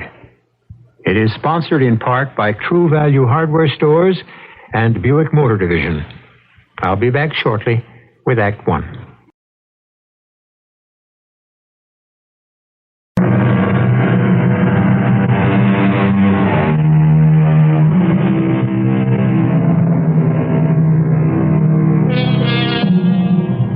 The story has its beginning 50 years ago. It's a beautiful spring day. A young woman stands at the door of a large colonial house, dignified and serene and surrounded by great stretches of clipped lawn, spotted here and there by beds of bright flowers. There is something tentative in the manner of the young woman, something timid as she raises her hand to touch the button by the door. I'm thinking to myself, what am I doing here? The advertisement in the local paper, it said, housekeeper wanted, live-in, private quarters, apply between 9 and 10 a.m. It had given the address and the name Holt, and that was all. I knew this was a very fancy section of our town, and the minute I saw the big white house with the green shutters, my knees started to shake. Would anyone trust me with the care of such a house? But I pushed the button and said a little prayer. I was desperate. I needed this job more than anything in the world. Yes? There she stood, the woman who had to be Mrs. Holt, who held my future in her hands. She was about my own age. She was tall, blonde, and serene. And she was very, very pregnant. You've come about the position? The job, yes. Well, come on in. Oh, thank you very much. Shall we go into the living room? Yes, thank you. Sit down. Any place? You look rather young. How old are you? 29. Ah. Well, tell me about yourself. Or would you rather I told you about the position first? That would be fine. Right. This house has 10 rooms, 5 bedrooms. Mm-hmm. 2 of them are in the back of the house, and they have their own bath. Those will be reserved for whoever takes the position. Oh, that sounds very nice. And there's a cook. Cleaning woman comes in 3 times a week.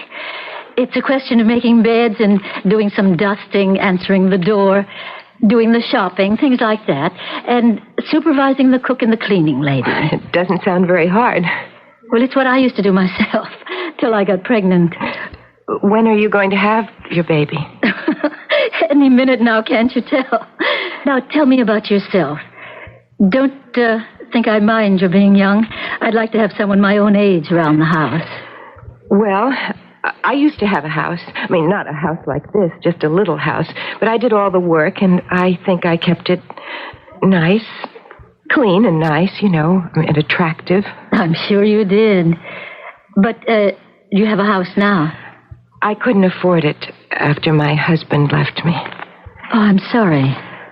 Since he left me, I've been living in a furnished room, and I've been doing house cleaning by the day. I'm very good at it.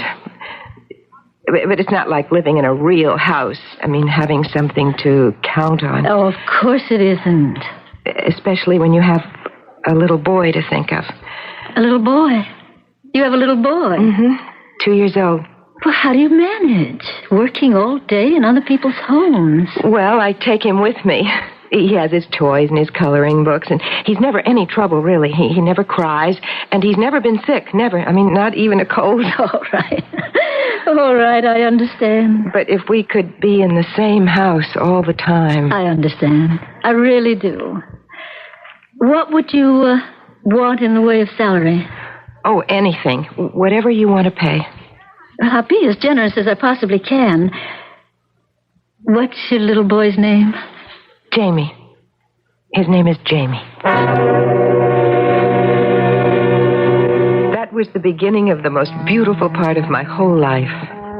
Mrs. Holt's baby was born about 3 weeks later, a little girl, and she was named Verity. Isn't that a beautiful name, Verity? It means truth or reality. I looked it up. It took me a while to get up the nerve to ask her where Mr. Holt was, the baby's father. And when she told me he died right soon after she got pregnant, I cried. Besides running the house, I helped take care of the baby, the little girl Verity. And you don't have to believe this if you don't want to, but Jamie was never one bit jealous of Verity. Children are, And very often they're jealous of new babies, and you have to be careful. But even Mrs. Holt noticed how Jamie loved the baby. Alice, you'll never believe this. What won't I believe? I was in the nursery this morning, and Jamie was standing by the baby's crib, and you know what I heard him say? I love you, Verity, a bushel and a peck and a hug around the neck. Really, I heard him. That's what he said. Well, that's what I used to say to him when he was a baby. I still say it. Ah, you're a wonderful mother, Alice.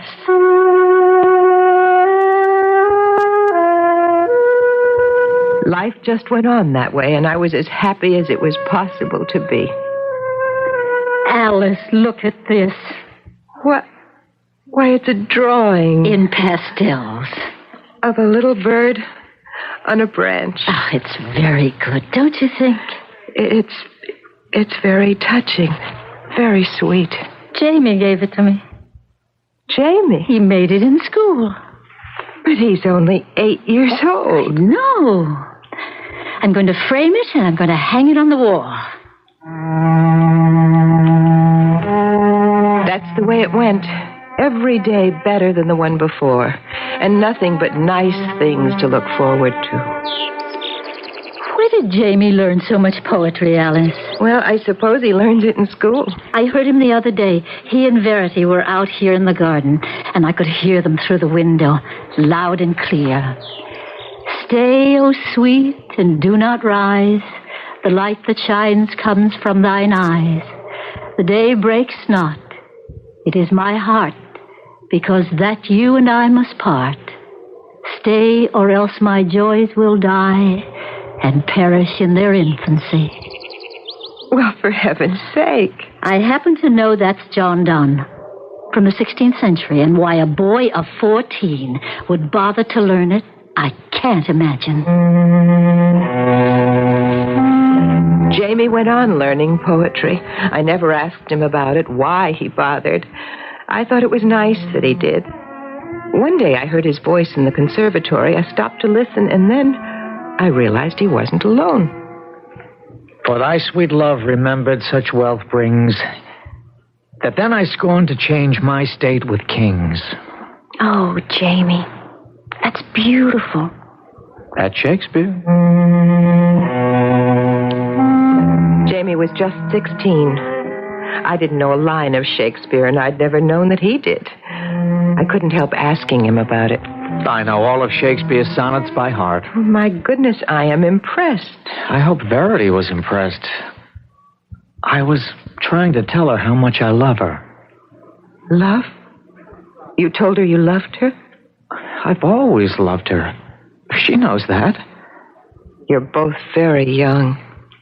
Romeo and Juliet were even younger, Mom. Well, life went on. Jamie got into the local college right in the same town. Lucky for us, because he could go on living at home. He'd finished his second year, and Verity was enrolled to start that fall. Mom, I'm going to ask Verity to marry me. Jamie! No, I don't mean right away. I mean when she's finished college. But by then I'll be making a living. You're sure about that? Oh, of course, I'm sure. Darling, there's no need to rush into anything, you know. I'm not rushing. I'm just asking her. But you'll meet other girls? Mom, I've loved Verity all my life. Don't you know that?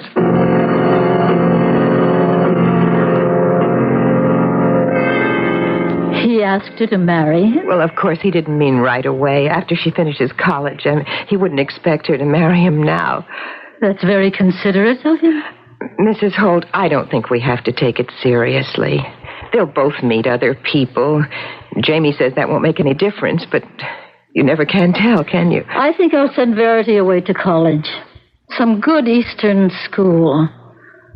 Oh, would you do that? They're both so happy here. Alice, how much did you have to do with this? With what, Mrs. Holt?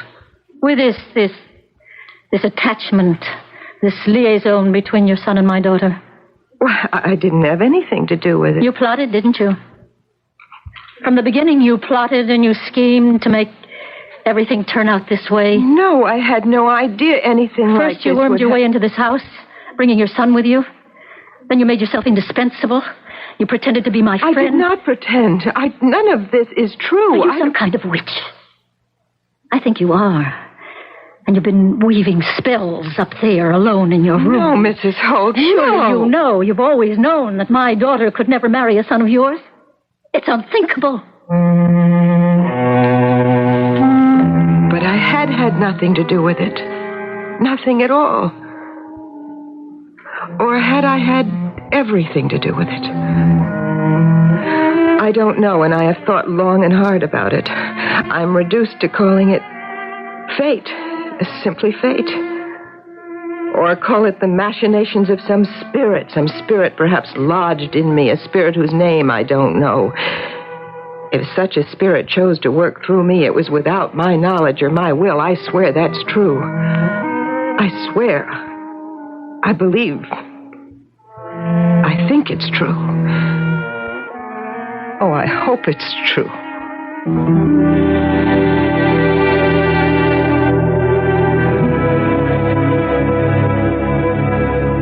Of course, there are spirits in all of us. Spirits full of energy and of huge power. Some drive the people they inhabit to great accomplishment. Then, of course, there are other spirits, equally potent. Spirits which move their possessors to cowardice, to morbidity, to self-destruction, even to the annihilation of those they love. I'll be back shortly with Act 2.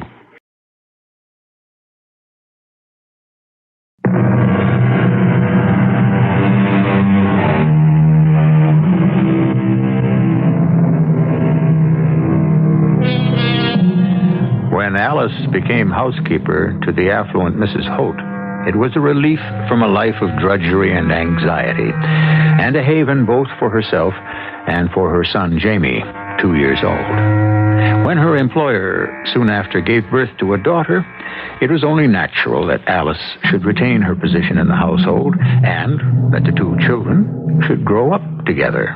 However, at the close of Act 1, we heard... Alice, how much did you have to do with this? With what, Mrs. With this attachment, this liaison between your son and my daughter. I didn't have anything to do with it. You plotted, didn't you? You plotted and schemed and made everything turn out this way. Surely you know, you've always known that my daughter could never marry a son of yours. It's unthinkable. My beautiful life in her beautiful house had come to an end. Our friendship had ended, too. If indeed it had ever been the friendship I'd thought it to be. For the first time, she had reminded me that I was her servant, and my son was the son of a servant, and that the marriage of her daughter to the son of one such as myself was, what was the word? Unthinkable. I started to pack our clothes, Jamie's and mine. Is that you, Jamie? It's Mrs. Holt, Alice. Oh, just a minute. I want to talk to you, Alice. Well, all right, come in. Thank you. You've been packing? You don't want us here anymore. Oh, Alice, I didn't mean anything like that. You are afraid Verity might want to marry Jamie, and he's not good enough for her. But, as you said, Alice, they're both very young. They'll meet other people. Now that I've had a little time to think about it, I realize how right you are. It was just a kind of shock when you first told me. Verity isn't old enough to marry anyone. You said I planned it for them to fall in love and get married. That was a ridiculous thing for me to say. Please forgive me. We've been together so long. Won't you forgive me? Please. I suppose the idea was kind of a shock to you. It was. Or I couldn't have said those things. Well, if you really didn't mean them... I didn't. Then I guess it's all right. Oh, Alice. Thank you. You'll never regret it. And you will stay on here, won't you? I've always loved it here, Mrs. Holt. And so has Jamie. Then it's settled. You'll stay on, and so will Jamie. But she sent Verity away to a college in the East. Mrs. Holt had said she would do it, and she did. Verity and Jamie wrote to each other almost every day. I think he wrote every day. His ways grew quieter, more reserved, but he'd always been like that, more or less, and I didn't worry about him. Not until Verity came home for her vacation. Verity's engaged to some guy. Some guy? Well, some guy she met in the East. Oh, Jamie. What's the matter? Well, you mean you don't care? Well, why should I care? She won't marry him. Well, how can you be so sure? Verity belongs to me. She always has, ever since she was born. Jamie's confidence frightened me. I thought back to when Mrs. Holt had called me some kind of a witch. I didn't want to hear those words again from her lips. Besides, Jamie could be right. Maybe Verity wouldn't marry the man she met in the East. Maybe in some way I didn't comprehend she belonged to my son. But then a year later, it happened. We'll have the wedding right here in the house, I think. Or would it be better in a church? I think a church wedding would be the nicest. You're probably right. His parents will be here. They'll expect it. His father's in the diplomatic service. Did I tell you? No, you didn't tell me. Yes, I think we'll have the wedding in the church. I think that's best. Alice, of course, Verity will want Jamie to be there. But he needn't attend if he doesn't want to. We'll all understand.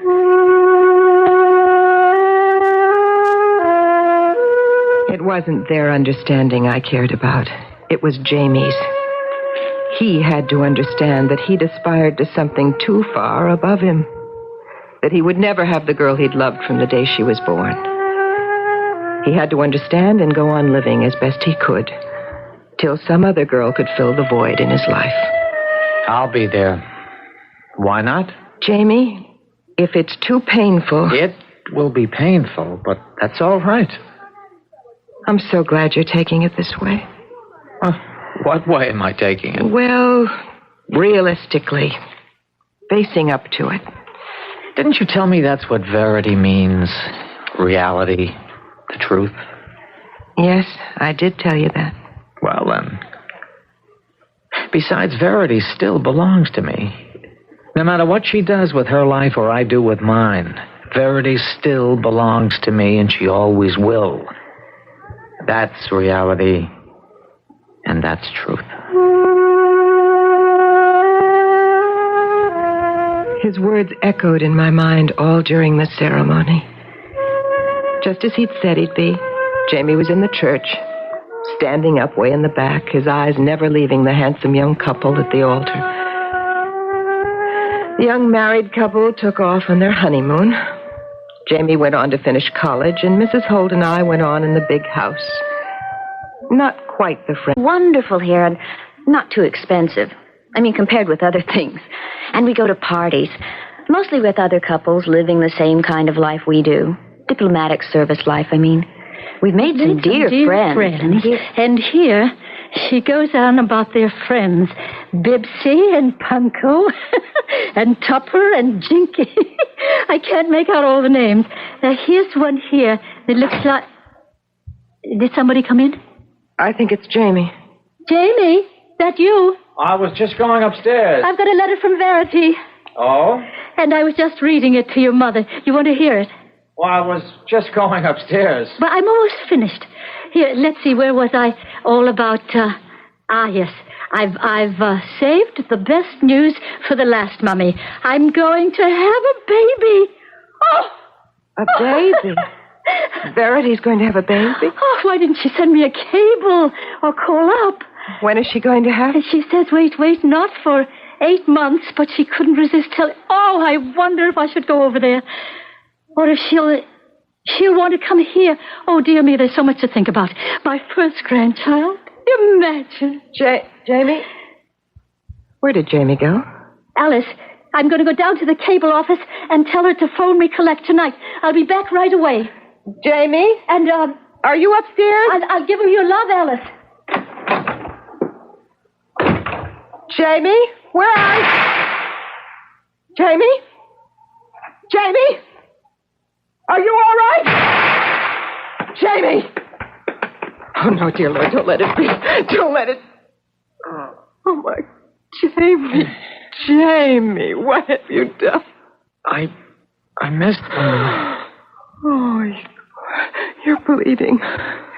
I missed twice. Your head is bleeding. It's not so easy to kill yourself.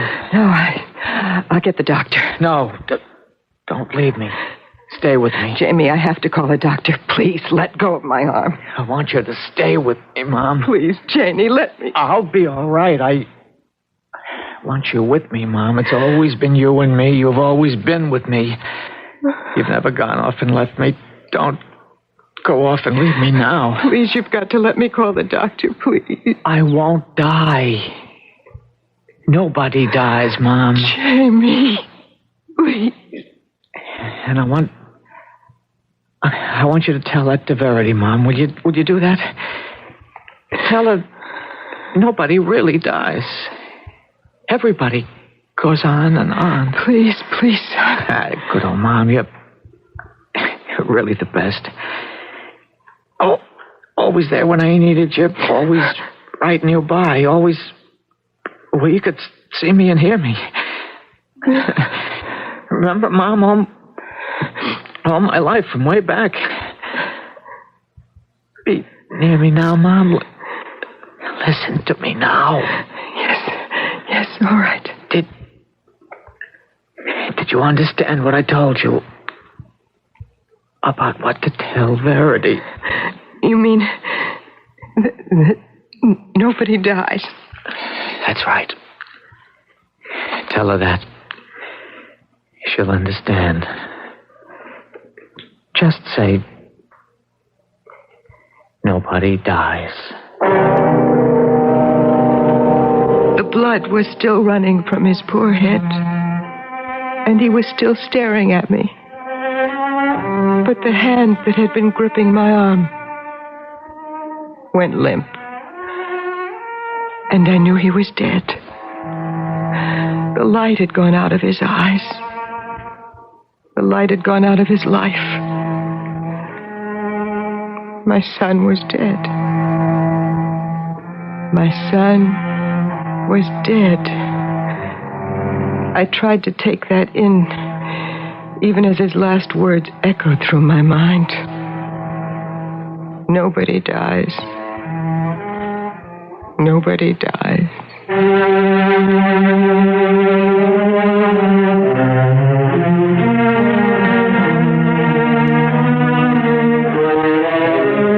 The beginning of mourning is the acceptance of the fact of death. We twist and turn to evade the reality. We make up fantasies to deny it. We comfort ourselves with memories which hurt while they comfort. There simply is no way to escape the awful pain. Unless perhaps we can bring ourselves to believe what appears to be a flagrant lie. Unless we can believe that nobody dies. I'll return shortly with Act 3.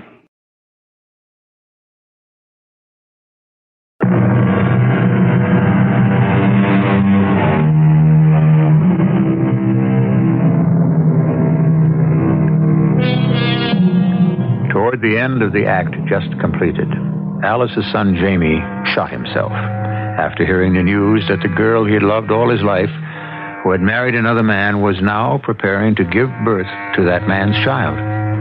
Holding fast to his mother's hand, Jamie had spoken his last words. Tell her that, Mom. Verity will understand. Tell her nobody dies. Mrs. Holt, of course, was dreadfully shocked when she came home, and I had to tell her what had happened. We never discussed it or referred to it in any way. But I'm certain she knew as well as I that the fact of Verity's being pregnant crushed Jamie's last hope that one day she might return to him. At any rate, Mrs. Holt persuaded her daughter to come back to her mother's house to have her child. Oh, Alice, it's so marvelous being here. You know, I really didn't know I'd need my mother so much. But the first time, you know how it is. It's all so new, so important. Your husband couldn't come with you? No, not right now. They can't spare him in London. Maybe later. Verity, I have something I want to give to you if you don't mind. How could I possibly mind? Well, I don't want to make you sad, but these are some of Jamie's baby clothes. Oh, Alice. Now, they may be old-fashioned by now. I don't know what babies wear these days. Not very much. But they are all made by hand, and you don't see much of that anymore. Oh, they're lovely. You know, Jamie was my dearest friend. For years and years, more than a friend, more like a brother. He loved you. I know he did. The last words he spoke before he died, they were for you. For me, really? He said, "Nobody dies, Mom. Tell Verity that. She'll understand. Nobody dies." That was the last thing he ever said.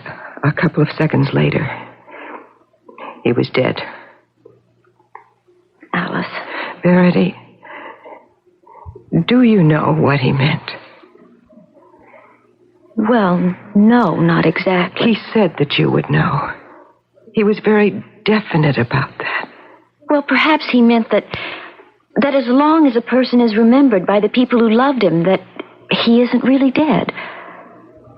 You think that's what he meant? I can't think of anything else.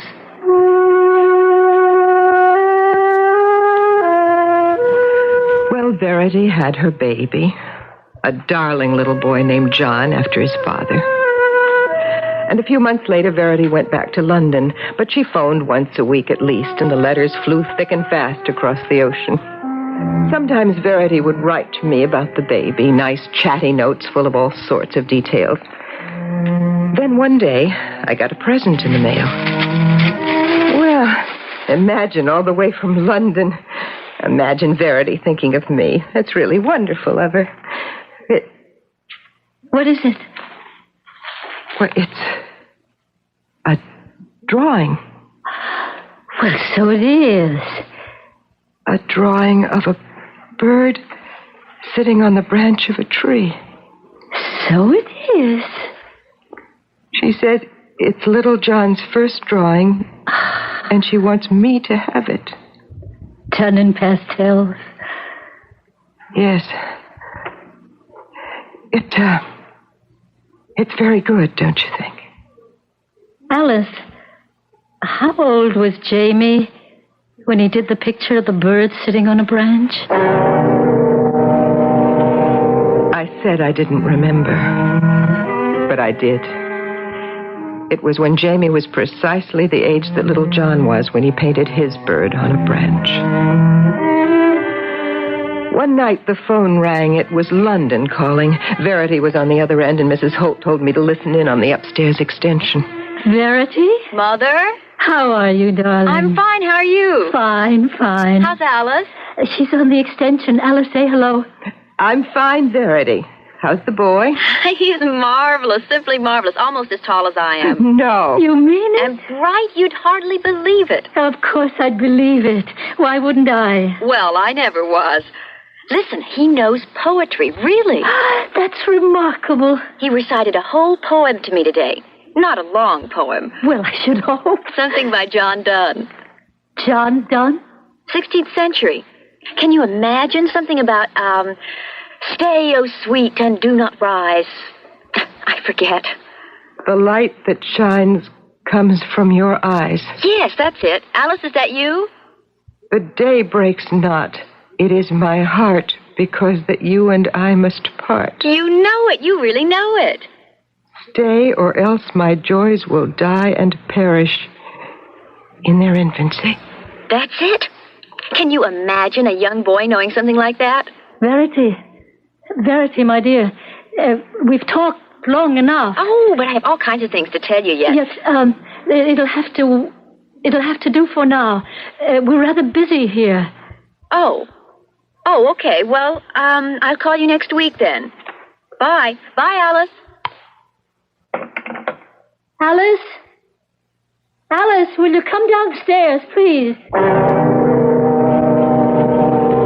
There was nothing I could say to Mrs. Holt. Of course, it was the same poem Jamie had learned and recited at exactly the same age. But Jamie had died a full year before this boy was born. This boy lived 3,000 miles away in a foreign country. Then came the fateful day. Verity arrived from London. Darling, how wonderful you've come home. Mother? How are you, Verity? Welcome back. Alice? Darling, you don't look at all well. Don't I? Have you been ill? No. Did your husband come with you? No. No, my son came with me. Well, for heaven's sakes, where is he? Oh, he'll be along presently. I wanted to see you alone first. Well, I'll just go upstairs and see if anything... Alice, please stay here. I want to talk to both of you. All right. Mother, this is going to come as a shock for you. My husband has left me. Oh, darling. Oh, Verity, I'm so sorry to hear that. Well, perhaps it's not final. It's final. Well, whatever happened, I'm sure it wasn't your fault. I don't know whose fault it was. There are always two sides to every... Maybe it was your fault, Alice. Mine? Or maybe it was the fault of your son. What could Jamie have to do with it? I believe that he was some kind of sorcerer or a wizard of some kind, and you are a witch and a hag. Verity, don't. I believe the two of you conspired against me from the very start, from the day you entered this house. What are you talking about? You don't know. You really don't know. I swear I don't know. Stay where you are, both of you. I have something to show you. Johnny? Johnny, can you come in here, please? Mrs. Holt, what's happening? Quiet, Alice. Mother? Alice? This is my son, John. Grandma, it's been so long. Now, how many years?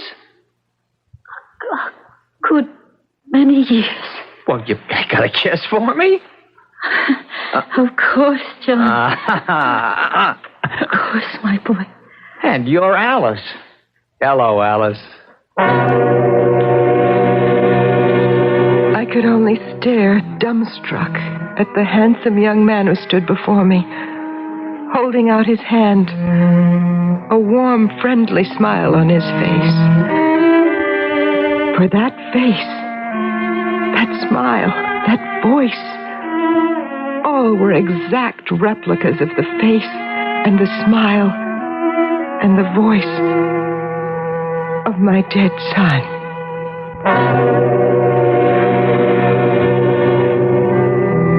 Young John, in the innocence of his youth and the ignorance, was the only one of the household who retained any self-possession. Verity moved about the house with a tight mouth and baleful look. Mrs. Holt kept to her room most of the time. When I took her something to eat, she told me that Verity and John would stay on with her. John was going to teach at the local high school, and Verity... Well, where could Verity go? Verity's child was destined to be the precise image of Jamie. Why? I don't know. But I don't blame you. Perhaps you should.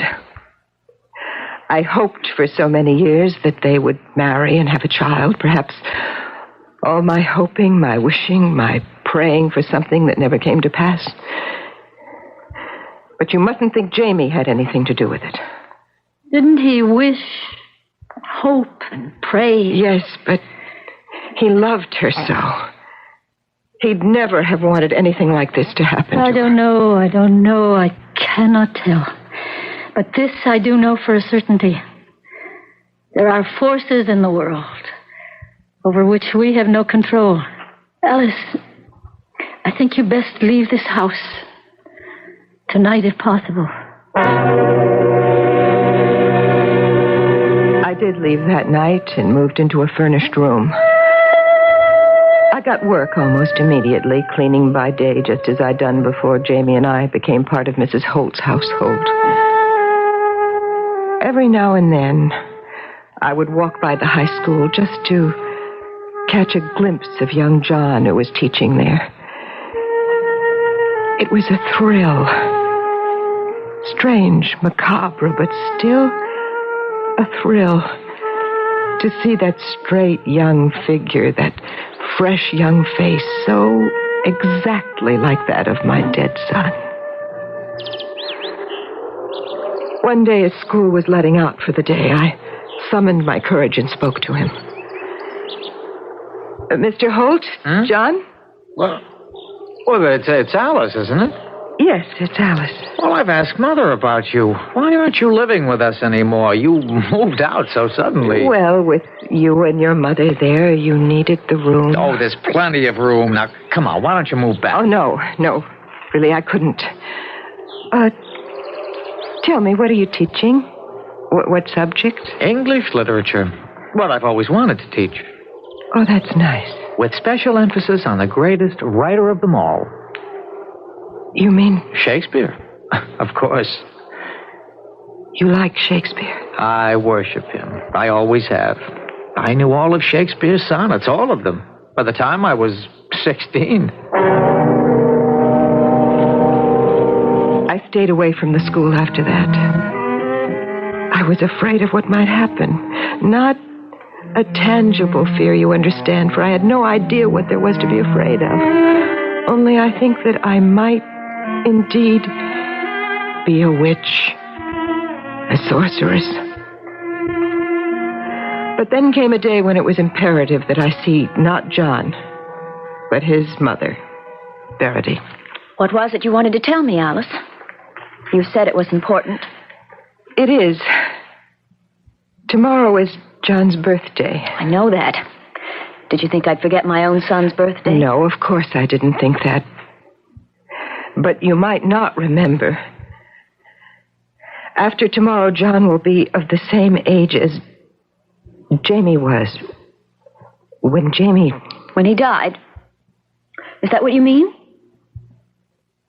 When he killed himself. Killed himself? Alice, no one ever told me that. Mother said it was an accident. Verity, he shot himself twice when he heard that you were going to have a child. Oh, Alice, I should have been told this. What could you have done? Nothing. Alice, I must tell you something.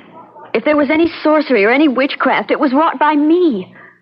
Every day of the 9 months I carried John within me, I wished with all my heart and all my soul that I could be carrying Jamie's child. A whole year has passed. Nothing untoward has happened to John. I believe him to be safe. I still live in a furnished room and go out to work by the day. But on Thanksgiving and Christmas and sometimes on other holidays, I go to the big white house and spend a pleasant day. And when I hear John's voice, his laughter, when I look at his handsome face, his friendly smile, so often directed at me, then I think to myself, it's true, quite true, what Jamie said to me at the last. Nobody dies. Not really. Nobody really dies.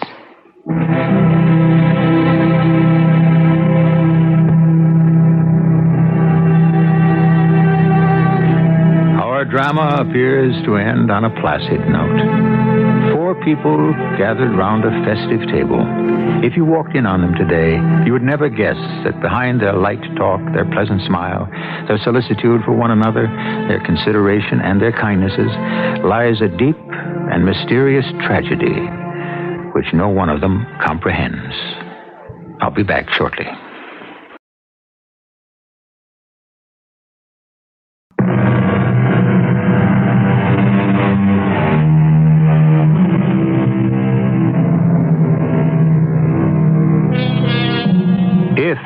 a moral to be gleaned from our story, and I do not think there is, and certainly there was never meant to be, it is the old one. Be careful what you wish for. You might get it. But if you take my advice, you will not look for a moral.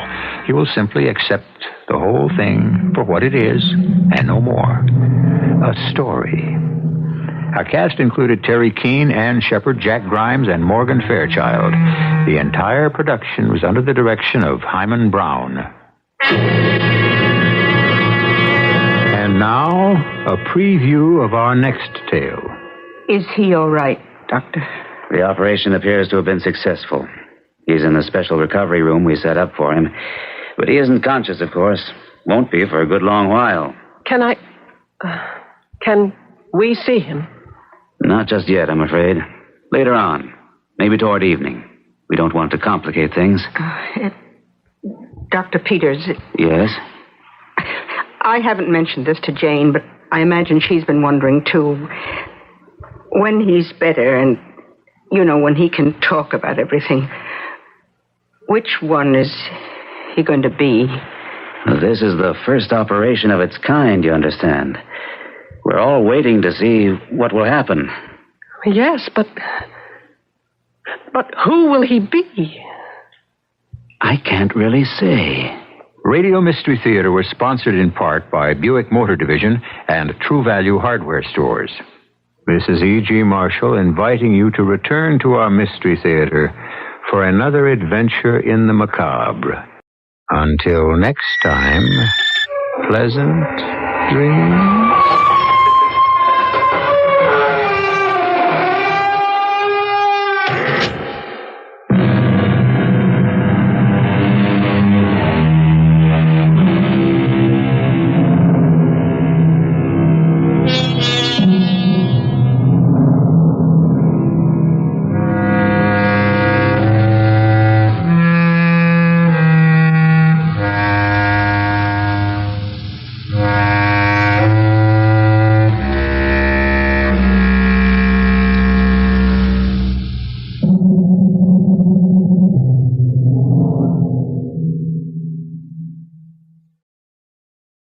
CBS Radio Mystery Theater presents...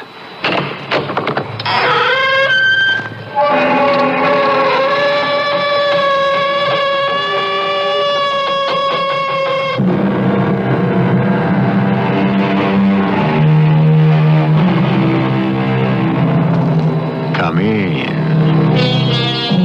Welcome. I'm E.G. Marshall. Without a doubt, love is one of the most powerful of human emotions, yet the least explainable. So much has been claimed for love, that it makes the world go round, that it conquers all, that it is blind, and so forth. What if love were not merely an emotion, but a manifestation of the spirit? What would this spirit of love do if it were denied, rejected, and banished? That is the premise of the strange story we will shortly unfold. I believe your problem, Professor, is that you want no one to get close to you. You're right. I can't stand intimacy. Those who don't want things often get them. Then I ought to have affection poured all over me, because I hate it. Who knows? Perhaps you will. I hope not. I'd rather die first.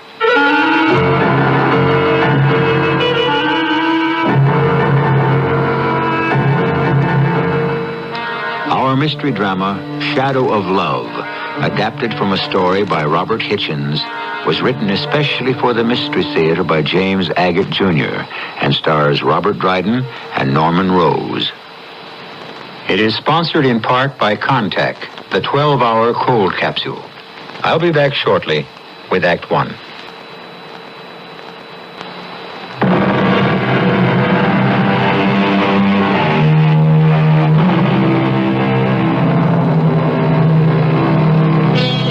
Is love just a feeling, or could it be a real being? That is what is behind this unbelievable story of the friendship of a scientist and a priest. People who knew them both often wondered what these two had in common. One was all skeptic and the other all faith. Let us hear from the latter, Father Xavier Murchison. Professor Gildea was not one of my parishioners. My parish is way downtown. The people are poor. On weekdays, the basement of St. Saviour's is a recreation hall welcoming the kids of the Lower East Side. The professor lived on the Upper East Side. But what a lonely fellow he was. His own doing, of course. A brilliant scientist lecturing everywhere, but who avoided human, personal contact of any intimate nature. Gildea was the only man I've ever met who disliked love or any form of affection. It repelled him. At any rate, how we met, it was at one of his lectures. Professor Gildea? Yeah? Oh, I see you're a priest. I should have said yes, Father, since you were kind enough to call me Professor without knowing what I profess. I had to come backstage to tell you how very much I enjoyed what you said tonight. Really? I shouldn't have thought we scientific doubting Thomases had much in common with a man who has blind faith. Oh, not blind, Professor. We have faith because our eyes have been opened, just as St. Thomas were. You intrigue me, Father. Would you like to have dinner with me one day next week at my place? I'm flattered that I would interest a scientific mind. But don't be.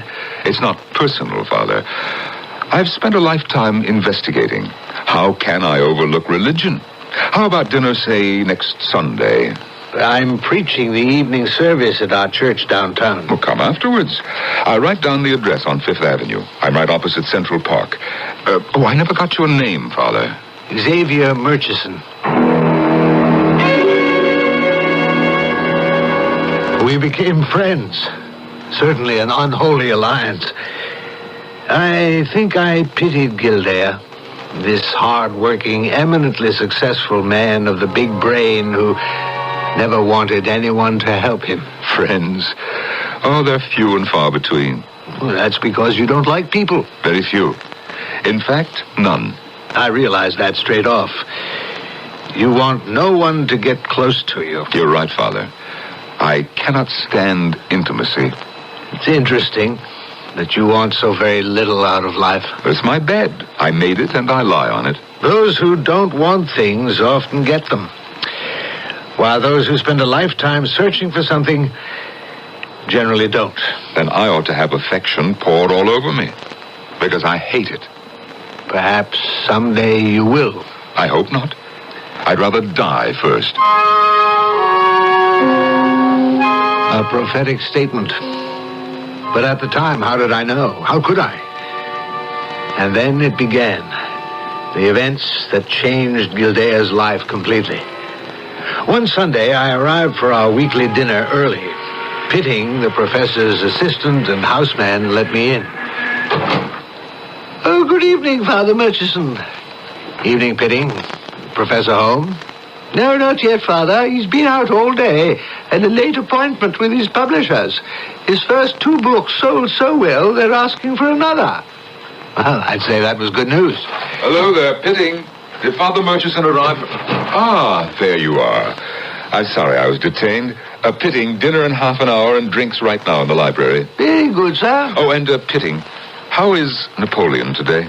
Oh, very well, sir, I believe. I removed the cover from his cage. I believe you forgot, sir, when you left early this morning. I did not forget. When I want that parrot uncovered, I shall do so myself. There is a reason for what I do. But I would thank you kindly not to undo what I have done without asking me first. This extraordinary outburst about the uncovering of a parrot was the first sign of many to come, which, but I don't want to get ahead of my story. Pitting brought the drinks into the study, quickly covered the parrot, and disappeared. I suppose I was a bit heavy-handed, wasn't I? I apologize for the brouhaha about Napoleon, but I had my reasons for wanting him kept covered. You've had this parrot a long time. I was making a study of the imitative powers of birds a while back, and I never got rid of him. But for reasons of my own, right now I want him shut up in darkness. Father, do you think that I'm an attractive man? Well, bless me, I don't know. I mean, do you think that there's anything about me which might draw a human being or an animal irresistibly to me? Whether you desire it or not? Definitely if I did not desire it. I imagine it would be very disagreeable to be liked, to be run after by anybody one objected to. Or by anything. Oh, that's horrible. What are you saying, Professor Gildea? Father Murchison, I have no one I can tell this to, so...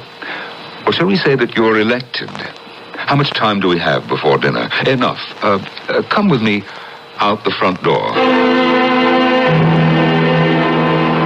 Now, as you can see, my house faces Central Park. My brownstone is just across Fifth Avenue opposite that path there into the park. Ah, I see a bench just behind the tree. I suppose you're out there often? Well, sometimes, not often. Generally, I stand at my door, take a few deep breaths, and then go on in to dinner and spend the evening working. I dare say if I lived here, I'd be out there morning, noon, and night. So peaceful. Yes. Well, a few nights ago, Thursday, I came out, as I do, and I stood here. On that bench, I saw a dark object sitting, its back to me. Couldn't tell if it was a man, woman, or child. You know, right away, I had a most peculiar feeling about it. I wanted to go and get close to it, but I couldn't move. I just stood here where I am now, my thoughts drawn to this person or thing on that bench. Thing? Well, why it took such hold over my imagination, I don't know. Finally, I forced myself to cross the street and walk up the path to the bench. And? Well, it wasn't there. I hadn't taken my eyes off it, but it had disappeared. I looked up and down the path everywhere. It was gone. But for some strange reason, I was hurt. Angry.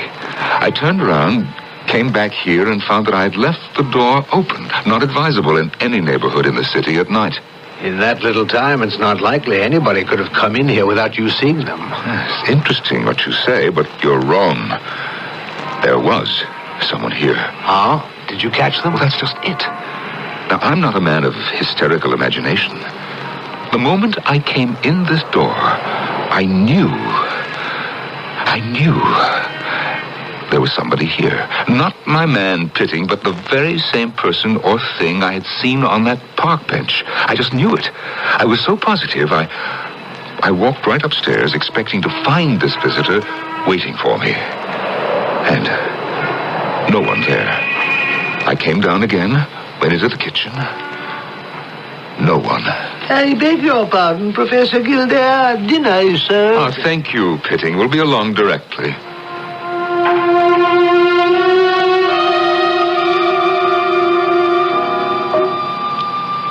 A delicious meal, Professor. Thank you.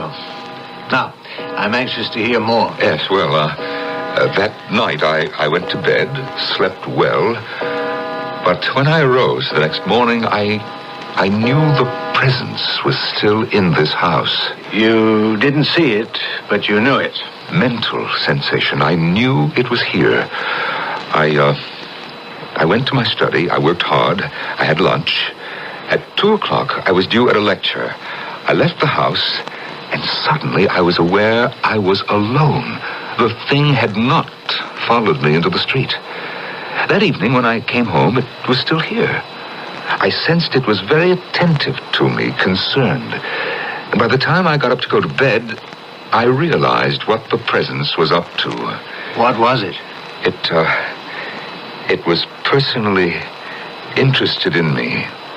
You felt that? Oh, yes. Yes, it was fond or becoming fond of me.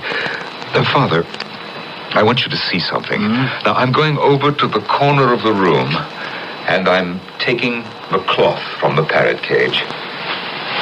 There we are. Now, Father Murchison, have a good look at the parrot. Tell me what you see. Well, Napoleon seems to be asleep on his perch. Right. Sort of half asleep, half awake.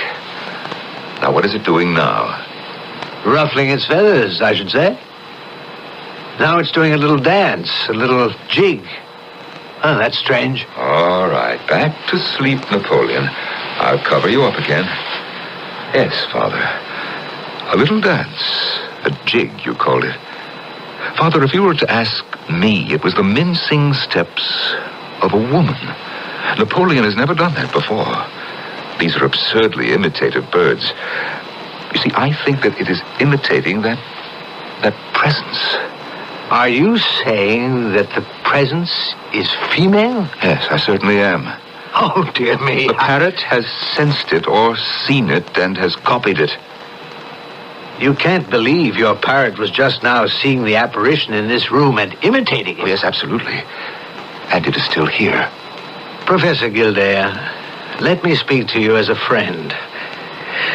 To believe that a parrot, an entirely physical creature with limited perceptions, is able to see what you cannot see and imitate it is more than any sensible person can believe. More than I can believe, and more than you should believe. Are you quite finished? I can tell you more. Father, it's at me. Here. Now. Oh, God, there's a cloying closeness about it. I feel it here. Right here. Oh, it horrifies me. It horrifies me. As I said when we began, what if an emotion had entity? Taking it a step further than the emotion of love, take hate with a hand raised in anger. Take revenge, despair, fear. What if all those could appear to you and me as actual beings, haunting us and making themselves unwelcome visitors? All fancy, you say? Wait with me and see if the fanciful takes on substance when I return with more of the mystery in Act 2.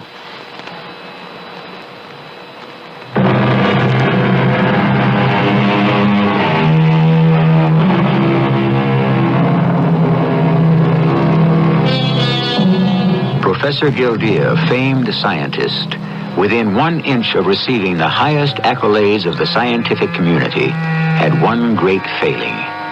He was either unwilling or unable to let any person come close to him. That extraordinary mortal, the self-sufficient man. Then, one day, a presence invaded his home. An invisible, loving creature. And after that, the professor was never the same again. His friend, the priest, Father Xavier Murchison, takes up the story. Although his doctor gave Professor Gildea a clean bill of health, I persuaded him to take a week off, cancel whatever speaking engagements he might have, and put the laboratory and his own home out of his thoughts. He went up the coast. After a week, I got a card from him, posted from the Cape, telling me what train was bringing him home. Ah, Father Murchison. I didn't expect to see you here at the station. What a nice surprise. Well, I didn't expect it myself, but as it happened, I had to visit a sick person right in the neighborhood this afternoon, so I thought I'd chance it. Yes, to see if I was still a sick person, huh? Are you? No, I don't think so. A week on the Cape, the sea air, you look just fine. Did you have good weather? Yes, perfect, glorious. You were quite alone up there? Do you mean was I pursued by my ghost? No, I wasn't, thank heavens, quite alone. The beach, seagulls, the sea, my only companions. Ah, I've never seen you look better. I never felt better, not a care in the world. Father, what am I kidding myself for? I'm terribly anxious to find out if that thing is still in my house. Oh, you've seen the last of it, I'm sure. I have had it, and now we'll see. A taxi.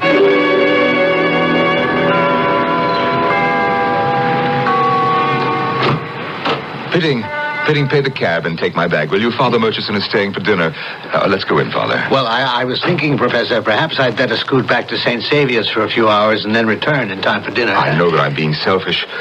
Well, we've climbed a flight to the study. Let's go in. I've always liked this room. Now, if I'm to remain here, I'd better call St. Saviour's. Well, there's a telephone in the hall. I'll pour small glasses for us both. Whiskey? When Pitting comes upstairs, I think I'd prefer a cup of tea. Well, as you wish. Turn on the light. The telephone is right there. All right. Now that you've had your tea, Father, and I've had 2 whiskeys, let us see what we shall see. Are you really relaxed? No feeling of apprehension? Not a scrap. But I am curious. I'm waiting for it. Whatever is that? It's Napoleon. He's telling me, you've been back home for an hour. Why don't you uncover me? I'll take its cover off. I never heard a parrot make a sound like that before. It was certainly a most unparrot-like sound. Yes, it is. It's not imitating some sound it's heard, has it? I'd like not to answer that question. Are we alone? What's that? Your visitor, this thing, is still here. Yes. How do you know? It came into the study a few moments ago to welcome me. It came? How? Well, simply by making me feel that it is here and happy to see me. I'm amazed. Oh, Father, I wish I could make you believe that there is an intruder in this room. You know, there are doctors who specialize in these things. You might consider... Father, please. The scientific mind deals in proof positive. If within the next few weeks, no, days, I cannot come up with the proof that some unknown being is actually here, I'll let you take me to any doctor you like. You see, I cannot go on like this, so I shall just have to reconcile myself to your opinion, Father. My opinion? Yes, that I am suffering from an absurd delusion. The way you talk about this presence is so convincing that I still, in the doctrines that I subscribe to, a mysterious presence... A cloying, horrible, suffocating presence. I know of nothing, written or implied, to account for such a thing. So, naturally, my dear friend, I doubt everything, all of this, must be in your mind.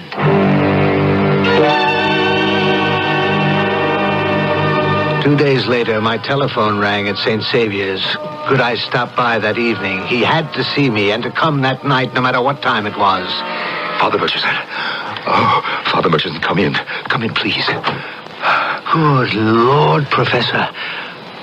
What in heaven's name is the matter? I've never seen you looking like this. Something has come over me. I cannot take it alone anymore. Well, why didn't you call me yesterday? Yesterday? Yesterday? When was that?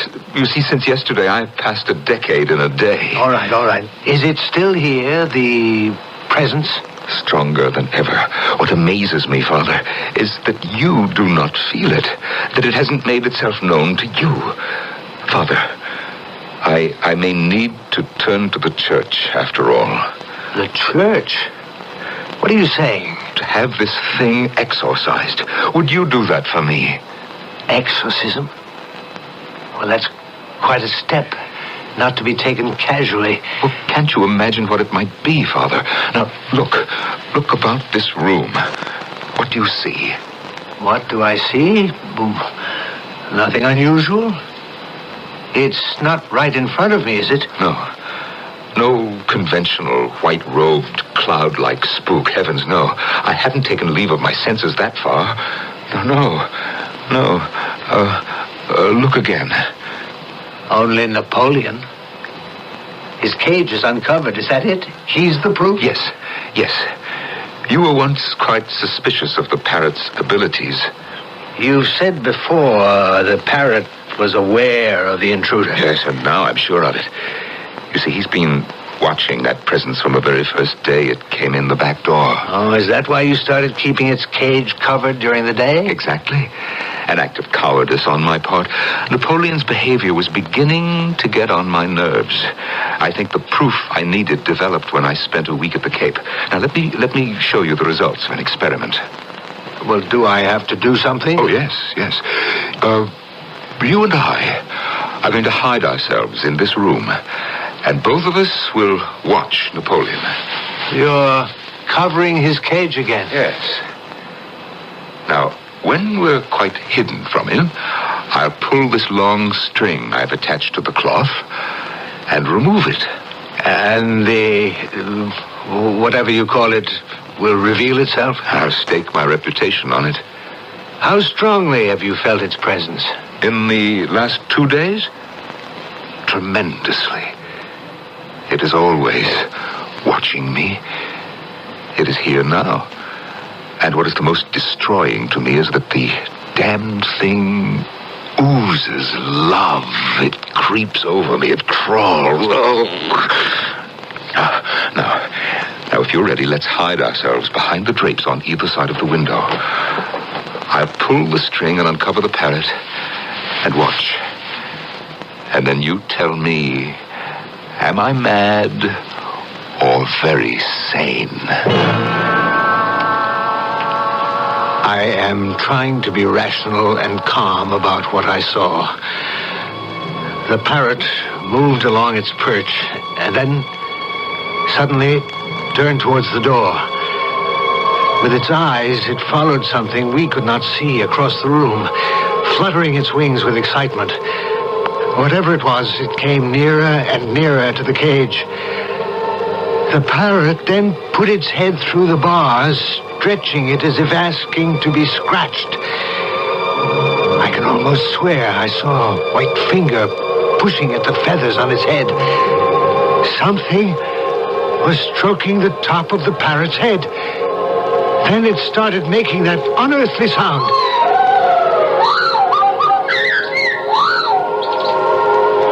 What do you think, Father?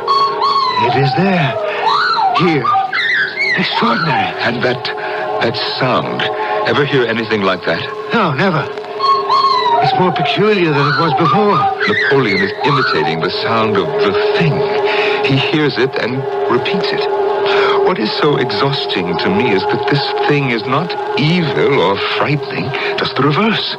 The thing admires me, desires me, it loves me. That's what I cannot stand. Has it occurred to you that it may be the voice of someone who has been here while you were away? All right, let us see. We'll soon find out. It's late, but I have to know. Pitting, will you come up to my study, please? Now, before I went away, I noticed Napoleon was trying to do a kind of walk. And then when I got back, you remember that cry, like the one we just heard? Oh, yes, Pitting, I'm sorry about the hour. Pitting, while I was out of town, did anyone come into this room? No, certainly not, sir. Except the cleaning lady, the maid, and myself. Yes, and the bird. Has it been here in its cage the whole time? Oh, yes, sir. Have you noticed the parrot talking lately in a, well, shall we say, rather peculiar, disagreeable voice? Yes, sir. A soft sing-song like. Yes. Well, since when? Well, since you went away, sir. He's always at it. There. You see, Father. Oh, yes, Pitting, that's all. Thank you. Father, is that proof enough for you? Believe me, there is no trick to this cloying, loving creature. It is here. Oh, no. No parrot speaks in a voice it has not heard. But we hear nothing. Nor do we see anything. But Napoleon does. You saw how it was holding its head through the bars to be scratched. Yes, it seemed to be doing that. It was doing that. I beg your pardon, sir, but as long as you were up, this message came for you, and I neglected to call it to your attention. Well, a message? Thank you. They've got to be joking. Another lecture. 1 week from today in Washington. I seem to have made a commitment 6 months ago. Well, I can't do it. I'll have to cancel. I'll call them in the morning. I'll tell them it's impossible. I could no more lecture in the state I'm in than the man in the moon. Oh, Father, help me. What can I do? Help me.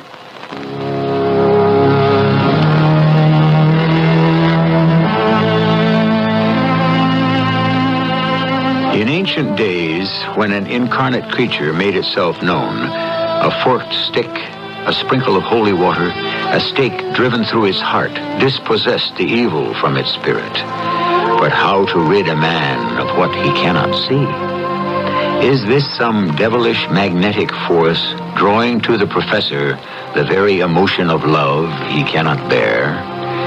More on this when I return shortly with Act 3.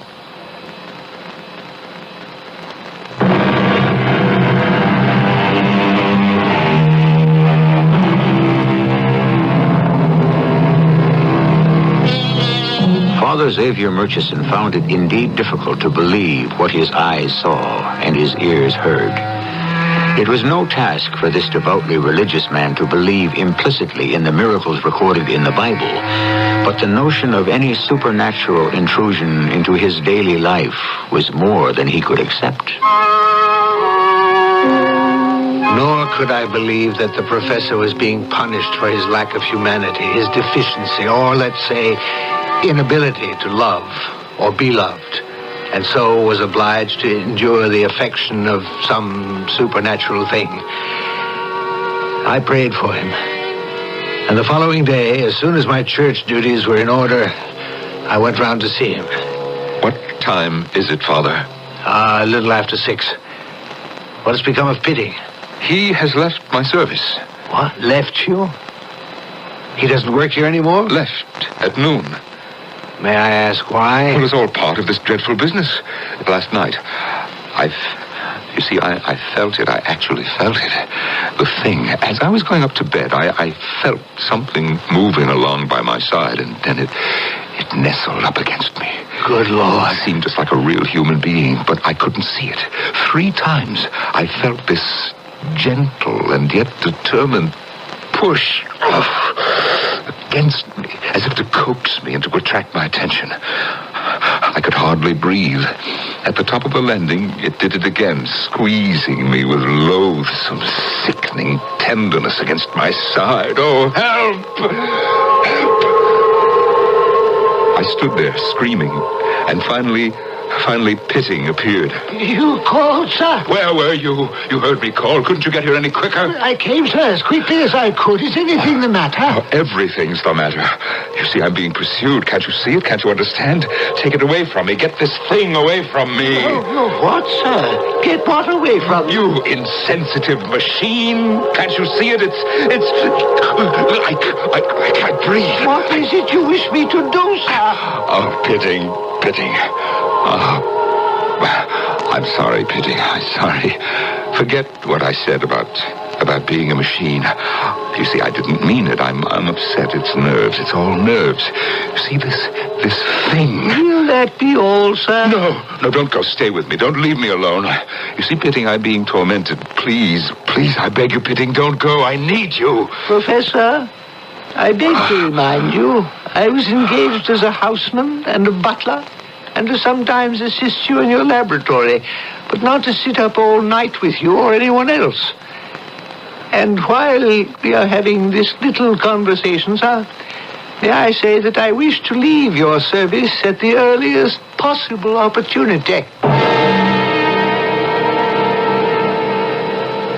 So that's how Pitting left. And last night, Professor, what did you do? I sat up. All night? All night. In your bedroom? Yes. With the door wide open. I wanted it to go. With the door open, I hoped it would. And it didn't? No, it never left me for a moment.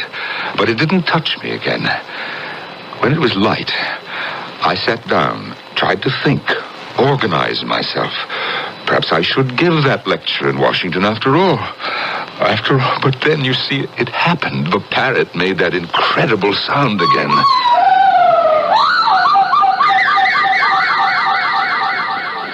Well, where is it? I don't see the cage. I got it out of here.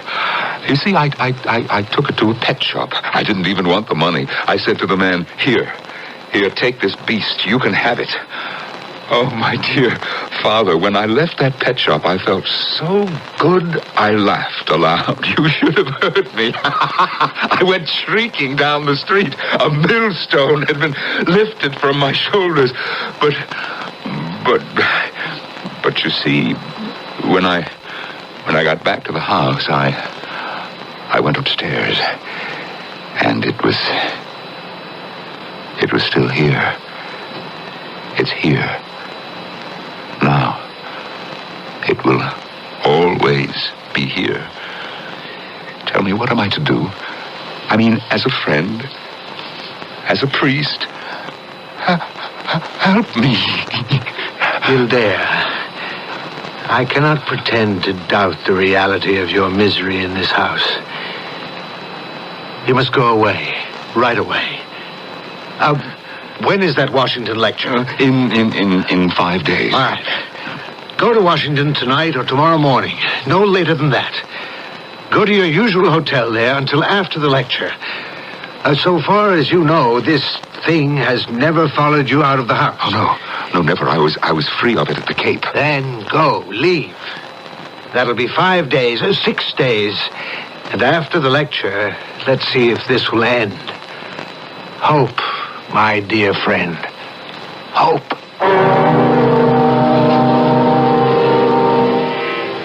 I don't know what they thought of me at St. Saviour's. In the past weeks, I seem to have spent more time on the Upper East Side than in my parish. Fortunately, my associates are quite understanding, which indeed I pressed them to be when I asked for 2 days in order to go to Washington to Professor Gildea's lecture. Identifying and dating artifacts is essential to the archaeologist. The old carbon-15 test is ineffective beyond 50,000 years, but the newer techniques. Go away! Will you go away? What we use now is the potassium-argon process, which is most. Please go away! Leave me alone! It measures the decay of radioactivity in a mineral, and it is far the most effective after 50 million years. Ah!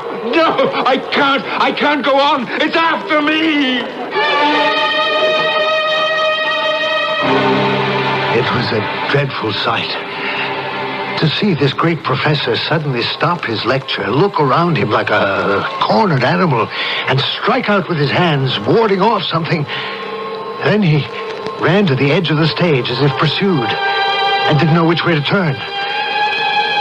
Mercifully, at that point he fainted. A doctor gave him a sedative, and I didn't leave his side until he was safely back at home, in his house, in his bed. Father Murchison, is that you? Yes, it certainly is. I'm glad you're awake. What day is it? Tuesday. I brought you back home last night. You've been sitting here since last night? Well, it was the least I could do. It was all a mistake. I should never have advised you to go to Washington. You weren't fit. No, I was perfectly fit. But I was accompanied by that abominable thing. It no longer leaves me, even for a moment. It won't stay anywhere unless I am there. You see, Father, it loves me. That's what it is. It loves me persistently. Wait, it's here now, right now, as I talk to you. It's on the edge of this bed, nestling up to me, touching me. Can't you feel that it is here? No, I can't. I kept asking myself over and over, why? Why? What have I done? I've been thinking about that also, and I can find only one answer. You have an answer? There is a reason for this? Perhaps it's a punishment. For what, for heaven's sake? You hated affection. You put human feeling aside with contempt. You had no love for anyone, and you didn't want to receive love from anyone.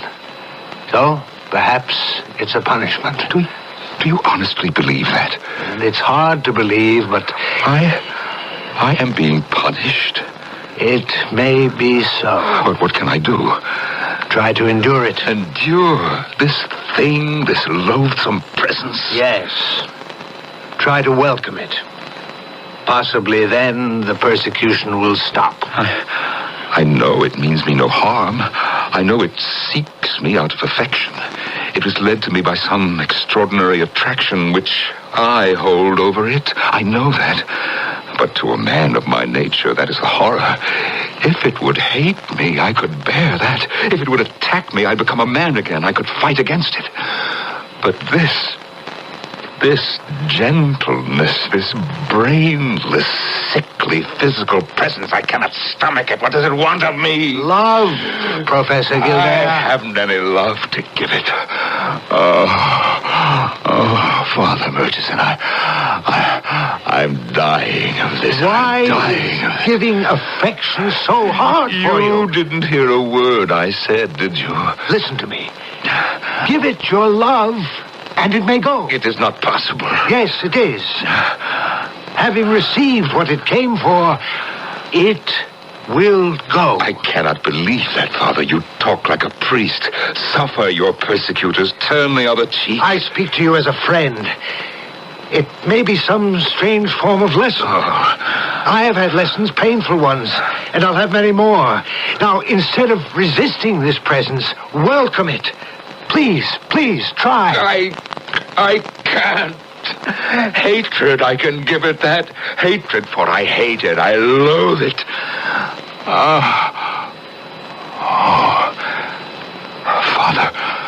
Father Murchison. What? It wants to go. Wants to go. Open the door. This door of my bedroom. I feel it wants to go the way it came. It wants to leave me. Go downstairs. Open the door for it. I ran down the stairs and opened the door. Was it my imagination, or did some shape hurry past me across the avenue, turn up the path into the park? Was that it? There? A dark form, seated on that park bench? Had it finally finished its work, fulfilled its desire, and now returned to its former existence? I ran back upstairs to tell Gildea the news. You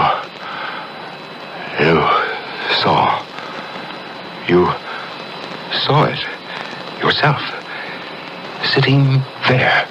Well, I thought so. Well, not exactly. I mean, I couldn't make it out, not in detail. But you actually saw it yourself, didn't you? It wasn't my imagination, was it? Was it? There was something on that bench. Thank the Lord. It has left me. Father, I feel so strange. Empty. A shell floating up. Where am I going? Father, where did I go wrong? Was everything wrong? All a mistake, my whole life? They talked about love, people did, but it frightened me. Is that why I turned against it? I couldn't bear it.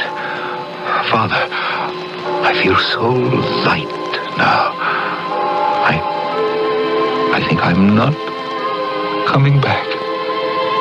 Not anymore.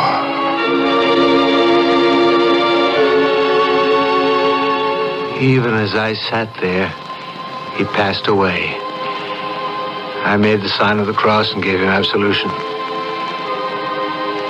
His face that had been so careworn, crossed with lines of fear and hatred, softened. It was the face of a child, hoping for love. A doctor was called. The cause of death? Well, I would say heart failure. Yes, failure of the heart. He wasn't an old man, Doctor. Age has very little to do with it. Would you say it might have been prevented? Possibly, if he had watched himself. Taken better care? He should have lived quite differently. I think you're right, Doctor. He should have lived quite differently. Father, that's about all I can do. Thank you. I'm afraid it's all any of us can do now. he's in the hands of Providence.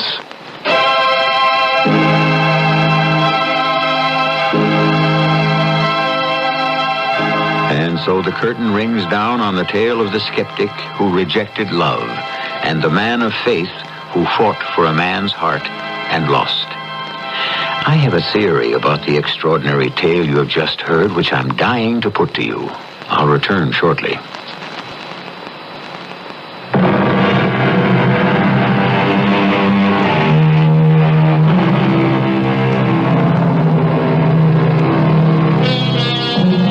I ask myself, is it not possible the specter or presence that drove the professor to his death was also his conscience?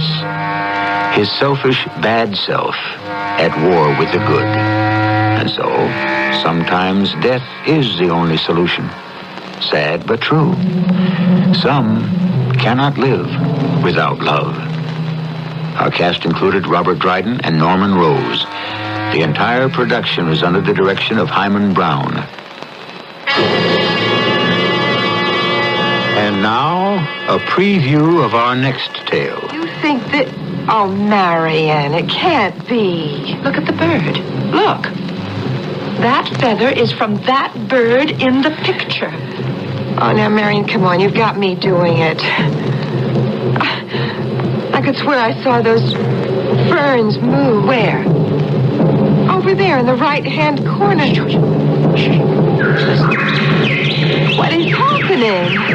Don't move, unless we're going crazy. You do hear drums. Yes. We've got to get out of this house. I don't know what it is, but we've got to get out. Oh, I knew there was something about that picture. Come on, Georgia, hurry. Marion! Marion, look! It's moving. Oh, the lion is coming into this room. Run, Georgia, run! This is E.G. Marshall inviting you to return to our Mystery Theater for another adventure in the macabre. Until next time, pleasant dreams.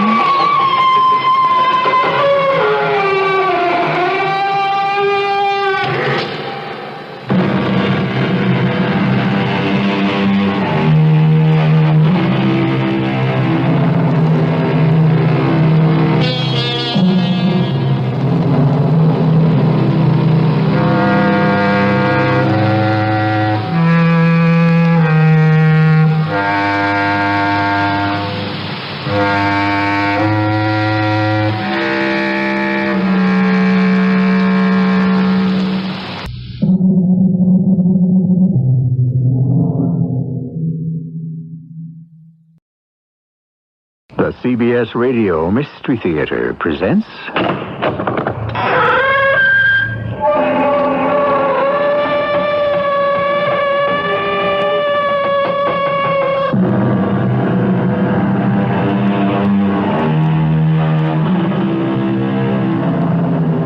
Come in. Welcome. I'm E.G. Marshall. Nobody dies. At least, not completely. And, generally speaking, not for a very long time. Not for as long as he or she is remembered by family, by friends, or by lovers. Or, I must admit, in all honesty, by enemies. Memories of actions, good or bad, words, kind or unkind, physical features, pleasant or unpleasant, linger on, scattered about in the minds of those left behind. Put them together, and you have a ghost. Hector, my friend, why are you not dancing? I'm waiting for someone. A lady, of course. A lady to join you in the minuet. No, I'm waiting for Andre. But surely you're not going to perform the minuet with your cousin. No. I'm going to kill him.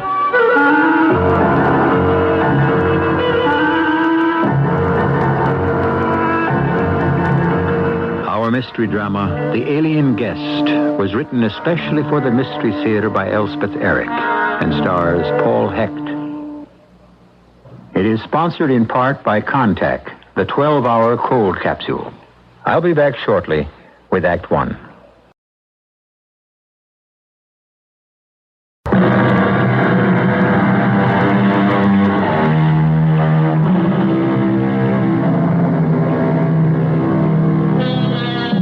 think we keep alive those we have known by remembering them. But this sort of thing can be carried too far. If our memories continue too sharp, too full of feeling, and if they linger too long, why then we are in peril of becoming ghosts ourselves. Listen now to the story we have chosen to call The Alien Guest. Oh, there you are, Hector. I've been looking for you. Have you? They're performing a minuet in the ballroom. Are they indeed?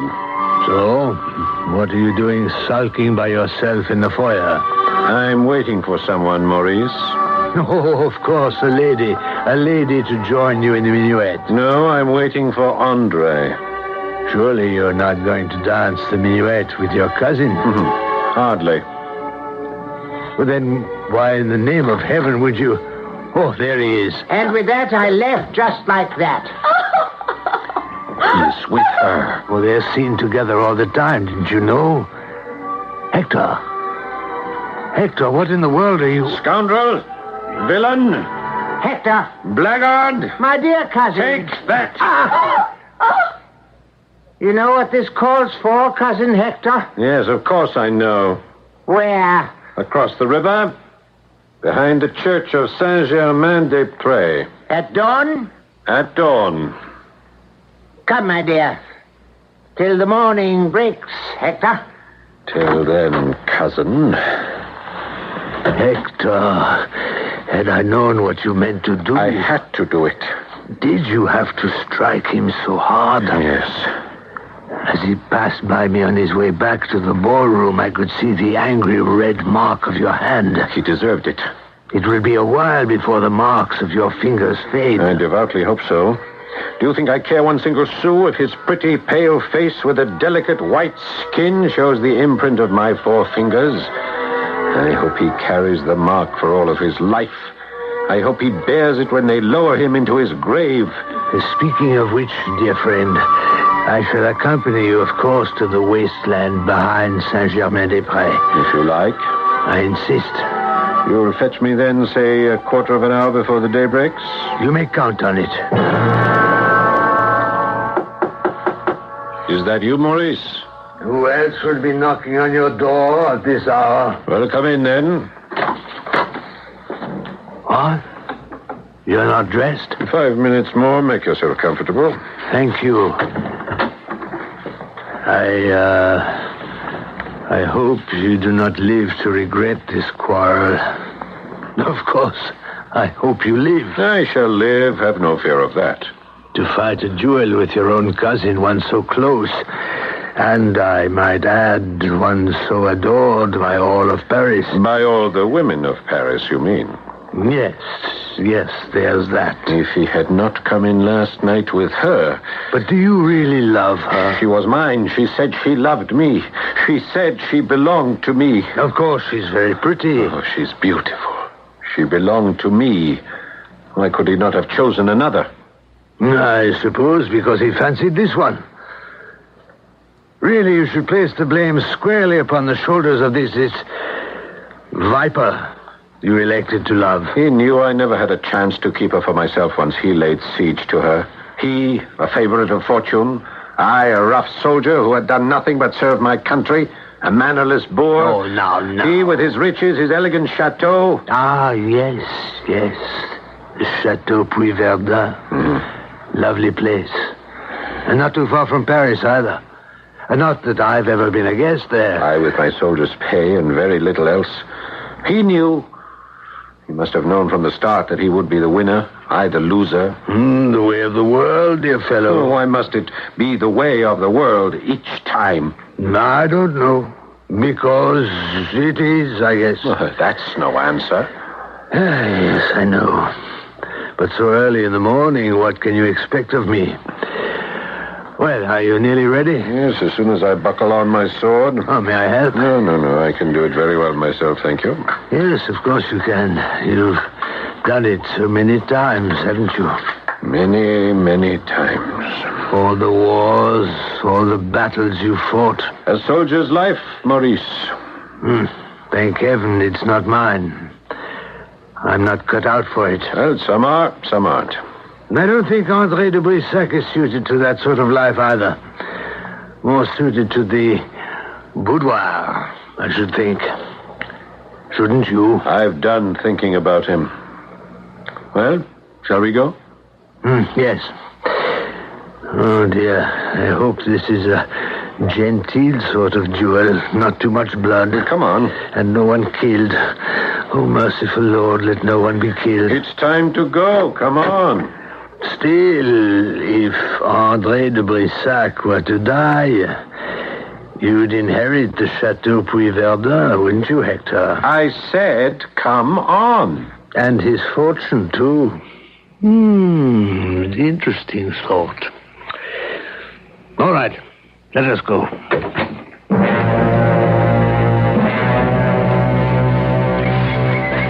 About the chateau, Maurice. Ah, yes, the lovely Chateau Puy-Verdun.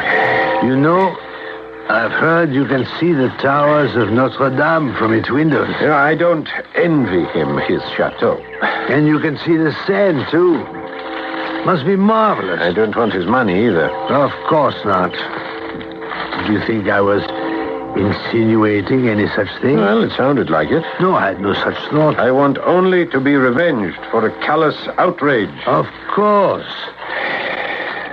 Still, it's a lovely chateau. And he is your only living relative, and there is all that money. Yeah.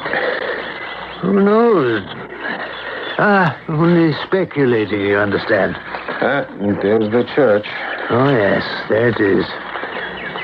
I don't suppose you'd like to step inside, would you? What for? To offer up a few prayers, perhaps. For what? Oh, I don't know. Happy outcome to this dismal day. We have time, you know. The eastern sun has not yet put in an appearance. You're sure you won't step inside the church? Oh, yes, I'm sure. André has not yet arrived. As far as I can see in the pre-dawn light. He'll be here. Oh, I've no doubt. He's a man of honor, if nothing else. After all, he's your cousin.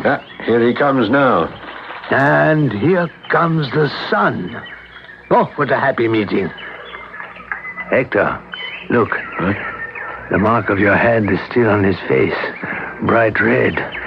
You must have raised welts when you struck him. Look there. The sun shining on his cheek dyes the mark even deeper. It will be a good long time before that red mark disappears. En garde. And when I drop the kerchief, gentlemen, you will commence. Understood?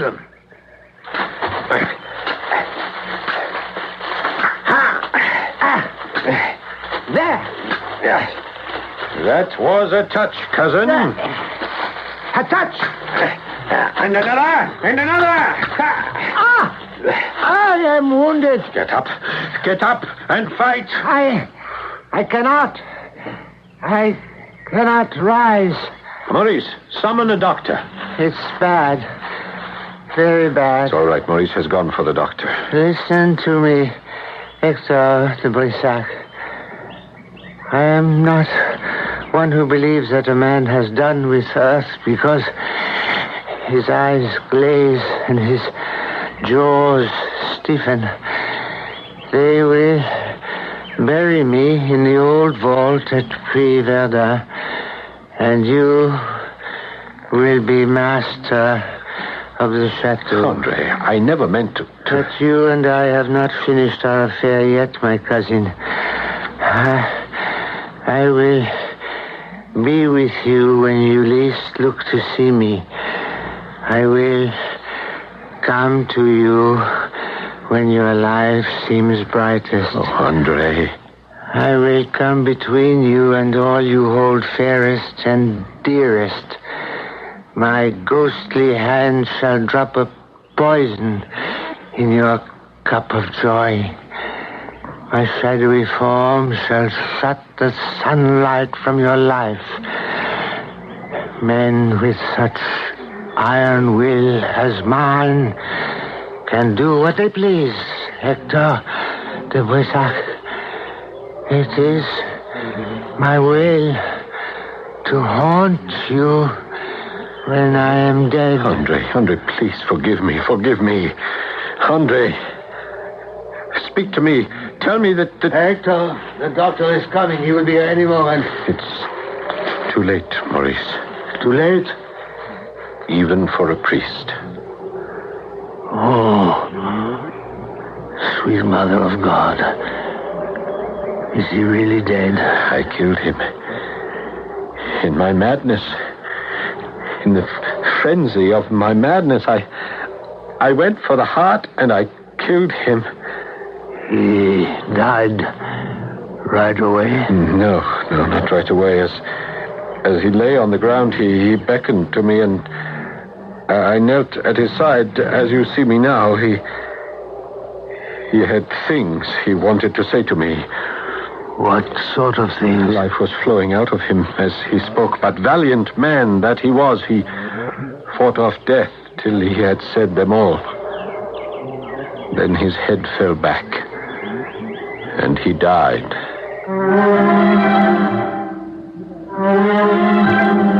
Revenge is a kind of wild justice. Those words were written by a wise Englishman about 300 years ago. His name was Francis Bacon. 3 centuries later, the words seem to have more meaning than ever. Man's nature seeming to have changed too little. Perhaps in its depths, not at all. I'll be back shortly with Act 2.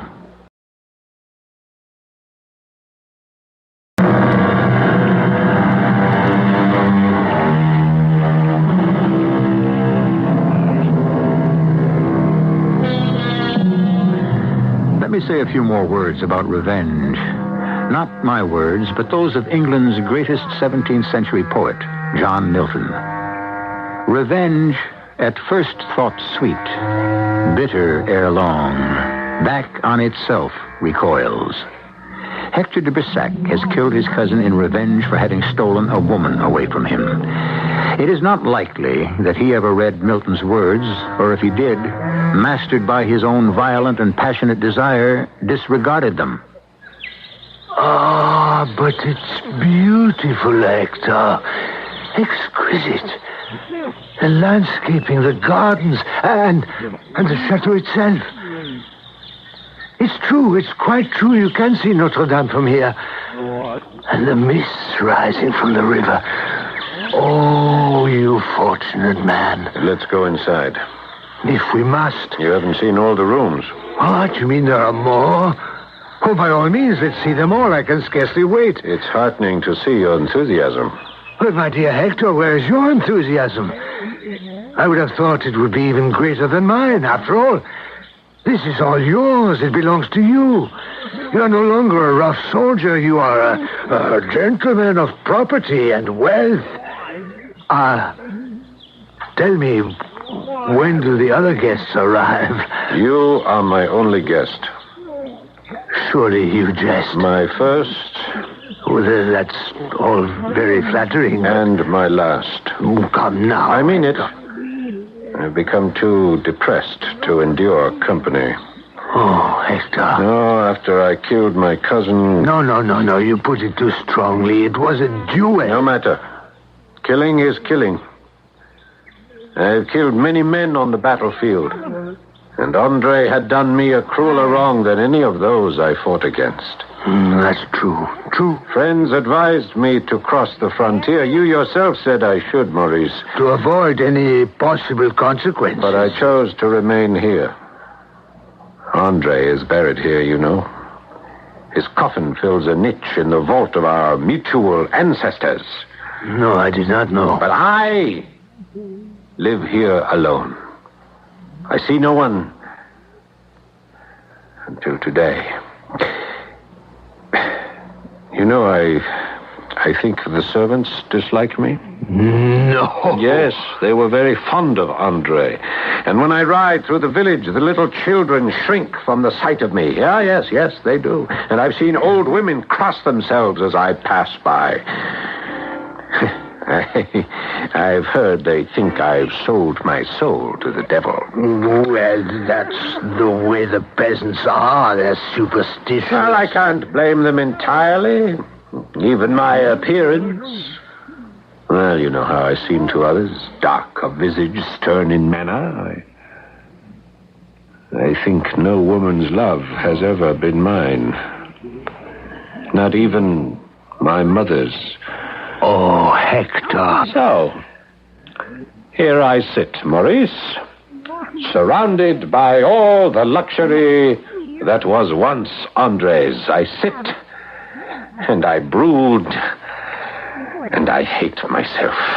Hector, you mustn't. I think I have begun to hate everyone. It won't do. It simply won't do. You cannot go on this way. What else is there? What other way? Listen to me. Come to Paris. To Paris? You will stay with me. My flat is big enough for the two of us. What would I do there? You needn't go near the court. There will be other places, other people. Well, there might be some in Paris, perhaps, huh? Old comrades from my fighting days, they would not shun me, huh? Surely they would not. Yes, it might do me some good. Yes, of course it would. Say you'll do it. If you really want me. Maurice, do you really want me to? I do. I do. Then I'll come.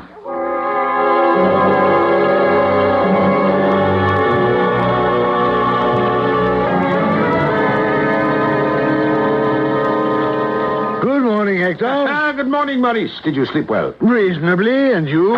Very well indeed. I thought I heard you come in. I didn't waken you, I hope? No matter. It was rather late, wasn't it? 2, 3 o'clock? Yes, something like that. Paris has gone to your head, I'm beginning to think. Well, if it has, it's done nothing but good. Yes, I can sense that. I can even see it. Hector, you are starting to look, well, almost handsome. Oh, no, you go too far. You were most generous, Maurice, and I thank you from the bottom of my heart. I am in your debt for always. Believe me, good friend. Well, now, what are your plans for today? Maurice, you never knew any of my old comrades at arms, did you? No, I never did. Well, I met one of them on the boulevard a while back. A little cross-grained old captain of dragoons whose merits have been neglected, whose achievements have been ignored.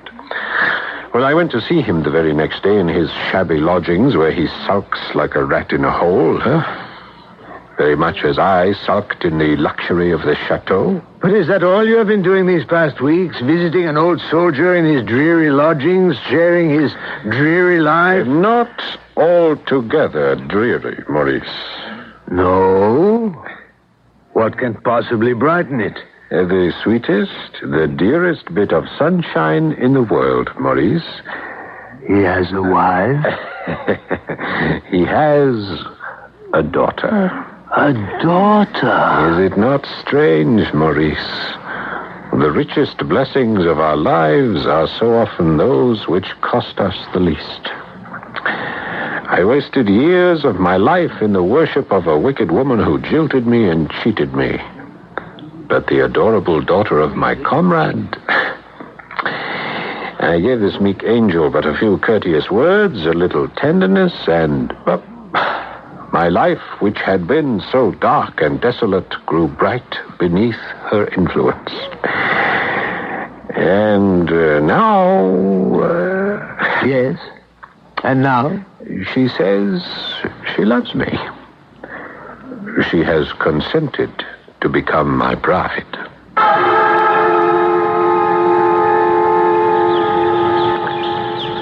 And the gardener will espalier some pear trees against that wall, Maurice. I never thought Puy Verdun could be improved upon, but you are finding ways, Hector. No, it was Eveline's idea, not mine. All the good ideas are hers. All goodness comes from my little sunshine. All love, all tenderness, all nurturing, all comes from her. And it comes to me, Maurice, straight to me from her sweet, loving heart. Imagine, to me. You are happy, my friend. And lucky. I never thought to be so lucky, so happy. But it's happened, and I am. And, Evelyn? She likes the life here? Oh, she loves it. She makes me love it. She drifts about the grounds like a child admitted into fairyland. She's off somewhere now, picking flowers for our dinner table. Apropos dinner, shall we go inside for an aperitif? Oh, by all means. After you, my good friend. Thank you. My best friend and my first guest. I should say, our first guest. And, you have no memories of the dismal past? No, none at all. Of your cousin? None of him? None of the duel? None at all. Of course, Maurice, I should tell you, I have made certain that there is nothing in the chateau to remind me of Andre. Oh? Though I live in his chateau, though I subsist on the wealth that was his, I wanted nothing to bring his image to my mind. Yes, of course. So I went through every room of the chateau, there are 27 of them, to make sure there was no portrait of him anywhere. But I did find something. Here, step into the library. Oh, there's no portrait here, nothing but a tapestry. Yes, well, stand back while I remove it. What? Why, yes. It is a portrait. A very old one, I should think. It's not of Andre, is it? And that is to say, it looks a little like him, very much like him, really, but the dress, the old-fashioned hunting dress, is it not? Quite brilliant, all purple and orange. But it's not Andre. I'm certain of that. No, the portrait is not of Andre, but an ancestor of his and mine. Well, then, what need to cover it? You remember the morning of the duel, Maurice? Yes, of course I remember it. You remember how Andre was dressed, how bright the sun shone on his garments? Yes, I think I remember. And do you remember what colors those garments were? What? Well, they were... Yes. They were purple and orange. Purple and orange, yes. So you see why I have hung the tapestry over the portrait. No one has seen that portrait but you and me. And no one ever shall. I understand. So let us cover it again.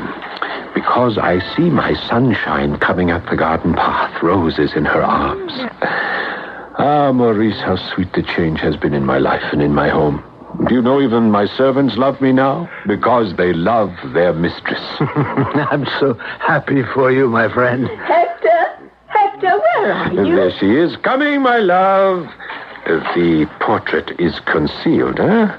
Let us join, my darling. Of course.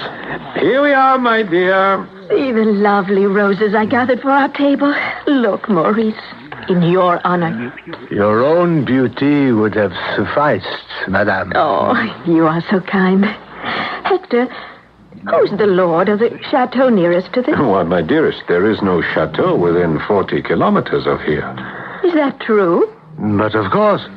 Then who is the nobleman I meet on my walk? I can't imagine. Do you see him often? Why, yes. I see him every day.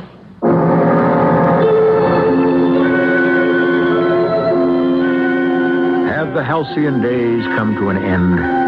A dark cloud passed over the bright sun. Has the face of evil peered through the window? Does threatening thunder roar from the skies? Do the chill winds start to blow? In other words, dear and gentle listeners, is the honeymoon over? I'll be back shortly with Act 3.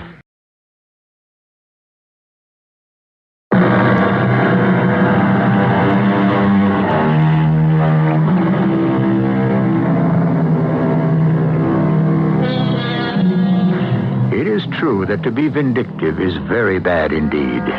To hold grudges, to strike back when one has been injured, there's no doubt about it. It's deplorable. Still, how truly Lord Byron wrote, "Revenge is sweet." The only problem lies in the fact that revenge works both ways. Vengeance boomerangs. Who knocks? It is I, Maurice. Hector de Brissac. Hector. Oh, my dear friend, how good to see you. Come in, come in. Thank you, Maurice. What on earth brings you to Paris? To request that you visit us again, Maurice, at the chateau. Well, I might be able to arrange that within the month. But why do you want me there? Maurice, do you remember when you were with us before, Eveline came in from a walk, roses in her arms? Oh, yes, herself as lovely as the roses she held. Yes, I remember. And she asked what nobleman lived nearby. And you said there was no estate within 40 kilometers. Yes. Yes, and she said she saw him each day. Well, I let the matter drop at that point, not to embroil you in it, but later I questioned her further. This nobleman you mentioned when Maurice was here, whom you think you see every day. I do see him, and every day. But where, my dearest? Sometimes in the park, sometimes in the wood. He has never dared to address you. Never. Sometimes I've almost wished that he would speak to me. It's so terrible to see him standing silently there. Oh, he is some insolent peasant who seeks to frighten you. No, he is no peasant. It is not his dress alone I judge, for I know little of such things, but he has an air of nobility which it is impossible to mistake. That is the point that mystified me, Hector. The stranger's costume is not modern. He looks as an old picture might, if it could descend from its frame. Her words pained me, Maurice, for they reminded me of that hidden portrait in the library, the one I showed you. An ancestor, dressed in hunting costume of bright orange and purple. Yes, I remember it well. Shortly after the conversation I have just related to you, her health began to droop. The change in her was so gradual as to be almost imperceptible to those who watched her day by day. Oh, my dear man. It is not only her physical health, Maurice. The bright and sunny spirit. You remember how she was. I do indeed. It's vanished. In the place of my joyous young bride, I now behold a woman weighed down by rooted melancholy. She assures me she has no reason for sorrow or discontent, but, Maurice, I cannot believe what she says. Tell me what I can do for you, Hector. Anything within my power. If you are acquainted with the court physician. I know him, yes. If you could persuade him to come to the chateau. Well, I can. I will. And if you could arrange to come with him. I can. You will earn my undying gratitude, Maurice. For I tell you truly, I believe my darling wife is going mad. 1,000 thanks, Doctor, from my heart. What did the doctor tell you, Hector? He says it is possible that Eveline is affected by one lone delusion. That she sees the nobleman dressed in orange and purple. He said she described this nobleman with a perfect minuteness. A young man with a fair, womanish face, very pale, and rendered remarkable by a crimson scar resembling the mark of a blow. Merciful heaven, Hector. He asked me if there could not be a kinsman of my steward or a hanger-on of the household who might be so scarred and so attired. And, of course, you said there could not be such a one. It could be no one but Andre de Brissac, come back to haunt me. Hector, you cannot credit such things. You cannot. Maurice, I must tell you, while he was dying, you had gone to fetch the doctor. Andre threatened me with that very thing, that he would haunt my life and blight it. Oh, no, I cannot believe it. No, the doctor is inclined to think that she actually does see the man of whom she speaks. Oh, Hector. Maurice, I have made up my mind. Eveline must be shown the portrait that hangs in the library.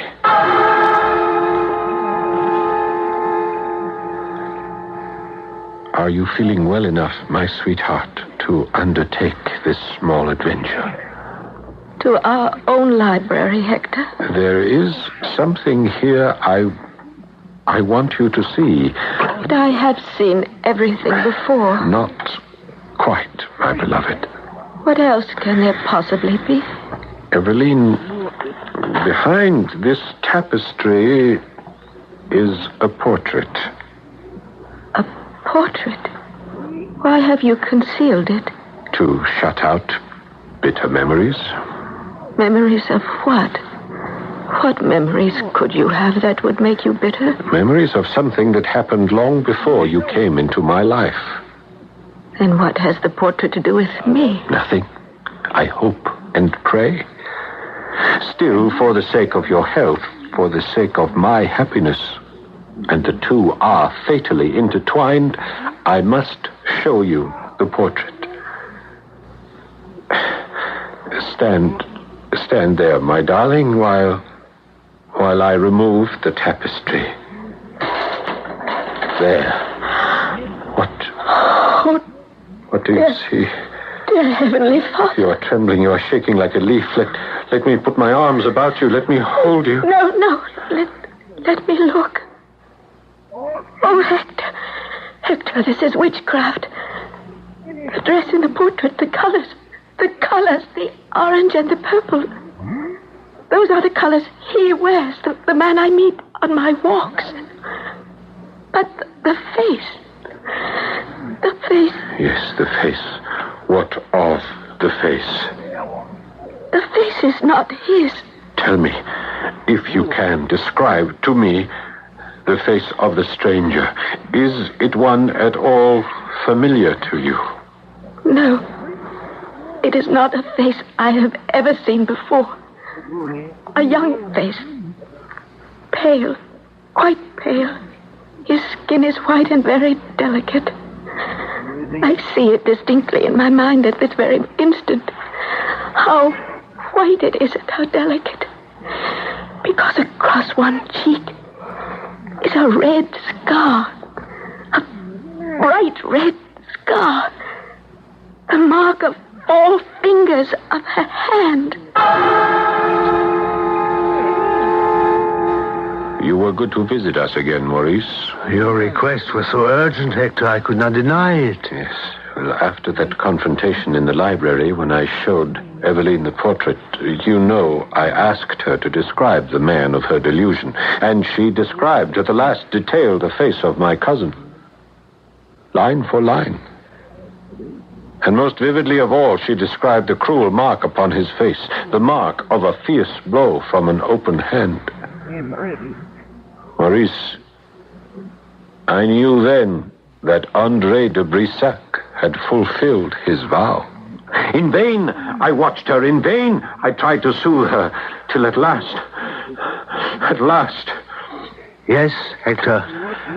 Tell me, my friend. She said to me, I remember her very words because they struck a chill to my heart, from which I shall never recover, never. What did she say? She said, He will not let me be at peace. He comes between us, Hector. He is standing between us now. I can see his pale face with a red mark upon it, plainer than I see yours. Oh, my poor Hector. So, you see, Maurice, why I had to ask you to come back here to the chateau. I cannot bear this burden alone. You should not be made to. You will stay on? For as long as you need me. Tell me, how is Eveline now? She has taken to her bed. There she stays. For all I know, he visits her there. What? Has she said so? No. But how can I know? How can I possibly know? Well, one so pure, one so truthful, so faithful as Eveline, she would tell you. She always has. Well, then. Maurice, will you come with me to her bedroom? You think she would want to see me? Now? In her weakened state? Is it wise? There is the chance it might cheer her a little. Hector. Hector. She's calling. Come with me. If you think I should. I do. Here we are. Come in. Yes, my beloved, I heard you call. Here is someone. Hector, there's something I must tell you. Now, I am the worst, the vilest of women. I have confessed to my director. From the first, I have not hidden my sin from heaven. But death is now near me, and before I die, I would reveal my sin to you. What sin could you possibly have committed, my sweet one? When first the stranger came to me, his presence bewildered and distressed me, and I shrank from him as from something strange and terrible. He came again and again, and I found myself thinking of him and watching for his coming. His image haunted me perpetually. I strove in vain to shut his face from my mind.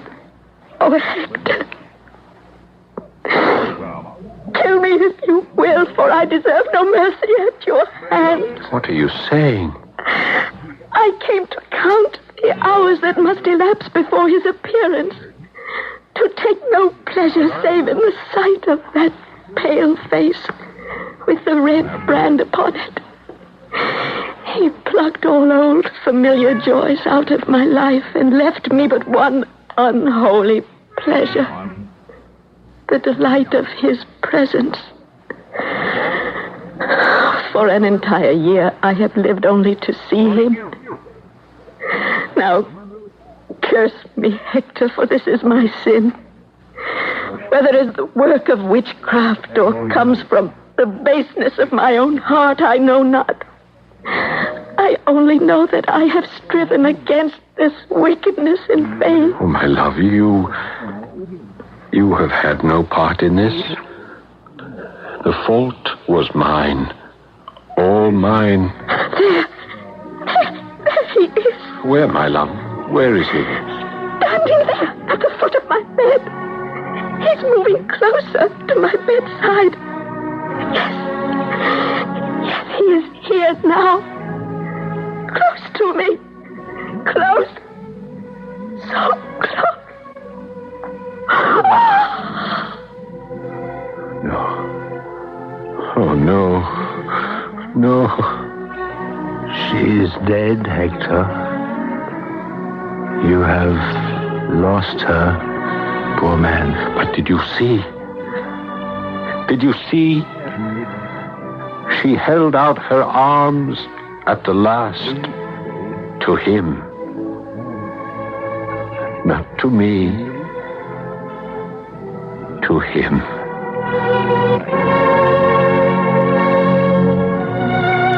believe a ghost can exercise such power? Appear to one who has never known him in life, and through that unfamiliar person take vengeance upon another? Do you believe in ghosts at all? My own attitude is best summed up by a certain Madame du Deffand, who lived a long, long time ago. She said, "I do not believe in ghosts, but I am afraid of them." I'll be back shortly.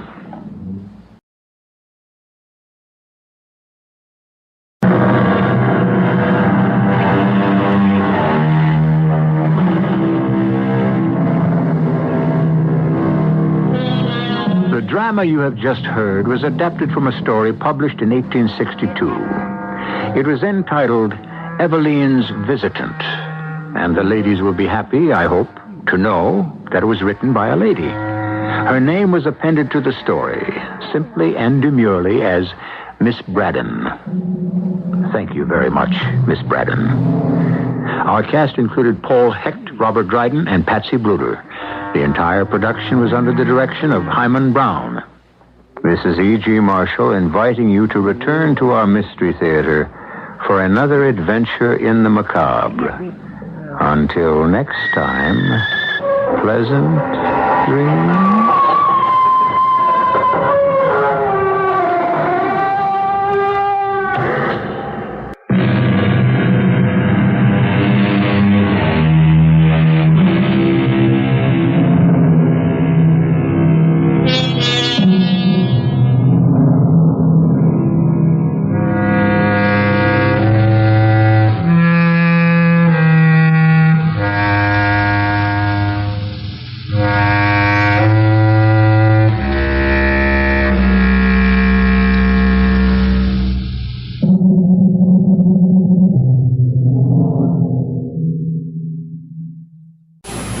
The CBS Radio Mystery Theater presents...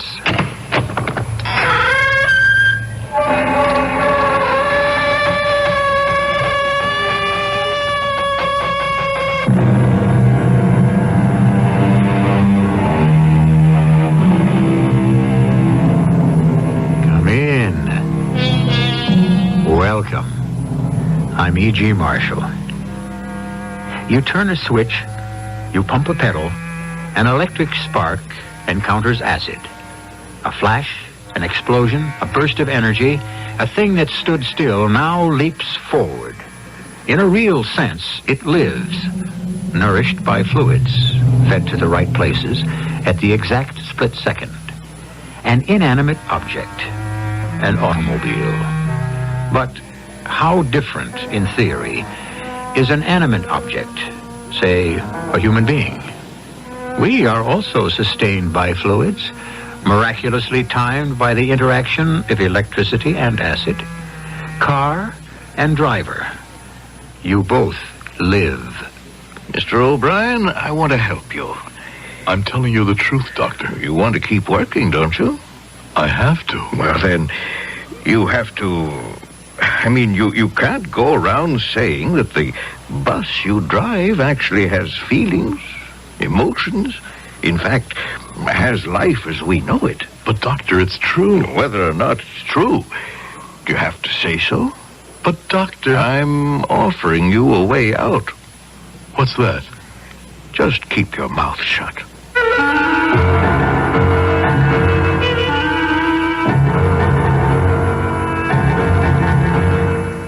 Our mystery drama, The Night Shift, was written especially for the Mystery Theater by Sam Dan and stars Howard Da Silva.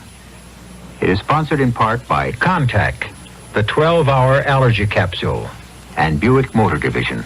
I'll be back shortly with Act One.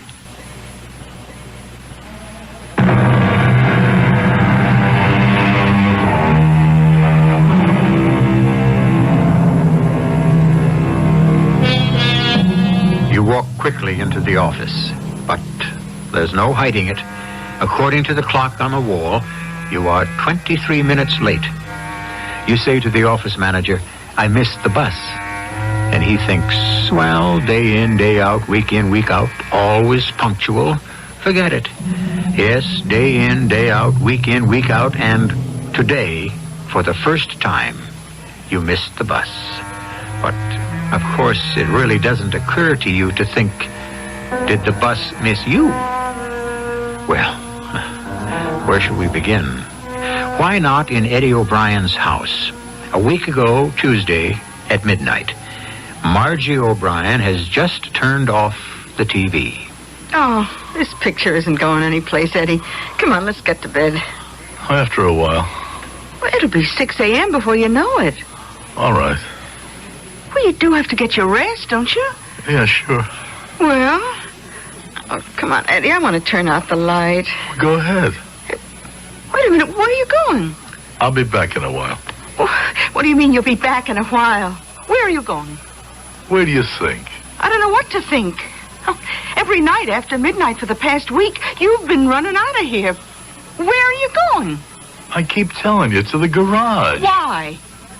To check out the bus. What does that mean? Just what I said. I'm checking out the bus. But why? Because it's my bus.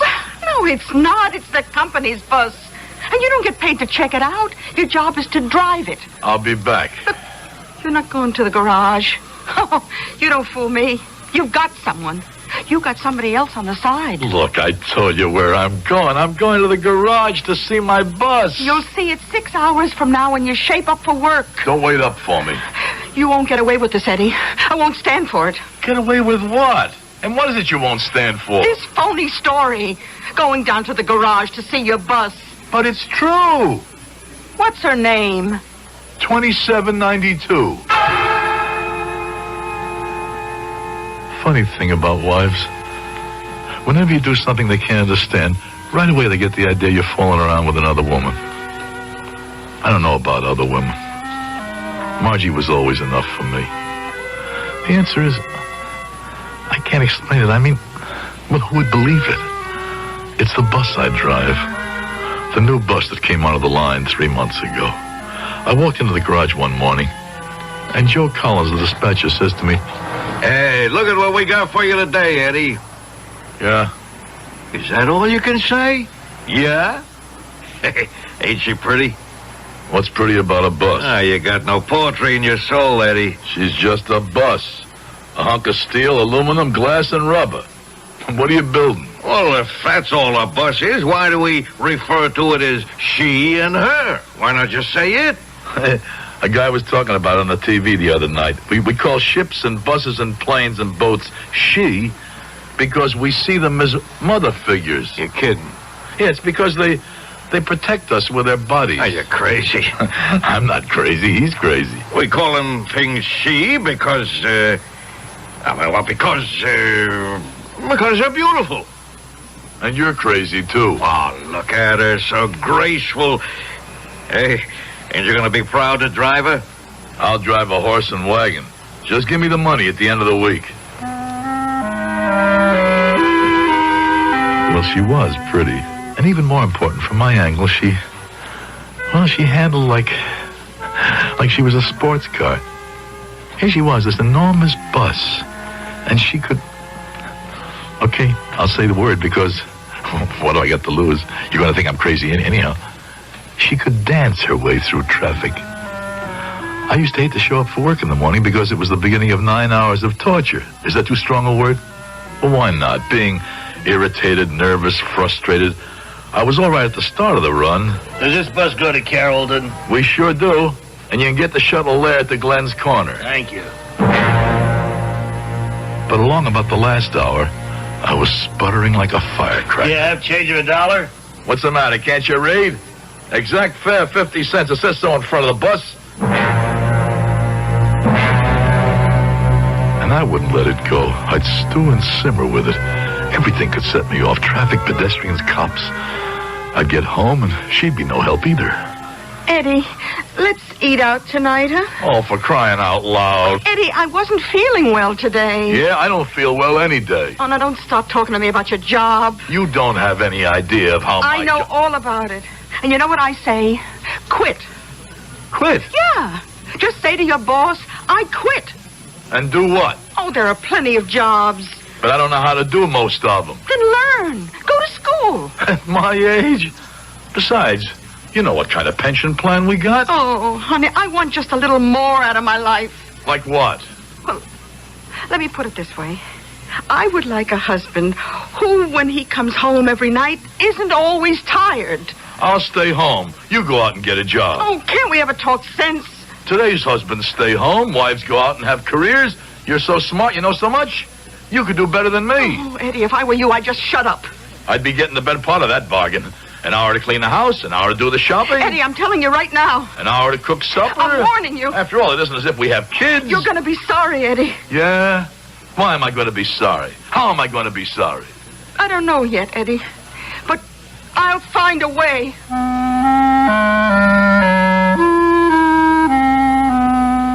Married 12 years. What happened to her? I fell for her originally because she was so pretty. And she was a lot of fun. Okay, she's still pretty, but fun. Snag, nag, nag all day long. And why? I face her with it. I say to her, what do you want? Look around you. See what other women have to live with. You got a husband who doesn't drink, doesn't chase, doesn't gamble, doesn't smack you around. Oh, yeah. I married an angel. I don't hold on to my money. Everything we got is in a joint account. What do you want? No, nothing.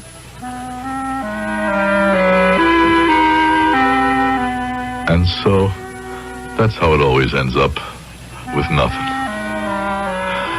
So that morning I took out the bus, my new bus, for the first time. I know I'm getting to the bus in a kind of roundabout way, but I got plenty of time. I'm not going anyplace. When they sent me here, at first I thought I'd go crazy. But I realize now that nobody's really going anyplace. I mean, rush, hurry, scurry, hustle, bustle. In the end, you and I are going to meet in the same place, right? Well, I sat down in the driver's seat. I turned the ignition key on. I put her in reverse. I backed into the street. I straightened her out and I headed down the block. Never in all my life, and I drove cars, trucks, anything with an engine that moves on wheels. Never was it like this. She didn't roll down the street. She floated. Not the way you float on water, but the way you're... Well, I went to the dictionary to look for a word, and I found it. The way you're wafted on a cloud. She was a living thing. She knew what she was doing. She drove herself. She saw the stop. She gauged the traffic. And once, I swear, once I was ready to go through a red light, and she gently began to slow down. The 9 hours passed as if it were all a beautiful dream.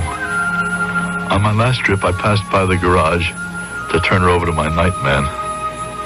I hated to do it because, all right, what do I got to lose? I hated to do it because I felt she was mine, all mine, and I couldn't stand to share her with another man. I know, I'm crazy. Anyhow, my night man was waiting.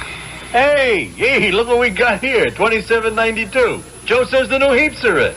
She handles like a dream, Jerry.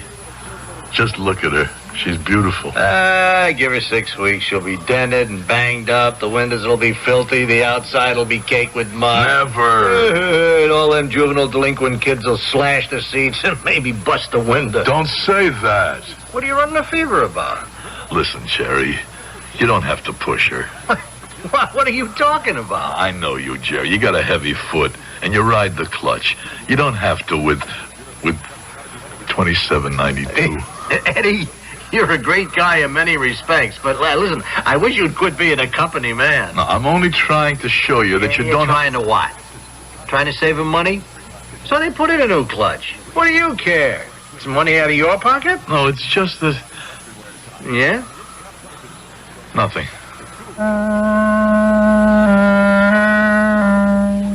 Nothing. The nothing people say when they mean everything. Except I didn't know just yet what I meant.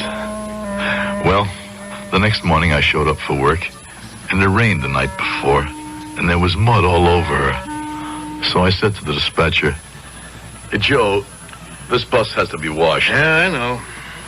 Well, so if you know, why don't you do it? What are you talking about, Eddie? You know we can only have the buses washed twice a week. Yeah, but this one's filthy. She ain't that bad. I'm not taking her out like this. What? Let me get the hose. I'll wash her down myself. Hey, you can't do that. Who says so? In the first place, you ain't maintenance. You're a driver. And second, you're due on the South Street in 2 minutes. Now you just saddle and ride. And that's when it started. The going out at midnight. Do you understand? My bus. She needed to be taken care of, and well, at midnight the garage would be deserted. Nobody would be around to interfere with me as I tended to my bus. I would wash her carefully, and soon she'd be shining and spotless. But after the first week, I saw that she was also hurt. How'd you get that dent in the left rear panel, Jerry? Oh, come on, Eddie. You can't even see it. How did it happen? It's nothing. You don't hear Joe Collins complain, do you? How did it happen? What are you getting so excited about? Talk to me, Jerry, or I'll knock you into the middle of next week. Hey. You're all ready to put up your hands. What for, Eddie? Why? What happened? I cut a corner too sharp. I caught a bumper on a taxi. He had a small scratch. I had a small dent. Both of us figured it would be better to keep it quiet. Don't you ever do that again. Do what again? Put another mark on that bus. Eddie, tell me something.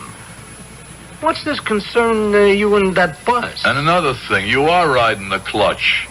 And you jackrabbit a lot when you start. Oh, come on. I can hear it. I can detect signs of it. Eddie, you talk like this here, you can scare a guy. I mean, you... I hope I'm scaring you, Jerry. Scaring you into treating this bus decently because... Yeah? Because if you don't, I'm gonna kill you. Why do men kill? There's an extensive literature on the subject. We have seen that men will kill for love, money, power, revenge. In short, all the emotions, all the practicalities. But has history recorded anyone who killed because of a bus? Stand by. We may be in store for a fabulous first, which will occur in our second act.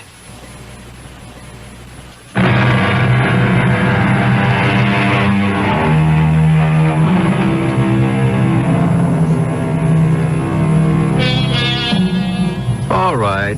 Why do sailors, airmen, trainmen, drivers refer to their vehicles as she? How easy it would be to get bogged down in all kinds of sexual symbolism. Why don't we just say a boat, a machine, a truck, a train, a plane? All these things are she, because the truth is, I don't know either. We could arrive at the answer in the second act, which is about to unfold. Well, Eddie? Well, what? Well, it's midnight. You're still dressed. No signs of getting ready for bed, so I guess you're going out again tonight. That's right. To the garage, no doubt. That's where I go? To wash down the bus. Yes. Funny thing, I never thought it would happen to me. Now, Margie, don't get started with that. It happens to other women. Some of them get a divorce. Some of them keep their mouths shut and pretend everything's okay. Margie. And then there are some women who decide to get even. You know what I mean? Oh, for crying out loud, Margie. What's sauce for the goose? Will you listen to me? An eye for an eye. I'm going to the garage. That's all I'm doing is I'm going to the garage. Well, I really don't know what I want to do yet, Eddie. I haven't decided how I'm going to handle it. I'll be right back. Oh, no rush, Eddie. As long as you're having fun, take your time. Enjoy it. Margie, you're crazy. Don't keep her waiting. Margie, I'm going to the garage to fix up my bus. Okay. Okay, Eddie, I'll play along. Don't keep it waiting.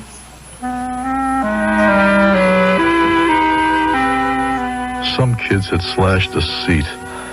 There were chewing gum patches on the floor and papers and dust. I spent more than an hour working on her. And at the end, well, at least she was respectable looking again. I left the garage and I noticed a woman walking toward the corner. She was about my age, give or take somewhere around 40. Kind of slender, not at all bad looking. And I remembered seeing her practically every night. I wondered what she was doing alone on the street at this hour in this neighborhood. I mean, I wasn't trying to start anything, but I said, "Good evening." Oh, actually, it's good morning. That's right. You live around here? The house on the corner. Kind of dangerous for a woman to be out alone at this time of the night, don't you think? Oh, there's no question about it, but I'm restless. I was hoping to talk to you. I've been wanting to for weeks. Well, you could have done that any time. Perhaps, but I've been brought up where the gentleman must talk first. Well, what is it you wanted to talk to me about? I wanted to thank you. For what? For making my little midnight walks possible. Well, what have I got to do with it? As you say, it's not a good neighborhood for a woman to be alone on the street at this hour, and so I would sit by my window. And then, some time ago, I noticed that you would go to the bus garage just down the block, stay for an hour or so. And just knowing there was someone respectable within call. How do you know I'm respectable? Oh, you must be. You work for a living. You evidently go to the garage to fix the buses. You're a mechanic, aren't you? No, I'm a driver. Anyhow, I'm not really alone, so I felt it was safe to take a walk. And it has been. I'm glad I could be of help. Would you care for a cup of coffee? Oh, well, you see, I'm married. Why did I say that? It's really insulting. It means that I thought that you were making a play. Oh, it's not important. We're all very complicated. We like to think we're so logical. Actually, inside, it's really anarchy that we somehow manage to keep under control. Well, let me tell you why I said that. It isn't important. Yes, it is. It really is. I must explain it. Why not explain it over a cup of coffee? You see, my wife is convinced that I've got a woman, another woman. Have you? No, but she doesn't believe me. When I tell her about the bus, she really flies off the handle. Why? Well, I told you how I feel about that bus. Doesn't it sound crazy? No. No? What you're saying is that bus is a living creature. Why not? Who can define what life is? That's it. That's it. You understand. Just like no two human beings are alike. The same goes with no two machines. It's the way they're put together. They have a life. I hope you won't laugh. To laugh at someone's sincerely held belief is not only unkind, but stupid. Then you really do understand about my bus? I think you're an exceptional human being. Her name was Martha Wilson. And she was sweet, soft, sincere, easy to be with. So unlike Margie. So I'd meet her at the corner every night, and we'd go up to her place for coffee. And I had no other ideas. Well, not at first, anyhow. I would have been happy if things stayed the way they were. But I was driving my bus one afternoon when I heard it. That noise in the transmission, not too loud, and maybe you wouldn't notice it if you weren't listening for it, but it was a sign to me that there was trouble ahead. Jerry was to blame. He was abusing my bus. Eddie, a guy could set his watch by you. I don't want you to drive this bus, Jerry. What are you talking about? It's my bus. No, it's mine. You want to be legal. It's the company's bus. I told you, treat this bus carefully, gently. Why don't you go soak your head? Okay, that did it.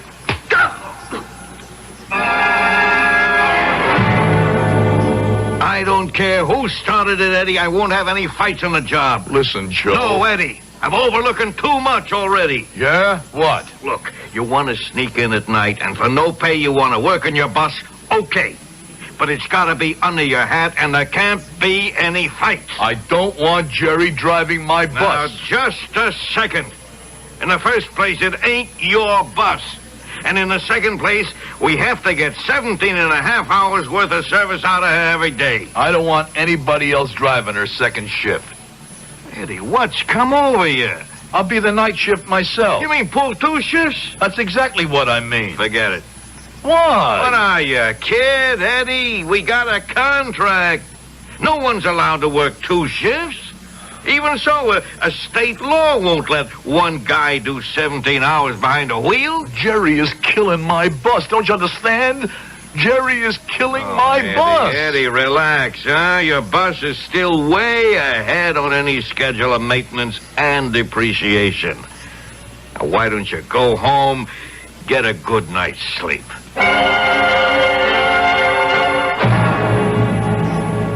Well, here it is, 13 minutes to 12, and our devoted Eddie O'Brien is off on his mission. Eddie O'Brien, that dedicated driver of the bus. Good night. And give my regards to, Martha. Martha? It's funny how you always went for girls whose names begin with M. I'm Margie. Before me, you were going with that girl Marion. Now, after me, you've got a Martha. What are you saying? I notice you don't deny it. Her name is Martha Wilson. There's absolutely nothing between us. Every night she meets you at that corner, and you go off to her apartment. All we do is drink coffee. Oh, that's such a lame excuse. Couldn't you do better? Listen, Margie. I guess she knows something I don't. Yes, she does. She knows how to trust a person. If I said to her I'm going to the garage to work on my bus, she'd never sneak out and follow me. I never even left the house. Then how do you know about it? You have a very good friend. Who told you? He told me for your good. Who told you? Jerry. Jerry? He's my friend? He's the best friend you have in the world. Let me tell you what Jerry did. Now, he walked in here last night after you walked out. Say, Jerry, you have a black eye. Where'd you get it? Eddie gave it to me. Why?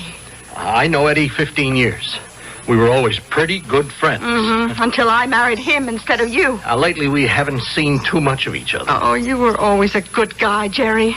All you said to me was, one day you'll be sorry. Yeah. I mean, he's on days and I'm on nights. Now, I don't have a chance to socialize much. Well, it's quite possible you were right, Jerry. Now, believe me, I never really resented Eddie. I felt the better man won. It may be possible that I am sorry.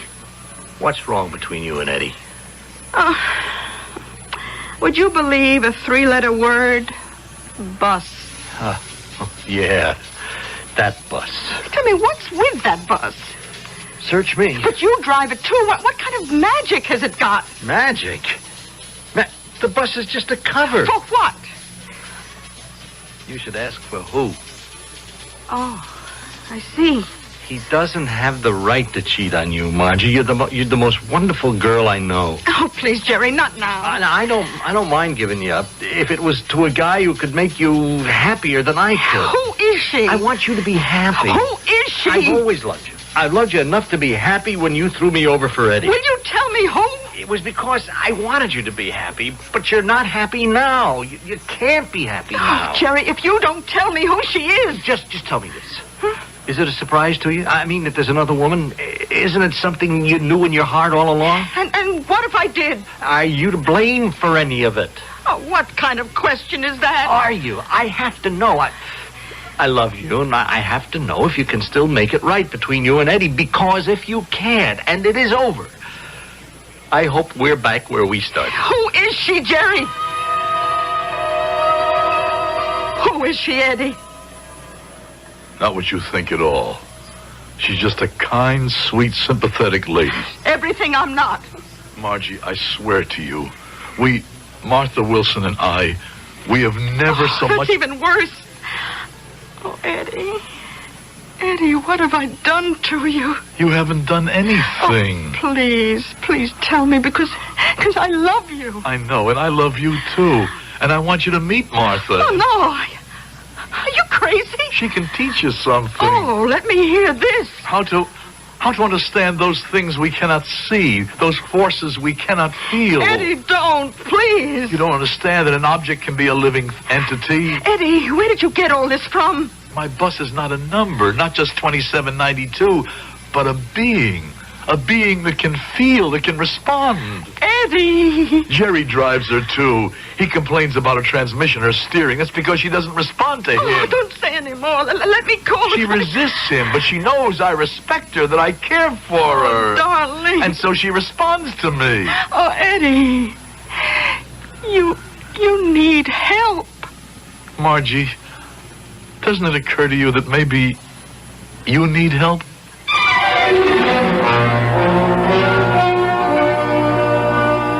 So far, I imagine, we have posed the basic conflicts that occur in our society, especially the eternal one that exists between art and science, or, put it this way, between the heart and the mind. Common sense insists that Eddie O'Brien is, to put it gently, a nut. Just remember that common sense always says that about all visionaries and creators. At first, we may have a different type of common sense revealed in Act 3.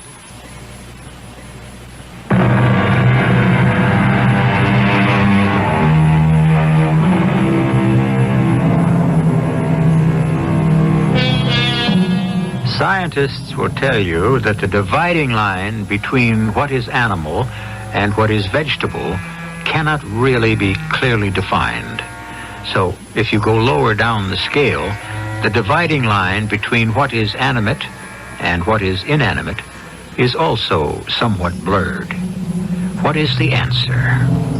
Is it something each one must seek for himself? In seeking for his particular answer, Eddie O'Brien is prepared to believe that even a bus is a living creature. Eddie, you talk to buses. Why is it that Martha Wilson can understand? Oh, darling, I'm willing to forget Martha Wilson, but you have to help me. You have to forget her, too. Why should I? She's a lovely person. Okay, Eddie.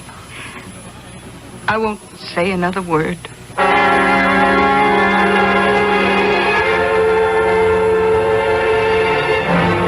Joe, you just got to take Jerry off the night shift. Look, Eddie... He's killing the transmission and the tires. Look at the tread on the right front. Eddie... The wheel's out of alignment. Yeah, I know. If you know, why don't you do something about it? Because it ain't bad enough yet, that's why. You can't let guys drive her who don't know how to handle her. I want to talk to you. You're going to have to see a shrink. Who says so? Well, the contract says so. Section 18, paragraph 2. The physical and mental health of the driver being vital to the safe operation of the vehicle. Okay, I know. Well, we have the right to insist on a visit to a psychiatrist. Why? Eddie, don't make this tougher on both of us. You claim your bus has human characteristics, Mr. O'Brien? No, Doctor. Then what is your problem? I don't have a problem. It's the people around me who have a problem. I say that bus 2792 lives. Lives? Ah, how? The way living things live. I mean, she? Look, why is it crazy? She has a motor, we have a heart. She circulates oil, we circulate blood. We burn food, she burns gas. And doesn't the same name hold true in both cases? Fuel? Oh, these are very apt generalities, Mr. O'Brien. Well, let me tell you how I can prove all this. Prove what? Prove that she lives, that she responds, that she understands. Ride with Jerry when he drives her, and then ride with me. You're the better driver. Actually, I've been told you're the best driver in the garage, but all this is beside the point. You have a problem. Can't I convince you I don't have a problem? Mr. O'Brien, you're a hard-working man, a good man. I find nothing physically wrong with you. Doctor, don't you understand? She's a living thing. Even if that's true, why should we be concerned with it? You're a kind person, Doctor, an intelligent person. What are you saying? I'm only saying that everything has a useful life, and when it's over... Useful life? You use the word life? You agree with me about 2792 being alive. So how can I be crazy? Well, I didn't say you were crazy. For all I know, your bus is just as alive as you are, but being alive doesn't mean it's entitled to live. Well, what are you going to write down on your report? Well, that depends on you. You can't say I'm crazy. Mr. O'Brien, don't rock the boat. Unless, of course, you're prepared to jump overboard. That was my first experience with a head doctor. I've had lots more since, and I shall certainly have many more in my time to come. Let me check out the details of what happened immediately after. I took the bus out again, and I wanted to cry, because she was no longer the beautiful thing I had seen that first morning. She was dirty and dented, grimy, dingy. The tile on the floor was cracked in places. There were dirty spots that could no longer be removed. And even her heart, her great beating heart, no longer pumped smoothly. She stuttered, labored. She was in agony. And when I turned her over to Jerry, please, Jerry, be very good to her. Eddie, I want to tell you something, and you better listen. That tramp you've been running around with at night. One more word, Jerry, and I tell you... what? You won't catch me with that lucky sneak punch like the last time. Eddie, Margie loves you. You keep out of this. I can't. I love her. You always hated me because I'm the one she married. She's mad. You can't blame her. She wants to pay you back. She's willing to go away with me. But you can put a stop to it if you really love her. Oh, don't be so noble and self-sacrificing. She chose me 15 years ago. Now, if she wants to choose you, I won't stop her. And it's true. It's true about you and this Martha Wilson. It has nothing to do with another woman. Why do people tie everything up with sex? It has to do with understanding what's in somebody's heart. Jerry, the clutch is gone. The clutch is okay. Treat that bus gently, shift easily.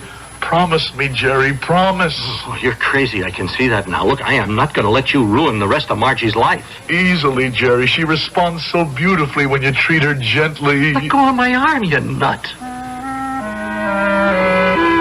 He climbed into the driver's seat, and as if to spite me, it was as if he was trying to tear her heart out. I couldn't go home. I couldn't face Margie. I couldn't face the arguments, the complaints, the lack of understanding. How does it happen? How do two people who were so in love, suddenly, it's because we change. We don't know it, but we change. Or maybe what we were is no longer what we are. And so I went where I could always find somebody who was what I needed now. What did the doctor say? In a nutshell, don't rock the boat. He's a good doctor. He knows his limits. I wish I knew mine. How is she? She, Margie? No. 2792. She's getting old. I saw this thing on TV one time. There are tribes where when a person gets old, they take him somewhere to die. I know. And that's what'll happen to her. If it's a rule of life, my dear, we must accept it. Oh, I can accept it, but what bothers me is she'll be considered just a hunk of scrap metal. Nobody will ever know that she lived, that she was a living creature. You'll know. I'll know. Martha, I was right, wasn't I, about her? I'm right, huh? Of course. When you rode with me, you could tell, couldn't you? Yes. You're not just saying this to make me feel better. I'm saying it because it's true.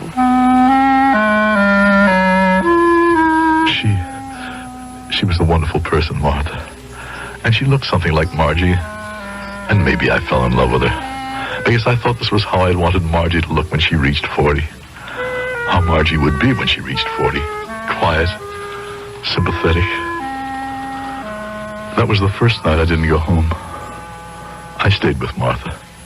And early the following morning, I reported to the garage for work. Where's my bus, Joe? You'll have to take out 2780 this morning, Eddie. You mean you're finally giving me a new transmission? Oh, it means you weren't here last night to do your daily dozen. What? 2792 has had it. What? There she is, against the back wall, what's left of her.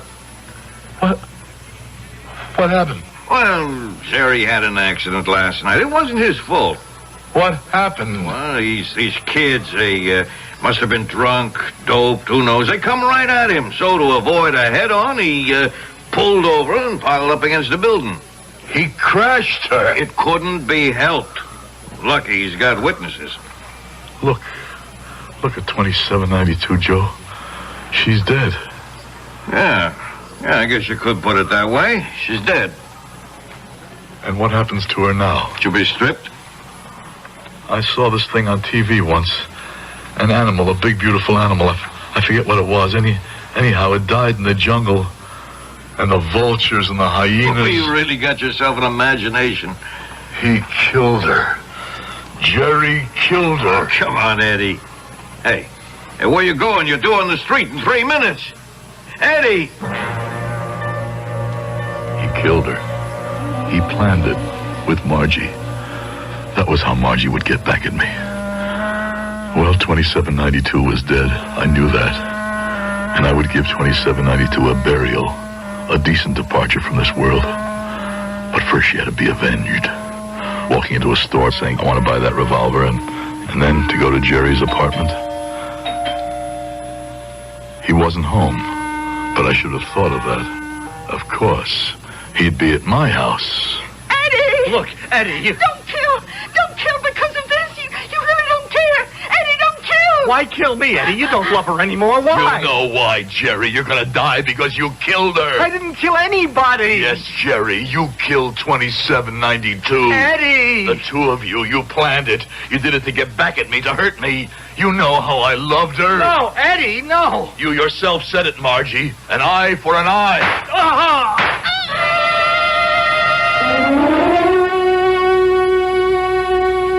Hello, Joe. Eddie, I heard something on the radio. Somebody heard shooting in your house. The cops found... I know what they found. It can't be true. Now I have avenged her.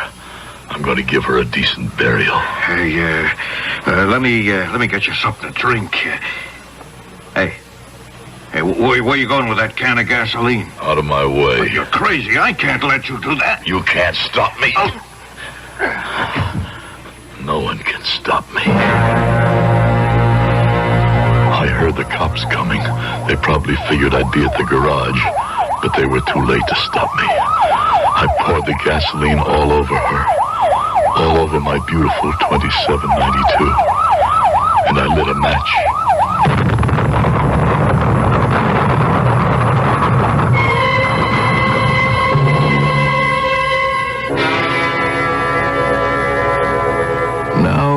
Mr. O'Brien, you came home, you found your best friend and your wife together, and in a fit of jealous rage, you killed them. You returned to the garage. For some reason, the dispatcher tried to hold you for the police, and in the fight, a can of gasoline was spilled. Oh, Doctor, you know better than that. You know why I killed Jerry. Because they arranged to kill my bus. And I went back to the garage so that my 2792 could die with dignity. We can try again tomorrow. We can try until forever, Doctor. What I've told you is the truth.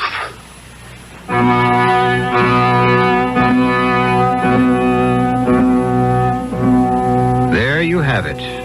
Either way you like it. We try to please everyone. Some stories have two endings. Ours has two storylines. Was he in love with the bus, and did he kill for that reason? Or did he realize that he was about to be betrayed by his wife and his best friend, and was that his motive? My motive is to have you wait here till I return.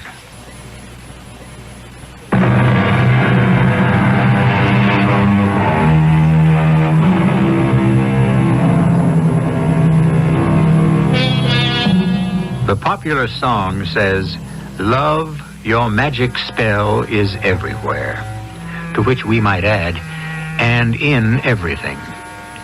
There is an entire literature dealing with the love men have for the so-called inanimate artifacts in their lives. We have people who bestow more love and care upon guns than they could ever give to human beings. Captains who love their ships so dearly, they die with them. Who is to say? Our cast included Howard Da Silva, Bryna Rayburn, William Griffiths, and Earl Hammond. The entire production was under the direction of Hyman Brown. And now, a preview of our next tale. What about the police? Yeah, the police. They said they didn't know what I was talking about. Well? Frank, that's what's funny. I'm not allowed to talk to the cashier, and nobody else in the bank, including the security guard, would even speak to me. And the police, they just smiled and told me to run along. What goes on out there? It's a tight little community, that's what goes on. And no hard-nosed reporter's going to loosen it up. I don't believe it. I'll find somebody who'll spill the beans. Yeah, in your face. Why do you keep saying things like that? Because, dummy, if you become an annoyance to the three elders who run the place, you just might join those two hold-up guys your heart bleeds for. You're scared, aren't you, Frank? For your sake. Yeah. Radio Mystery Theater was sponsored in part by Anheuser-Busch Incorporated, brewers of Budweiser. This is E.G. Marshall inviting you to return to our Mystery Theater for another adventure in the macabre. Until next time, pleasant dreams.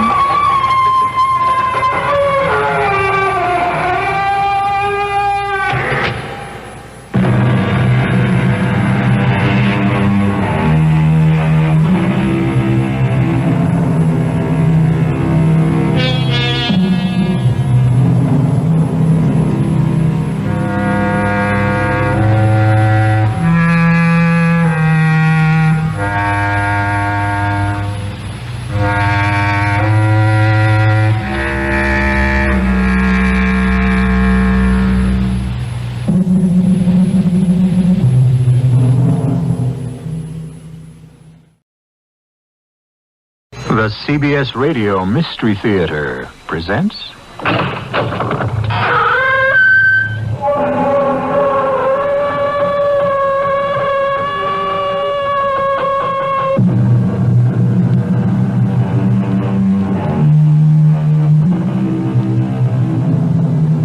Come in.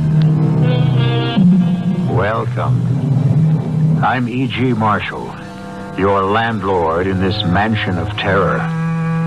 And often there's no terror quite like those nameless terrors, those undercurrents we can't put our finger on. We know something's not quite right, but we don't know why. It nags at those dark corners of our mind. And such is the story we have for you now. All seems to be sweetness and light.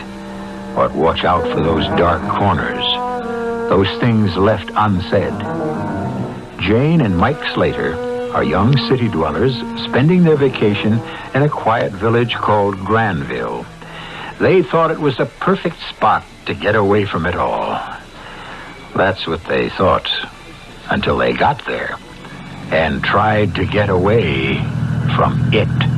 Mike, we should have turned left back there. No. We're on the main road out of the village. No, we're not. Look up there. There's another dead end. Well, this doesn't add up, Jane. But we've been driving for a half hour trying to get out of this town.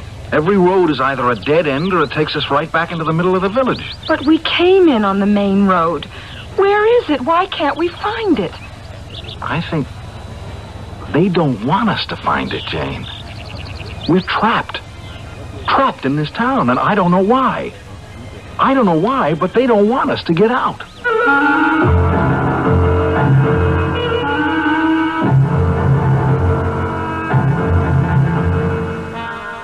Our mystery drama, The Summer People, was written especially for the Mystery Theater by Bob Jurek and stars Tony Roberts.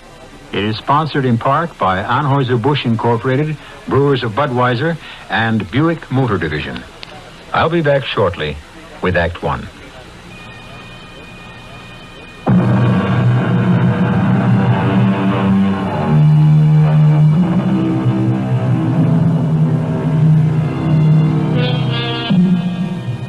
weeks in another town, a summer place. They all add up to a change of scene, something everyone enjoys. And for Jane and Mike Slater, a summer in the country was not only desired, but almost necessary. Jane is a serious painter, and Mike's a young reporter with a novel burning in his brain. A couple ripe for spending their vacation away from it all and working on their respective art. So it was no wonder that when Mike picked up the paper one evening, he enthused. Hey, Jane, listen to this. What? I think it's just what we've been looking for. For our vacation, I mean. Private rooms with bath in lovely private home. Quiet village on beautiful river. Complete peace and quiet. All meals, $50 a week per person. $50 a week? What's the date on that paper, 1910? It says 50, unless it's a misprint. Restricted to persons 23 years or younger. Well, at least we qualify there. Interested parties may phone for interview. 814 on the number. Interview? Oh, sounds too snobbish. It sounds intriguing to me. Well, doesn't the ad say where it is? No, nothing more. It's a perfect place to spend the summer and start the draft on my book. Oh, it's okay with me if you want it. But phoning for an interview, isn't that strange?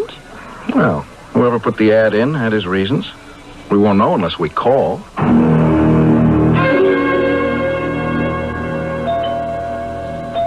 Coming. Mr. Slater? Yes. You're Mrs. Williams. That's right. Oh, we've been expecting you. From our chat on the phone, you sounded like the right kind of people. Come in. Thank you. Oh, what a cozy place. Jane, it's Mrs. Williams. That Dutch clock must be an heirloom. It's my great-grandmother's. Mrs. Williams, hello. Mrs. Slater? Sit down, please. Thank you. You may think this a bit unusual that we request an interview. Yeah, frankly, yes. Well, you see, Mr. Slater, we in Granville are... Well, we do invite the summer people into our homes. There are no hotels, and we want to be careful.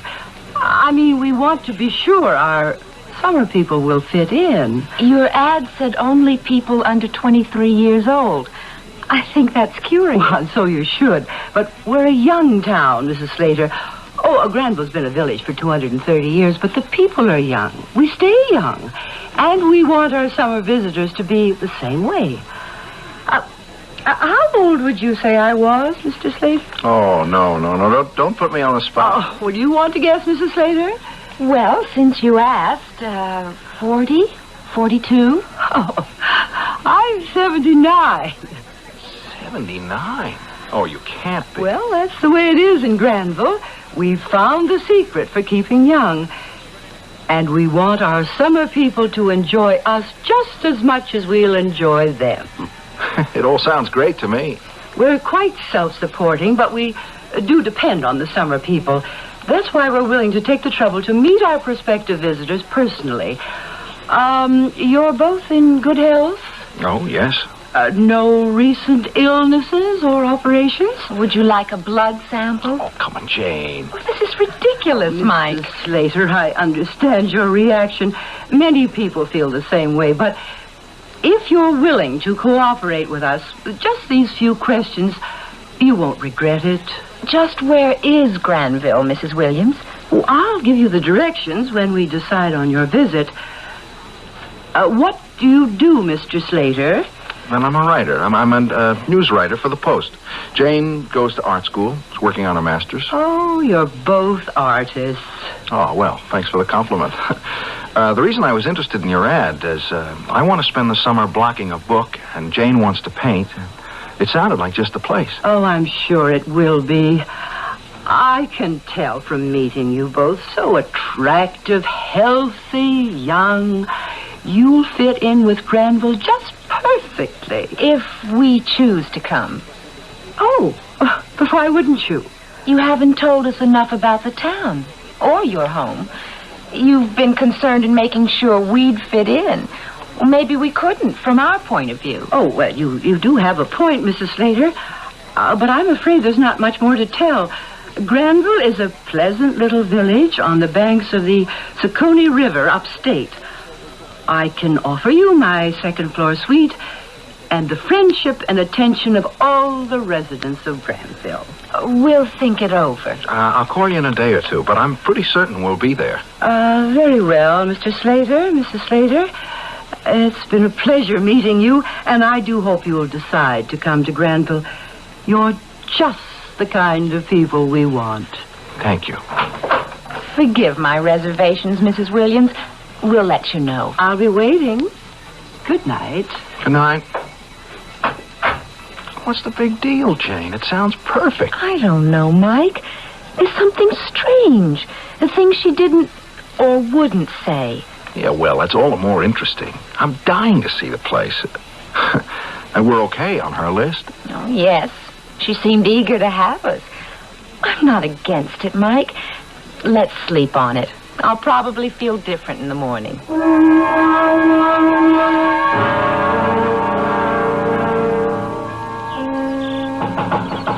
You in there, Martha? Come on in, Ned. How's Elizabeth? Oh, she's okay. Dr. Teal said it was indigestion. The way she was carrying on, I thought it was a heart attack. How'd you make out with the summer people in the city? The Slaters? They're perfect. Two of the best I'll ever have. I hope they decide to come. Oh, they're not firmed up yet? The wife was a little leery of my questions. They're going to call me. Oh, what about the basketball player? Oh, he's all set. He didn't seem to mind at all the questions and restrictions. Said he couldn't wait to soak the basketball season out of his bones in peace and quiet. I sure hope the Slaters come. I hate to start looking again. I think they will. I impressed them with the age thing. What'd they say? Oh, like everyone else, they guessed around 40 and were amazed when I said 79. Imagine what the summer people would say if they knew how old we really are. I wouldn't believe it, so, why tell them?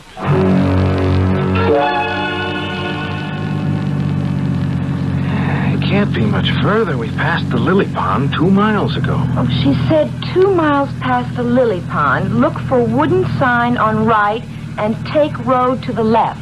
Well, it's been 2 miles, unless my odometer's wrong. There it is up ahead. Oh, yeah. The arrow sign. Granville, 4 miles. Well, where's the road? Well, it's supposed to be on the left. Well, the sign points left, all right. Granville, 4 miles, but there's no road. Unless they mean those 2 ruts through the field over there. This is crazy. But I guess we'll have to see where they go. Okay. But talk about being off the beaten track. We're getting just what we bargained for. Well, it looks as though it gets better up ahead. Yeah, there's at least some paving up there. You know, if it weren't for that sign back on the highway, you could go right past this place and never even know it was here.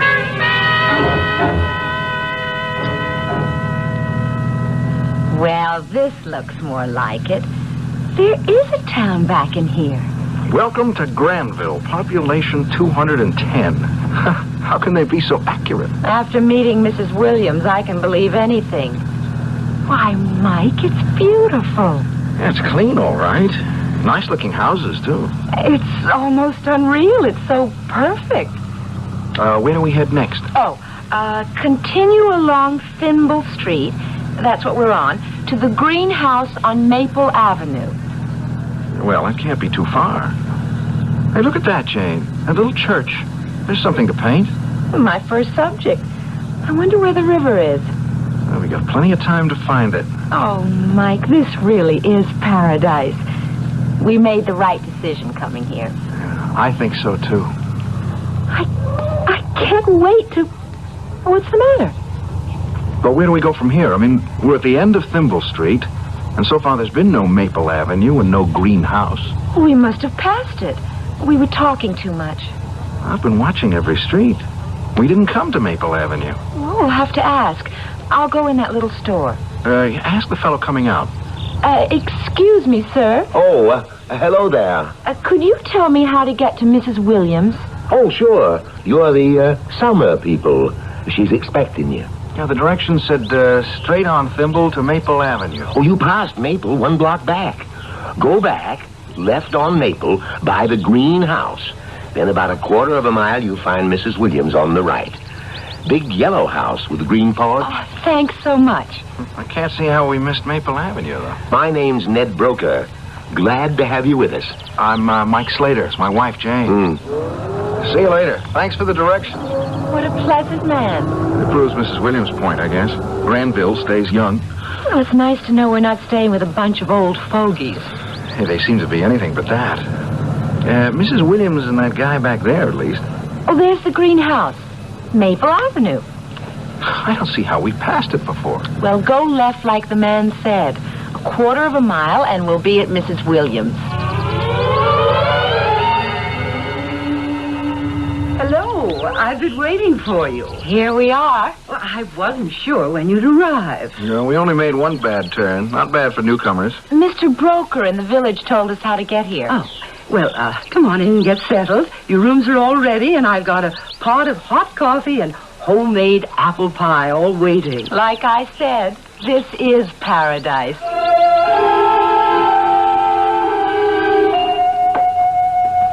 Your rooms are on the 2nd floor. I'm expecting another guest toward the end of the week. He'll have the 3rd. Your place is just charming, Mrs. Williams. That's exactly what we wanted. Well, I'm sure you'll enjoy it here. The whole town seems so fresh and clean. The people look so well. We're very careful about how we live here. We grow all our own vegetables. Meat's imported. Oh, you love our food. Well, here you are. 2 rooms with connecting bath. It's lovely. Now, this is great. Well, you get settled in and then come down to the kitchen. I want to introduce you to some real Granville cooking.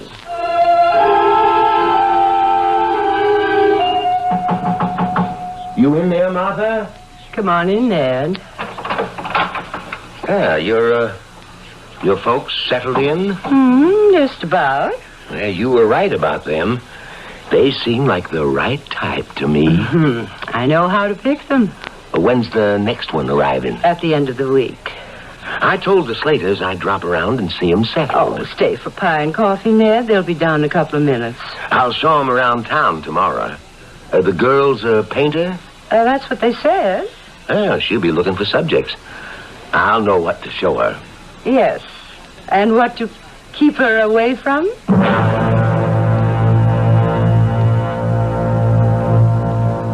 Charming people in Granville. Hospitable, friendly, attentive. But I can't help feeling... Oh, no, it's just my overly active imagination. There's nothing wrong, nothing sinister. How could there be with such lovely, youthful, healthy people?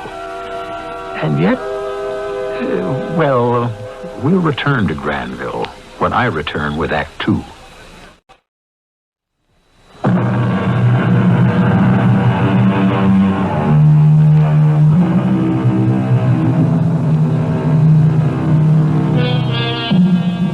I did say we'd return to Granville, where Jane and Mike Slater have decided to spend some time in late summer. He to start a book, and she to pursue her painting. But, frankly, that town gives me the willies. If you don't mind, I'll just stay here and meet you later. You go on ahead and join Jane and Mike in the kitchen of that friendly Mrs. Williams. You might even get a piece of that apple pie. Another slice, Mr. Slater. Oh, no, thanks, Mrs. Williams. It's delicious, but 2 is my limit. Oh, now, come on. A young fellow like you ought to be able to put away a whole pie. He's being polite. I'll take another one, Martha. Help yourself. I understand you paint, Mrs. Slater. There's plenty of subject matter here in Granville. Well, that's what I was hoping. I'm dying to look around the village. I'd be glad to show you around. Well, I'll be glued to my typewriter most of the time. I'm glad Jane has a painting to keep her busy. Well, you'll want to rest up today. Why don't we start out tomorrow? Fine with me. From what I've seen already, I know we couldn't have found a lovelier place.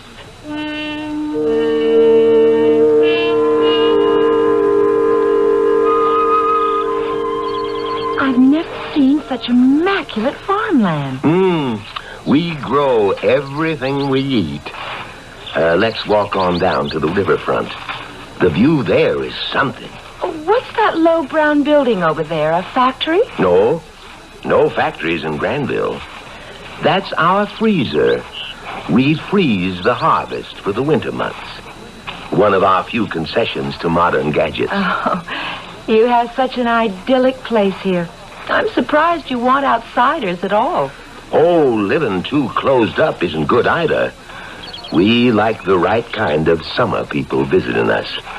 Gives us perspective. Mrs. Williams is so warm and friendly. You'll find everyone in Granville's that way.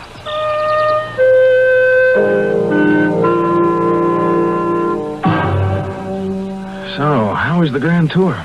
Beautiful. It's a beautiful spot. Almost too perfect. Everything's laid out just so. What's wrong with that? Oh, nothing really. It's just curious. I don't remember seeing any children. Not a single child. Well, maybe they're all grown up. Everyone seems to be proud of how old they are here and how well they look. But a whole village without any children?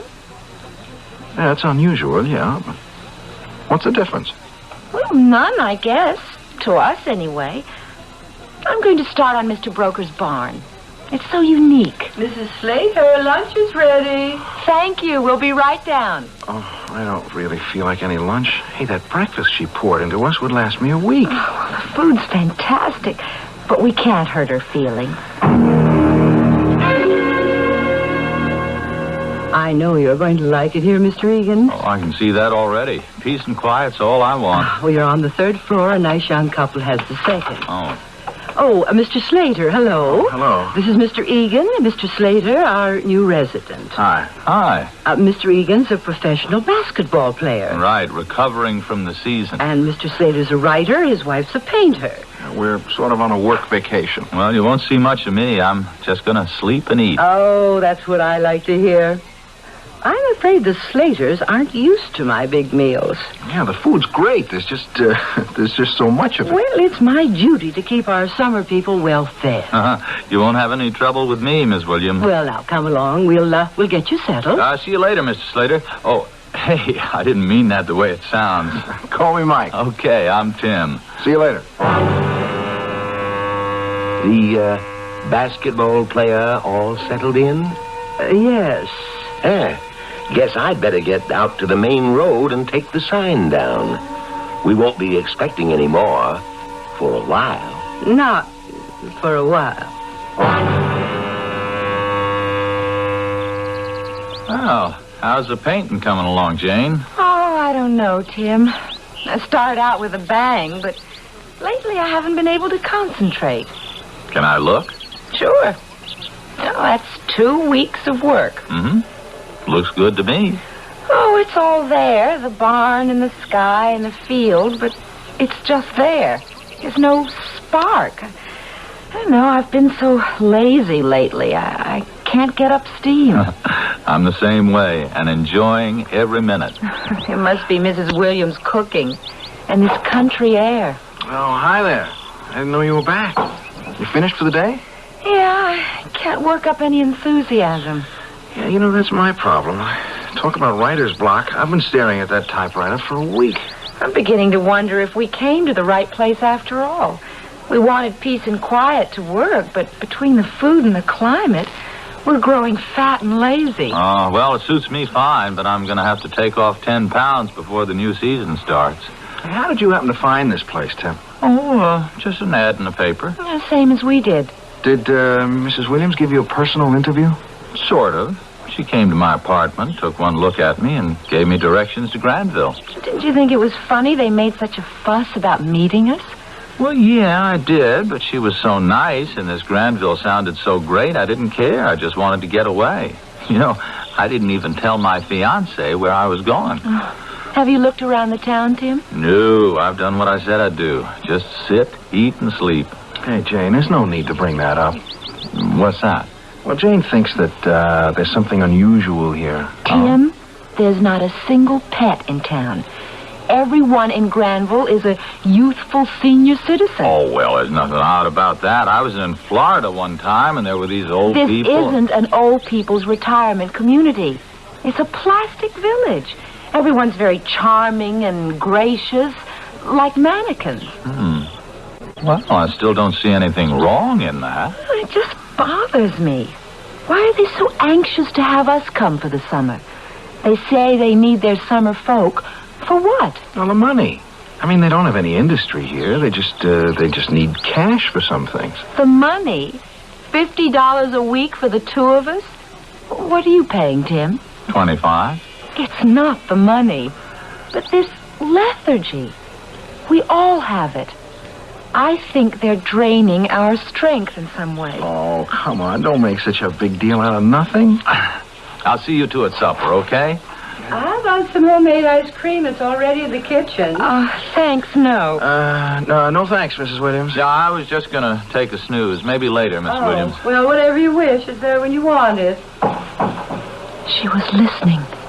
She heard what we said. Oh, I doubt it, Jane. Look, if she thought we suspected her of something, she would have said so. Not necessarily. Not if there was a good reason for us not to know.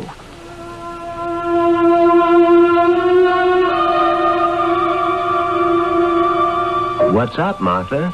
I don't think the Slaters will be staying the whole summer. Mrs. Slater's particularly nervous. What you going to do? I've advertised the rooms, Mr. Egan's too. He was due to leave the end of the month anyway. Well, okay, if you're sure you can get replacements. 3 summer people aren't enough. I know, but I won't have trouble filling the rooms.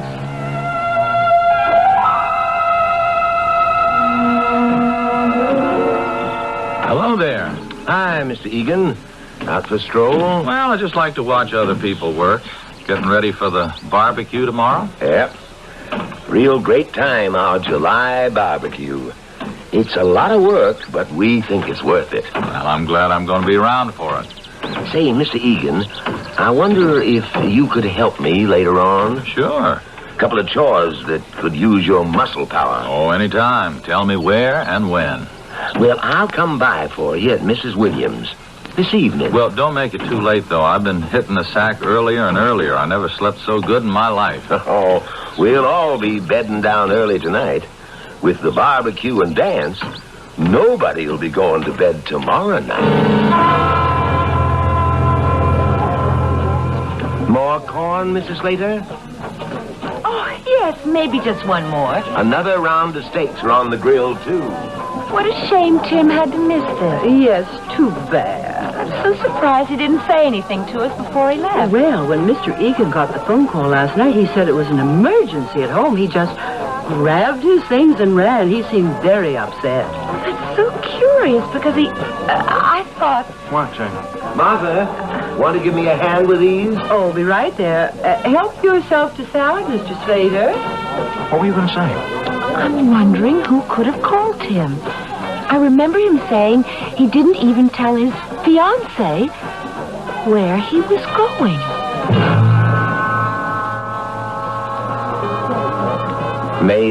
May I have the honor of a dance, Mrs. Slater? I thank you. No, please, I couldn't. Go on, Jane. I'm too full. Maybe later. Well, Martha, it looks like us old folks have to show the youngsters how to have fun, huh? My arm, Mrs. Williams. Delighted, Mr. Broker. Excuse us. Just one dance, and I'll be back for you, Mrs. Slater. Hey, Jane, we might as well pack up and go back to town tomorrow if you're going to act like this. I'm sorry, Mike. There's no reason for these suspicions. But do you want to leave? No. You have your work to do. Well, I'm not getting anything done. I mean, maybe we'd better pack it in. No. I won't say anything more about it, Mike. I'll get back to my painting tomorrow and try to enjoy the rest of the summer.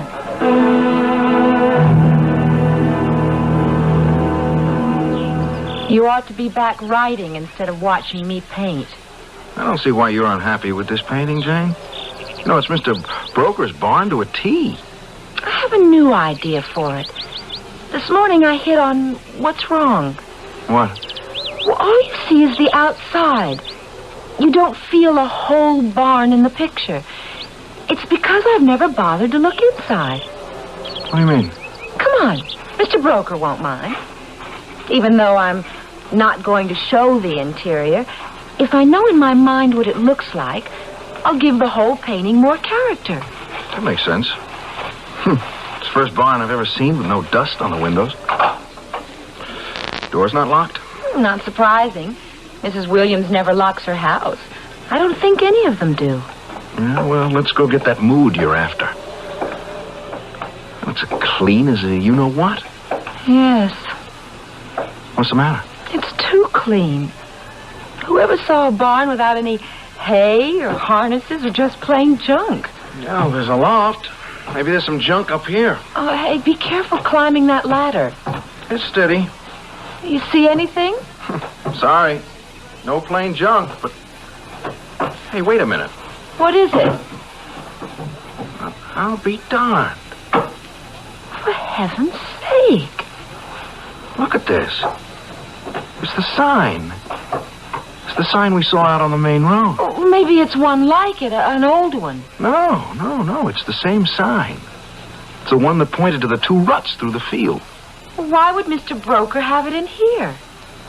Hey, without this sign out there, you could go right past that field. Go right past Granville and never know it was here. Is that what they want? Maybe your suspicions weren't so wrong, Jane. Oh, Mike. What does it mean? I want to ask some questions. Look, don't let on we found this, huh? Come on, let's get out of here fast before Broker gets back. Let's leave this town right away. Yeah, I only hope we can. Tim Egan did. Oh, did he? You were suspicious about that sudden departure. Now I'm beginning to wonder. He departed, but I'd like to know where.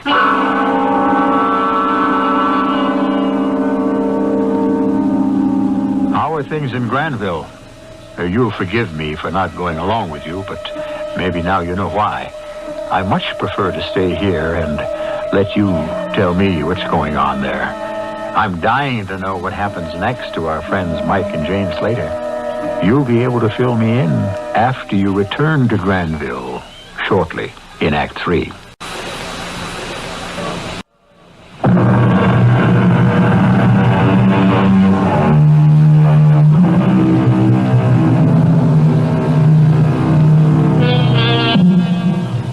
Still feel you want to return to the odd little village? Well, if you insist. And don't say I didn't warn you.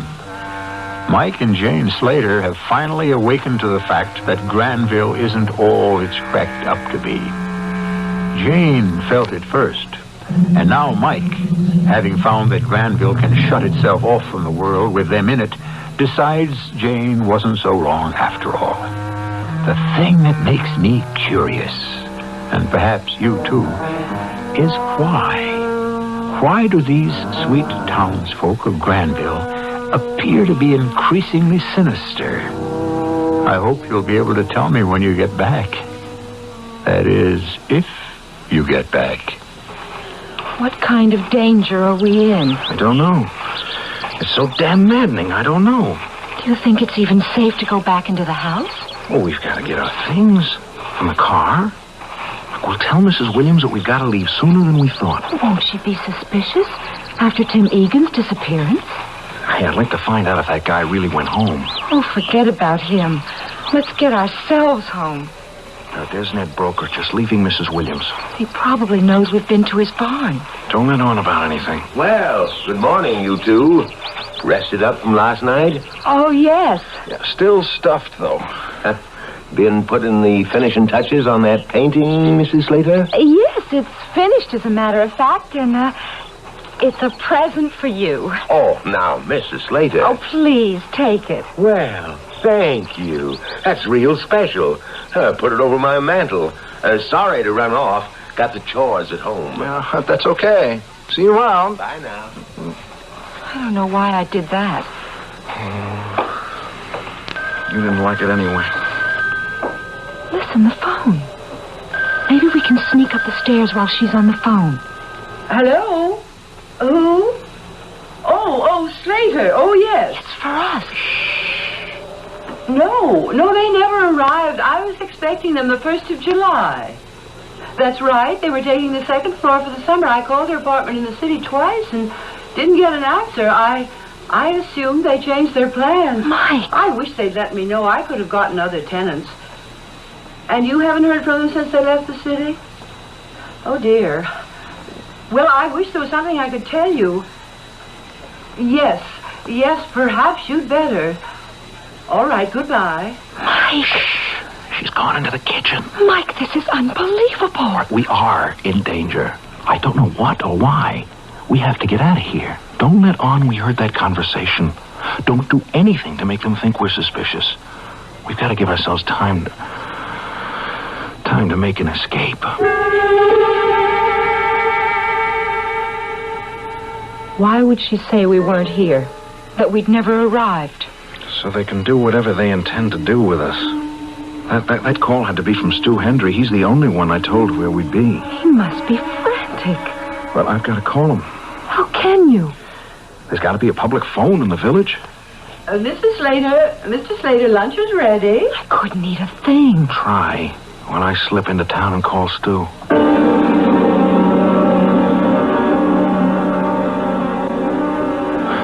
Mrs. Williams, could I use your phone? Well, of course. I couldn't find a public phone in town. Oh, so that's where you were when I had lunch ready.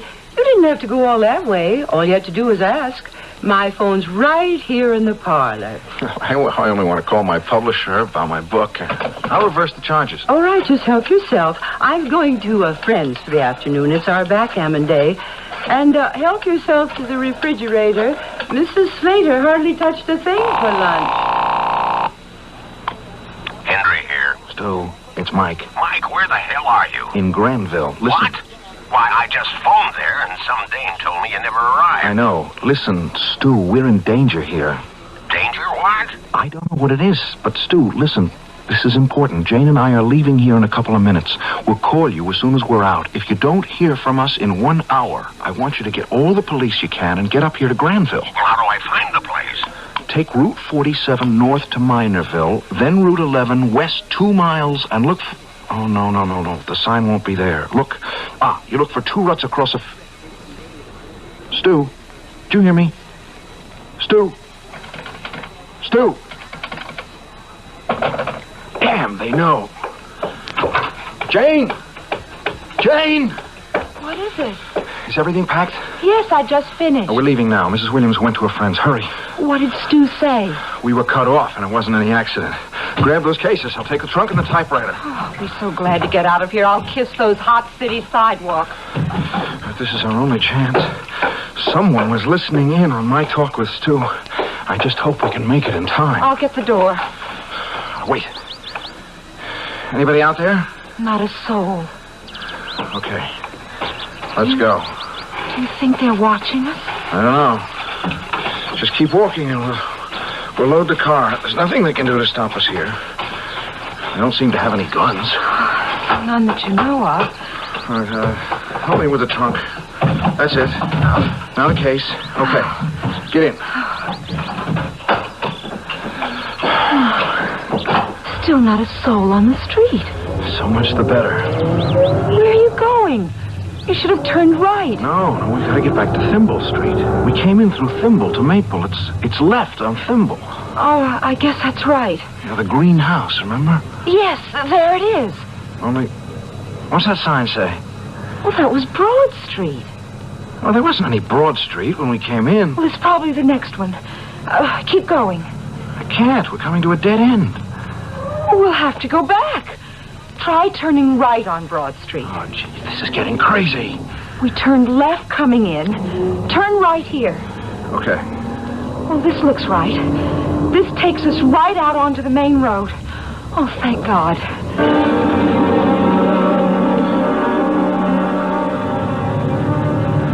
Mike, we should have turned left back there. No. We're still on the main road out of the village. No, we're not. Look up there. It's another dead end. It can't be. We've got to go back and take the road to the left. Oh, this doesn't add up, Jane. Look, we've been driving for a half hour trying to get out of this town. Every road's either a dead end or takes us right back into the middle of the village. But we came in on the main road. Where is it? Why can't we find it? They don't want us to find it, Jane. We're trapped. We're trapped in this town, and I don't know why. I don't know why, but they don't want us to get out.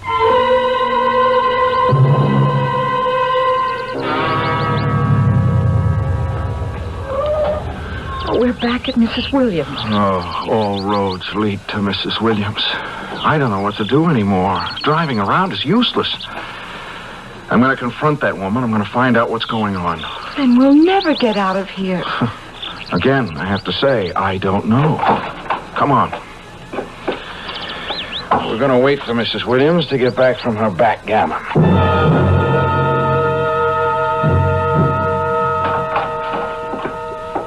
Mr. Slater, Mrs. Slater, something wrong? Very, Mrs. Williams. Very wrong. I don't understand. I saw all your things in your car as I came in. We're leaving, Mrs. Williams. That is, we're trying to leave. But why? Well, you ought to know. You listened in on my phone conversation.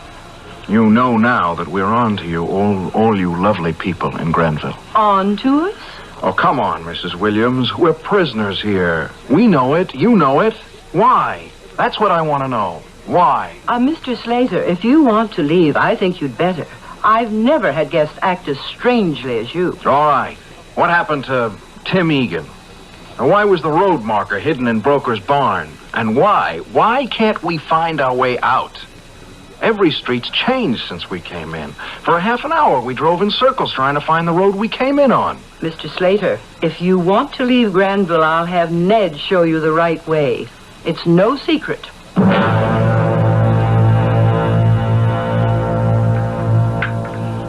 Ned will be over in 2 minutes. Have your coffee. You've nothing to worry about, Mr. Slater. Mrs. Williams, I guess we've seemed awfully strange, but things have happened here that we don't understand. Oh, I know. Mr. Slater enumerated them. I'll have some more coffee. All right. I guess I'm feeling better. Mrs. Williams, we've enjoyed your hospitality. Maybe we're making a big deal out of nothing. Of course you are.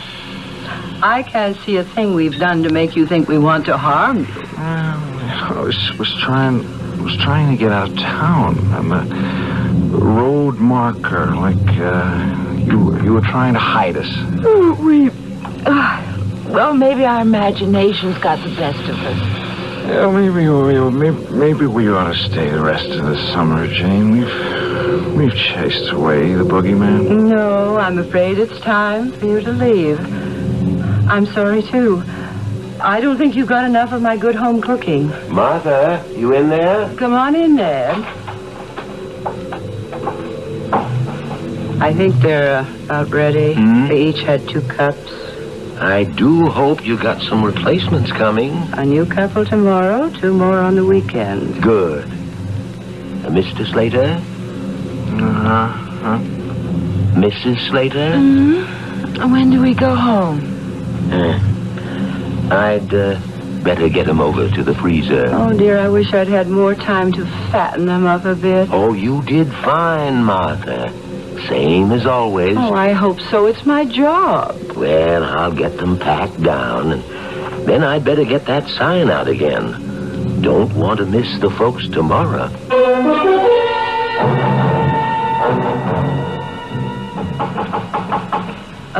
Be right there. Oh, hello. Hello, Mrs. Williams. We're the Reynolds. Oh, well, of course. I've been expecting you all morning. You didn't have any trouble finding the place? Oh, no. Oh, well, come on in. Rooms are all ready. You're on the 2nd floor. Lovely couple just moved out. I know now why you're so particular about your guests. This home is so beautiful. Well, yes, we have to be. Oh, my, the whole town is just a picture. I just know we're going to enjoy it here. And we're going to enjoy you. We stopped at that little store in town to ask directions, and everyone seems so happy and healthy. It's so youthful. Like you. We just can't believe you're 79. Oh, well, we keep young in Granville. The secret's in our diet. We're very particular about what we eat. It's all in the diet. Oh, your health food fattest. Well, we do raise everything we eat. I hope you brought good appetites with you. It's my job to fatten up my summer people.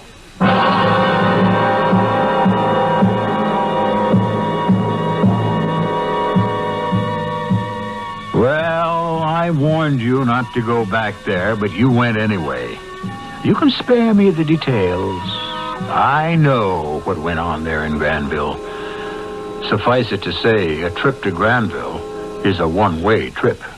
But I'm glad you got back safely. Relax and order anything on the menu. I'll be back shortly.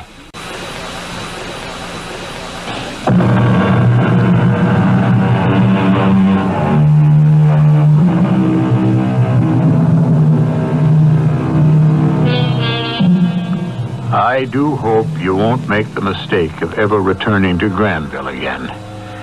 You're lucky to have gotten out with your skin. I can tell you one thing. You wouldn't catch me dead in the place. But you will find me in this same place tomorrow with another menu of suspense, mystery, and horror. Our cast included Tony Roberts, Jennifer Harmon, Grace Matthews, Leon Janney, and William Redfield. The entire production was under the direction of Hyman Brown. And now, a preview of our next tale. The thing is, Doug, well, I've been made a Class D spirit. A Class D spirit? It's all very fair, all according to the regulations. See, a Class D spirit has to walk the earth. That's the way it's always been. What is a Class D spirit? Well, we're people, well, former people, whose murders have yet to be avenged. Murder? Mm-hmm. Did you ever see Shakespeare's Hamlet? Oh, you must have. Oh, yes, of course. No, that Hamlet. That Hamlet was a good boy. Not very bright, maybe, but a good boy. His father got murdered, and he couldn't rest a minute until the murder was avenged and his father could get out of Class D. But, Pop, you died of a heart attack. Dr. Peterson said so. He signed the certificate that way. Don't you believe it, son. Your Uncle Stanley smothered me with a pillow. Radio Mystery Theater was sponsored in part by Buick Motor Division and Anheuser-Busch Incorporated, brewers of Budweiser. This is E.G. Marshall inviting you to return to our Mystery Theater for another adventure in the macabre. Until next time, pleasant dreams.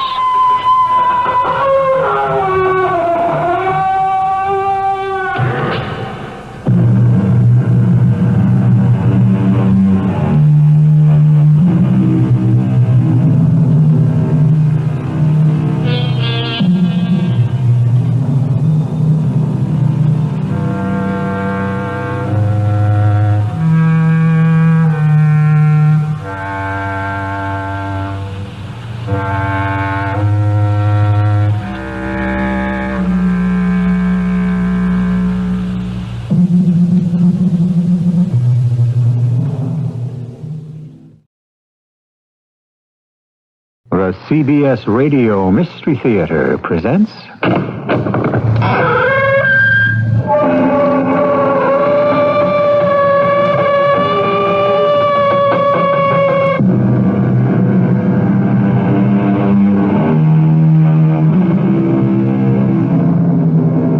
Come in. Welcome. I'm E.G. Marshall. The longer I am associated with the Mystery Theater, the more I realize there is nothing ordinary about ordinary people. There is no end to the variations, the kaleidoscope of the cursed and the blessed. What a piece of work is man. How infinite in faculty. In action, how like an angel, was one man's opinion. Today, you will experience someone quite different. Less like an angel and more like a devil. Remember me? I'm Charlie Ingalls from next door. You met me yesterday? I did. You're not so easy to forget. You met Jane. I'm Vanity. Oh, Jane never told me she had a twin sister. We're not exactly twins. Jane and I are two separate and distinct people who happen both to inhabit the same body.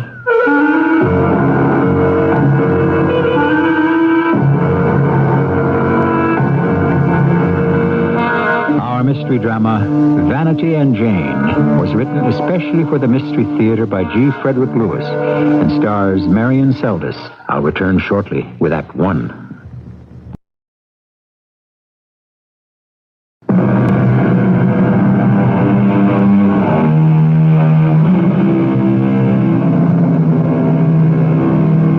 As I was saying earlier, with an assist from Mr. Shakespeare, man, and by that I certainly include woman, is of infinite variety, surprising, pleasing, and sometimes horrifying. My authority is Charlie Ingalls, a longtime friend who you no doubt know as a famous sculptor. This story, which he asked me to share with you, happened before he became so well known, and is about the two women in his life. This is how Charlie told it to me. I was up on the roof of my studio on the beach, nailing down some shingles which had sprung loose during last night's storm. Hey, you up there? Are you there, Dizzy? Yeah, I'd say I was. Oh, could you come down off your roof for a minute? Well, just as soon as I get the shingles around my skylight fixed. This is the storm season. I prefer to keep the rain outside. Oh, okay. If you don't mind, I'll climb up to you. Which the girl did. Got right up the ladder and plunked herself down on the roof where I was nailing. A beautiful girl, I might add. Hey, this is some view from up here. I've been crazy about the sea all my life. I guess that's because I was born inland. This your first visit to Driftwood? My first day. I just got here on the 1 o'clock ferry. Hey, here for the summer. Hope to be. My name's Jane Wilson. Charlie Ingalls, pleased to know you. How do you do? Listen, that house next door to yours over there? The gray one? Yeah, that one that's all boarded up. Do you know if it's been rented for the summer? I don't, but I could send you to the man who could tell you. Oh, could you? Glad to. You know your way back to our little town of Driftwood? Just follow the road I came out on. Yeah, when you hit town past the luncheonette and go down Main Street, on the right-hand side, you'll come to a store window that says on it, Driftwood News. You go inside, you ask for Dan Kirkpatrick. He's the editor and publisher of the weekly. He owns the gray house. Oh, Mr. Ingalls, I'm much obliged. I'm going to walk over there right now. Okay, you can tell Dan that Charlie sent you. You sure you can get off this roof all right? Don't worry about me. I could get down off Everest. I'm in great shape. I had to agree with her there. And a face to match the body. About 23, I'd say. That afternoon, I phoned Dan Kirkpatrick at his office. I guess I really wanted to know if Jane Wilson got his beach cottage. Charlie, you been trying to get me? No, Dan, Because I've been on the phone checking out the references of that girl you sent me. Oh, yes, Miss Wilson. Anyway, she checks out okay. Gave me a month's security and a month's rent, and I told her the old shack is hers right up to Labor Day. No kidding. Well, I'm glad to help. I want to thank you, old buddy. I had about given up renting this summer, what with the high price of gas. There's not too many folks coming out this way. Yeah, well, anytime, Danny. Anytime.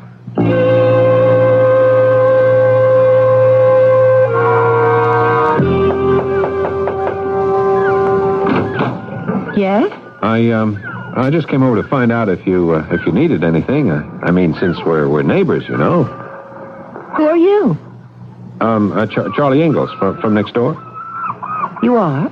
Yesterday. The man on the roof, remember?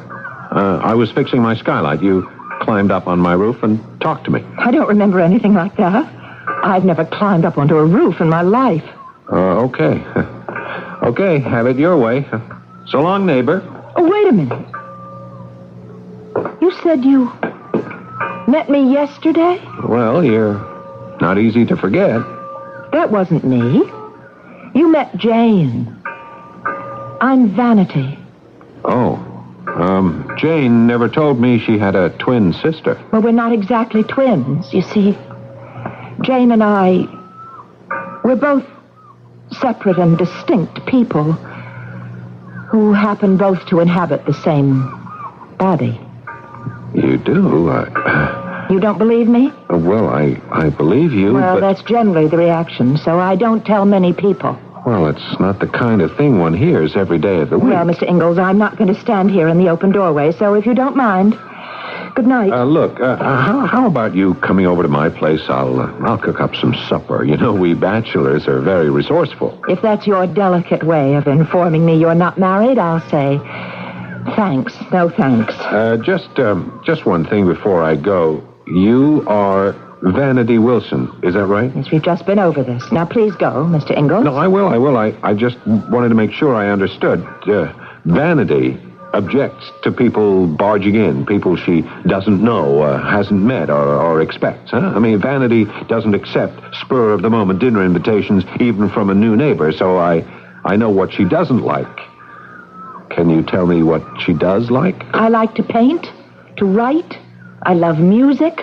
Well, isn't it possible I could like the same thing? Well, of course it's possible, but, Mr. Ingalls, the fact that you live next door doesn't mean you can waltz in here and intrude on my life. And she closed the door in my face. I won't say she was downright rude, but she sure wasn't friendly. And the next day I was working on a clay model of a head, and I see her way down on the beach jogging my way. I wondered, was she kidding me with this routine of having two separate personalities? I had to find out. Hi there. Hey, good morning. You taking advantage of the good weather while it lasts? Oh, I'll run in any weather. I didn't think you were interested in sports. Are you kidding? That's my middle name. Any form of exercise is all I care about. Or what about writing, music, and painting? Oh, so that's what it is. You met Vanity, haven't you? I'm Jane. We met first. How'd you meet her? Well, I stopped by last night with the proverbial cup of sugar. Oh, I'm sorry, I didn't know. Now you've rattled the family skeleton. Well, I can accept it, but it must be hard on you. Oh, well, I don't have any control when she takes over. She was, abrupt with you. She's abrupt. Yeah, she showed me the door. I guess we're about as different as two personalities could be. Vanity is into deep thinking. I'm not. I like to do. Hey, you're pretty calm about this dual personality thing. Oh, I've lived with it for 10 years. And Vanity knows you exist. Well, didn't she talk about me? Of course, she knows. You're frowning. What is it? Oh, no, I always frown when a sudden idea strikes me. I'm just wondering, if I did a head of you, how would I show both Jane and Vanity? Oh, that's right. You're a sculptor. Well, how about giving us two faces? On one head. Why not? One facing front and the other facing the other way. Yeah, that's a thought. I mean, if I get to know the two of you better, 10 years, you said, is that how long you've been split? Yes, it started when I was 13, the year my mother died. There must have been some problem in school. No, not really. Well, I was the one who used to goof off, and Vanity, she was the grind. She always pulled us through. Worked pretty well when we were in school. So you lived with it. Nobody did anything about it. Well, my father did. We went to a special kind of psychotherapy institute where they deal with multiple personalities, or they try to. It just didn't work. Oh, that's too bad. In fact, I'd say, and I'll bet Vanity would agree with me, it's one of the few things about which we agree, but instead of making one of our egos disappear, we seem to become each more entrenched than before and more separate. Look, Jane, I'm sorry, but I better get back to my work. It's a commission, so I've got a delivery day. Oh, yes. But Charlie? Yeah. It's Charlie, isn't it? Not Charlie. Oh, take your pick. I'm glad we're neighbors. You seem like such a nice man. What I was going to say was, if you're really interested in the one Miss Wilson with the two heads, why don't you come over for dinner tonight? Thanks, I will. Do you like spaghetti? Anytime, anywhere, any amount. Oh, well, you taste mine. Oh, I know what I wanted to ask you. Are there any public tennis courts around? I've been working on my serve. I hate to get rusty. Yeah, there's one right outside of town. I'll take you there tomorrow. Oh, great. Then 7:30 tonight, okay? I just want to run a couple of miles on the beach. See ya.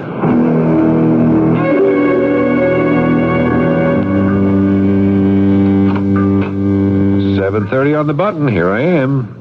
I see you are. Hey, let me in quick before that fog rolls in after me. Hey, I brought you a bottle of Chianti. Can't eat spaghetti without red wine. Where'll I put it? You're not putting it anywhere, Mr. Ingalls. Oh, no. You're not... you are. You're Vanity, eh? Where's Jane? She's not here. I am. Vanity, do you think you could just go? Please? Even if I wanted to, I don't think I could. Look, it's not fair. Twice I've been over in the evening and you're here instead of her, and tonight I've come to have dinner with her. I know that. I was here when she asked you over. You heard her say that? No, not exactly, but I know she did. Good night, Mr. Ingalls. Look, I am trying to understand you both, particularly you, Vanity Wilson. I mean, why are you so unfriendly to me? I wouldn't say that, Mr. Ingalls. I'm just much more shy with people than Jane. I don't take up with strangers that quickly. Vanity, if you keep on doing that, everyone will remain a stranger. There's no way of you bringing Jane back? No way. How long before you two switch personalities again? How long? Yeah, I mean, is there a time limit or something so I can know when she'll reappear? Neither of us knows that, or has ever known. Are you holding something behind your back? You mean this? That's a pretty lethal-looking kitchen knife. You think so? Yeah, what's in your other hand behind your back? Just a tennis racket. Lord in heaven. Yeah. It's a little cut up, isn't it? And it's Jane's favorite racket, too. You did that to it? Why? Why? It's her fault. Jane was in the kitchen, you know, cooking up the spaghetti. And I said to her, "What are you doing?" "Company's coming," she said. Well, she knows I don't eat spaghetti. I don't like spaghetti. And she knows I don't invite strangers to dinner. So I went into the closet and I took out her tennis racket and I have been cutting the strings one by one. And I've almost finished. I had to teach her a lesson.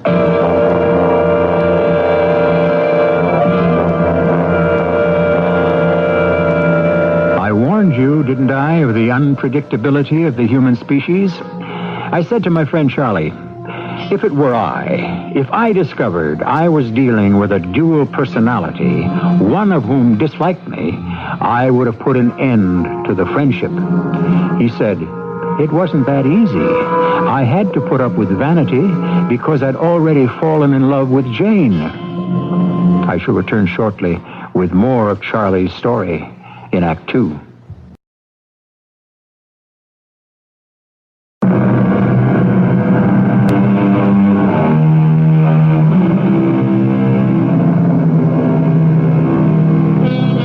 An artist, a sculptor like my friend Charlie Ingalls, deals in known quantities.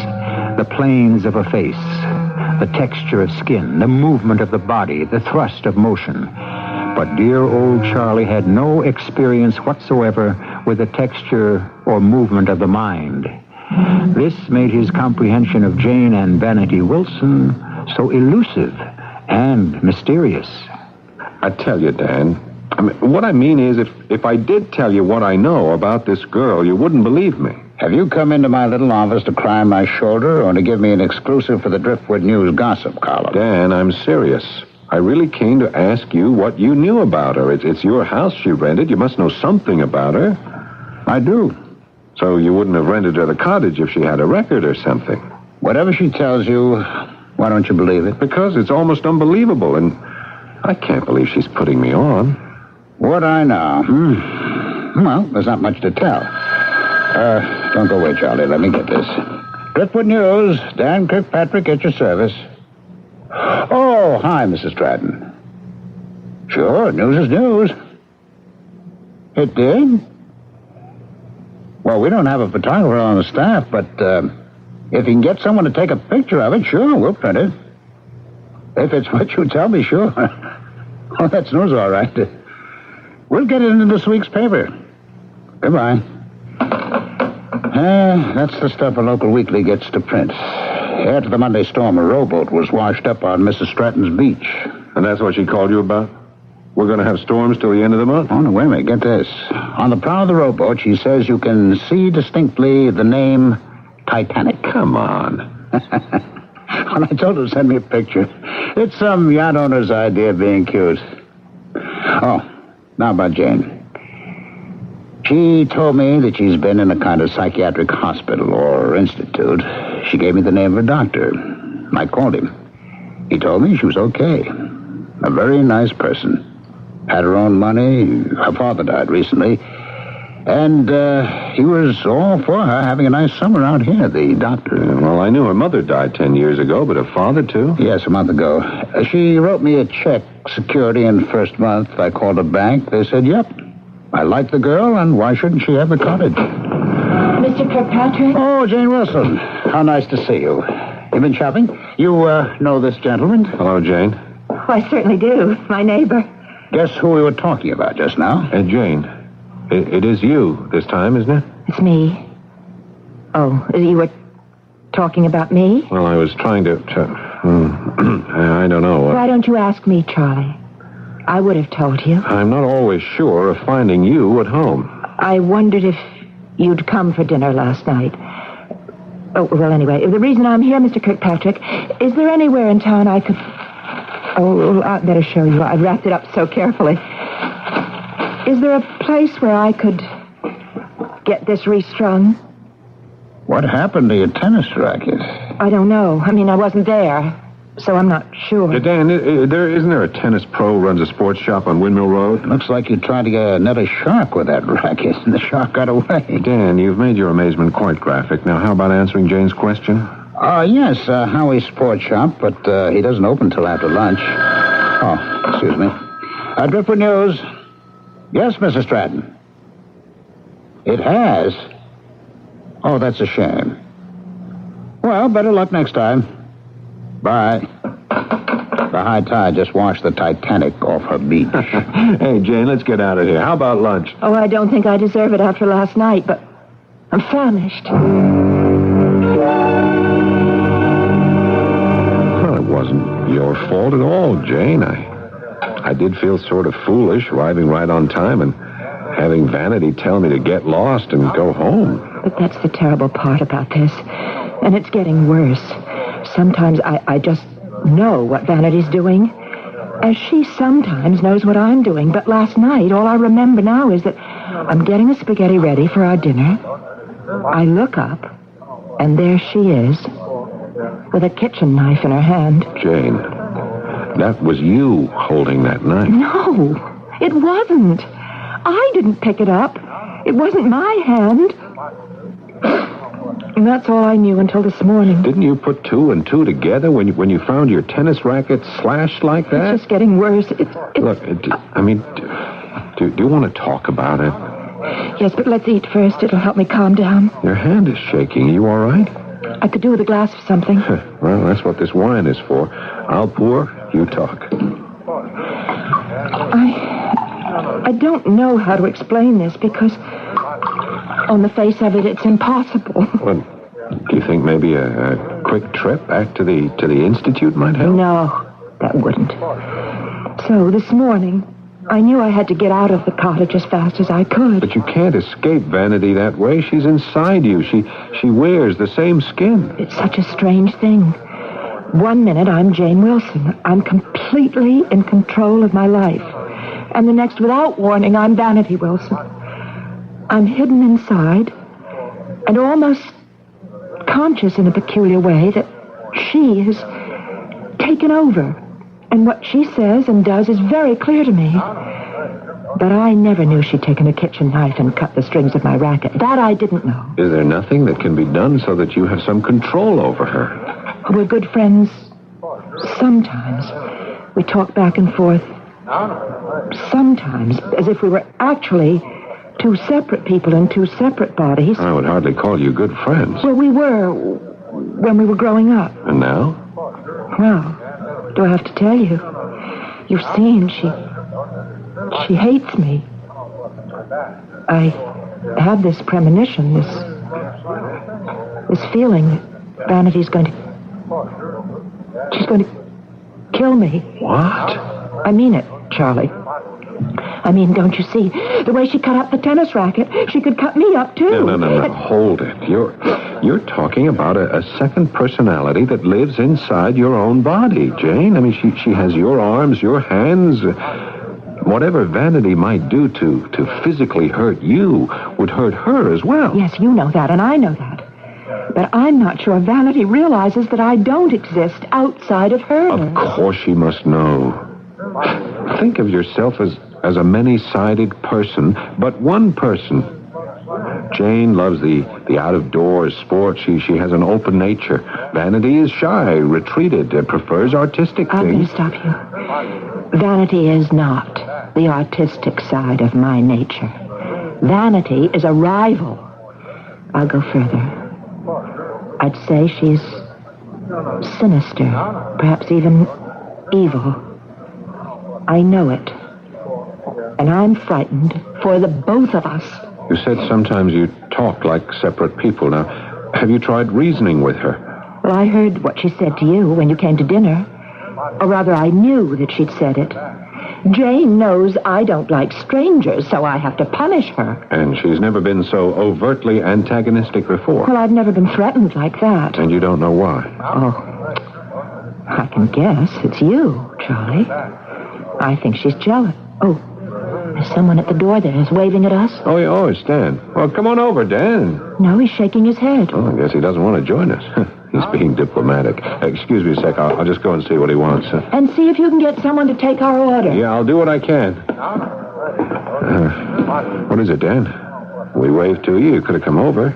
You're asking me about Jane started me thinking, and I put in a corner I'd like to talk to you about it. Oh? I don't want to talk about it here in front of her, so would you stop by my office before you go home? Oh, that's all you came here to tell me? Take it easy. It could be important. I'll see you in a bit. Sorry, Jane. Dan didn't want to interrupt us. That's why he didn't come over. I'm not interested in him. Yeah, there wasn't a waitress in sight. I could get to come over to our table. I'm not interested in food either. Well, a minute ago you were starving. A minute ago, I heard Jane tell you I was jealous of you and her. Oh. You're not Jane. Let's get out of this dismal place. You heard what Jane said to me. That means you could talk to her and she could talk to you. Well, we did when we were kids. I'm going. Vanity, please. This cheap luncheonette may be good enough to satisfy Jane. It is not good enough for me. Vanity, what's bothering you? I don't like the insinuations she makes. Well, can I talk sensibly to you? I mean, the two of you are one person. You're together. You're stuck with each other. Now, why can't you treat each other like sisters and try to understand each other? Mr. Ingalls, you're trying to be fair, but you don't know anything about Jane, and I know too much. And you don't like what you know. I'll never forgive her. Where are we? Oh, yeah, that's right. You've never been into Driftwood, have you? Well, I'll show you the way and take you back to the beach road and to Hal. I've got it. You want me to be honest with you, Vanity? I wish everyone would be honest with me. Would you give me an honest opinion? It's the only one I have. Good. Now, I'll tell you something. Every year, we have a street art exhibit. Now, you're interested in art and in painting, and it might interest you. Besides, there's a piece of abstract sculpture of mine, and I'd like your opinion. Where is it? It's down this street and around the corner. Come on. Well, I don't claim to be a professional art critic. No, it's all right. I don't need that. I make my living doing heads of people. I've never tried an abstract expression in stone before, and I'd be interested in your reaction. Why do you want my reaction? Well, I guess I'm trying to get to know you better, to know why there's such a bad feeling between you and Jane. Why neither has control when the other takes over. Wait a minute. What? Oh, yeah, he's cute, isn't he, huh? Little boy. He's much bigger than the flute he's playing. I wonder why he's playing here on the street. Don't say anything, please. Don't speak, please.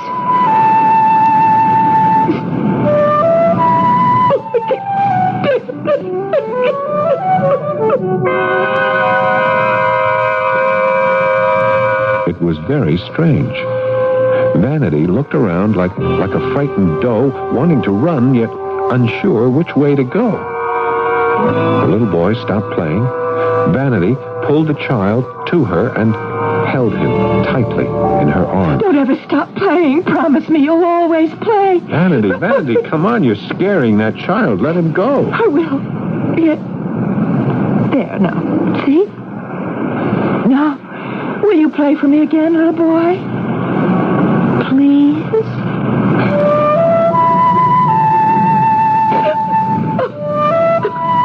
Okay, now look, would you come along now, Vanity? Tell me, what is it? What is it that's bothering you? Nothing at all. It's just that I don't want you just to be a friend of Jane's. Well, I don't either. If I am, does that mean I can't also be a friend of yours? I was upset. That won't happen again. So you'll be my friend, too, will you? Sure. If you want me to, of course I will. I said I would. That little boy. See, my mother was a musician, and at home she used to practice, and it was the flute. Of course, that would be disturbing. 10 years. That's how long it's been since she died. Now, there's an example of what I've been saying, Vanity. You say that you and Jane are so different, that you... That I hate her? Well, yes, I do. Well, don't you think Jane misses her mother, too? Jane? Miss her? Jane killed her.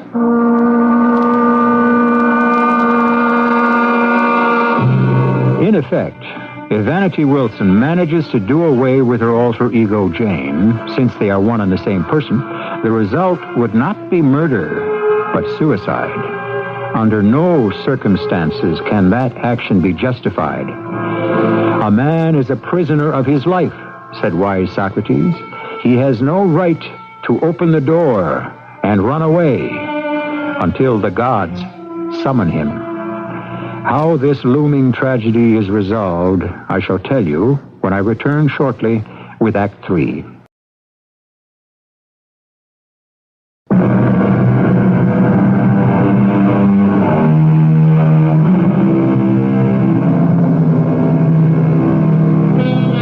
My old friend Charlie Ingalls, the sculptor, was a bachelor. And then one day a girl moved into the house on the beach next to his, and he fell in love with her. Can you imagine how he felt when he discovered he'd lost his heart to two different existences, one of them capable of the ultimate violence?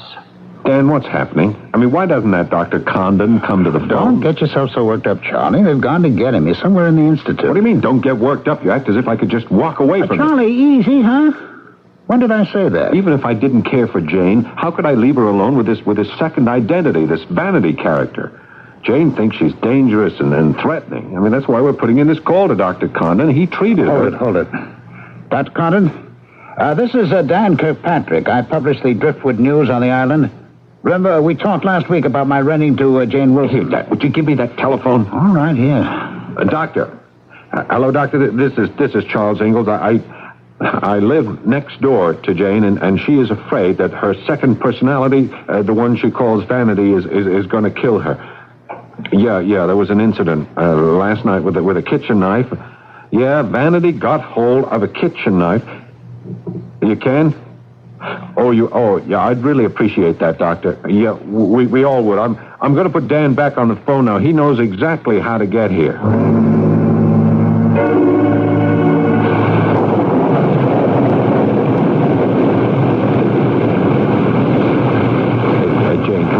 I think we should go inside. That tin roof Dan's got over this porch is starting to leak. No, let's stay. I love the wildness of the storm over the ocean. Yeah, it's nice. I think this one will blow over pretty soon. Well, that's too bad. I'd just be walking on the beach this very minute, but I just didn't think you'd approve, Charlie. Does that matter to you, my approval? Yes, it does. It really does. Jane, I might as well tell you, I spoke to Dr. Condon at the Institute. What you told me about feeling your life was threatened worried me so much I couldn't let another day go by without asking for some help. I don't know that he can do anything. The last time I saw him, he said I should try to lead a normal life, and perhaps in time, Vanity would go away. Yeah, but I couldn't wait for that.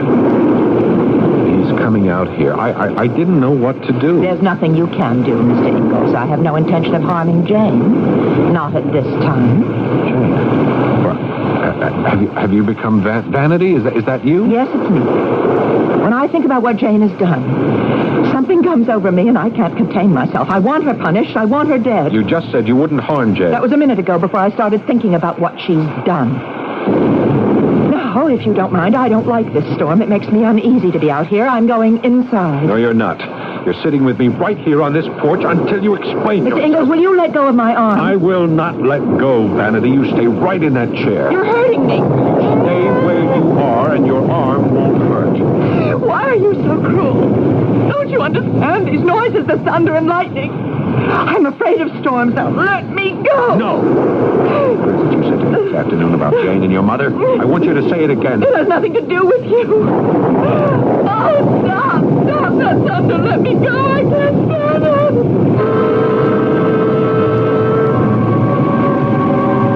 As suddenly as Vanity had taken the place of Jane, the personality of Vanity disappeared, and Jane returned. How did I know it was Jane? She just looked at my hand on her arm, then at me. You don't have to do that, Charlie. I won't run away. You're Jane now, aren't you? Well, you know I am. Yeah. Look, Jane, have you any idea what's behind Vanity's anger? What is she accusing you of? Try to remember. It's about your mother. I mean, can you think back? Concentrate. Can you remember? Of course she can. Jane killed Mother. Yes, you did. There was only you and her in that car, and only you lived. Vanity? Yes, it's me, Vanity. Now listen, Mr. Ingalls, none of this has anything to do with you. It is between Jane and me. What is it you want? I want to make her pay for Mother's death. How? What would be just? The same price as Mother paid. Death. What do you think? Now, Vanity, please listen to me. You are not a separate entity from Jane. You have the same body, the same head. I'll grant you not the same mind or thoughts, but the same beating heart. Anything you do to Jane, you do to yourself. If you hurt her, you will feel the pain. If you try to rid yourself of her forever, it is your heart that will stop. You see that? Yes, I see it. But what you don't see is how unbearable it is to be forced to share an existence with a murderer. You saw a murder take place? No, I wasn't there. Did you ever ask Jane what happened in the car? Why should I? I know. How can you? Now, you just said you weren't there and you've never asked Jane directly. Wouldn't her word mean something? She was 13. When you're 13, you do a lot of lying. I don't understand you. A clever, sensitive, rational being like you, devoured by anger, yet unwilling to put the question and listen for the answer. I mean, is that asking too much of Vanity Wilson? Ask her. Talk to Jane. We never talk to one another just like that. Like you and I are doing now. There are times when we know what the others thought or said, like the time Jane invited you for dinner, and I knew it. It's never happened to exchange ideas back and forth? No, not since we were 13. Since then, either she takes over or I do. Yes, it's a big responsibility being two people in one body. I hate it. I've always hated it. Jane knows that. She knows you wish her dead. Vanity, if I sat here between the two of you, would you agree to listen to her side of it so that both of you could speak up? If it's possible. Well, couldn't we just try? Well, it's never happened.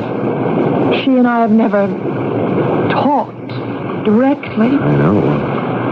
Not sure if we can do it either. I don't know how one brings about those things, but let's try, Jane. Okay? Jane? Jane, can you come forward? I'm here. Is that you, Jane? Yes. It is you, isn't it? Yes, it's me, Charlie. Me. Jane. Do you know what I was just saying to Vanity?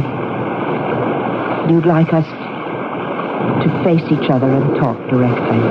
I was aware of every word. Jane, Vanity tells me she blames you for the death of your mother. Jane, I remember that morning very well. You left the house with Mother. You driving, and she sitting next to you. You backed the car out of the driveway, and suddenly you came to a screeching halt. Somebody was driving down our street. Jane, is that true, what Vanity says? I mean, you backed away from the house, your mother next to you, and somebody cut you off. It's true, Charlie. Somebody almost hit us. I stopped just in time. Jane, 10 years ago, you were only 13. Why were you driving? I mean, did you have a license? Mother was giving me a driving lesson. I was at the wheel. I drove down our street and then onto the highway. But all of a sudden, Mother didn't feel very well, and I wanted to turn the car around. But I didn't know how. And I kept asking her, how do I back up? How do I turn? And she just didn't answer, so I slowed up. And somebody came up behind us real fast, just the way it was when I was backing out of the driveway. There was a crash. And that's all I remember.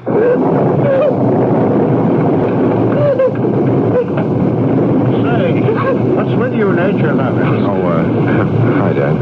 It's pouring. You two are sitting here with the rain dribbling down your necks. Don't you notice you're all wet? What are you doing here? Well, the storm's got a ways to go before it lets up. I don't want everything ruined in the cottage. Will you two give me a hand fastening down the storm shutter? You heard her, Mr. Ingalls. You heard what she said. She admitted it. She's guilty. She is. Jane, what's the matter with you? It's not Jane. It's the other one? Now you know the truth, don't you, Mr. Ingalls? She told us so herself. Murderer! Where are you going? Vanity? You killed her, Jane! You killed her!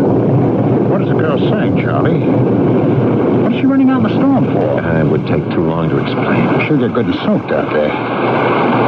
Well, Charlie, you're going to give me a hand. I'll close the storm shutters from the outside. You fasten it from the inside. Come on, let's move.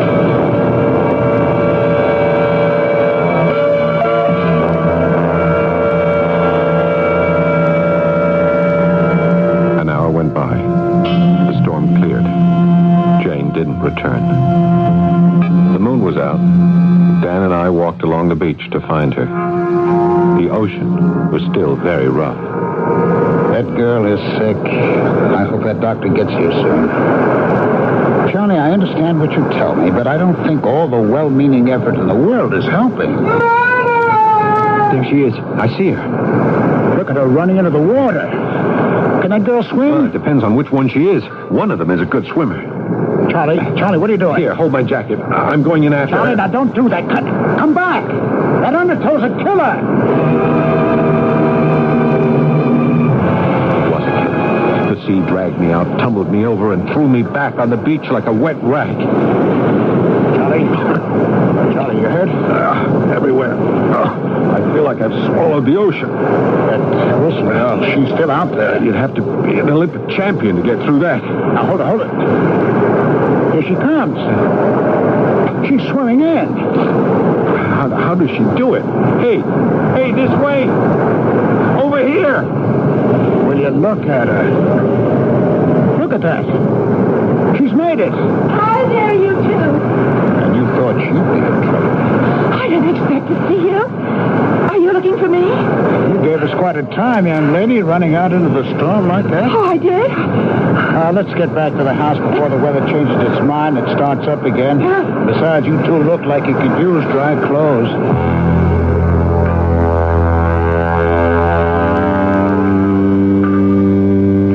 That friend of yours, Dan Kirkpatrick, he really is a friend when you need him, isn't he? He came out during that storm to make sure the house was battened down. Well, I'm just as glad he's gone home now. Because I'm not sure I want him to hear what I'm going to tell you. Well, he kind of half believes there are two personalities, and then again, he doesn't. Charlie, Vanity ran out of the house, you know that. And it was Vanity who ran into the water. I don't know what she wanted to do to me or what she would have done. But the moment she hit the waves, I could hear her. And she was saying, "Help me, help me." I tried to save her, but I couldn't. And by that time, she had become me. Are you trying to tell me that Vanity drowned? Well, I'm not naive enough to believe that, but I wonder what happened to Vanity at that moment. And I have this strange presentiment that she'll never, ever come to the surface again.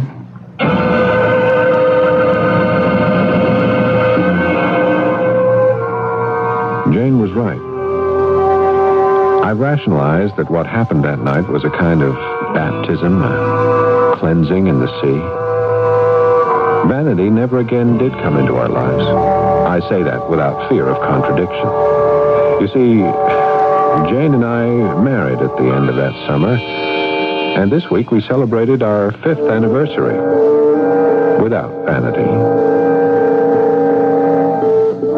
That's it, from start to finish. I'm thinking it over. I hope Charlie and Jane don't mind, invasion of privacy, but Charlie and I could tell this to my Mystery Theater friends. The ending, I'm pleased to report, was happy. But what a circuitous, roundabout road had to be followed to get there. I shall return shortly.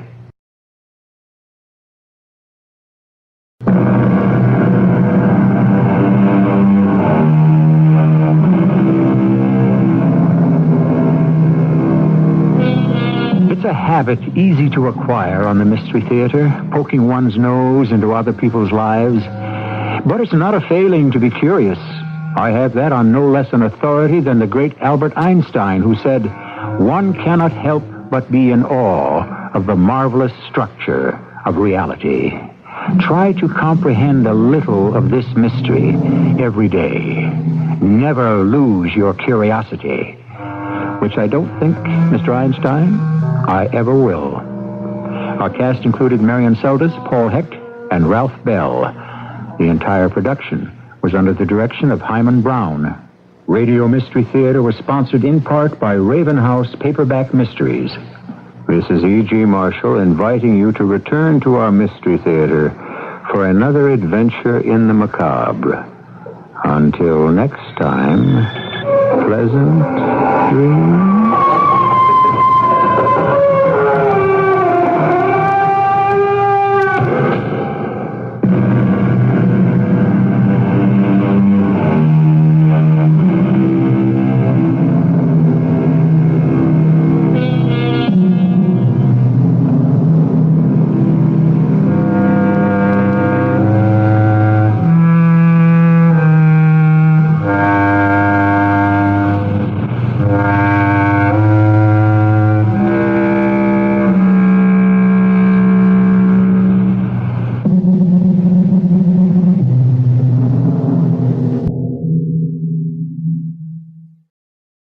The CBS Radio Mystery Theater presents...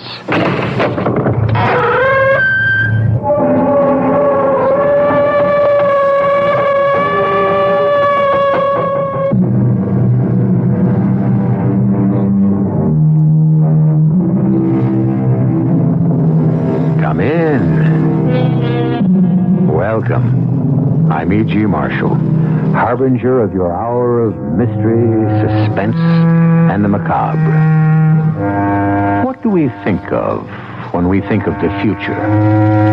Actually, we think of our own future. And we think of it as tomorrow, or next month, perhaps a few years from now. Some of us can even envision the next decade. But this is as far as we can go for all practical, self-centered purposes. In a vague and even regretful way, we are aware that the world will go on after we're gone. And it will. It will. And what kind of world will it be? Hundreds, thousands, millions of years from now.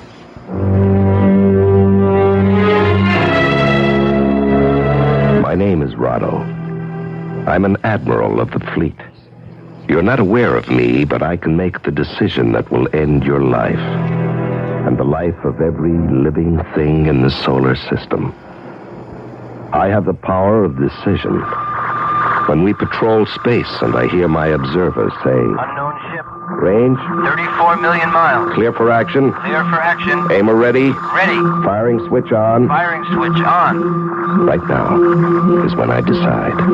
Do I or do I not press the button that will destroy the world? It's my decision. Mine and mine alone.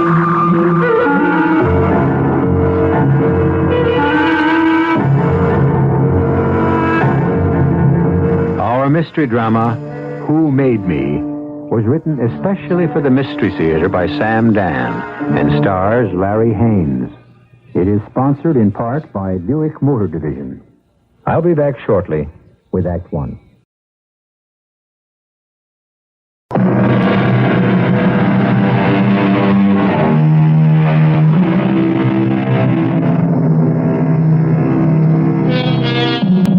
The name of the planet is 3. In our day, we called it Earth. But so much has happened since we lived here. So much time has gone by. They call the planet 3 because it's the third planet from the sun. That much, at least, has remained the same. It's a world of people, and the people seem to be divided into 3 classes. First, the group ones, a kind of aristocracy that rules the planet. Secondly, the group twos, who perform the incredibly complex, skilled labor. And third, those who can't seem to make it. They're all group 3. As long as they behave themselves, nobody bothers them. This is the story of a group 1 aristocrat named Rado, a very important man. Also a very troubled man. Troubled because he's talking to a boy of 18, 19, and the boy is asking questions. Who made me, Rado? Again? I thought we settled that last time, Corral. No, we didn't settle anything. Who made you? Corral, you know who made you. Leela and I. We made you. I know about you and Leela. What I'm trying to find out is, who made all of us? Who made all of us? Why? Because it bothers me. Well, now, when something bothers you, you must report to repair. Leela took me to repair yesterday. You saw Leela yesterday? Mm-hmm. It was her duty visit, and she took me to repair. And what did repair say? I'm in perfect balance. Well, then how can anything possibly bother you? Well, you see... Yes? Well, maybe I'm just one of those. No, Corral. You are not one of those, and you must never say that, even in a joke. Truthfully, the only reason I hope I'm not is for your sake and Leela's. For our sakes? Well, wouldn't you and Leela lose your franchise if you couldn't reproduce your own birth group? Reproduce is inaccurate and archaic. Say make. Well, don't you and Leela like being franchised? Leela and I can only like what is legal and balanced. Now, you stop wasting time with Group 3 type questions like who made me and concentrate on your studies. Lord knows you have enough to keep you busy. Who's Lord? Lord? Well, every now and then people say, Lord knows. Oh. Well, obviously, there was once a sage named Lord who knew everything. Well, that's what I thought. But I can't find her in any history book. Well, that would indicate she was in prehistory. And that means I'll never find out.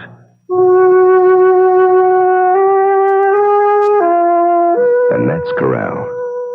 So far, he's the only one Leela and I made during our franchise partnership. I must admit that my attitude toward him has never been balanced. Legally, all we owe the ones we make is basic training. Yet, I have made, today included, countless free visits. A free visit is not exactly illegal, but it is unusual. Balanced people do not perform unusual actions. And of course, the chief of repair, the commanding officer of repair's fantastic complex of diagnostics, treatment, and therapy, happens to be my own franchise partner, the lady Leela. But I know I am nurturing a secret imbalance, because each visit with Corral gives me a feeling of exhilaration. It's wrong, this fear I have for his future, this pride I have in him, this hope I cherish for him. It's wrong. Now, Corral, remember, obey your supervisor. Yes, Rado. Keep your eye on the ball.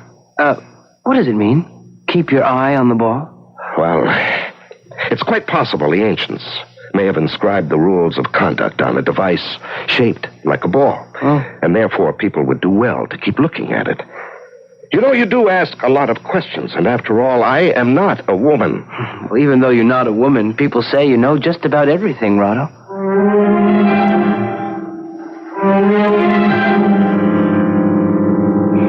You made a free visit to Corral today. I see, Leela, after all these years, one of your inspectors found a way to let you know. She may think so, but I intend to ruin her career for it. Now what, my lady? Do you suggest I report for repair? Will you assure me that any Group 1 can ask for it without prejudice? I suggest you go inside and tell Turn we shall dine shortly. Certainly. Turn had punched out the food request.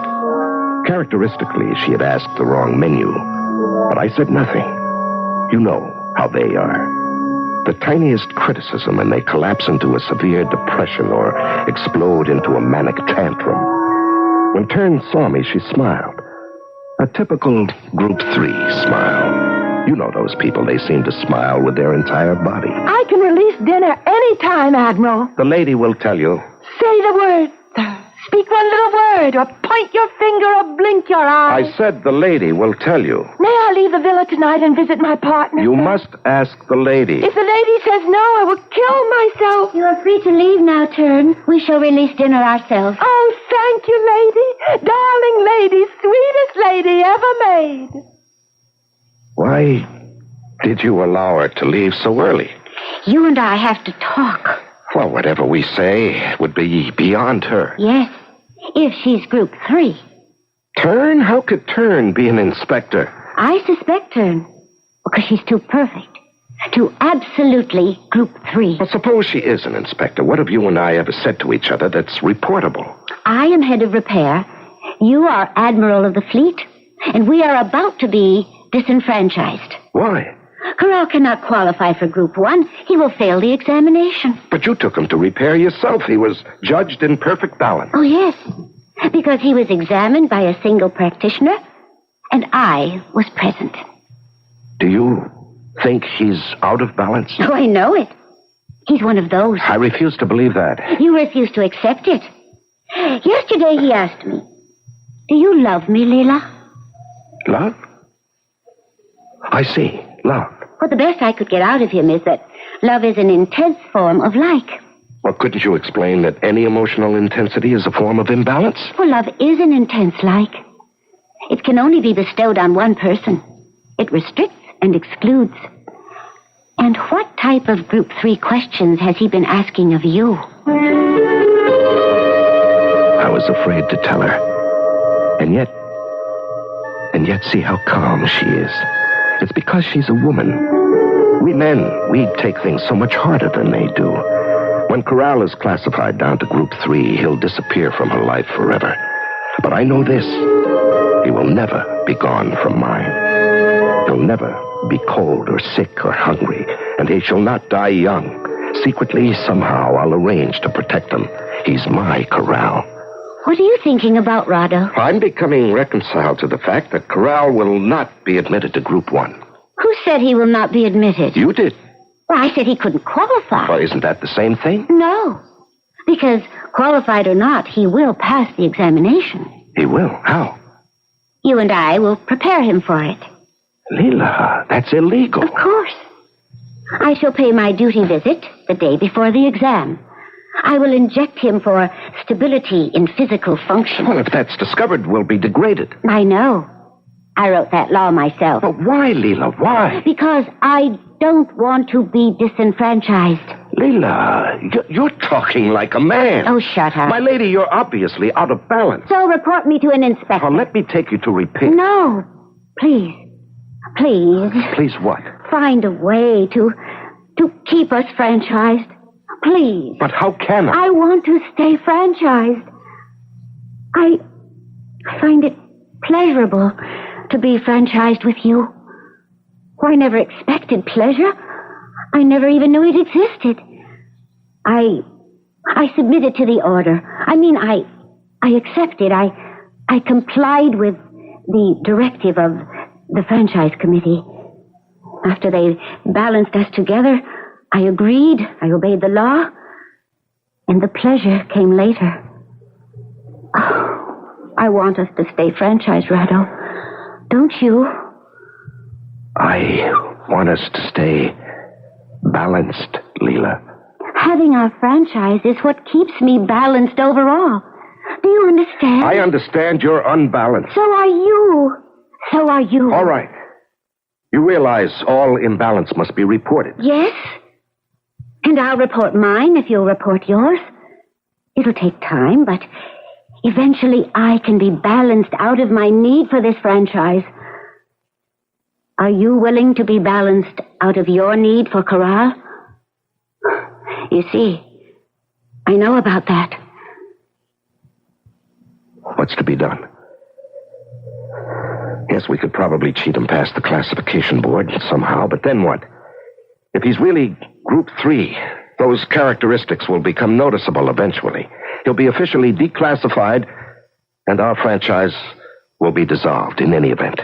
You won't let that happen, Rado. How can I prevent that? You'll convince him he's Group 1. There's no way I can convince him. No way I can make him believe he's Group 1 if he really... Find a way. Leela, you don't understand. In his heart, he wants to be Group 3. Find a way to preserve our franchise. Assume the worst. He'll be declassified, and we'll be disenfranchised. Even if our partnership is dissolved, we can still give each other pleasure unofficially. No. I am not a Group 2 machine or a Group 3 animal. My pleasure needs this franchise. If I lose this franchise, I will undergo permanent imbalance. I will confess. I will proclaim our treason. Oh, I will be degraded, but I will drag you down with me, down all the way to Group 3. Do you believe me? Yes, I believe you. No one cares who partners whom among those in Group 3. And I have decided. We will be partners till death do us part. You will never escape me. Be reasonable, Leela. I could live in Group 3, but you would die. Now, place your arms around me. Oh, yes. Yes. Oh, now. Now I feel I'm in perfect balance. And you will save Corral. Leela, the truth is, he doesn't want to be saved. Save him, dearest. Save him. Save him. Or I will kill you. You must remember we're telling you a story that takes place in the distant future. But in many respects, much of what you've learned so far could very well have taken place in our own time.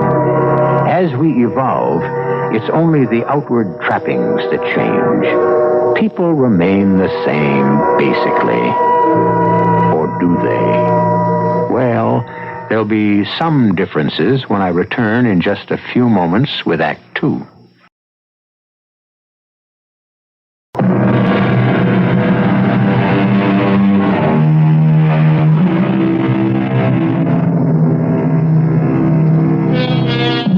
The history of the world is many things, but one thing that always remains constant is the relationship between men and women. We don't mean the relationship is constant. We mean there is a relationship, because men and women must live together somehow and raise the children somehow. And doesn't the success of any society depend on how well they do it?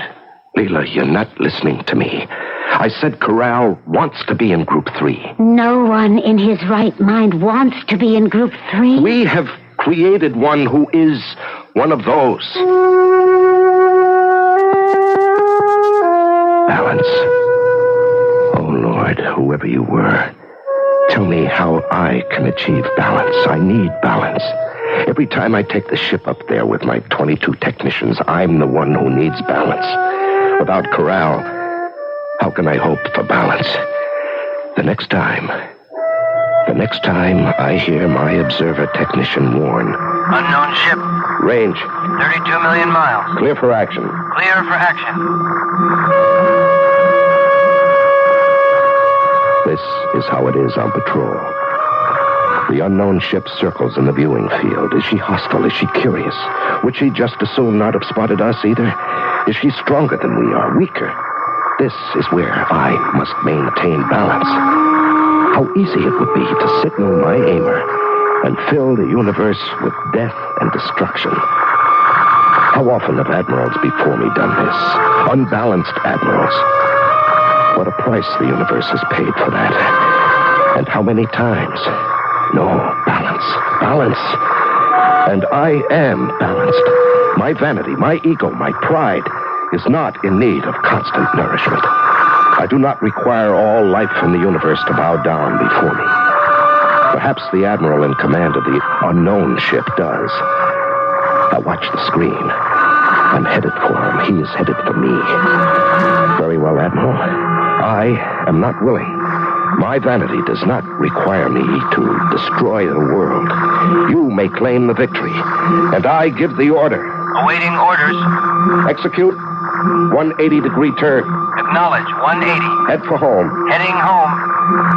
And once again, I have saved the world. Because I am balanced, I have saved the world. I must never lose this balance, but without Corral and without Laura, how I need you now, right now.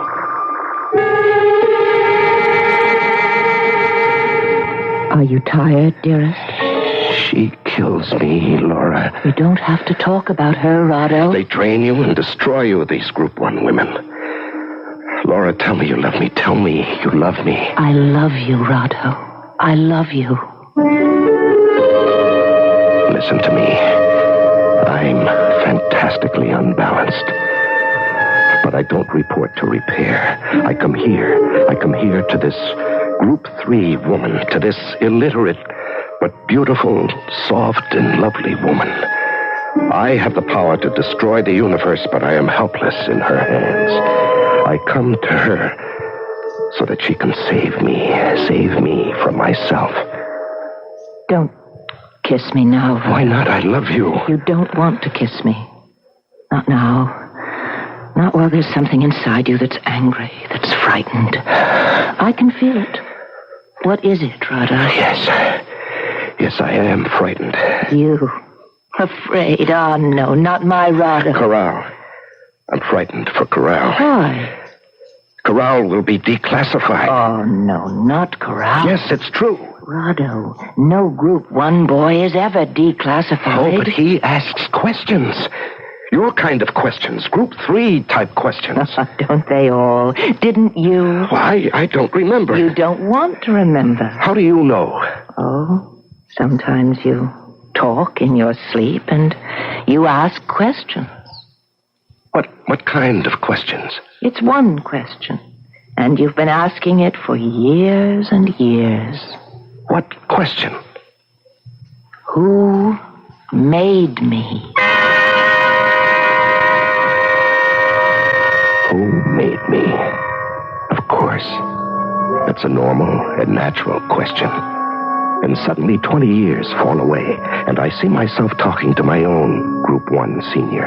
And I hear myself ask that same question. I remember how important it was for me to find the answer. How I must know that answer at all costs. And I remember how wise and how patient my own senior was. And how he handled the situation. And that's how I must handle Corral. Corral, you haven't asked me the usual question. No, I decided not to ask anymore. Why? It seems to displease you. Oh. And here I thought you hadn't asked because you had found the answer. The answer? No, not yet. Oh. Corral, your classification comes up soon. Will you discuss the question with your examiners? Absolutely. You realize 2 things will happen. First, you won't get an answer. Second, you'll be assigned to Group 3. I know. You have no objection to being in Group 3? I prefer it. I'm not impressed by Group 1. I'm bored by Group 2. The only ones who really live are Group 3s. Live? Well, they don't have the food, and the clothes, and the houses. But they're the only ones who laugh and sing. Yes, they do make a certain amount of noise. But you won't find your answer in Group 3. You're Group 1. You can't give me the answer either. Yes, but I can help you find it. Can you? Try me. Ask the question. Who made me? Nobody. Well, then how did everything begin? It always was. No, that's not possible. At one time, there must have been nothing. And somebody deliberately said, today I will create something. And she did. And she created something that became you and me and every living creature. And she created a place where we could live. Food we could eat. Metals we could shape. Fiber we could wear. And all I want to know is, who is that somebody?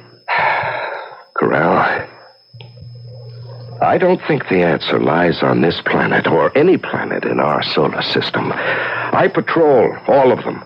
I meet men and women in all groups of life. I never heard anyone discuss it. Where is the answer? There are other solar systems, other galaxies. Perhaps on one of them, on a planet we never heard of, you'll find your answer. Well, how could I ever get there? If I had your problem, Corral, I'd seek to solve it in a balanced way. I would register for naval training. Oh, Rado, who wants to join the fleet? I would qualify you as a reconnaissance scout. Rado, I don't mean this personally, but I don't need a uniform and gold braid to bolster my ego. As a scout in your one-man cruiser, you would have to explore every sector of space. And while on scout, you'd be on search. A lone scout might find the answer. Could you really qualify me to become such a scout? Well, only Group 1s are eligible for officer status. That's unfair. Unfair is a Group 3 word. Is it fair for Group 1 to monopolize No, all... but it's right. The basic difference between the groups. Group 3s are concerned with what's fair. Group 1s are concerned with what's right. A machine is always right, too. It always makes the right decision, performs the right action, gives the right answer. No, not always. After a while, there's a bit of wear of malfunction. So it's taken to repair, to be corrected, adjusted, and balanced. How do you differ from machines, you righteous members of Group 1? Another typical Group 3 tactic, Corral. Always create an involved argument on another subject. The mechanistic personality of Group 1 is very much the subject of this discussion. Since when? I thought the subject was how to find a certain answer to a certain question. Interested? Yes, Rado. Bear it in mind. And you'll breeze through your exams. And don't ask embarrassing or unbalanced questions. But suppose that's how I feel. You must hide that fact from your examiners. But that defeats the purpose of the examination. Whose purpose? Suppose you ask an examiner an unbalanced question. He can't answer it. He'll try to repair it out of you. If he succeeds, you'll be balanced to his satisfaction. But you still won't have the answer. Suppose you say nothing. You show no outward imbalance. You will then have freedom of action to learn the answer in your own way, in your own time. You're saying the end justifies the means. That's how we must live. If you don't have the means you like, you must learn to like the means you have. Rado. How else? Where else can you find the answer? Maybe you're right. Keep your eye on the ball. I wish I knew what it said on that ball. Probably what I just told you. Just think, Corral. You'll be free to find the answer. Do you agree? Yes, I agree. I have saved him. I have saved him in spite of himself. Just as I was saved in spite of myself so many years ago. And I have saved the world because now I can remain in perfect balance. And the next time observer technician calls out, Unknown ship. Range. 42 million miles. Clear for action. Clear for action. What is she doing? Holding steady. Stand by to change course. Complete turn. 180 degrees. 180 turn. I'm balanced. I'm in perfect balance. With Leela, Laura, and Corral. And this balance must always remain exactly the way it is now. And I beg, I implore, whoever, whatever made me, keep me in this balance. Don't let me destroy the world.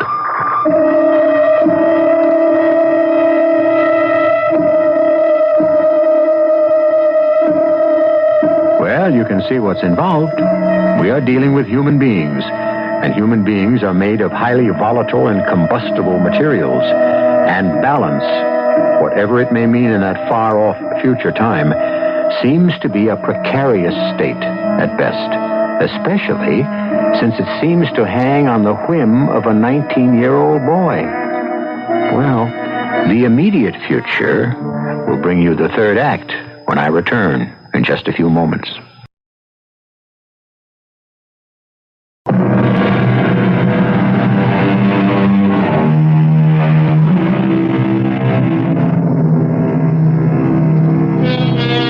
From time to time, we speculate about the future. Will it be paradise? Will it be utopia? Some say yes. Some say no. Some say, why should we expect people to be smarter or better than our ancestors? Oh, we have more knowledge. But do we have more wisdom? Rado, you saw Corral today. Yes, Leela. And what did you say to him? Corral will pass his exam. Oh, are you sure? Mm-hmm. What did you do? Nothing. I simply remembered what it was like to be a boy. To be filled with fears by the size of the world around me. The confusion of sights and sounds. Permissions. Prohibitions. To look at the stars and wonder, where does it begin? And where does it end? Who made it? And I remember how I asked my own senior. Did he give you the answer? No. But he gave me the courage to go out and look for it. And did you, Rado? Oh, yes. Did you find it? No. Perhaps it doesn't exist.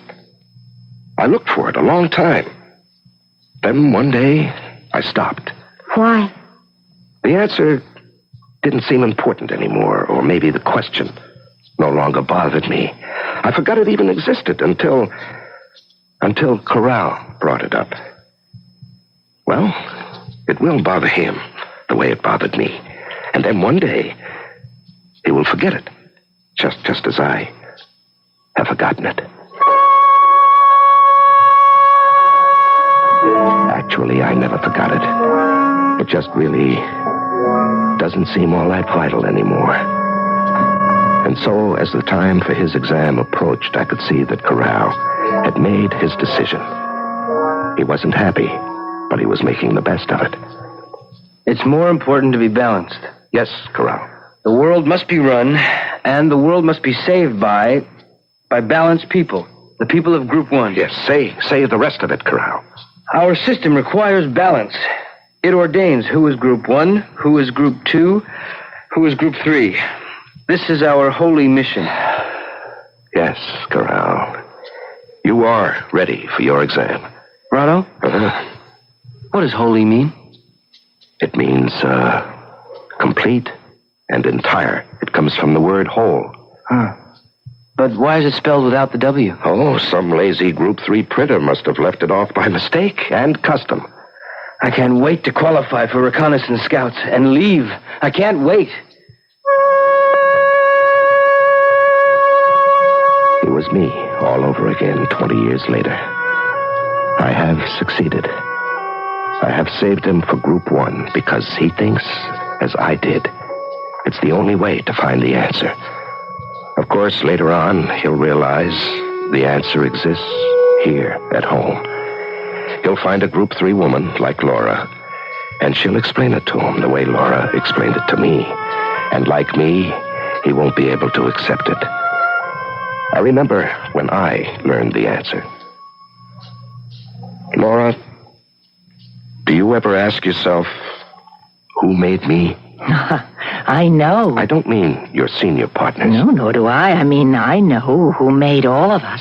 You do? Yes. Love. Love. There is a spirit. It's called love. And it has created this beautiful world we live in. How do you know? Have you ever seen the spirit? Well, of course. You see it in the trees and the flowers and laughter and in everything that's good. Can you prove it? You don't have to prove it. You just feel it. You just know it. You just recognize it. Laura, you're so good for me. This nonsense that you prattle, it's so refreshing. But it isn't nonsense. Oh, now, Laura. I love you. And because I love you, I'm alive. You see, love has made me. Love is everything. Yes, of course. Well, one day, perhaps, you'll believe it. And on that day, I will be so unbalanced. Repair will have me reclassified out of Group 1. Love. It's true. True or not, only a member of Group 3 can afford to believe it. Message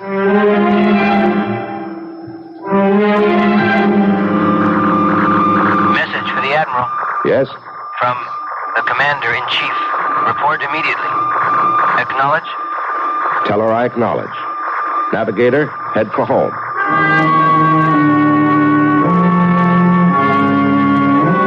The Commander-in-Chief. The oldest, the wisest, the most powerful member of Group 1. And when she calls you in, it's for no trivial reason. It usually means war or revolution or something that could determine the very life of the people. I had never been summoned before. What could this mean? Be seated, Admiral. Yes, my lady.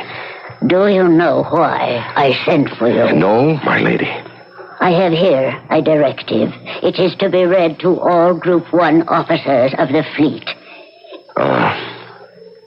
Effective immediately. No Group 1 commissioned officer is to associate with or visit any female member of Group 3. Signed, the Commander-in-Chief. Do you know the problem? No, my lady. Well, you should. You're part of it. In 18 years, how many offers have you made in your franchise? Well... You have made only one. Daily, our numbers dwindle. The Group 3s multiply like animals. Now, isn't that true? Yes, my lady. Now, you understand part of the reason for this directive. The other part is even more important, more sinister. The Group 3s are planning a revolution. A revolution? I can't believe that. You can't? Why not? Are we outnumbered heavily by Group 3? Of course. Since they form the majority, shouldn't it logically occur to them that they should rule the society? But, my lady... And isn't it a part of their strategy to seduce and debilitate the males of Group 1? And aren't they actually doing it? Do you agree? Yes, my lady, I agree. I thought so. That's the only balanced answer. No one in your command is to associate with Group 3 women. Understood? Yes. Intelligence has prepared a list of all known women in Group 3 who are visited regularly by Group 1 officers. Here's your copy. Thank you, my lady. They are all to be rounded up by fleet police and placed in special detention camps. For how long? For the rest of their lives. Oh, but my It will lady... discourage other women of that group from associating with Group 1 males. Yes, my lady. Well, is anything wrong, Admiral Rotto? No, ma'am. Perform your mission. You are dismissed. There was no way I could look at that list in her presence. I couldn't wait to get out of there. I couldn't wait to get to the bridge of my own ship where I could be alone and undisturbed. And I opened the envelope and took out the list, and my eyes shut down to the L's. And there she was. Laura. What was I going to do? And then the voice of my tech. Message for the Admiral. Acknowledge. Have passed examination. M Group 1. Leave immediately as a recon scout. Will return when I find the answer. Keep your eye on the ball. Signed, Corral. Acknowledge. Corral is gone from me. And they'll take Laura away, too. No, I won't let them. I can't let them. I can't give up Laura.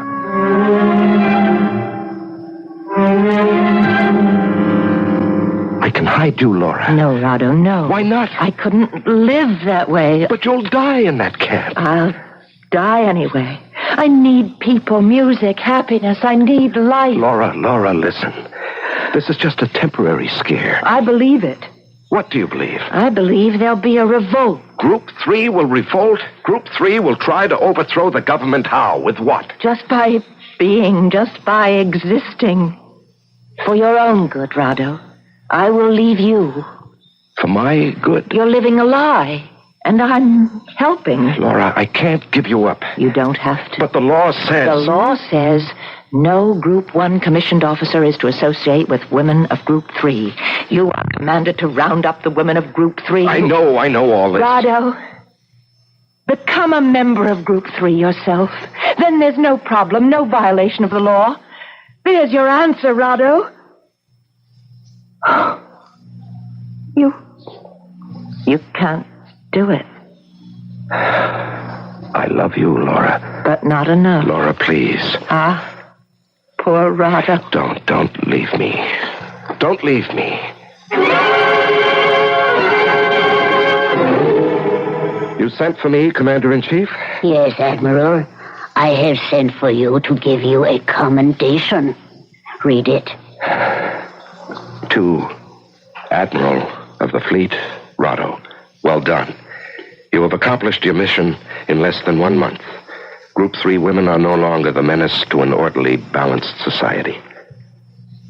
Thank you, my lady. I shall overlook one tiny matter of imbalance. Madam? Yes, Rado. After all, I couldn't very well expect you to arrest your own Group 3 woman. My own? I couldn't expect any officer to arrest his own woman. And I know for a fact that every one of you took his own woman off the list. But, my lady... You see, Rado, this proves I'm right. It's how an association with a Group 3 woman can undermine a man. My lady, A special squad corrected all these missions. Your woman was arrested this morning. Later, she killed herself. Yes, my lady. Now, you are in balance. Go back to your duty.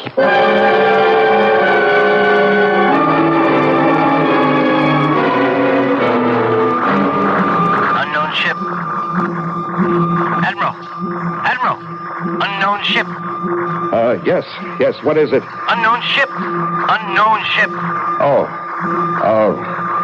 Range. 32 million miles. Await orders, sir.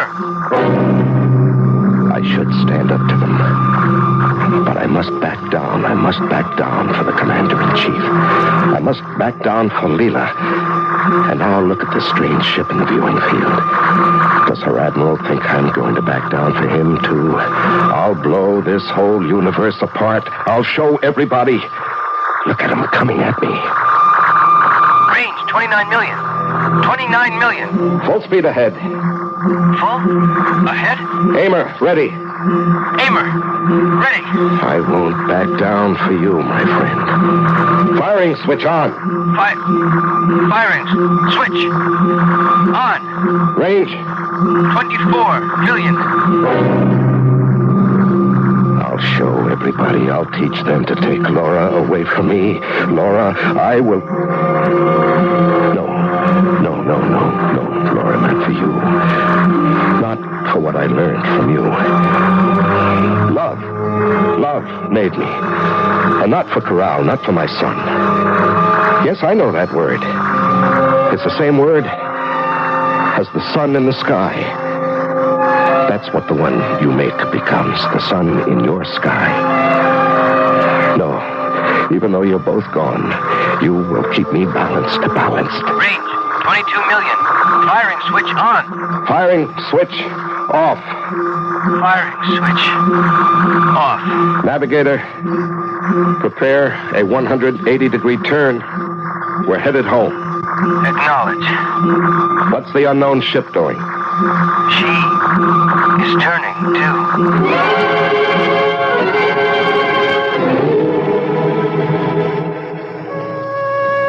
almost did it this time. I almost did it. Oh, love. Love. Laura's love. That made all of us. Help me. Help me always. Please. Please, don't let me destroy the world.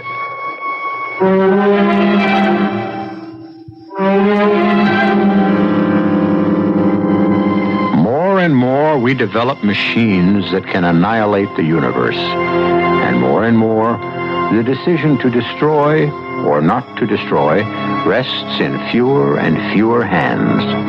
And these are human hands, impelled by human strengths and human weaknesses. And that's about where and how it is and will always be. I'll be back in a few moments.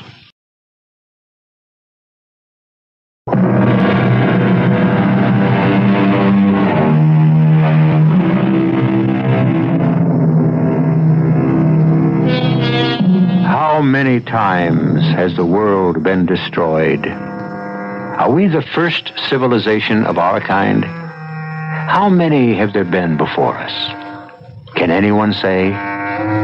But the world will always be destroyed until we can all give Corral's question, who made me, Laura's answer, love. Our cast included Larry Haynes, Marion Seldes, Don Scardino, and E.V. Juster. The entire production was under the direction of Hyman Brown. And now, a preview of our next tale. Oh, then I suppose we could say that I'm not here as an actress playing a part. I'm actually posing as the Queen. Precisely. That isn't quite the way this job was sold to me. And my opening lines do not really mean, in God's name I conquer, in God's name I rule. No? What do they mean? In God's name I am unworthy. In God's name I abdicate. Whatever gave you such an idea? And I abdicate in favor of Iola R.D., who happens to be your sister. So, what has become of the Queen? Queen Amara is dead. Really? How did it happen? Let us say her time had come. This is E.G. Marshall inviting you to return to our Mystery Theater for another adventure in the macabre. Until next time, pleasant dreams.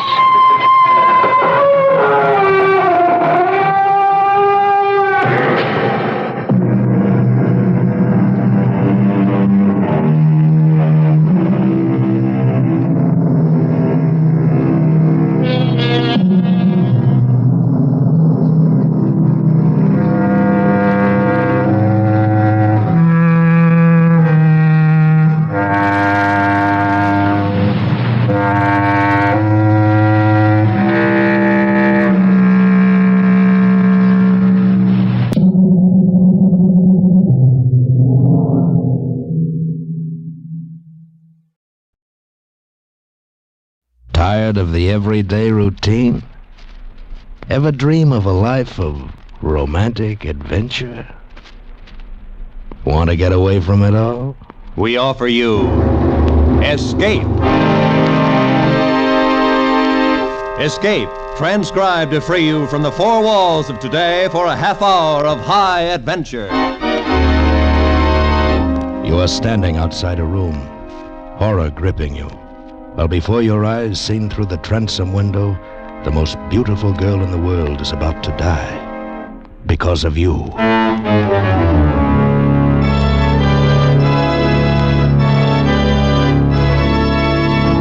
Today we escape from reality with a fascinating story of a girl who lived a weird second life, as John Jessel told it in his gripping story, The Adaptive Ultimate.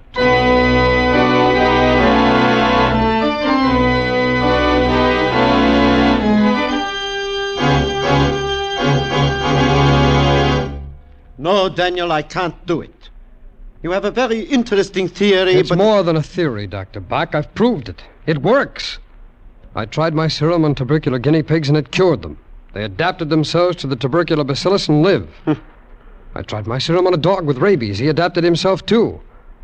I tried it on a cat with a broken spine. The cat instantly adapted itself to its injury so that the spine had time to knit and heal. Don't you see what a tremendous discovery this is? Yes, perhaps. Well, think what that would mean in accident cases. There'd be no further need for emergency surgery. Don't you see that? No matter what the condition, the injury to the body, a mere injection of my serum would permit the patient instantly to adapt himself to his condition and live. No matter what his injury. Exactly. A serum made from insects. From a common fruit fly, the most adaptable of living organisms. Tear off a wing and it grows a new one. Tear off its head even. Stick on a new head and that too will adhere in time. Think of imparting that same adaptability to human beings. To grow new heads, it has merit. Oh, now please, Dr. Bach. All right. No, seriously.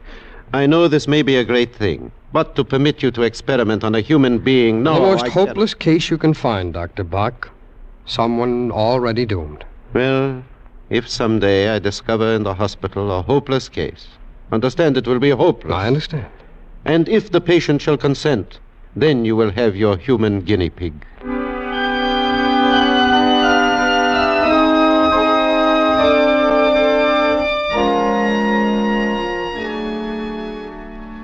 Well, Dr. Scott, you requisitioned for yourself a hopeless case? Permit me. Here is your guinea pig. What is it, Dr. Bach? TB? Yeah, final stage. A matter of hours at most. She might have been attractive once, but now, hair like string, skinny like a skeleton, and flesh like wax. Dr. Bach, you call this a fair test? I said hopeless, but I didn't say a corpse. The lady is returning to life, such as it is. Well, Dr. Scott, I regret I have not a more palatable subject for your experiment, but this is what I promised. A hopeless case. It's all right, I'll try it. Oh, what's her name? Let me see, it's on the chart here. Zelas. What was that? Her name is Kira Zelas. Oh. Young lady. Permit me, I am Dr. Hermann Bach, Chief of the Staff, and I would like to introduce one of our promising young doctors. He wants a date, I suppose. Miss Zelas. Hello, Brown Eyes. What? Your eyes are brown, aren't they? Miss Zelas, you see, I've perfected a serum. I like brown eyes. This serum might help you, but it has never been tried on a human being before. I thought if you have no objection... What are the odds? Odds? Well, actually, you've everything to gain. And nothing to lose. Well? How right you are. Okay. I'm all yours, Brown Eyes. Go ahead. Experiment away. Dr. Bach, prepare her arm.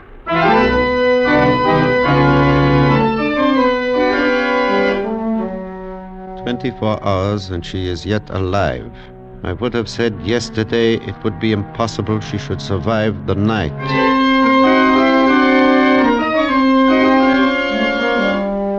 So it is now 48 hours, and she actually seems better. But miracles such as this have happened before, and without serums.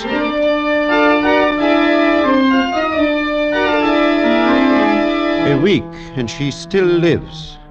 Each day she becomes better. It is miraculous. The spots on her lungs are disappearing. Her coughing is stopped. There is no sign of bacillus in the culture. But even more amazing, a reaction to abrasions, skin punctures. Yesterday I took a blood specimen.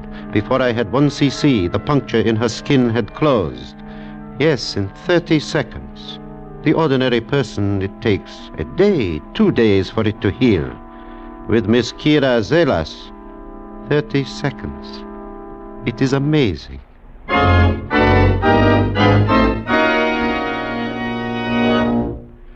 Then I will not dispute it. Your serum has worked a miracle. She is cured. And now I must just discharge her from the hospital. Dr. Bach, You had forgotten that time must come sometime, But you see, I must. She is cured, and we need the room. Well, yes, I know, but... Well, she should be under observation. We don't know what effects will show up. I think, Daniel, you have an extraordinary interest in Miss Zelas. So, I have asked her to come here. She is outside. Shall we invite her in? Why, yes, of course. Send in Miss Zelas, please. Now, observe well your miracle. Miss Zelas, come in, sit down. Thanks.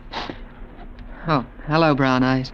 Hello, Kira. I have sent for you, Miss Zelas, because I have good news. Today I am discharging you from the hospital. Oh? Yeah? Today you are free to go. That pleases you? Madly. Kira, you have people, perhaps? A family? Aren't we all brothers and sisters under the skin? Miss Zelas, I will come to the point. I wish to make you a proposition. I mean purely a scientific... Yes, I know. An experiment. Precisely. We are interested, Dr. Scott and I, to observe the further effects of the serum he gave you. Yes. I will pay you board and room and $30 a week. You will live at my house. I have a housekeeper, Mrs. Getz. She will look after you. Is that satisfactory? Wouldn't I be a fool to say no? Excellent. Does, Brown Eyes live there, too? No, but Dr. Scott will continue to have a clinical interest in the experiment. Miss Zelas, have no fear.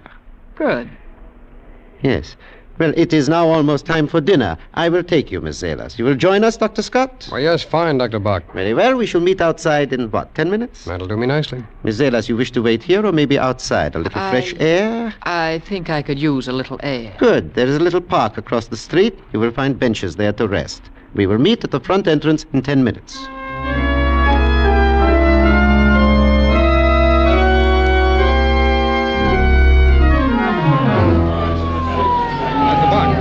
Dr. Bach, what is it? What's the matter? Some sort of commotion across the street in the park. Oh. Where is Kira? Well, I thought she'd be here with you. Perhaps she is still over there in the park. What do you suppose? Come on! Dr. Bach, it is Kira. Kira, let me through, please. Kira, let us through, please. Officer, what's happened? What is this?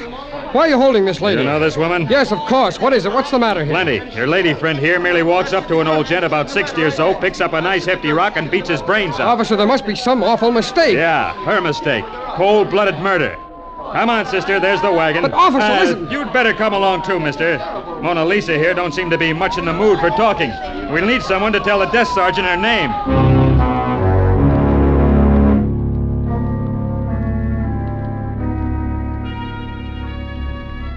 Kira, this is terrible, seeing you here like this. I've got to get you out of here. I've got to help you. It's not so bad when you're here.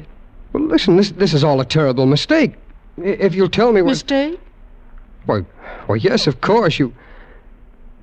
Kira, you didn't kill that man. If I said yes, what would you do? Why, I'd tell him you weren't responsible. I'd tell him about the serum. I'd tell him it was my fault, that somehow the serum I gave you caused your mind to snap, something that... Well, that would be the only explanation. You'd do this? Ruin your career, no doubt? Just to save me? Oh, yes, of course I would. And what would they do to me? I don't know exactly. Put you away, under observation, or something. Kira, Then my answer's no, I did not kill the man. Oh, don't worry, I won't be convicted. I'll take care of myself very well. I'll, as you say, adapt myself to the situation.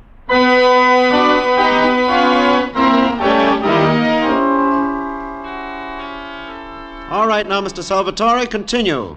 Tell the court in your own words precisely what happened. This old man, you see, is buy circus peanuts from me every day. For months, every day. And this one day, he pull out this pocketbook. It's a billfold. And I'm look, it's stuffed with the bills. The big money.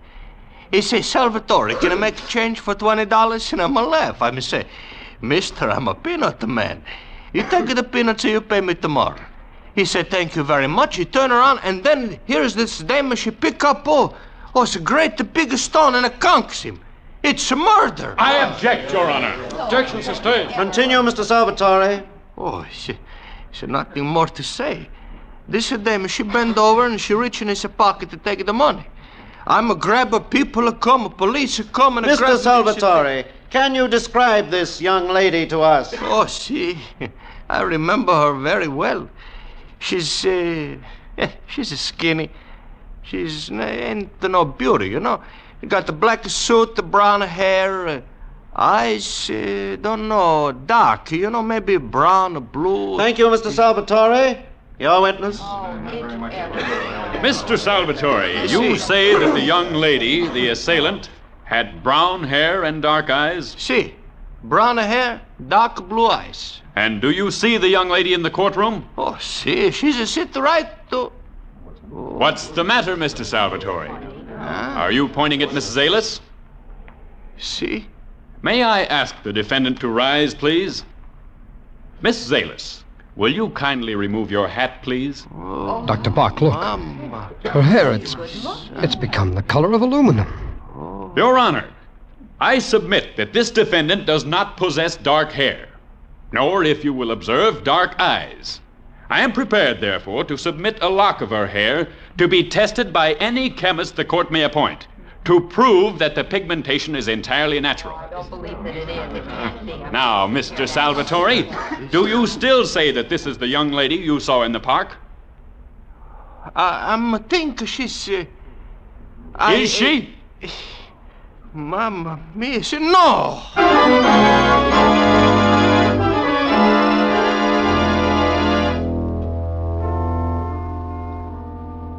Good Lord, Dr. Bach, that hair of hers. Did you see it? It was the color of aluminum.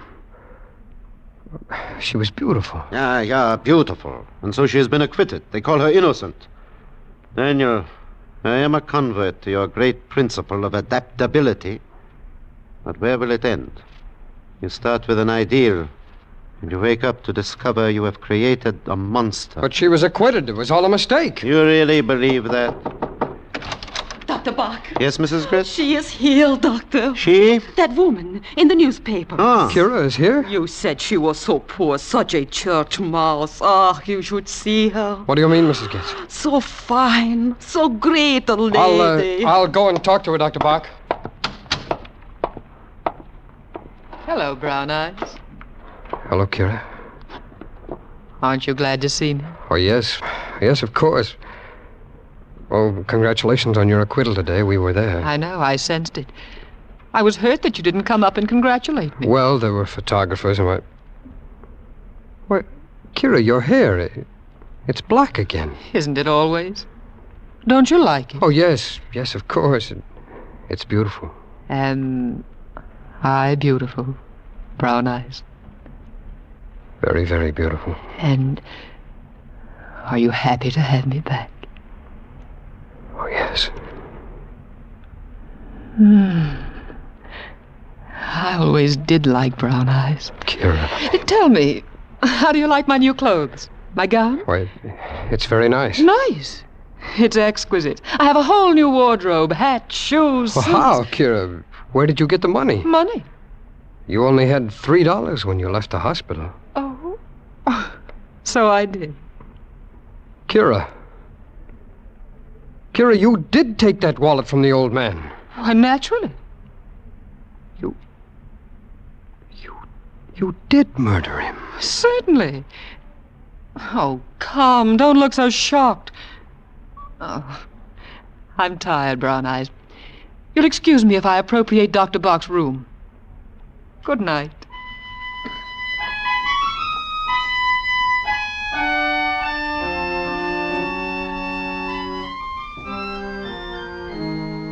Dr. Bach, we've got to do something. Yes, Daniel, we do. I haven't slept a wink all night trying to think of what we can do. I've been here in the laboratory all night. I think I know. What? This serum of yours, it has accomplished a miracle, yeah. It is the adaptive ultimate. Changes that take the ordinary person days or months, she accomplishes instantly.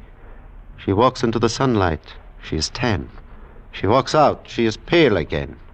When she is in danger, she adapts. She could survive the electric chair, the hangman's noose. She was in danger in the courtroom. She adapted. She changed her whole appearance at will, so she could not be identified. Yes, I know. Oh, you must not blame yourself. You could not know what you were creating. Now, this morning, I operated on one of your guinea pigs. I found this. The pineal gland hypertrophied. That is what causes it. Well, then we could operate and maybe change her back. Yeah, but she can adapt to anything, anesthesia included. How can we operate? Unless we get her consent? Well, perhaps. Oh, you are dreaming, Daniel. Do you really think she will consent now? Now that she has power? Perhaps more power than any human being ever possessed before. Power for evil. And she has already killed one man, remember. But if we watched her, Doctor, kept her under guard... Yeah, again, Pygmalion falls in love with his Galatea. No, Daniel, no. She must be destroyed. We must perform surgery at once. Well, she'll die. She will go back to what she was, with but a few hours to live. It is best, Daniel. Yes, I suppose so. Yes, Mrs. Getz? Danke. What is it, Dr. Bach? And so perhaps she is also telepathic. She sensed what we were about to do, and now it is too late. What do you mean? Miss Zelas is gone. Disappeared.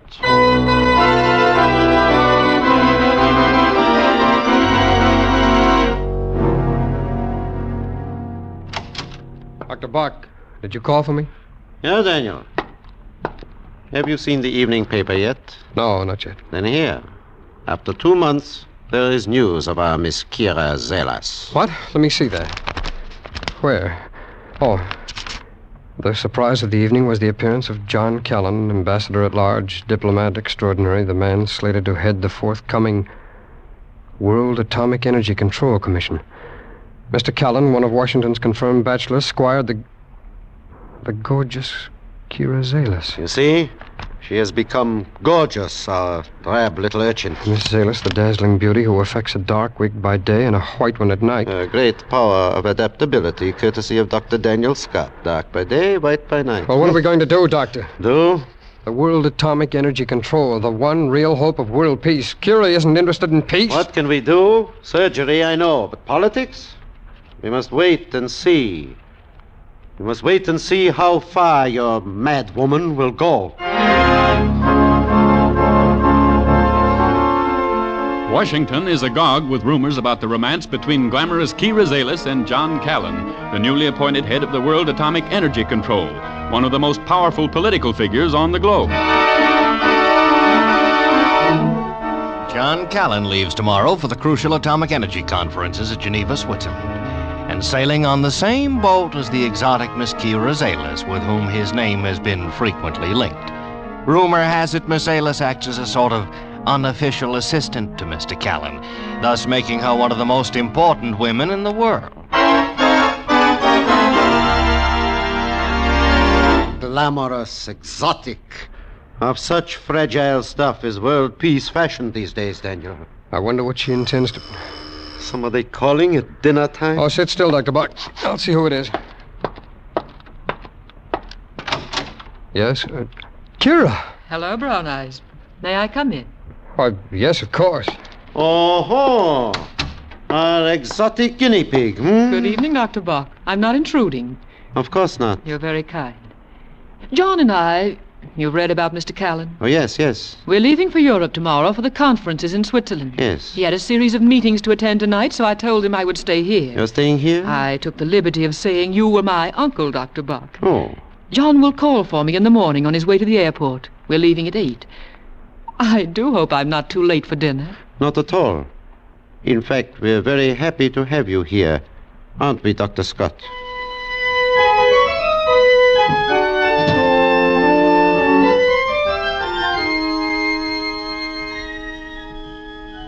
Kira. Hello, Brown Eyes. What are you doing out here in the garden? Waiting for you. You knew I'd follow you? Of course. Have you missed me? You know I have. Oh, Kira, listen to me. Do you love this John Callan? When I want love, I'll come to you, Brown Eyes. Well, then why? What is it, money? Money? I don't need money anymore. What does an empress need with money? Empress? That's what you've made me. The most powerful woman the world's ever known. John Callan. He's supposed to be important. But in my hands, he's clay, to be molded as I wish. Do you see what that means? Yes, I see. You hold the fate of the world in your hands. Exactly. To do with as I want.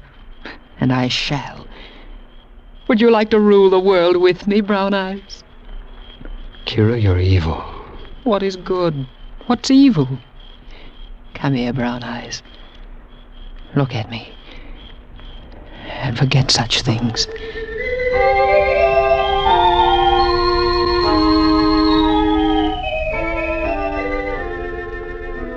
Are you asleep, Dr. Bach? Sleep? Who can sleep? Kira's insane, Doctor. Do you know what she's planning to do? I heard. Oh. Maybe we could get to this Callan. Yeah, and then what? Well, if we could talk to him, tell him... Tell him what? Didn't I talk to you? Would you listen? Where is she? Oh, she's gone to sleep. I tell you, there's only one remedy, surgery. It is the only hope. But she'll never consent to surgery, Dr. Bach, and she's probably immune to anesthesia. Maybe not all anesthesia. What? Downstairs in my laboratory, I have a tank of ethyl chloride. You mean operate here tonight? Yeah, tonight. Right here, where she sleeps. All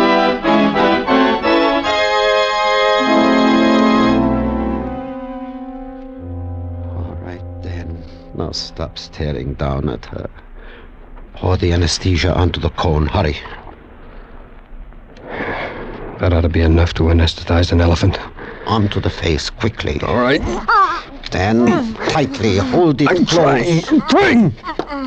She's forcing my hands. I can't hold her. She's too strong. Fools! Did you think you could make me unconscious? You were going to operate on me. Is that what you were planning? Or were you going to slit my throat with that scalpel? Look! Kira, don't! There!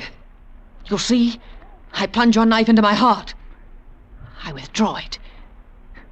And the wound is healed. Now, go away, both of you. I want to sleep.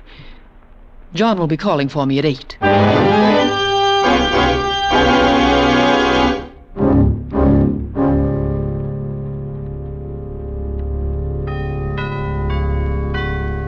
Past 5 in the morning. 2.5 hours more and she will leave. And the world will be one step nearer chaos. We are scientists, Dan. We have a responsibility to civilization. We must find a way to destroy this... Carbon dioxide. Carbon dioxide, It's a of fundamental course. biological law. No human can survive in its own waste product. Carbon dioxide is a human waste. Dr. Bach, if we could fill the room where she's sleeping with carbon dioxide, she'd become unconscious. You could operate and...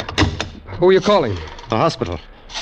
I will have them send over 2 tanks of carbon dioxide. Do you think it should work then? We must try anything. Hello, this is Dr. Bach. Let me talk to surgery. Now hurry, it is an emergency.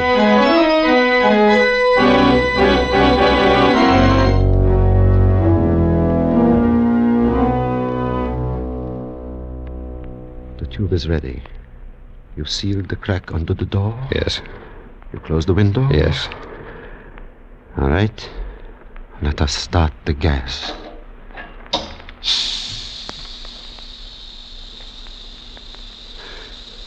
Well, then, through the transom above the bedroom door, you will be able to observe her reactions. You placed the lighted candle inside the room? Yes, Doctor. I left the candle on the table. Observe it carefully. All right. When it goes out, your Miss Kira Zelas should be unconscious. Dan, can you see inside the room from up there? Yes, Doctor. Candle is flickering, Doctor. Wait. No, it's still flickering. It's just gone out, Doctor. Excellent. It means there is now a concentration of 8 or 10% carbon dioxide. The average person would long since be dead. Doctor. Yeah, Dan, what? Oh, just a minute. Yes? She's breathing much more quickly now, convulsively. Chain stroke breathing. She's opening her eyes now. What? She's getting up. Getting up? She's staggering. Holding her throat, Doctor. She's gasping. She's moving toward the door. She's trying to unlock the... So. She's seen me. She's trying to... Well. What is it? She's collapsed. It's over.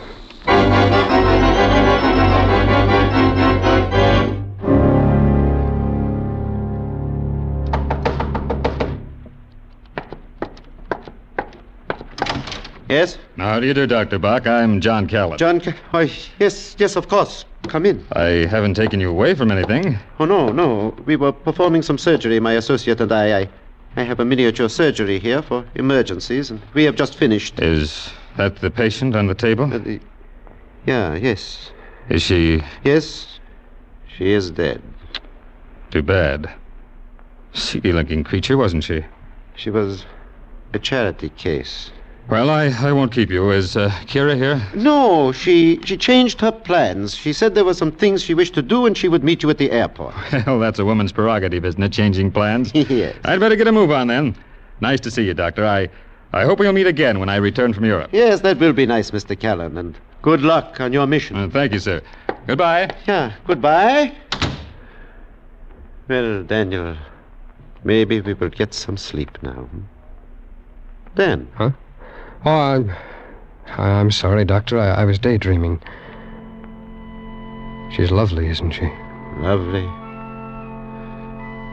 Yeah, then lovely. May she always be in your memory.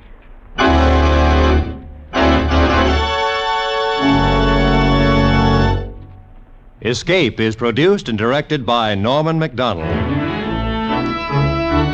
Today, we have presented transcribed The Adaptive Ultimate by John Jessel, adapted for radio by Chet Spurgeon and Herb Futran, with editorial supervision by John Dunkel, starring Edgar Barrier as Dr. Bach and Stacey Harris as Dan Scott. Featured in the cast were Elsie Holmes, Frank Gerstle, Larry Dobkin, Tom Charlesworth, and Ann Morrison. Special music was arranged and played by Ivan Ditmars. Next week... You are trapped in a dark, empty house. A girl lying dead at your feet. And surrounding you, closing in on you, are the band of killers, deadly enemies of your country and yourself. And they are intent on murdering you.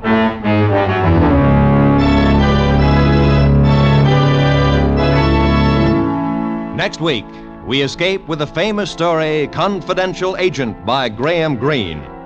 Be sure to tune in at this same time next week, when once again we offer you Escape.